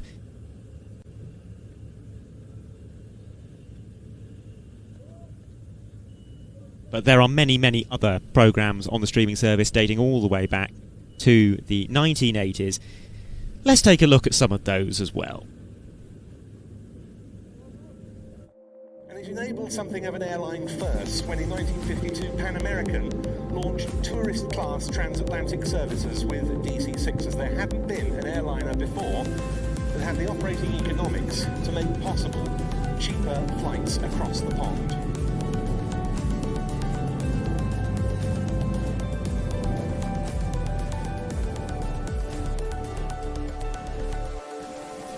This was one of the most extraordinary displays that many people at the show had ever seen.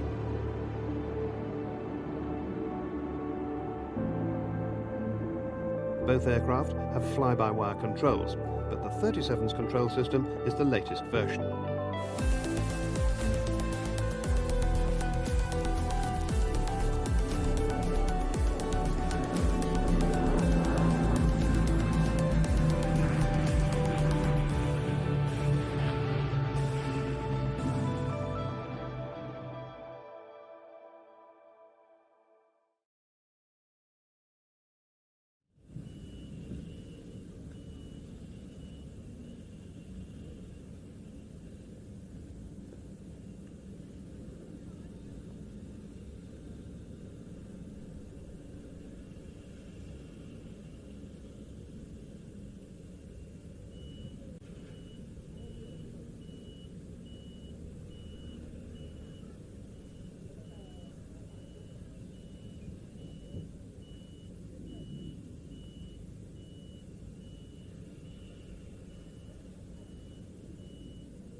C-27J Spartan resumes our arrivals activity.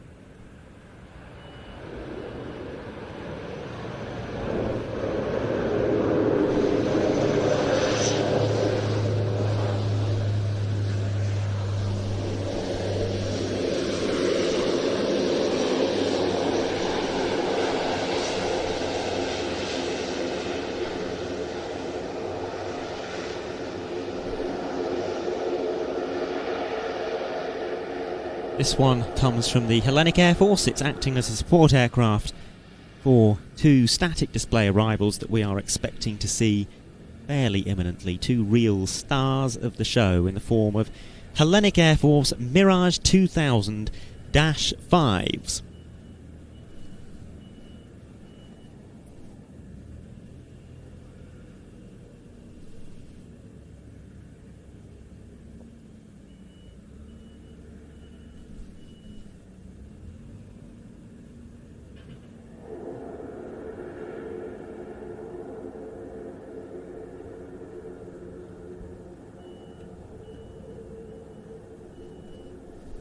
We have various fast jets to get onto the ground in the next little while, including those Mirage 2000s, Polish F-16s. We've got the Frecce Tricolori coming in the not too distant future as well.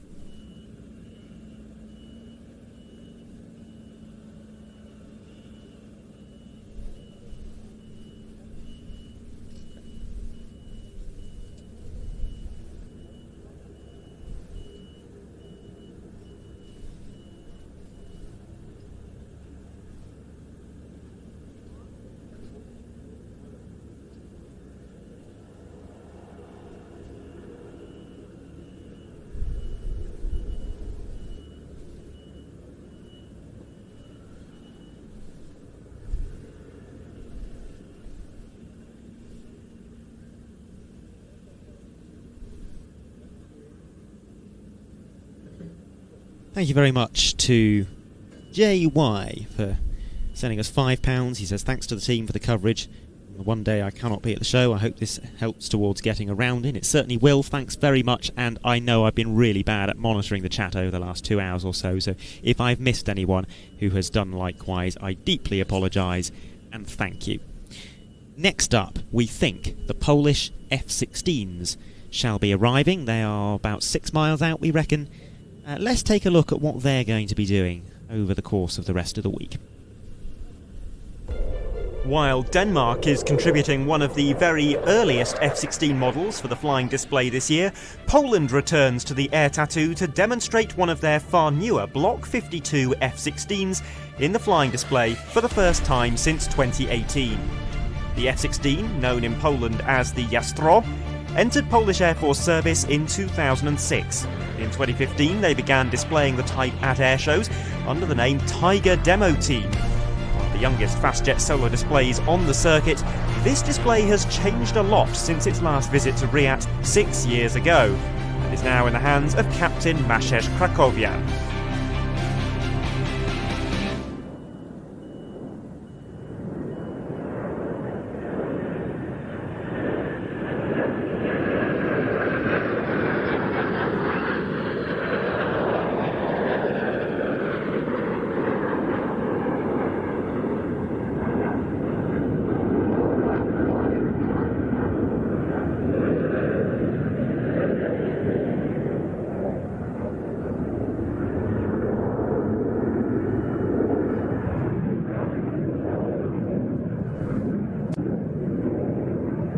Poland operates a total of 48 F-16s, equipping 3 squadrons. They were delivered between 2006 and 2008. At the time of their delivery, these were the most advanced F-16s in NATO, and they were chosen on the basis of the Polish Air Force needing to modernise its Soviet-era Air Force. A very aggressive three-way competition ensued, pitting the F-16 against the Gripen and the Mirage 2000. This was the victor.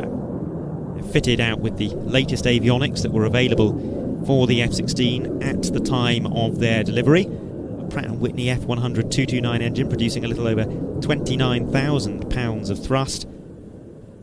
Pulse Doppler radar and electronic warfare suite, airborne reconnaissance system, sniper ER targeting pod, helmet-mounted queuing system as well. And they're also fitted with conformal fuel tanks. They are removable, but for many Polish F-16s they're basically a permanent fitting in practice. They carry an extra 2,200 litres of fuel, increasing the aircraft's range by 40%.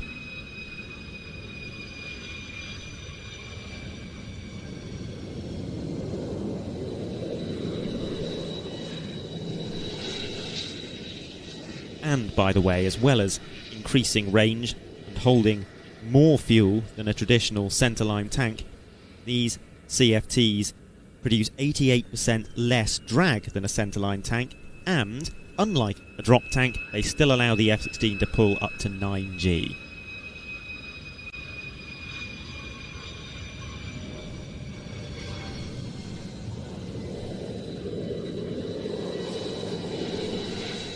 Polish F-16 fleet will be further improved by a major $380 million upgrade programme agreed in 2023, which includes improvements to the jet's electronic warfare capabilities and numerous software updates as well. Speaking of improvement, the display itself is a rather different beast to when we last saw it back at the Air Tattoo in 2018. The routine has been completely redesigned by the current display pilot, Major Maciej Krakowian.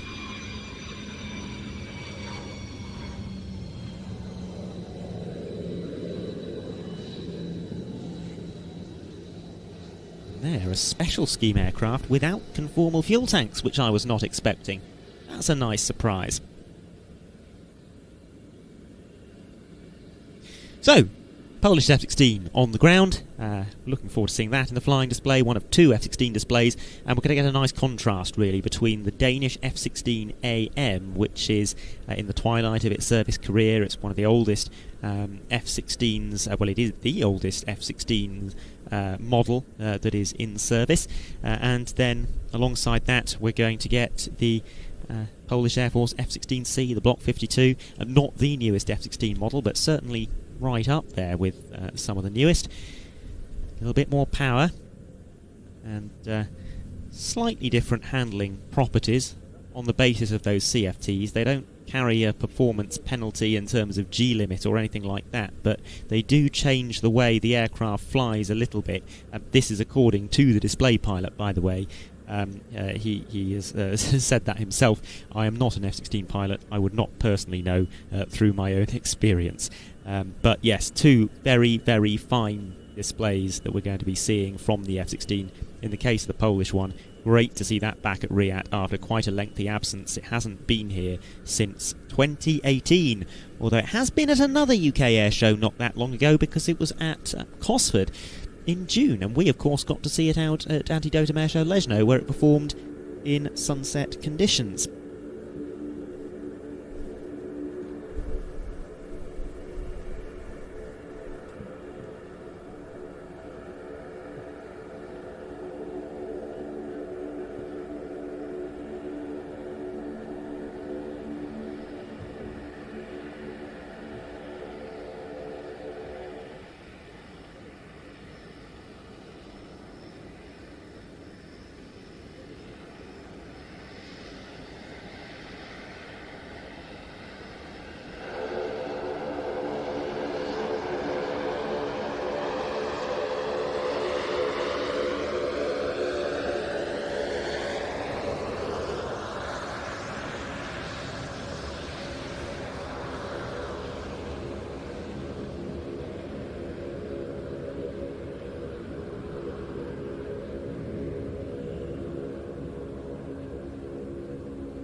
If you've been with us all day, then you'll be sick to death of me saying this by now, but there is something important that I do need to reiterate, and that is the fact that we are only broadcasting on YouTube today and tomorrow for the arrival and practice sessions. Once we hit Friday, when the air show officially begins, we will be broadcasting exclusively on our streaming service, watch.planestv.com. So if you want to watch the 3 show days, you will have to subscribe to our streaming service. We do have a discount code available, so head over to watch.planestv.com. You can use the code RIAT2025, all capitals, one word, RIAT2025, and that will give you 20% off your first 3 months. After that, it will revert to full price. You can cancel at any time. However, we hope that you'll stay with us, because for as long as you're a member, you'll be able to enjoy all of our live broadcasts. We have more of them coming up later this year. You will also be able to access our archive of programmes going all the way back to 1989. Plenty of new programmes coming as well. Sometime in the autumn or the early winter, we're going to have a 2-hour highlights film from RIAT.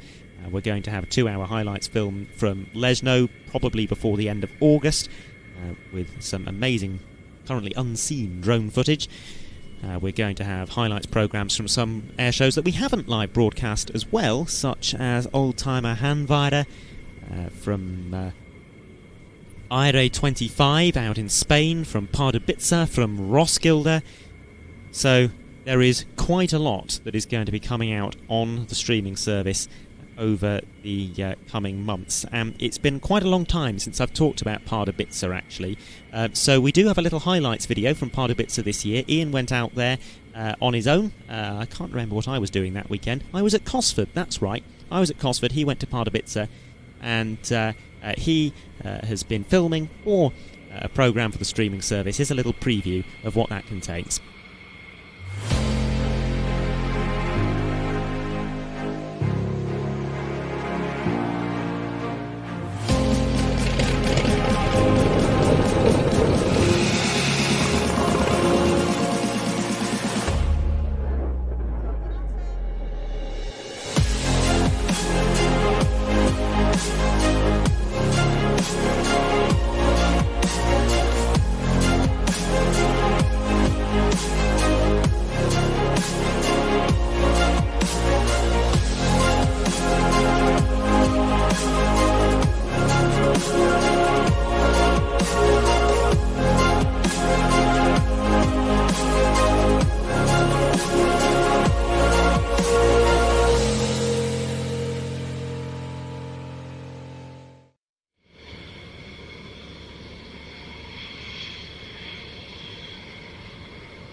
Now that is a treat to see.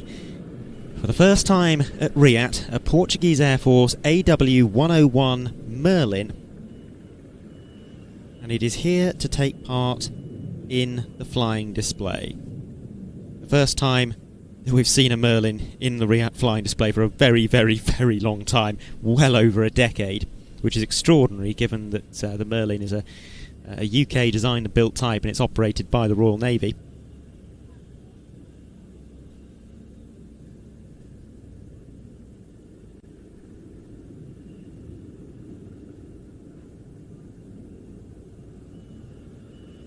Fantastic helicopter for the maritime search and rescue environment, and indeed the maritime environment generally, not least because unlike almost every other helicopter in its class, it doesn't have 2 engines, it has 3. In the case of this specific model, it's the Rolls-Royce Turbomeca RTM 322, an engine designed specifically for this aircraft type.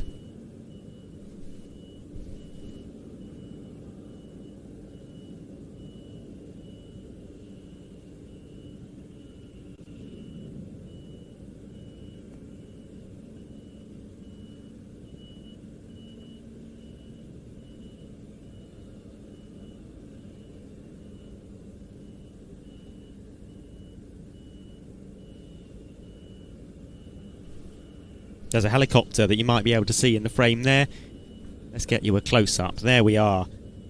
This is an AH-64E Apache Guardian. from the 12th Combat Aviation Brigade of the US Army, based at Katterbach in Germany. The AH-64 was originally developed by Hughes Helicopters for the US Army as an anti-tank helicopter.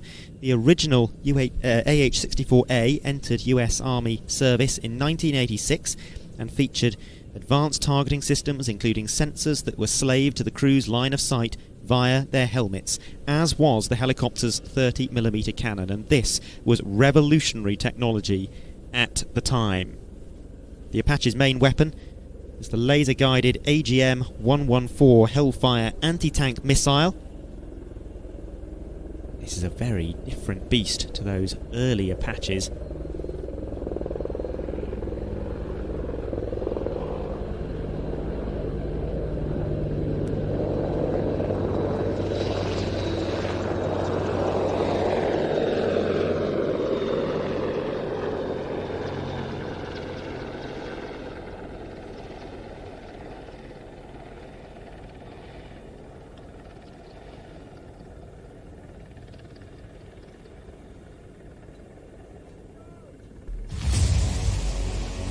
For 50 years, the Apache has been the world's foremost attack helicopter, heavily armoured, heavily armed, and highly manoeuvrable.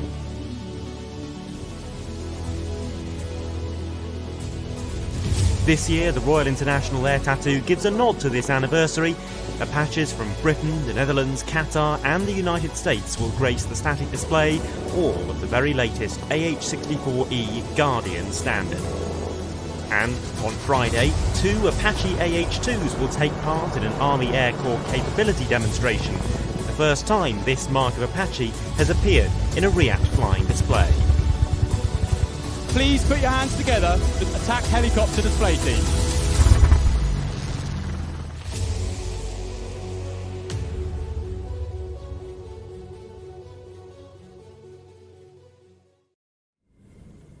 After that early production version of the Apache, there were 2 further main variants. The D-model Apache Longbow, which included the AN/APG-78 mast-mounted longbow radar, which allowed the Apache to track up to 128 targets and engaged the 16 highest threats at once from behind cover. Then there was the aircraft we just saw, the most recent version, the E-model, the Guardian, which features more powerful engines and has the ability to directly control drones. The radar has also seen a significant upgrade, and the fuselage and rotors have been strengthened, allowing the helicopter to be used aboard ships.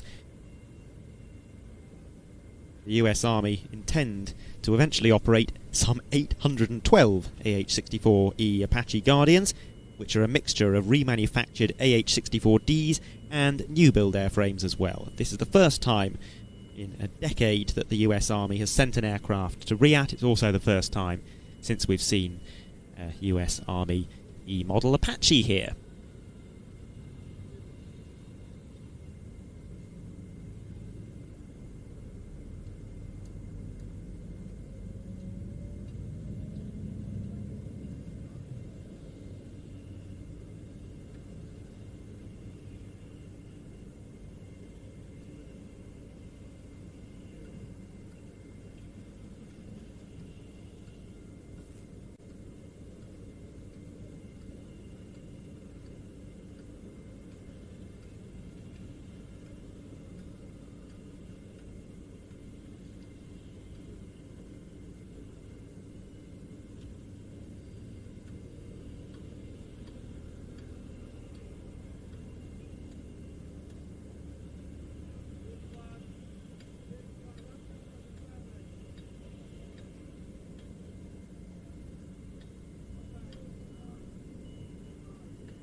Another Scottish Aviation Bulldog in addition to the 2 that we saw earlier. This time, though, it's a Mark 122 from the Falcon Flying Group.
Still plenty that we are due to see arrive today. The Mirage 2000s, the Frecce Tricolori, the Fiat G91, the Czech Let 410 complete with glass nose, and we've got some more validation stroke rehearsal activity coming up as well. We've got the Leonardo P72 still due to arrive, indeed the number of Italian types. The action will keep going for another couple of hours yet, but seeing as nothing is happening right now, it seems to me to be a good time to take another dip back into the archive. Let's see what random collection of 3 clips we get served up this time.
Italian C-130 is now inbound towards us. I apologise for the slightly sporadic commentary, by the way. I have been having the occasional break, just without tending to tell anyone, and that was an olive break that has just been enjoyed. As we see the Italian C-130 coming in towards us, a C-130J to be specific, and this is here a support role for the many other Italian aircraft that are taking part in the show today. I say today, I mean of course over the whole week. 6 days of live broadcasting for us. It is a bit of a marathon.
Nonetheless, Italian C-130 that is now about to arrive, landing lights on, the sky getting a little bit dark, a little bit moody as we see this aircraft come in. One of 7 C-130Js that Italy operates. They entered service in the year 2000, and starting in 2008, some of them were upgraded to KC-130 standard, allowing them to carry out aerial refuelling as well. Meanwhile, high overhead, that's the sound of some Mirage 2000s, but they're pretty high, much higher than they might sound.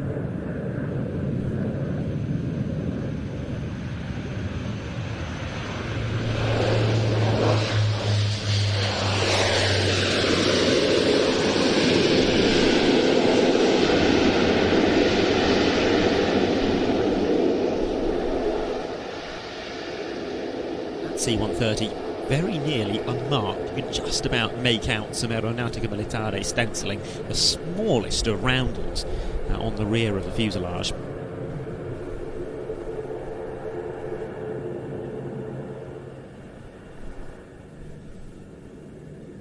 So as I said, still quite a lot to see today. We will be live all the way through until a little bit after 7 o'clock. 7:02 the last movement is scheduled. And if you're wondering what our plan is for the next few days, well, tomorrow we're going to be live from 9 in the morning, again through until 7 o'clock. The focus will shift more towards rehearsals tomorrow, as we see, I think it's Bryce Norton traffic moment rather than anything specifically related to us here at the Air Tattoo. So as I was saying, yes, 9 o'clock start on Thursday, and then on Friday, which is the first official show day, the flying display starts late morning, and the exact time when we go live will probably depend on exactly what is going to arrive before that point, if anything. So do keep an eye out for an announcement there, but certainly we should be live by 10 o'clock, half 10. Now, the Hellenic Mirage 2000s are arriving for their run and break.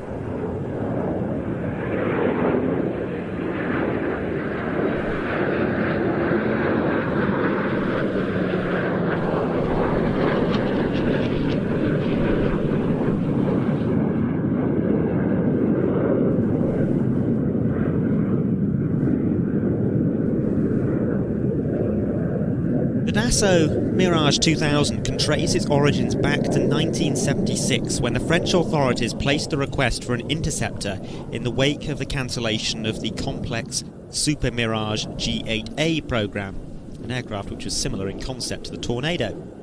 Following its first flight in 1978, deliveries of the production Mirage 2000C single-seat and Mirage 2000B twin-seat variants began in 1983. This aircraft is rather newer. It's a Mirage 2000-5, in fact they both are. They feature a more modern radar, glass cockpit and the ability to carry a wide variety of smart weaponry.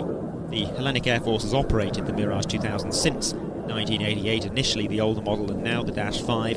It uses them as an interceptor, and anti-shipping as well, using the Exocet missile.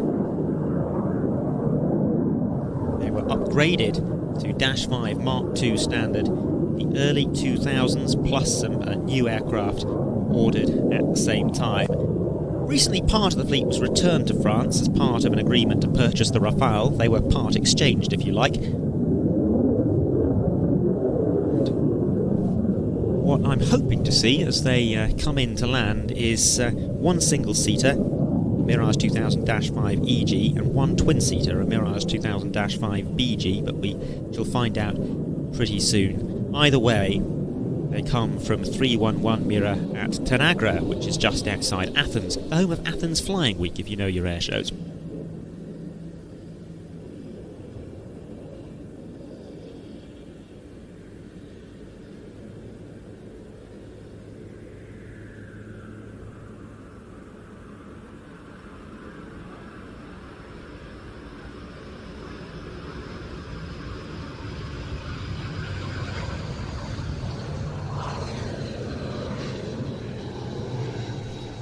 Now, for an aircraft that is famous for its high alpha performance, It is a little bit unusual. There is only a single tail. If you think about most aircraft that are famously good at performing in high alpha regimes, like the Hornet or the Flanker, they all have twin tails.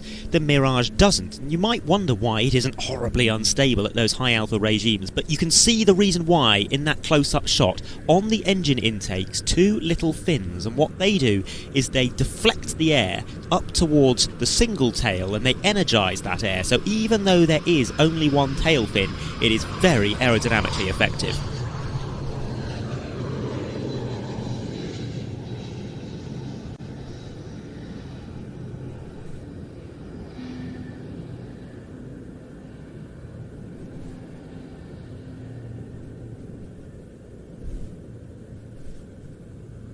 It's a very pretty aircraft, the Mirage 2000.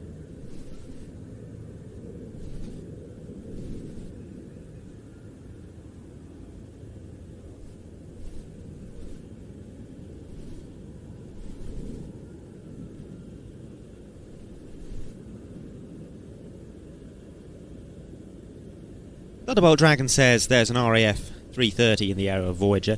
Is that inbound to Fairford?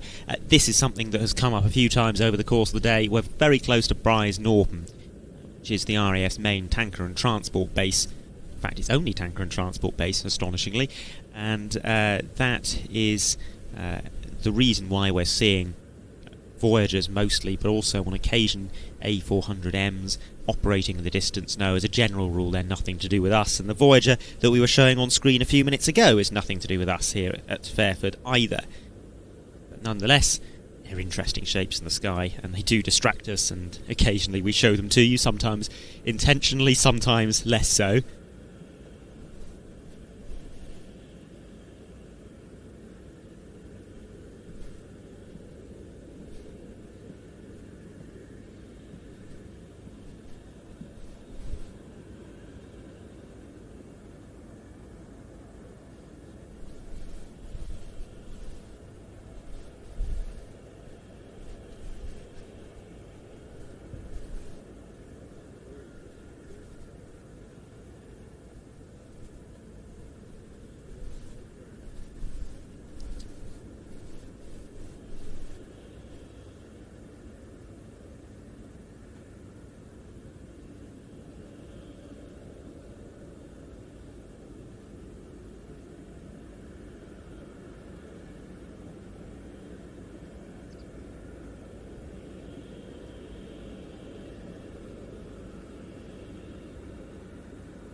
If you're wondering what's going on, so are we.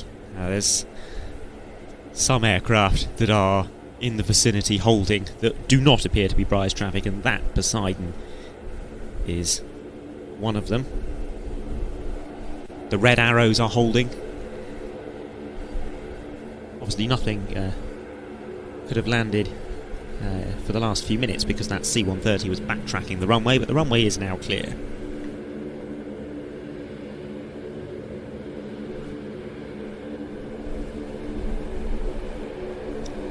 Interesting to note, though, by the way, that while we do believe that Poseidon we just showed you is inbound to Fairford, it doesn't actually appear on the movement list that we were supplied with yesterday afternoon. We think the red arrows will probably be our next movement.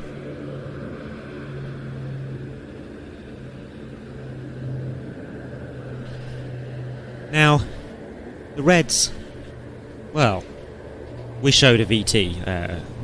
Sorry, I shouldn't use terminology like that. It's an internal communication thing, really. We showed a pre-recorded little program, 4 minutes or so, of interviews with the Reds that we recorded earlier this year. Ian and I went up to Waddington, and I got to sit down with Muskie and Wing Commander Collins and go into the granular detail of the 2025 display routine with exactly the sort of nerdy attitude that you would expect me to, going into some really minor points about changes that have been made and new manoeuvres and how they were developed and that sort of thing. If you did miss that earlier on, then we have a slightly longer 9-minute version on YouTube that you can go and find at some point, or alternatively, if you're a member of our streaming service, we have an even longer 20-minute version of that programme, all about the 2025 display routine. Do give it a watch before the weekend air show to get a bit of an idea of what you can expect to see from them and some of the new manoeuvres that they have introduced. A huge amount of fun to go and film that. Fascinating also, as a part of that, to be able to sit in a Red Arrow's debrief and see the absolutely forensic detail with which they go through every single sortie. The debrief was longer than the flight itself.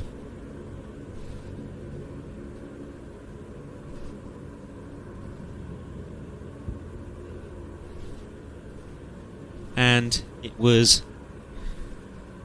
a very interesting thing to sit and watch. A disciplined procedure. Pilots all sat down, they had a chance to make their points about the sortie, and then a video was played of the entire flight from takeoff to landing in real time, and they all sat down and commentated on themselves, but not in the way that I'm commentating to you. They did it using almost code. Sitting watching a Red Arrow's routine and chipping in with observations. Safety tight, wide, deep, shallow, late, behind it. It was almost mesmerising, being in this room of people, watching a video and making calls and calling out mistakes that to my eye, even as a relatively experienced observer who sees the Red Arrows 20 times a year, didn't actually recognise, or at least seeing them recognise it several seconds before I'd seen it develop. Really very interesting thing indeed. I'm afraid we couldn't film that. It's not part of the documentary. They don't like the distraction of having cameras in there. They can, at times, apparently be quite brutal with each other as well. So, as a general rule, Red Arrow's debriefs don't tend to be filmed. But amazing to experience, and we'll try and relate some of what that was like. Like I said, it was almost code, and it took me until about halfway through to actually work out what they were saying, what the substance of their remarks actually meant. And once I'd cracked the code, it was fascinating.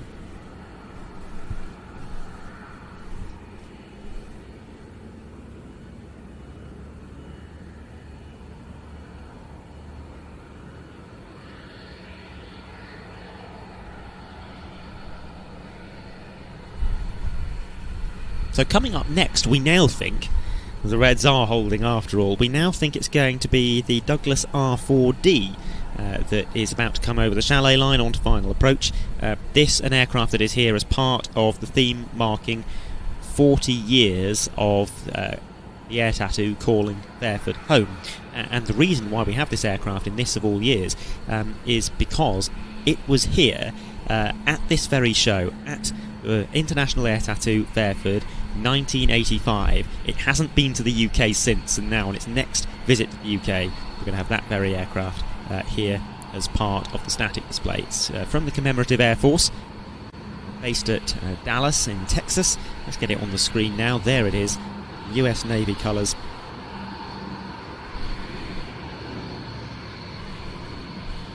The naval variant of the DC-3 or the C-47, and of course an aircraft that played a crucial role in the transport of personnel and equipment during the Second World War.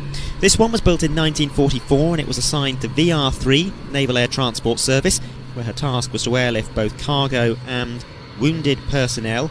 She was then transferred after the Second World War ended to VX-1, where she was used to trial new technology, and the precise details of those tests either remain classified or have been lost to time. finished her naval career in 1957 as a reserve training aircraft and is now operated, as I said, by the Dallas-Fort Worth wing of the Commemorative Air Force. In 1985, 40 years ago exactly, she became the first Commemorative Air Force aircraft to undertake a European tour, and now, 40 years later, she's back to mark the 80th anniversary of VE Day.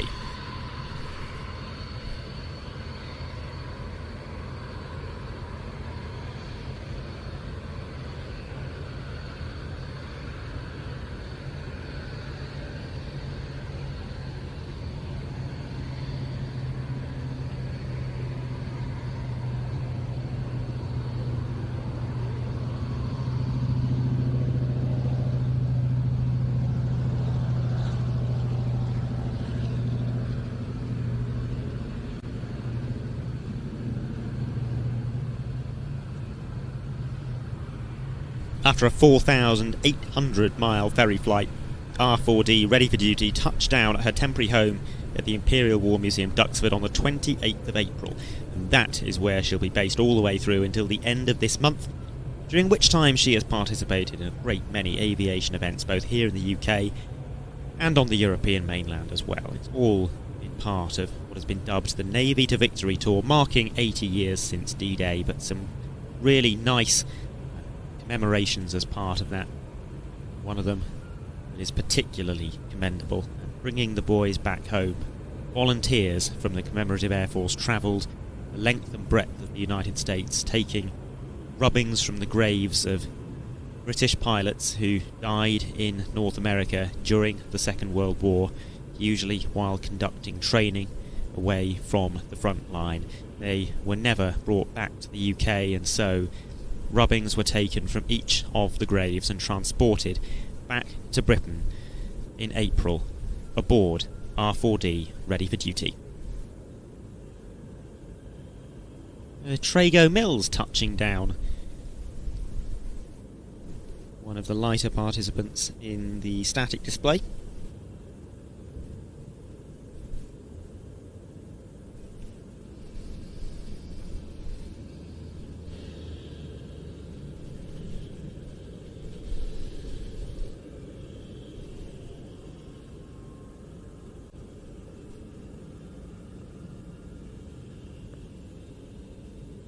Now, we do think it's the Red Arrows that are going to be coming in next. And I would anticipate that this will be an arrival of some 11 aircraft rather than the usual 9, because they're going to be based here at Fairford for quite a few days, not just performing at RIAT, but also disappearing to perform at least one other display tomorrow. So if you tune into tomorrow's stream, we'll see them take off as a 9 and then return about half an hour later.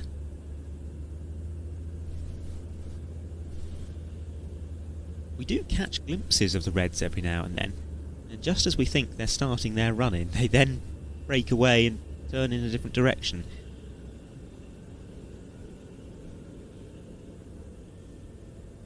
But this looks quite purposeful, doesn't it? 10 of them, it would seem, at the moment. Well, perhaps Red 11 will arrive separately either tonight or tomorrow morning.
brake like that, by the way, is not for show. That is a very practical manoeuvre. It's the answer to the question, how do you get 10 aircraft onto the ground as quickly as possible while also ensuring safe spacing and good spatial awareness? And we'll see another thing in the next few seconds that looks like it's for show, but actually it isn't.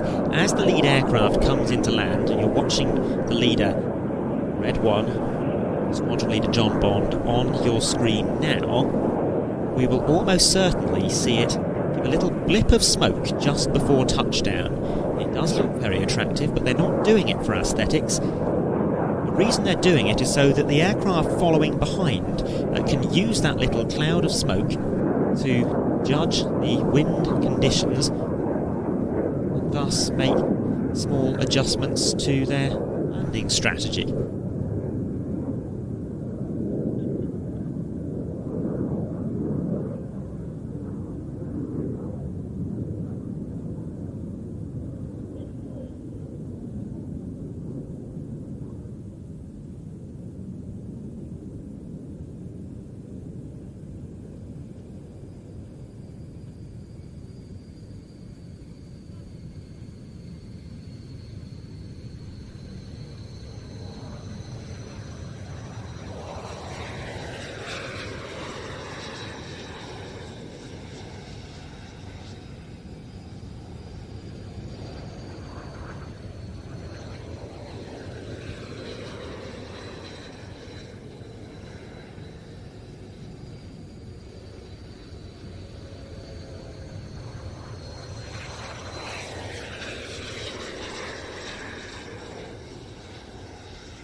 With the Reds safely on the ground, we're going to take another dip into our archives as we wait for them to clear the runway. Then we think the Poseidon is going to come in, but until that happens, let's go back a few weeks to Antietam Air Show Lesno. We saw the Polish F-16 land earlier. We've seen a Tornado come in for static display. We've seen Eurofighters. Let's see all three types together in a special routine from Antietam Air Show Lesno. This was called Badge Formation. Here they come from the right-hand side, and now you can see just what has changed since yesterday, because we have not one Eurofighter EF-2000, but two. From the right, this is Badge Formation.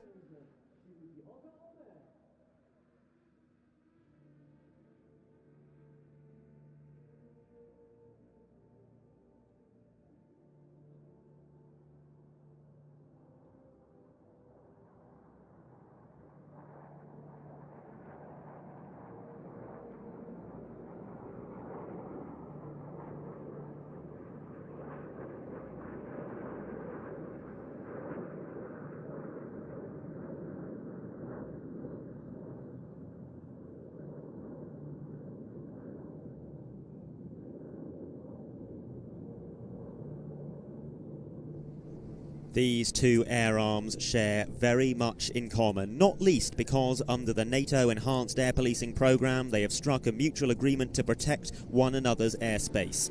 That agreement was signed in 2021, allowing each nation to intervene in the event that a threat is detected across the border, allowing German jets to operate in Polish airspace as required, and vice versa. It's not just in the air that the two nations cooperate, it's on the ground as well. For example, German Patriot surface-to-air missile systems have been stationed here in Poland since 2023, helping to defend Polish airspace on NATO's eastern flank.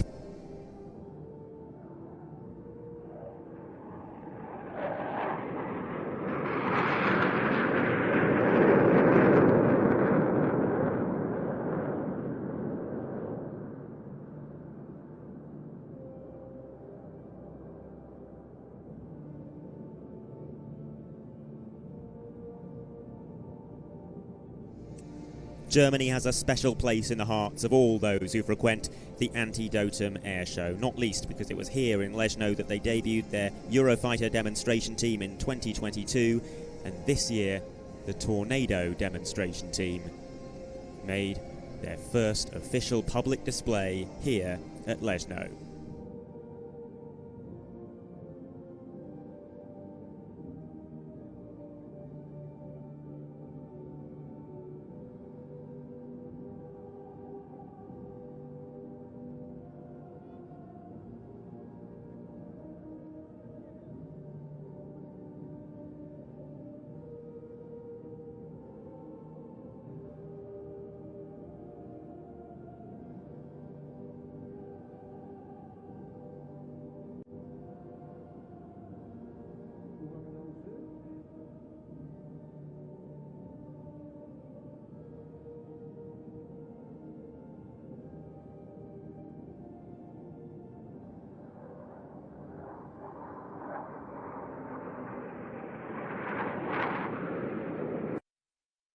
Back to the live action as the Poseidon MRA-1 touches down from 120 Squadron of the Royal Air Force at RAF Lossiemouth.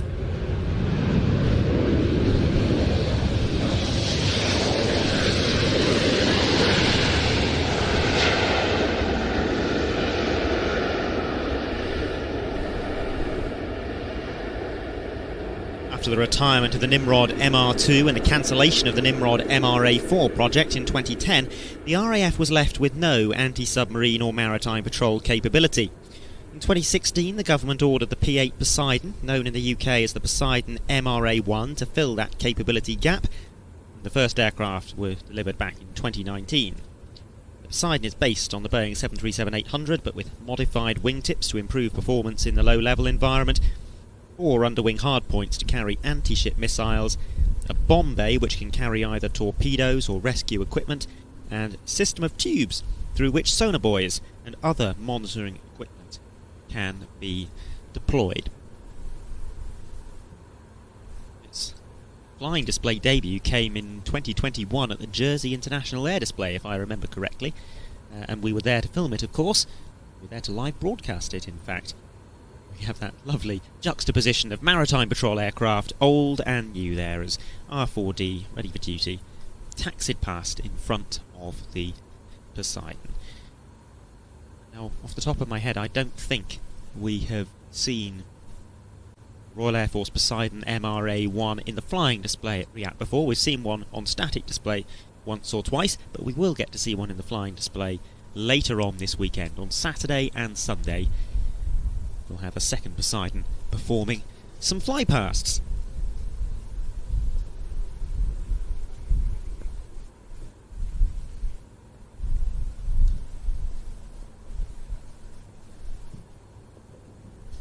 The Italian Coast Guard are on frequency, and there are some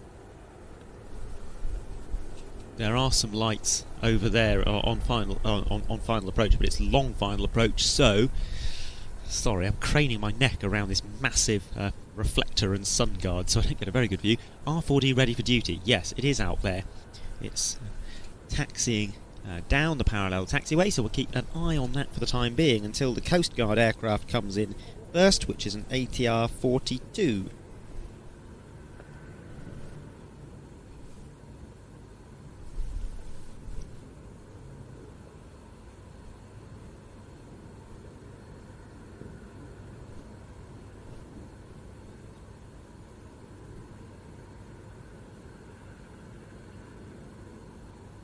Sammy asks if the Ilyushin Il-78 has left yet. No, it hasn't. But we were expecting it to leave today. So that may yet take place.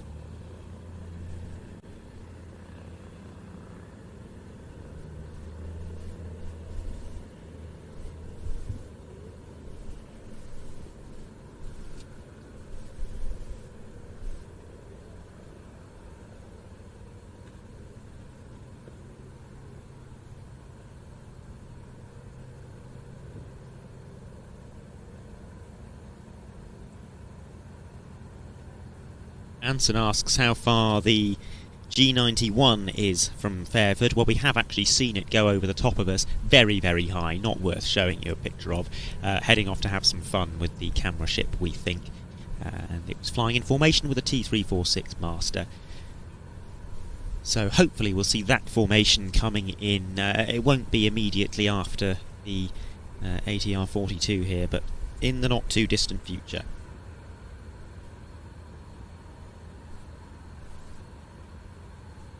This ATR 42 coming from the Italian Coast Guard is the first time in 20 years that they've sent an aircraft to RIAT.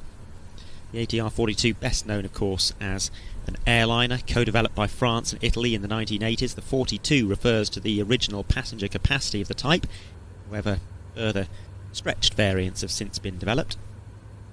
The Italian Coast Guard currently operates a fleet of 3 ATR 42 MP maritime patrol aircraft, which are based on the ATR 42-400 and -500 versions of this regional airliner.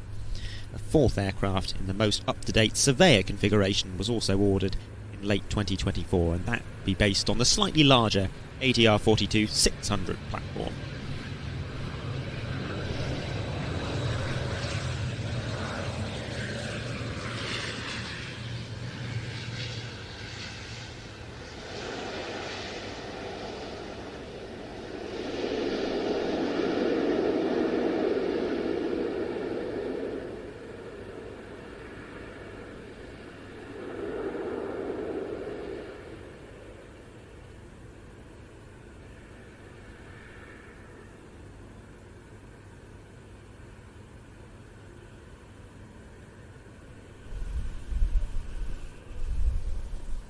I'm going to guess that a question has been asked, but I haven't seen it. What happened to the Frecce Tricolori? We were expecting to see them according to the programme that we were provided with a couple of hours ago now. Obviously haven't made it in yet. We have no information about whether they are coming today on a delay or if they're now arriving tomorrow.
Well, in the background there you saw that formation I mentioned a few moments ago, T346 and G91, but in the foreground what you are looking at is a Let 410 FG Turbo Let from 242 Special Transport Aviation Squadron of the Czech Air Force, based at Prague. The Let 410 is a Czech-designed and built twin-engine light transport aircraft which possesses excellent short and unpaved airfield capabilities. The prototype flew for the first time April 1969, and it is still in production today, with over 1,200 aircraft being produced for a variety of military and civilian customers. The Czech Air Force has operated the Let 410 since 1985. Their fleet has peaked at 10 aircraft, and it's used for utility, transport and as a surveillance aeroplane. And do take a good look at the very unusual nose on this aircraft.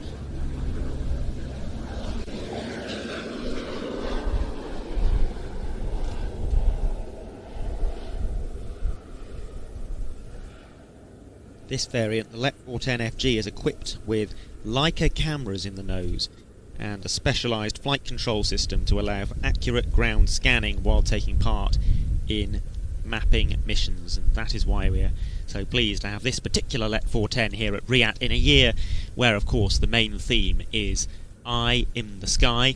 Quite an undertaking on the part of the Czech Air Force to get it here, because the aircraft with a glass nose does not have retractable nose gear, so they've had to fly all the way from the Czech Republic with the nose gear extended.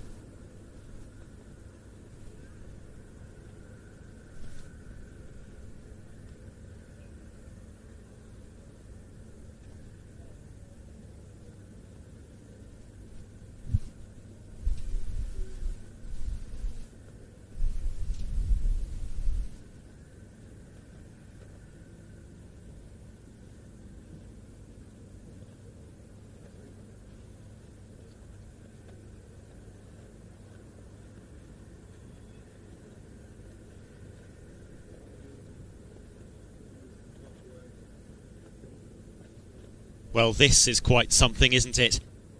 Frecce Tricolori past, Frecce Tricolori future.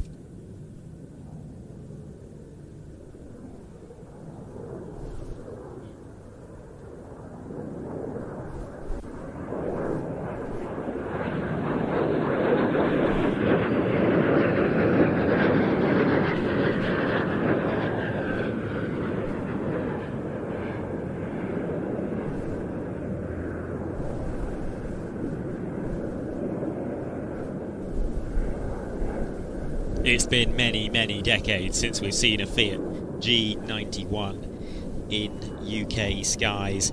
This is the world's only airworthy Fiat G91. Around 1950, the Italian Air Force entered the jet age courtesy of the de Havilland Vampire and the North American F-86 Sabre, but for a country with a proud history of aircraft development, there was, quite obviously, a great desire the nation to produce its own indigenous jet fighter. And it just so happened that in 1953 NATO Supreme Command issued specifications for a new lightweight, low-cost fighter aircraft. During the Korean War, NATO forces had found that their big, heavy, high-speed jets had been easy prey. The small and nimble MiG-15 and a Western equivalent was badly needed. They wanted a subsonic aircraft that could operate from short, austere landing strips, and it needed to have an empty weight of less than 2.2 tons. Fiat aeronautical engineer Giuseppe Gabrielli decided to submit a design for that competition. He selected the Bristol Siddeley Orpheus turbojet, then still in development, as the power plant. He designed an all-metal fuselage of simple construction methods and highly swept wings with 37 degrees of sweep. That design became the Fiat G91.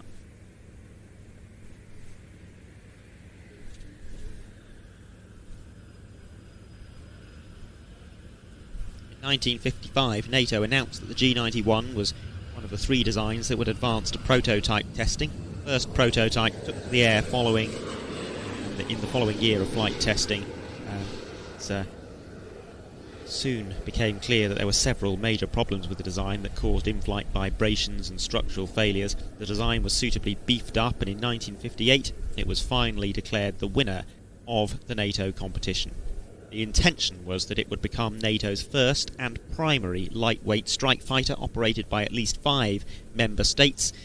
But politics is never that easy. France, Britain and America ignored the result of the competition and instead pursued their own fighter programmes. With that, the potential for export orders for this quite brilliant aircraft mostly dissipated.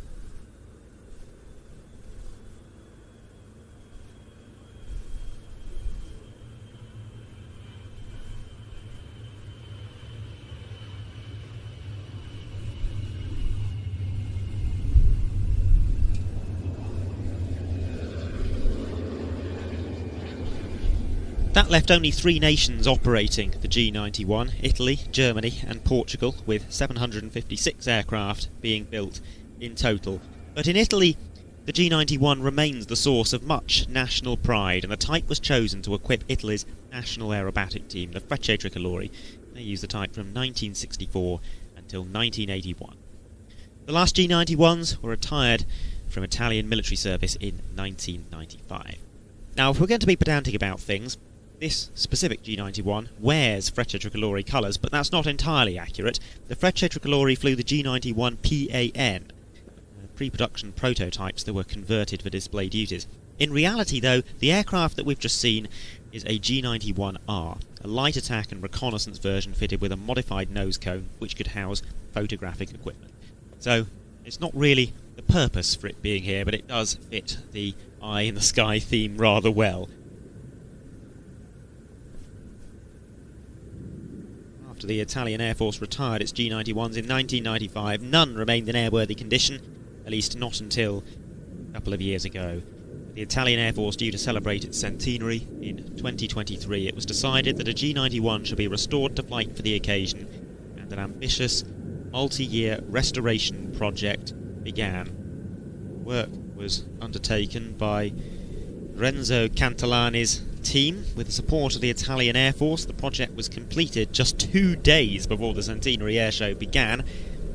And when the aircraft took off, bound for the show at Pratica di Mare in June 2023, the paint on the aircraft was still wet. Nonetheless, it was still able to take part in the flying display, flying in formation with an AMX A11A Ghibli and an F-35A Lightning II. Later that year, it had been hoped to bring the aircraft to RIAT for static display as part of the Italian Air Force centenary theme here. However, that fell apart relatively last minute due to paperwork issues. The aircraft was still operating on a permit test rather than a permit to fly. That, fortunately, has now been rectified, and what a delight it is to see the G91 at Fairford at long last.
We have an answer about the Frecce Tricolori, by the way, because Matt has just spotted them. So they are making it in tonight, which is great news because it means we should get to see them practice tomorrow.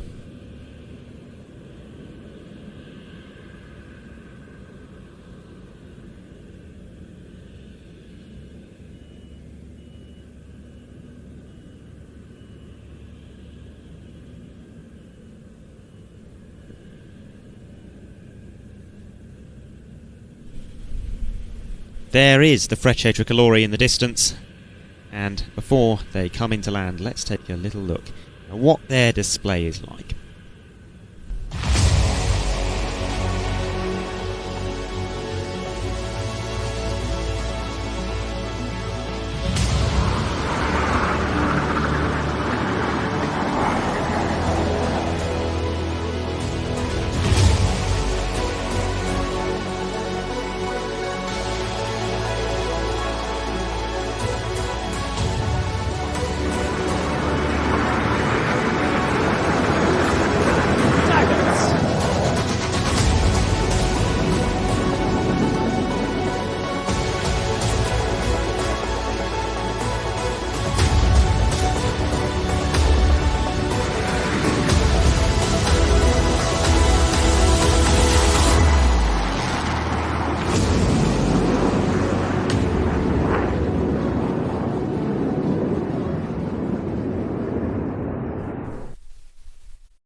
Italy's airshow history is a long and storied one, and the Italian military has been fielding world-renowned aerobatic teams for almost 100 years. The first dates back to 1930, flying the Fiat CR-20 biplane fighter. They invented some of the manoeuvres that remain familiar to airshow enthusiasts today, including the downwards bomb burst, which they debuted in June of that year. Many more Italian display teams followed, particularly post-World War II, a three-ship of Spitfire 9s, and in 1950 the country's first jet aerobatic team, Cavallino Rampanti, flying 4 de Havilland Vampires. And throughout the 1950s there were a great many such teams, flying various types, most of which only lasted a few seasons. In 1960 it was decided to end the aerobatic team merry-go-round and establish for the first time in the post-war era a single permanent aerobatic team to represent the entire Italian Air Force, and thus 313 Gruppo was born, better known as the Frecce Tricolori. They performed their first display on the 1st of May 1961, flying 5 F-86 Sabres, making this year their 65th airshow season. Over the 2 years that followed, the team was gradually expanded from 5 pilots to 10, coloured smoke was added, and then in 1964 a major change as they swapped their American-built Sabres for all-Italian Fiat G91s. In 1982 they swapped to the Yamaha MB339. That's the aircraft that they still fly today, but not for very much longer, because they shall soon be switching to the T346 Master. The decision to re-equip with a T346 didn't come easily though. It was originally the smaller, cheaper and lower thrust T345 high-efficiency trainer which was selected to equip the team, effectively a modernised Sci-I Marchetti S211. The T345 was supposed to enter Frecce Tricolori service in 2017, perhaps as a result of delays to type certification, or perhaps because it was found to be badly suited for the role. That never happened. Instead, in 2024 it was revealed in a ceremony at Rivolto that the T346 had instead been selected, and 15 such aircraft are being procured for the squadron. Transition to that new type doesn't have a firm public timeline yet, although around about 2028 seems to be the ambition.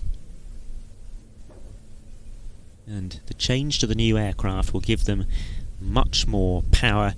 They'll generate much more noise as well. What you're looking at now is the 9 MB339s flying behind the Skyvan aerial camera ship. They're having a bit of a play up there before heading to Fairford to land.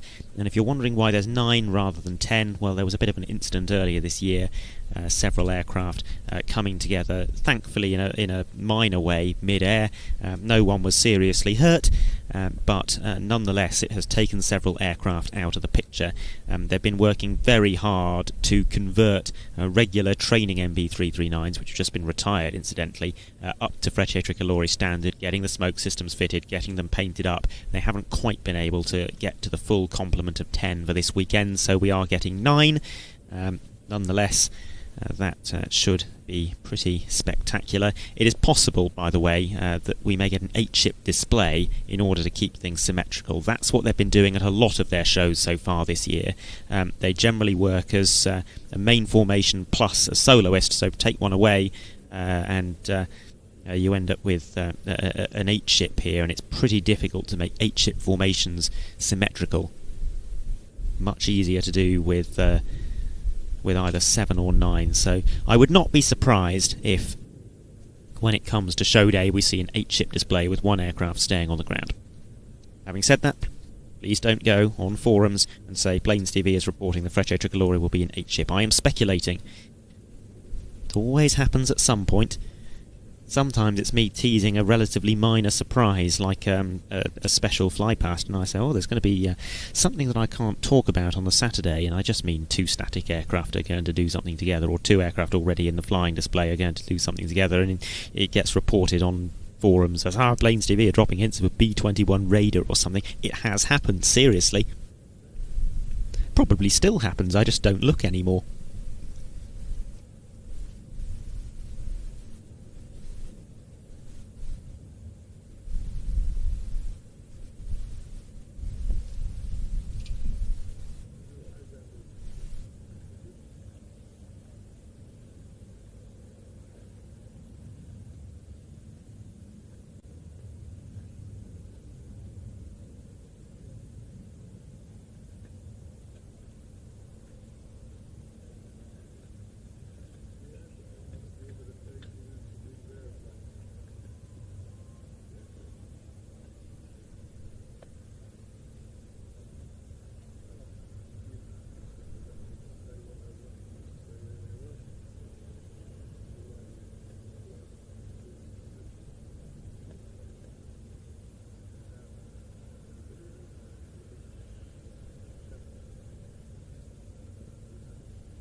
I'm going to have a wander over out to Adrian now, who's been doing a shift on the main camera, because while the G91 was coming in with the T346, I heard Adrian actually begging to be allowed to film the G91 rather than the T346 in that formation, saying it's my favourite aircraft, it's my favourite aircraft. How long is it since you last saw one, Adrian? No, it's not my favourite aircraft. It's my favourite aircraft this afternoon.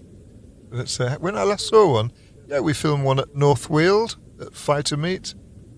When was that? 1996 it might have been, 1997. And stayed for the Monday to see them leave. That was great. But I just remember building an airfix kit of it when I was about 10. So that would be, dare I tell you, 64 years ago. I only threw it away last year. I'm regretting that now. But the reason I loved that kit was that it was actually camouflaged. And in those days, jets were silver and sleek, and to have a camouflage jet was a bit like World War II again. So I love that G91 model with its NAT engine, its Orpheus engine. We've seen some other very nice vintage aircraft coming in today. We're going to get some more, or at least one more Italian vintage jet coming in later in the form of the MB326. Is that one that you hold the same affection for, or perhaps not? That's 10 years newer, isn't it?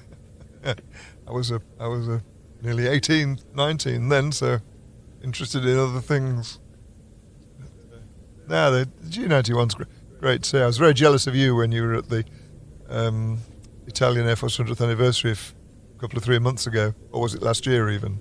It was 2 years ago, in fact. It was June 2023, the 14th and 15th of June, to be precise, if I remember correctly, at Pratica di Mare. Yes, that was a tremendous show. You should have come.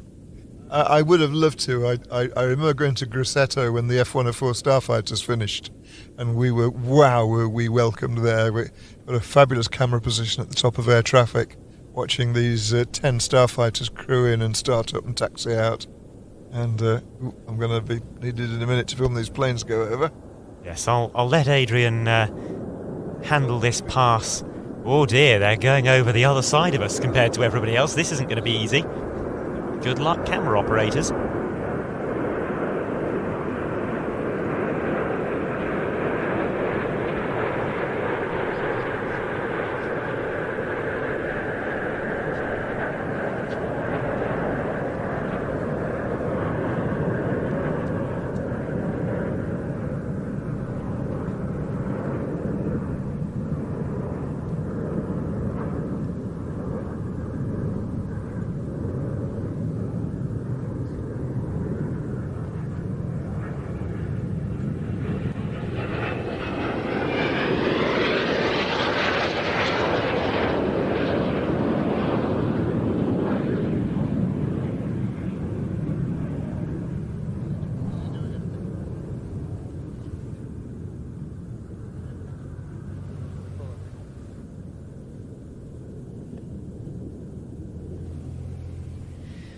Well, we didn't expect one of them to break off and give us a solo pass.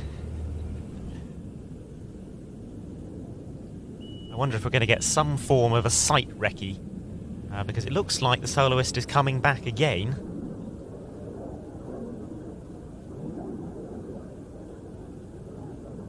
A wonderful jet this for air shows. Straight wings, of course, which gives great structure to the formation shapes.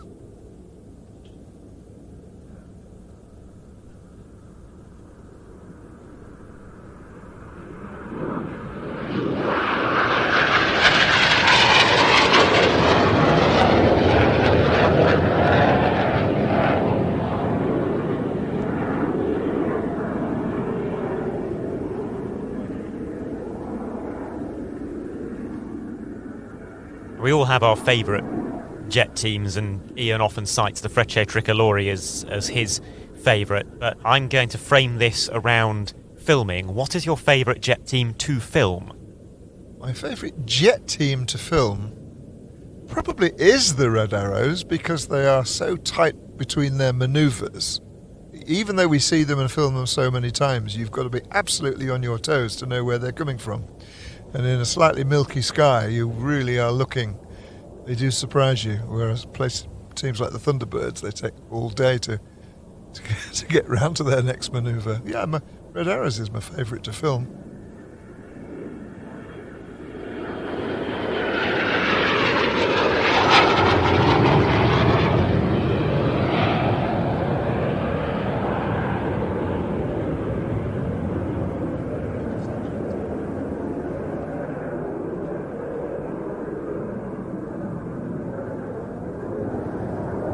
Of course, as a team, we try and build up that mutual understanding of what each other is doing, that implicit knowledge of where the other camera is pointing and when the vision mixer is likely to come to you. Yes, that's half the fun, really, because one of you is generally maybe 20, 30 yards behind the other, and you can see what direction he's pointing in, so you can go and point in the other direction. And Andy on the vision mixer, we're a great team when we're filming something like the Red Arrows, because we've got it to a bit of a T, really.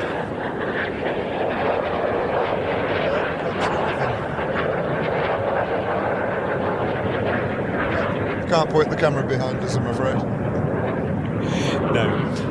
It is tricky. It's always hard when they're not following any particular script. So I'm going to leave Adrian to it, because I'm guessing you've got your hands full trying to work out what on earth these guys are doing. It looks like the main formation might be coming back. I didn't expect that we'd get all of this. I suppose it's a kind of sight recce, and they're working out what their reference points are and their display lines are. One of the key things of doing this job, filming aeroplanes, is anticipation, knowing what's happening. You've got to sort of set your body and all your muscles, because you know he's going to turn in this direction next. But of course what they're doing now, we haven't a clue. So we're just playing it by ear, but it's great to see. But I think they're just recceing the site, aren't they? They're just looking at the lie of the land and the lakes down here, and just to get a feel for the area. That's what they're doing. Well, I'll leave you to it. It looks like the main formation have got a little bit tighter now, so perhaps they are going to give us a few slightly more choreographed manoeuvres, or come in for their run and brake to land. Either way, I always enjoy seeing the Frecce Tricolori around a transit flight, because they have their external fuel tanks on, which I think are rather fetching.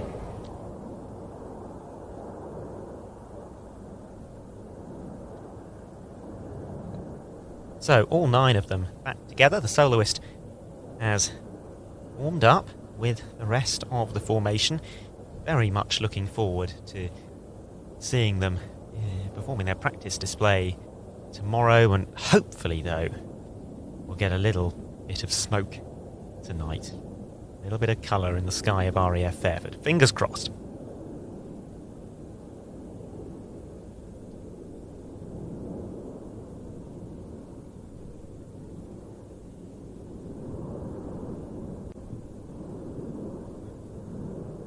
Well, this will almost certainly be the break to land. They so often split into 2 groups, 2 line astern formations. The one on the right-hand side will brake first, peeling away into the landing pattern, and then the group of aircraft on the left will do likewise.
So those underwing tanks, there's 4 of them. The outboard ones are fuel tanks, ferry tanks if you like.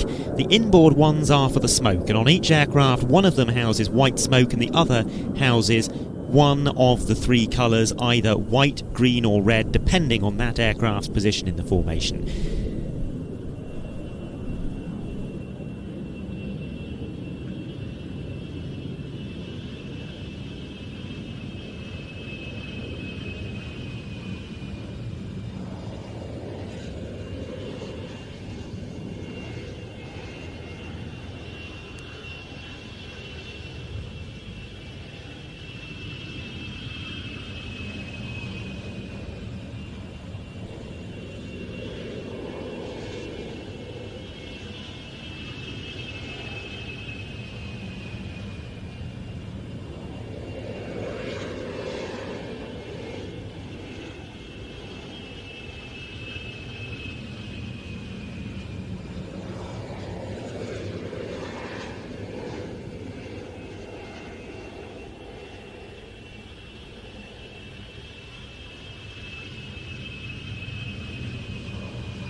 As the Frecce Tricolori complete their rollout, I would like to say a big thank you to Baz for sending us $10 Canadian for the beer fund. And once again, I'd just like to repeat what I was saying earlier, which is if I have missed any super chats or any donations, I sincerely apologise. I haven't quite had the brain space to look down at my phone a lot of the time, so I have very likely missed one. All contributions are very much appreciated indeed.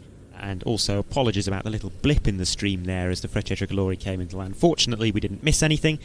We saw the formation break, and we also saw the first aircraft to break come into land. Sorry about that momentary disruption for 20 or 30 seconds.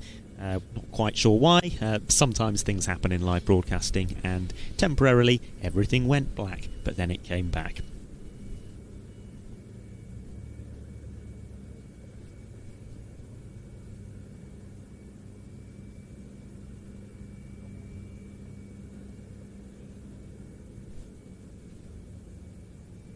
We are very close to the point in time where we'll see some more flying display-esque action, and I'm adding the esque bit because technically these are not going to be displays, these are going to be validations in the most part, and we are going to see 3 of them. One shall involve Czech Air Force W3A Sokol solo display. One of them shall involve the German Air Force Airbus A400M solo display. And the other one, well, let's leave that as a surprise, shall we? I'm wary of doing that because people are going to say it's a B-21 Raider, but it is something that has not been publicised. It's using assets that are known about and are here, and you've already seen them arrive today, but the specific thing that is going to be practiced has not been talked about to the very best of my knowledge, and shall be pleasant surprise. It's not something I've seen before. It's not something that's been done in the UK before.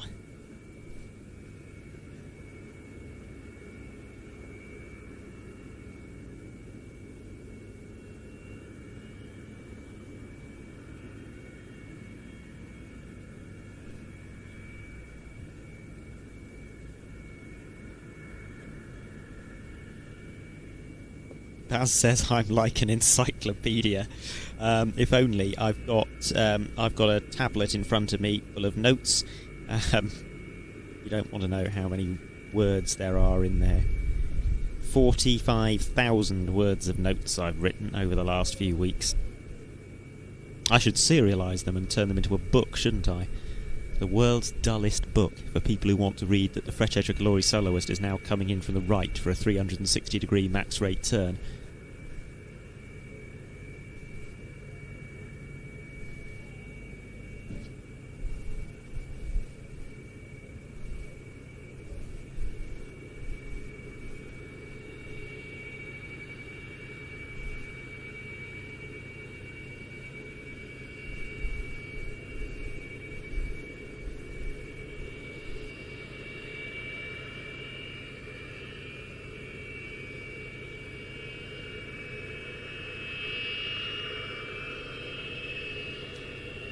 Exactly what I said was going to happen has happened when I said that something was that there was a surprise ahead, and I'm sure most of it is being done in jest, but I would like to reiterate that the little surprise I mentioned, it is involving aircraft that have already been seen and been mentioned many, many times. So it's not a B-52, it's not multiple B-1s or anything like that.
If you've noticed, by the way, that things have got a little bit slicker in terms of our identification of aircraft before they actually roll past us and show off their roundel, that's because Matt is back on spotting duty, as you were all of last year.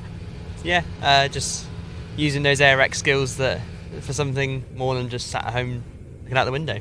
Are you actually trained in this?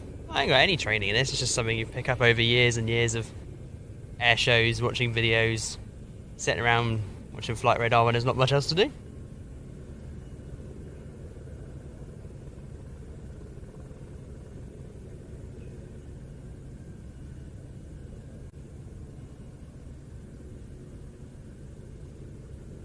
You been involved on the periphery of air shows and such like aviation in general and the RAF through an organisation that we are pretty familiar with on the air show circuit, and that is the Air Cadets. Yeah, so I've been with the RAF Air Cadets. Started off as a cadet in 2017, and then recently took my cadet commission. So I'm now doing other stuff. But it's learning those kind of skills, which is why there's loads of cadets here over the week, and well, they've been here for a week, some of them already, and they'll be here for a lot longer afterwards doing pick up and pack down. So it's really, really important to have the skills when they come here, help others, and can learn. I know you've done other shows as a cadet. Have you ever done this show as a cadet? I never did it on the camp. I came many years visiting on the Sundays, but I haven't ever done the main camp.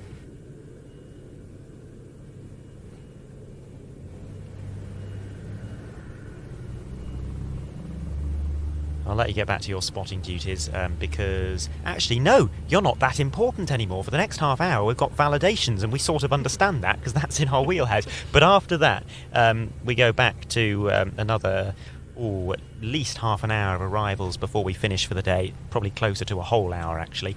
And we've still got some good things coming in. We've got the MB326. We've got the Swedish HKP-16, the Blackhawk. We've got the Italian P-72.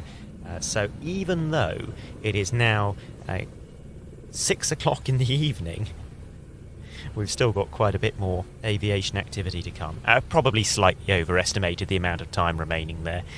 It's probably closer to an hour in total, including validations and arrivals. But yeah, it's a long old day, long old shift, and everyone's been doing fantastic work.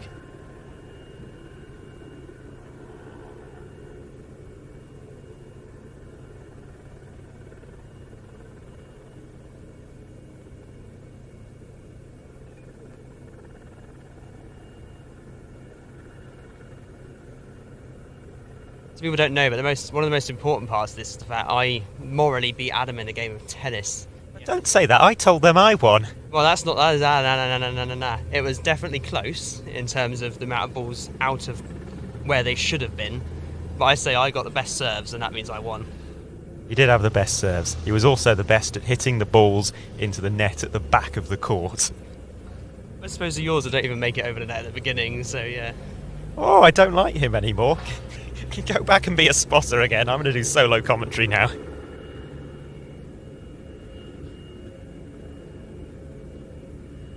I promise we don't normally spend our weekends at air shows playing tennis. We work very hard. We are first on, first off the airfield every day.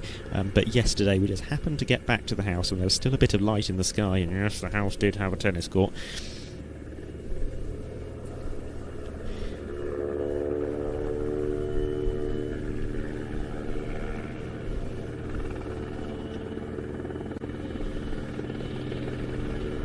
The Czech Air Force W3A Sokol now coming in, and I think on the basis that there's only one of them and that we are running quite late, it may be that the surprise I was teasing is not going to happen. But we'll find out. It could happen after this. It was supposed to happen first.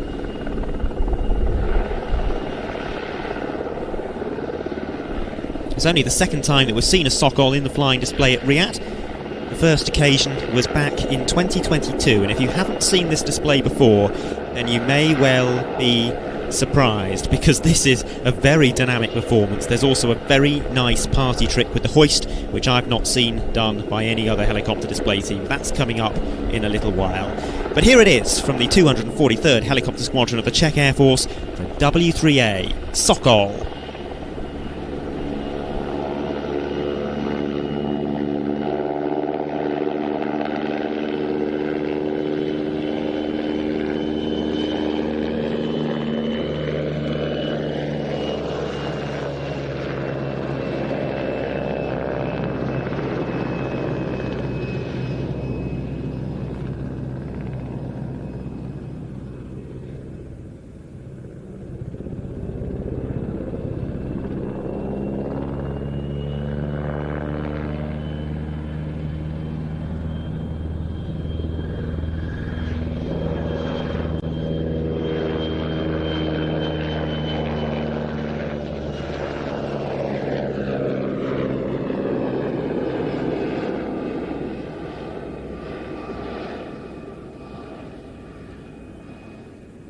A fast pass to start, and now the first demonstration of this aircraft's surprising manoeuvrability with a hammerhead.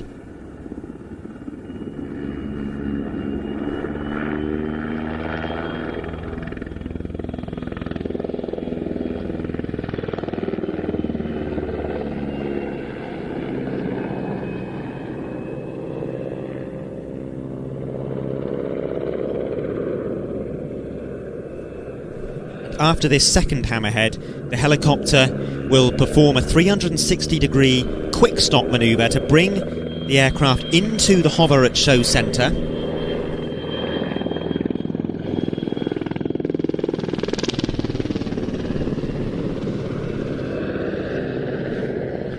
And thus will commence the first of 2 search and rescue demonstrations. What we're going to see now, if they have got ground crew aboard, and it looks like they have, is the insertion of 2 members of ground crew.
All of Czechia's 10 Sokols are of the standard W3A transport version, although some have been modified to undertake medical evacuation and search and rescue duties. They're on permanent standby at 4-minute readiness by day and 10 minutes by night, and the Czech Air Force estimates that their Sokol fleet has helped save around 10,000 lives. Now what we're seeing now is the rescuers being picked up using the short haul. This is not a hoist, this is a fixed line, so it cannot return them to the helicopter cabin. It can only carry them underneath it. So now the rescue crew are going to remain suspended in mid-air as the Sokol traces the shape of a figure of 8.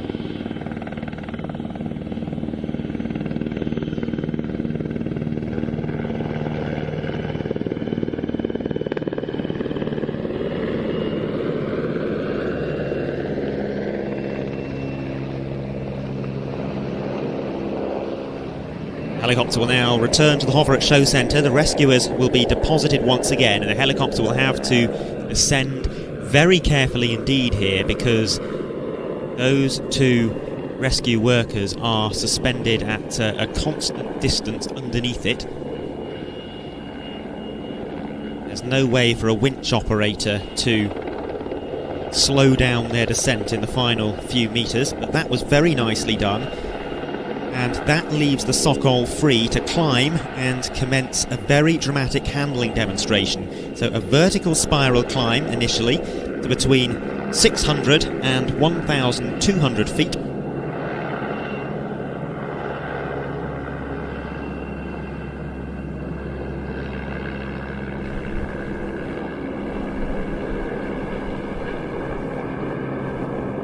And having spiraled up, it will very shortly corkscrew down.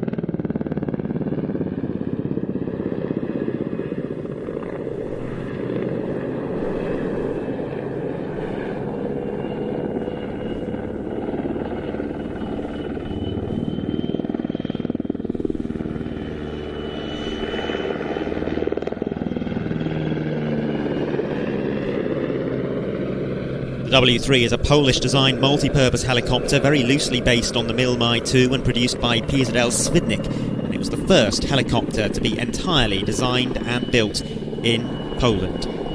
Its first flight occurred in 1979. Sideways flight now, up and down the display line, and shortly the helicopter will transition into some very dramatic nose-down circles to reverse direction.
Reversing now, gaining height, in preparation for another dramatic descent by means of a nose-over.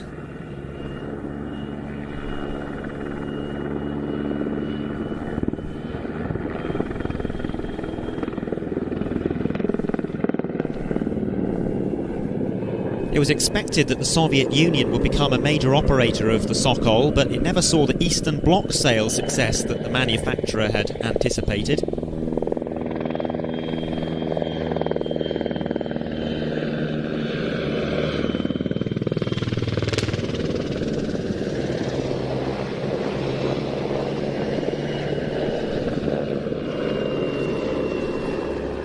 Despite that, the W3 is arguably one of Poland's most successful aviation exports. This is a helicopter which has served in many roles with a large number of operators.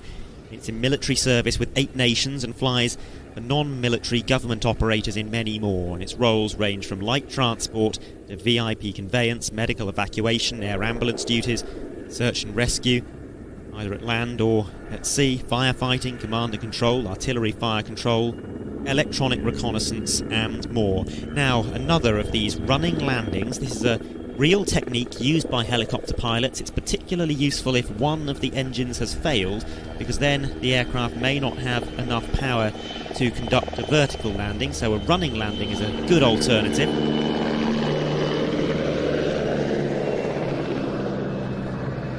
This, the W3A, is the basic military transport version of the Sokol, and in that role it can carry up to 12 personnel and a payload of up to 2.2 tons.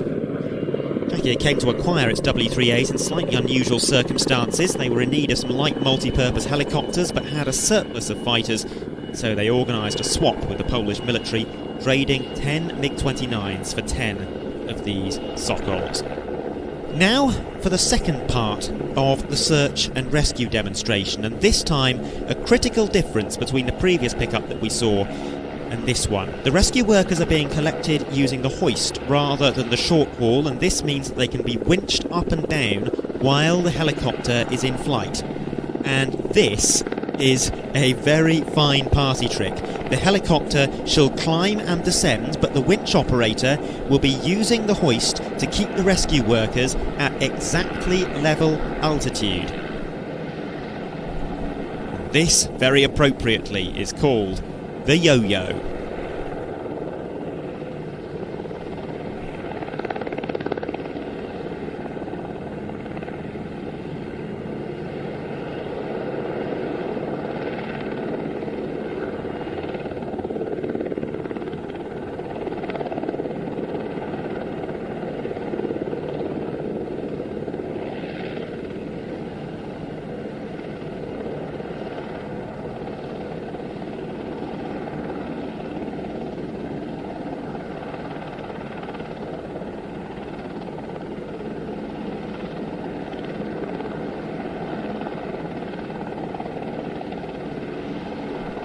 And now the rescue workers return to the cabin, which climbs, and the helicopter now climbs to between 600 and 1,200 feet.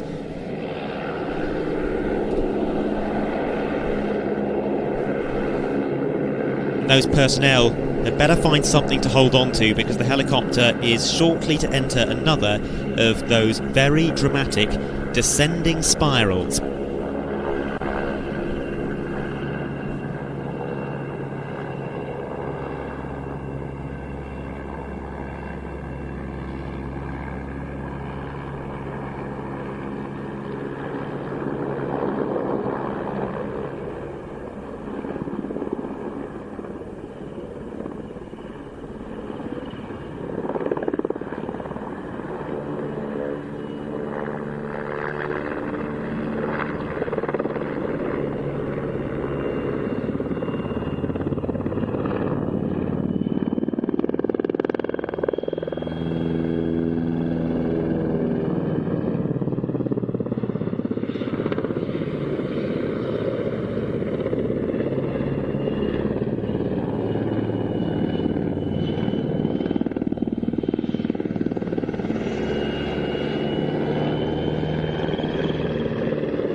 Now a 270-degree quick stop, bringing the Sokol into the hover at show centre to end its show, of course, with a bow.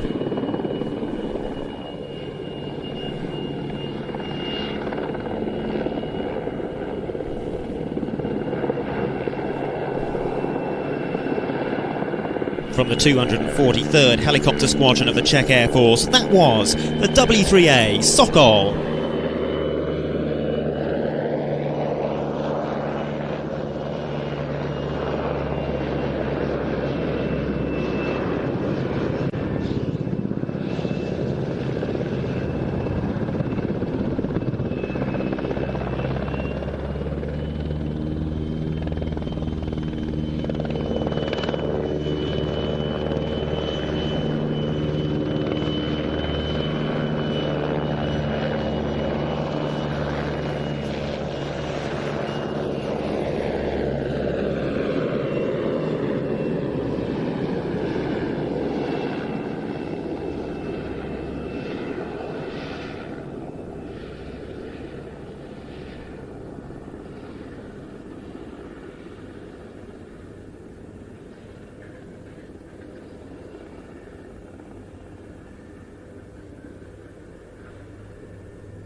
So an extra pass there as the Sokol heads back to its parking place, meanwhile preparing for takeoff out to our right-hand side. We have the Italian C-130J Hercules that's been acting as a support aircraft. That is going to head back home, one of the 7 C-130Js which the Italian Air Force operates. This one coming from the 46th Air Brigade. And the German Air Force A400M is preparing for its validation, and I think at this point, unfortunately, I can say that the sort of little surprise is not going to be seen practicing today, because that Sokol, which is now taxiing back to its parking position, was going to be part of it. But never mind, maybe tomorrow, and maybe it won't be practiced at all. Maybe it'll just happen on Saturday, and that'll be nice for everyone. Anyway, nearly. I was looking forward to it. But that's just because I like slightly weird offbeat things rather than the mainstream acts. I can be pleased by more things than just some big noisy aeroplane with reheat. That Sokol solo display, for example, was absolutely phenomenal. Here goes the Italian C-130J.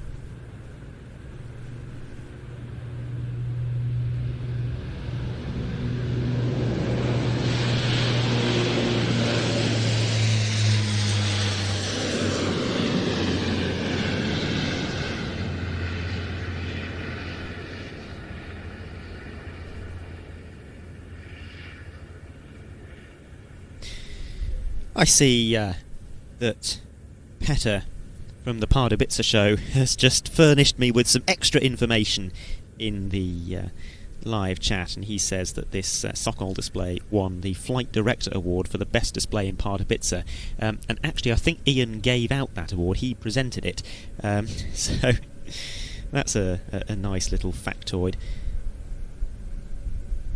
Of course, Plains TV was out in Pardubice, so we're very grateful to them for having us, and we will have an edited programme from that show on the streaming service later on this summer.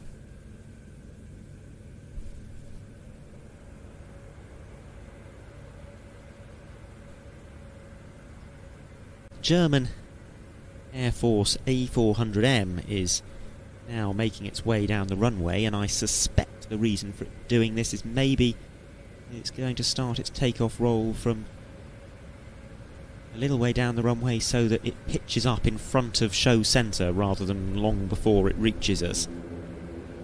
And it sounds like it is spooling up now. This a RIAT debut, at least in full display form.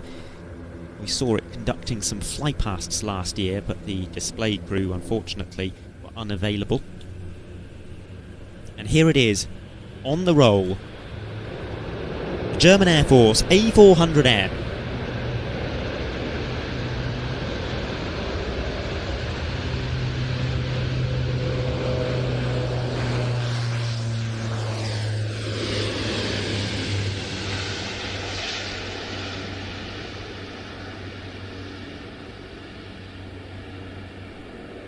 The aircraft that would eventually become the Airbus A400M started out as a collaboration between Lockheed of the USA, British Aerospace, Aerospatiale of France and MBB of Germany. The intention was to develop a brand new aircraft that would replace the C-130 and C-160 across all of NATO's member states. That didn't really work out. The A400M ended up being so much bigger, so much more capable, so much more complex, and yes, so much more expensive than the C-130 that it didn't really replace the Hercules at all. In fact, Lockheed left the project in the late 1980s to develop an improved version of the Hercules instead, which now operates alongside the A400M in many air arms, including Germany.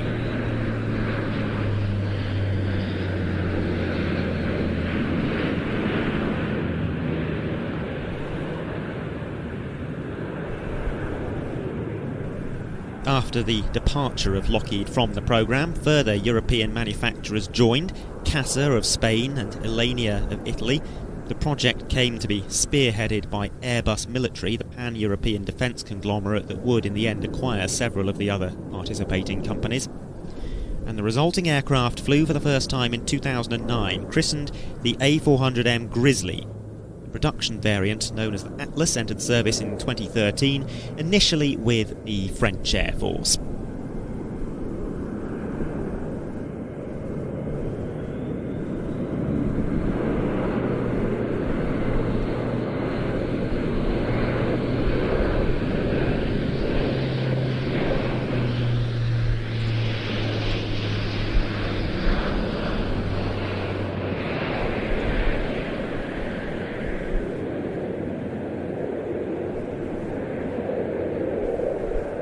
What we're seeing here is something of a tactical demonstration. The aircraft is seeking out a drop zone over which it will airdrop supplies. So it's now conducting a visual drop zone check, which will involve a tight turn over the drop zone location. What might it be dropping? Well, the aircraft can carry up to 37 tons of cargo, which can be carried aboard parachute-equipped pallets. Alternatively, it can accommodate 116 fully equipped troops, or any combination of the two. So what we'll see now, having identified a drop zone, is a visual drop zone check, which will look to us like a 360-degree max rate turn from the left.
And now the aircraft is setting up for a simulated drop.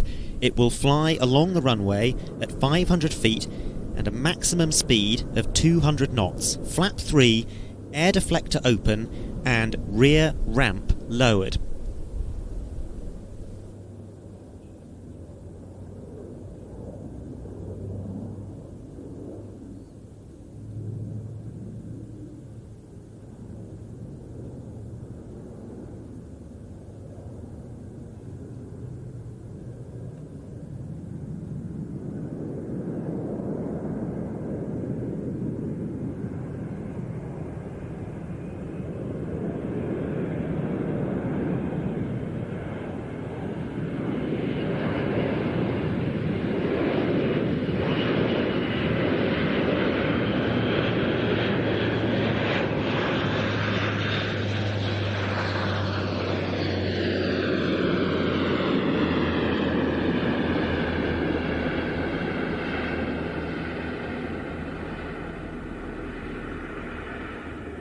What really sets the A400M apart from other turboprop transport aircraft is its engines. When the A400M was being developed, there was no turboprop engine on the market powerful enough to give it the required performance, and so a pan-European group of engine manufacturers, Rolls-Royce, Safran, ITP and MTU, came together to set up a new company called Europrop International, tasked with developing an all-new engine to power this enormous aircraft. They came up with the Europrop TP400, the most powerful single-shaft turboprop engine ever produced, giving the A400M a total of 44,000 horsepower. The TP400 is responsible for the A400M's outstanding performance. It has roughly double the payload capacity of a C-130J, yet it can take off from shorter runways, climb faster, cruise higher and fly farther. Cruising at 420 knots, it's also substantially faster than the A400M, than C-130.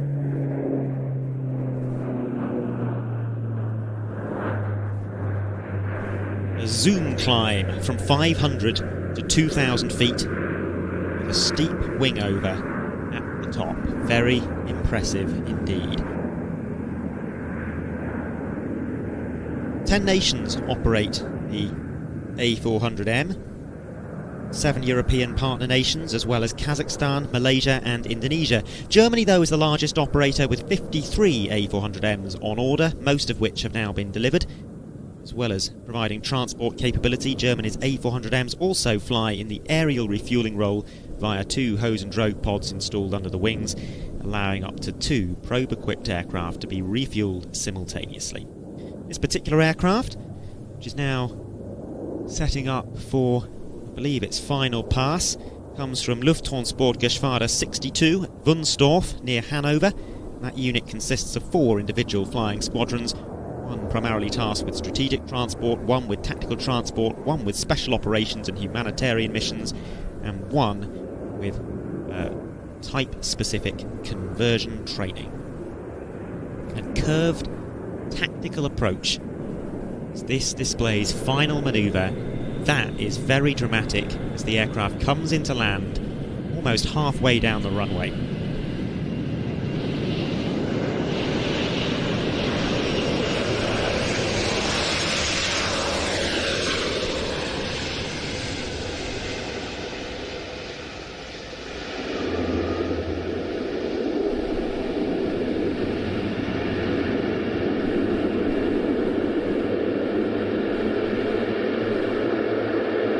Very, very good indeed. That was a really compact demonstration, and I had much less time to speak between each pass than I expected. And it's not over yet, with the aircraft on the ground and reversing down the runway.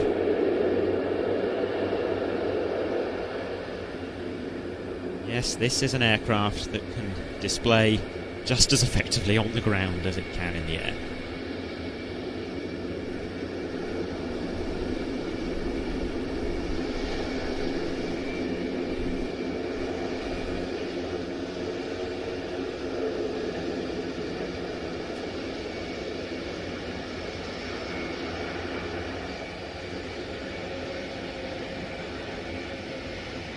A reminder that this is only a pre-show day. What we're watching are arrivals and the odd validation, not a display proper.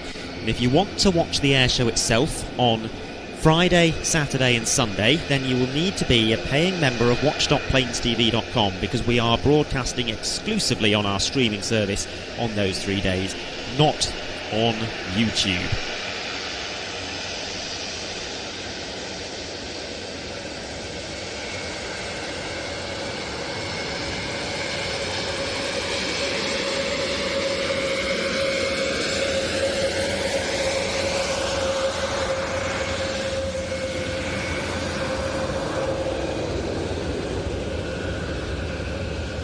If you do sign up, you'll have access to our live broadcast, but also to our back catalogue of programmes going all the way back to 1989.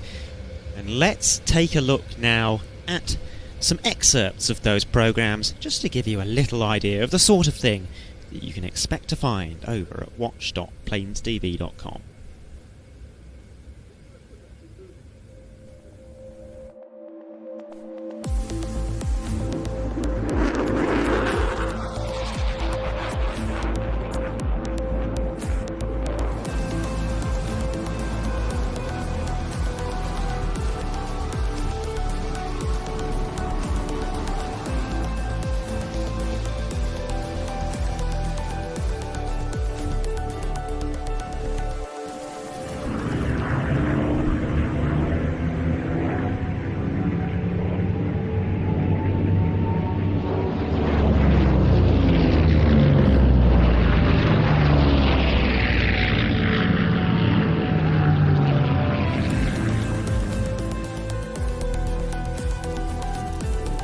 Station flight's formation flyby at Finningley is always an impressive sight.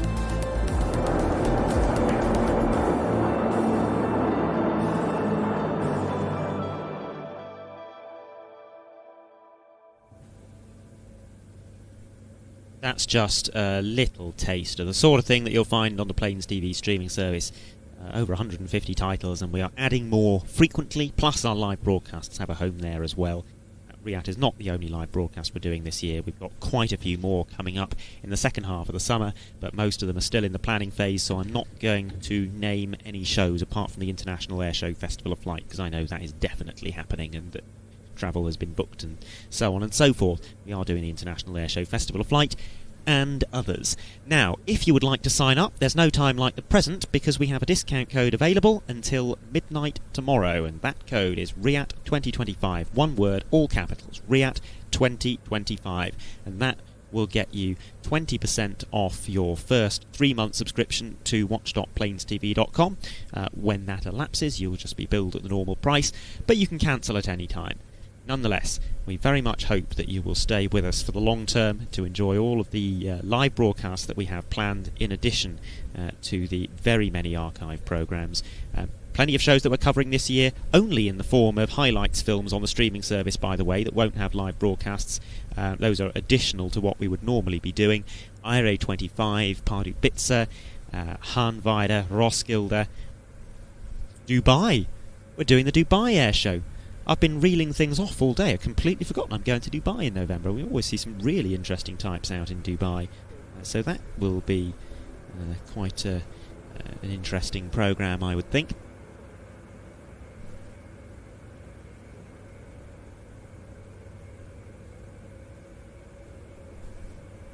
We've still got a few more arrivals that we are expecting today. Not a huge number, but a few. And one of them is on final approach now. It's quite a long way off, so we probably don't need to get a camera onto it just yet. But let's stick with that to see the British and German flags in the back of that C-130. That's a nice show of international friendship there.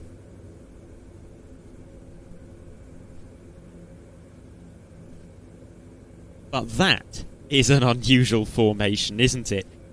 A P-72 of the Italian Air Force from 41 Stomo, based on the ATR-72 airliner. It's a maritime patrol aircraft equipped with sea-searching radar, advanced surveillance systems and satellite communications. Italy operates 4 P-72s, and they began entering service in 2016 to replace the Breguet Alizé. This is only the second time that a P-72 has appeared at the Royal International Air Tattoo. The aircraft that is flying with it, well, we'll introduce that in a moment, but given that it has its landing gear retracted, I think that the P-72 will land and the other aircraft will give us a flyby.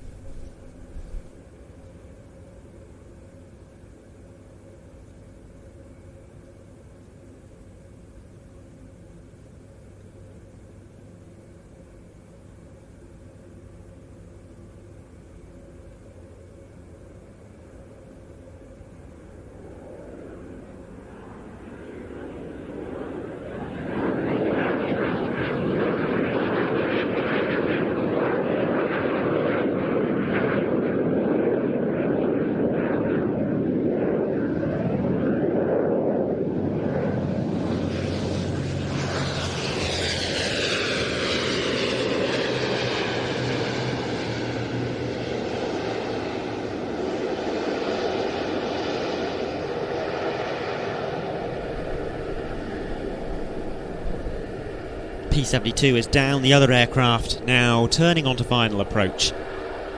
And that is an Aermacchi MB326. The 326 started out as a private venture by Aermacchi, but it became a very successful product with over 800 examples built for 15 nations. And though primarily a trainer, and this particular model, the MB326E, is a trainer, it was also produced for light attack duties and as an electronic countermeasures platform. The type held several altitude and endurance records and also saw high-profile use as the mount of the Royal Australian Air Force Roulette aerobatic team. It was retired from Italian service in 2010, replaced by the MB339, but several examples remain in civilian hands. It is also still used by the US Navy for the training of test pilots.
As we gear up for RIAT 2025, I thought we'll take a look back to last year, because while we've seen a lot of aviation activity today, it's not really representative of the show as a whole. We've seen aircraft landing, we've seen a very small number of validations, but my goodness, when we get to the show day proper and it's 7.5 hours of flying displays, that is a different prospect entirely. To try and convey what that is like, let's go back to 12 months ago here at RAF Fairford, a little highlights package of that year's Air Tattoo. A very good morning, everyone, and on behalf of the Royal Air Force Charitable Trust Enterprises, a warm welcome to the world's greatest military air show, the Royal International Air Tattoo 2024.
So that was RIAT 2024, and what a show it was, as we now bring you live pictures of one of the Polish F-16s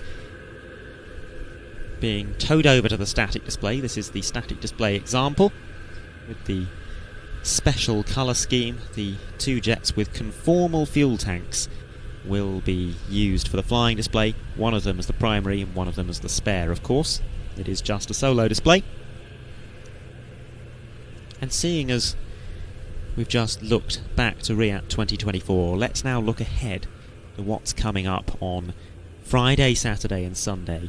A rundown of some of the aircraft that we're expecting to see perform in the flying display, with the caveat that this video was made before the Harrier was cancelled, so yes, the Spanish Harrier is in it. I'm afraid that's not coming, but everything else is still going to proceed as planned.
And here, some of the aircraft that you just saw in that video from the Swedish Air Force, the HKP-16, better known as the UH-60M Blackhawk.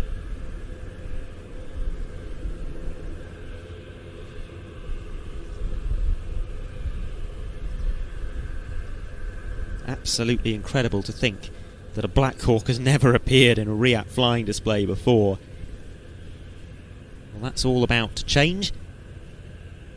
One aircraft heading off to the northeast loop to take part in the flying display, the other coming down the runway to take up its position in the static display.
The UH-60 is one of the most versatile helicopters in the world, with thousands built for dozens of nations during a production run of over 50 years.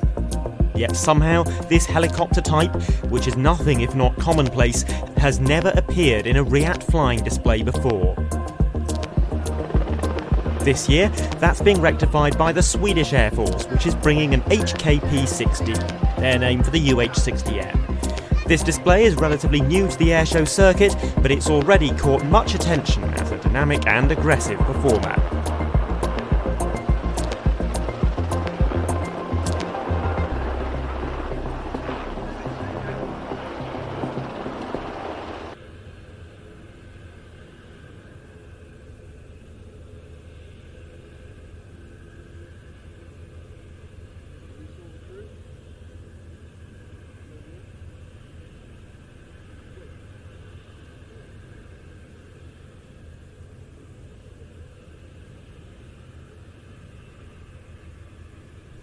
Well, that was our last anticipated movement of the day, but do stay with us for a few more minutes because Ian tells me if you can hold on 5 minutes, then we will have a highlights video of the day ready to go and some end credits, so stick with us for that.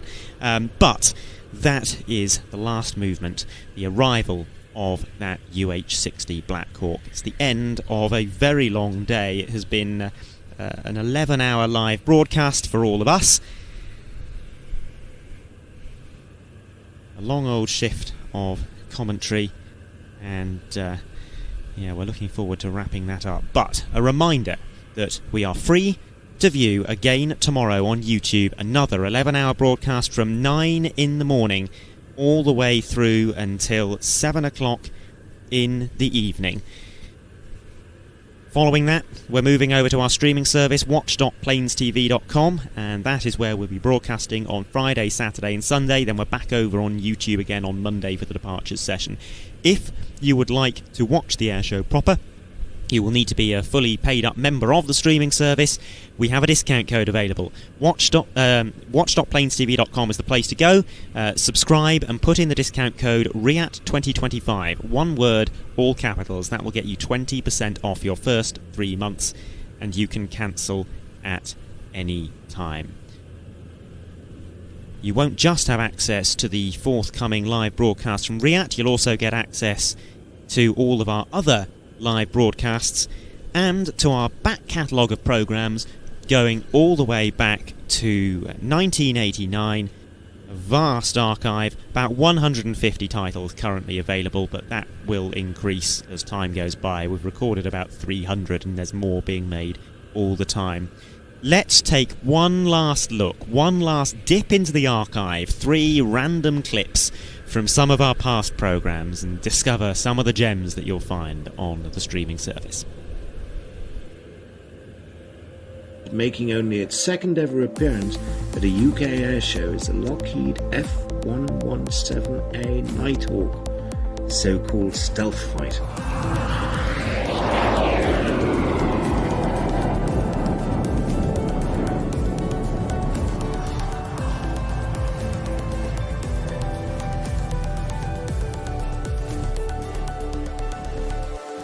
It's going to pitch up into an on-crowd bunt, and here come the big flares.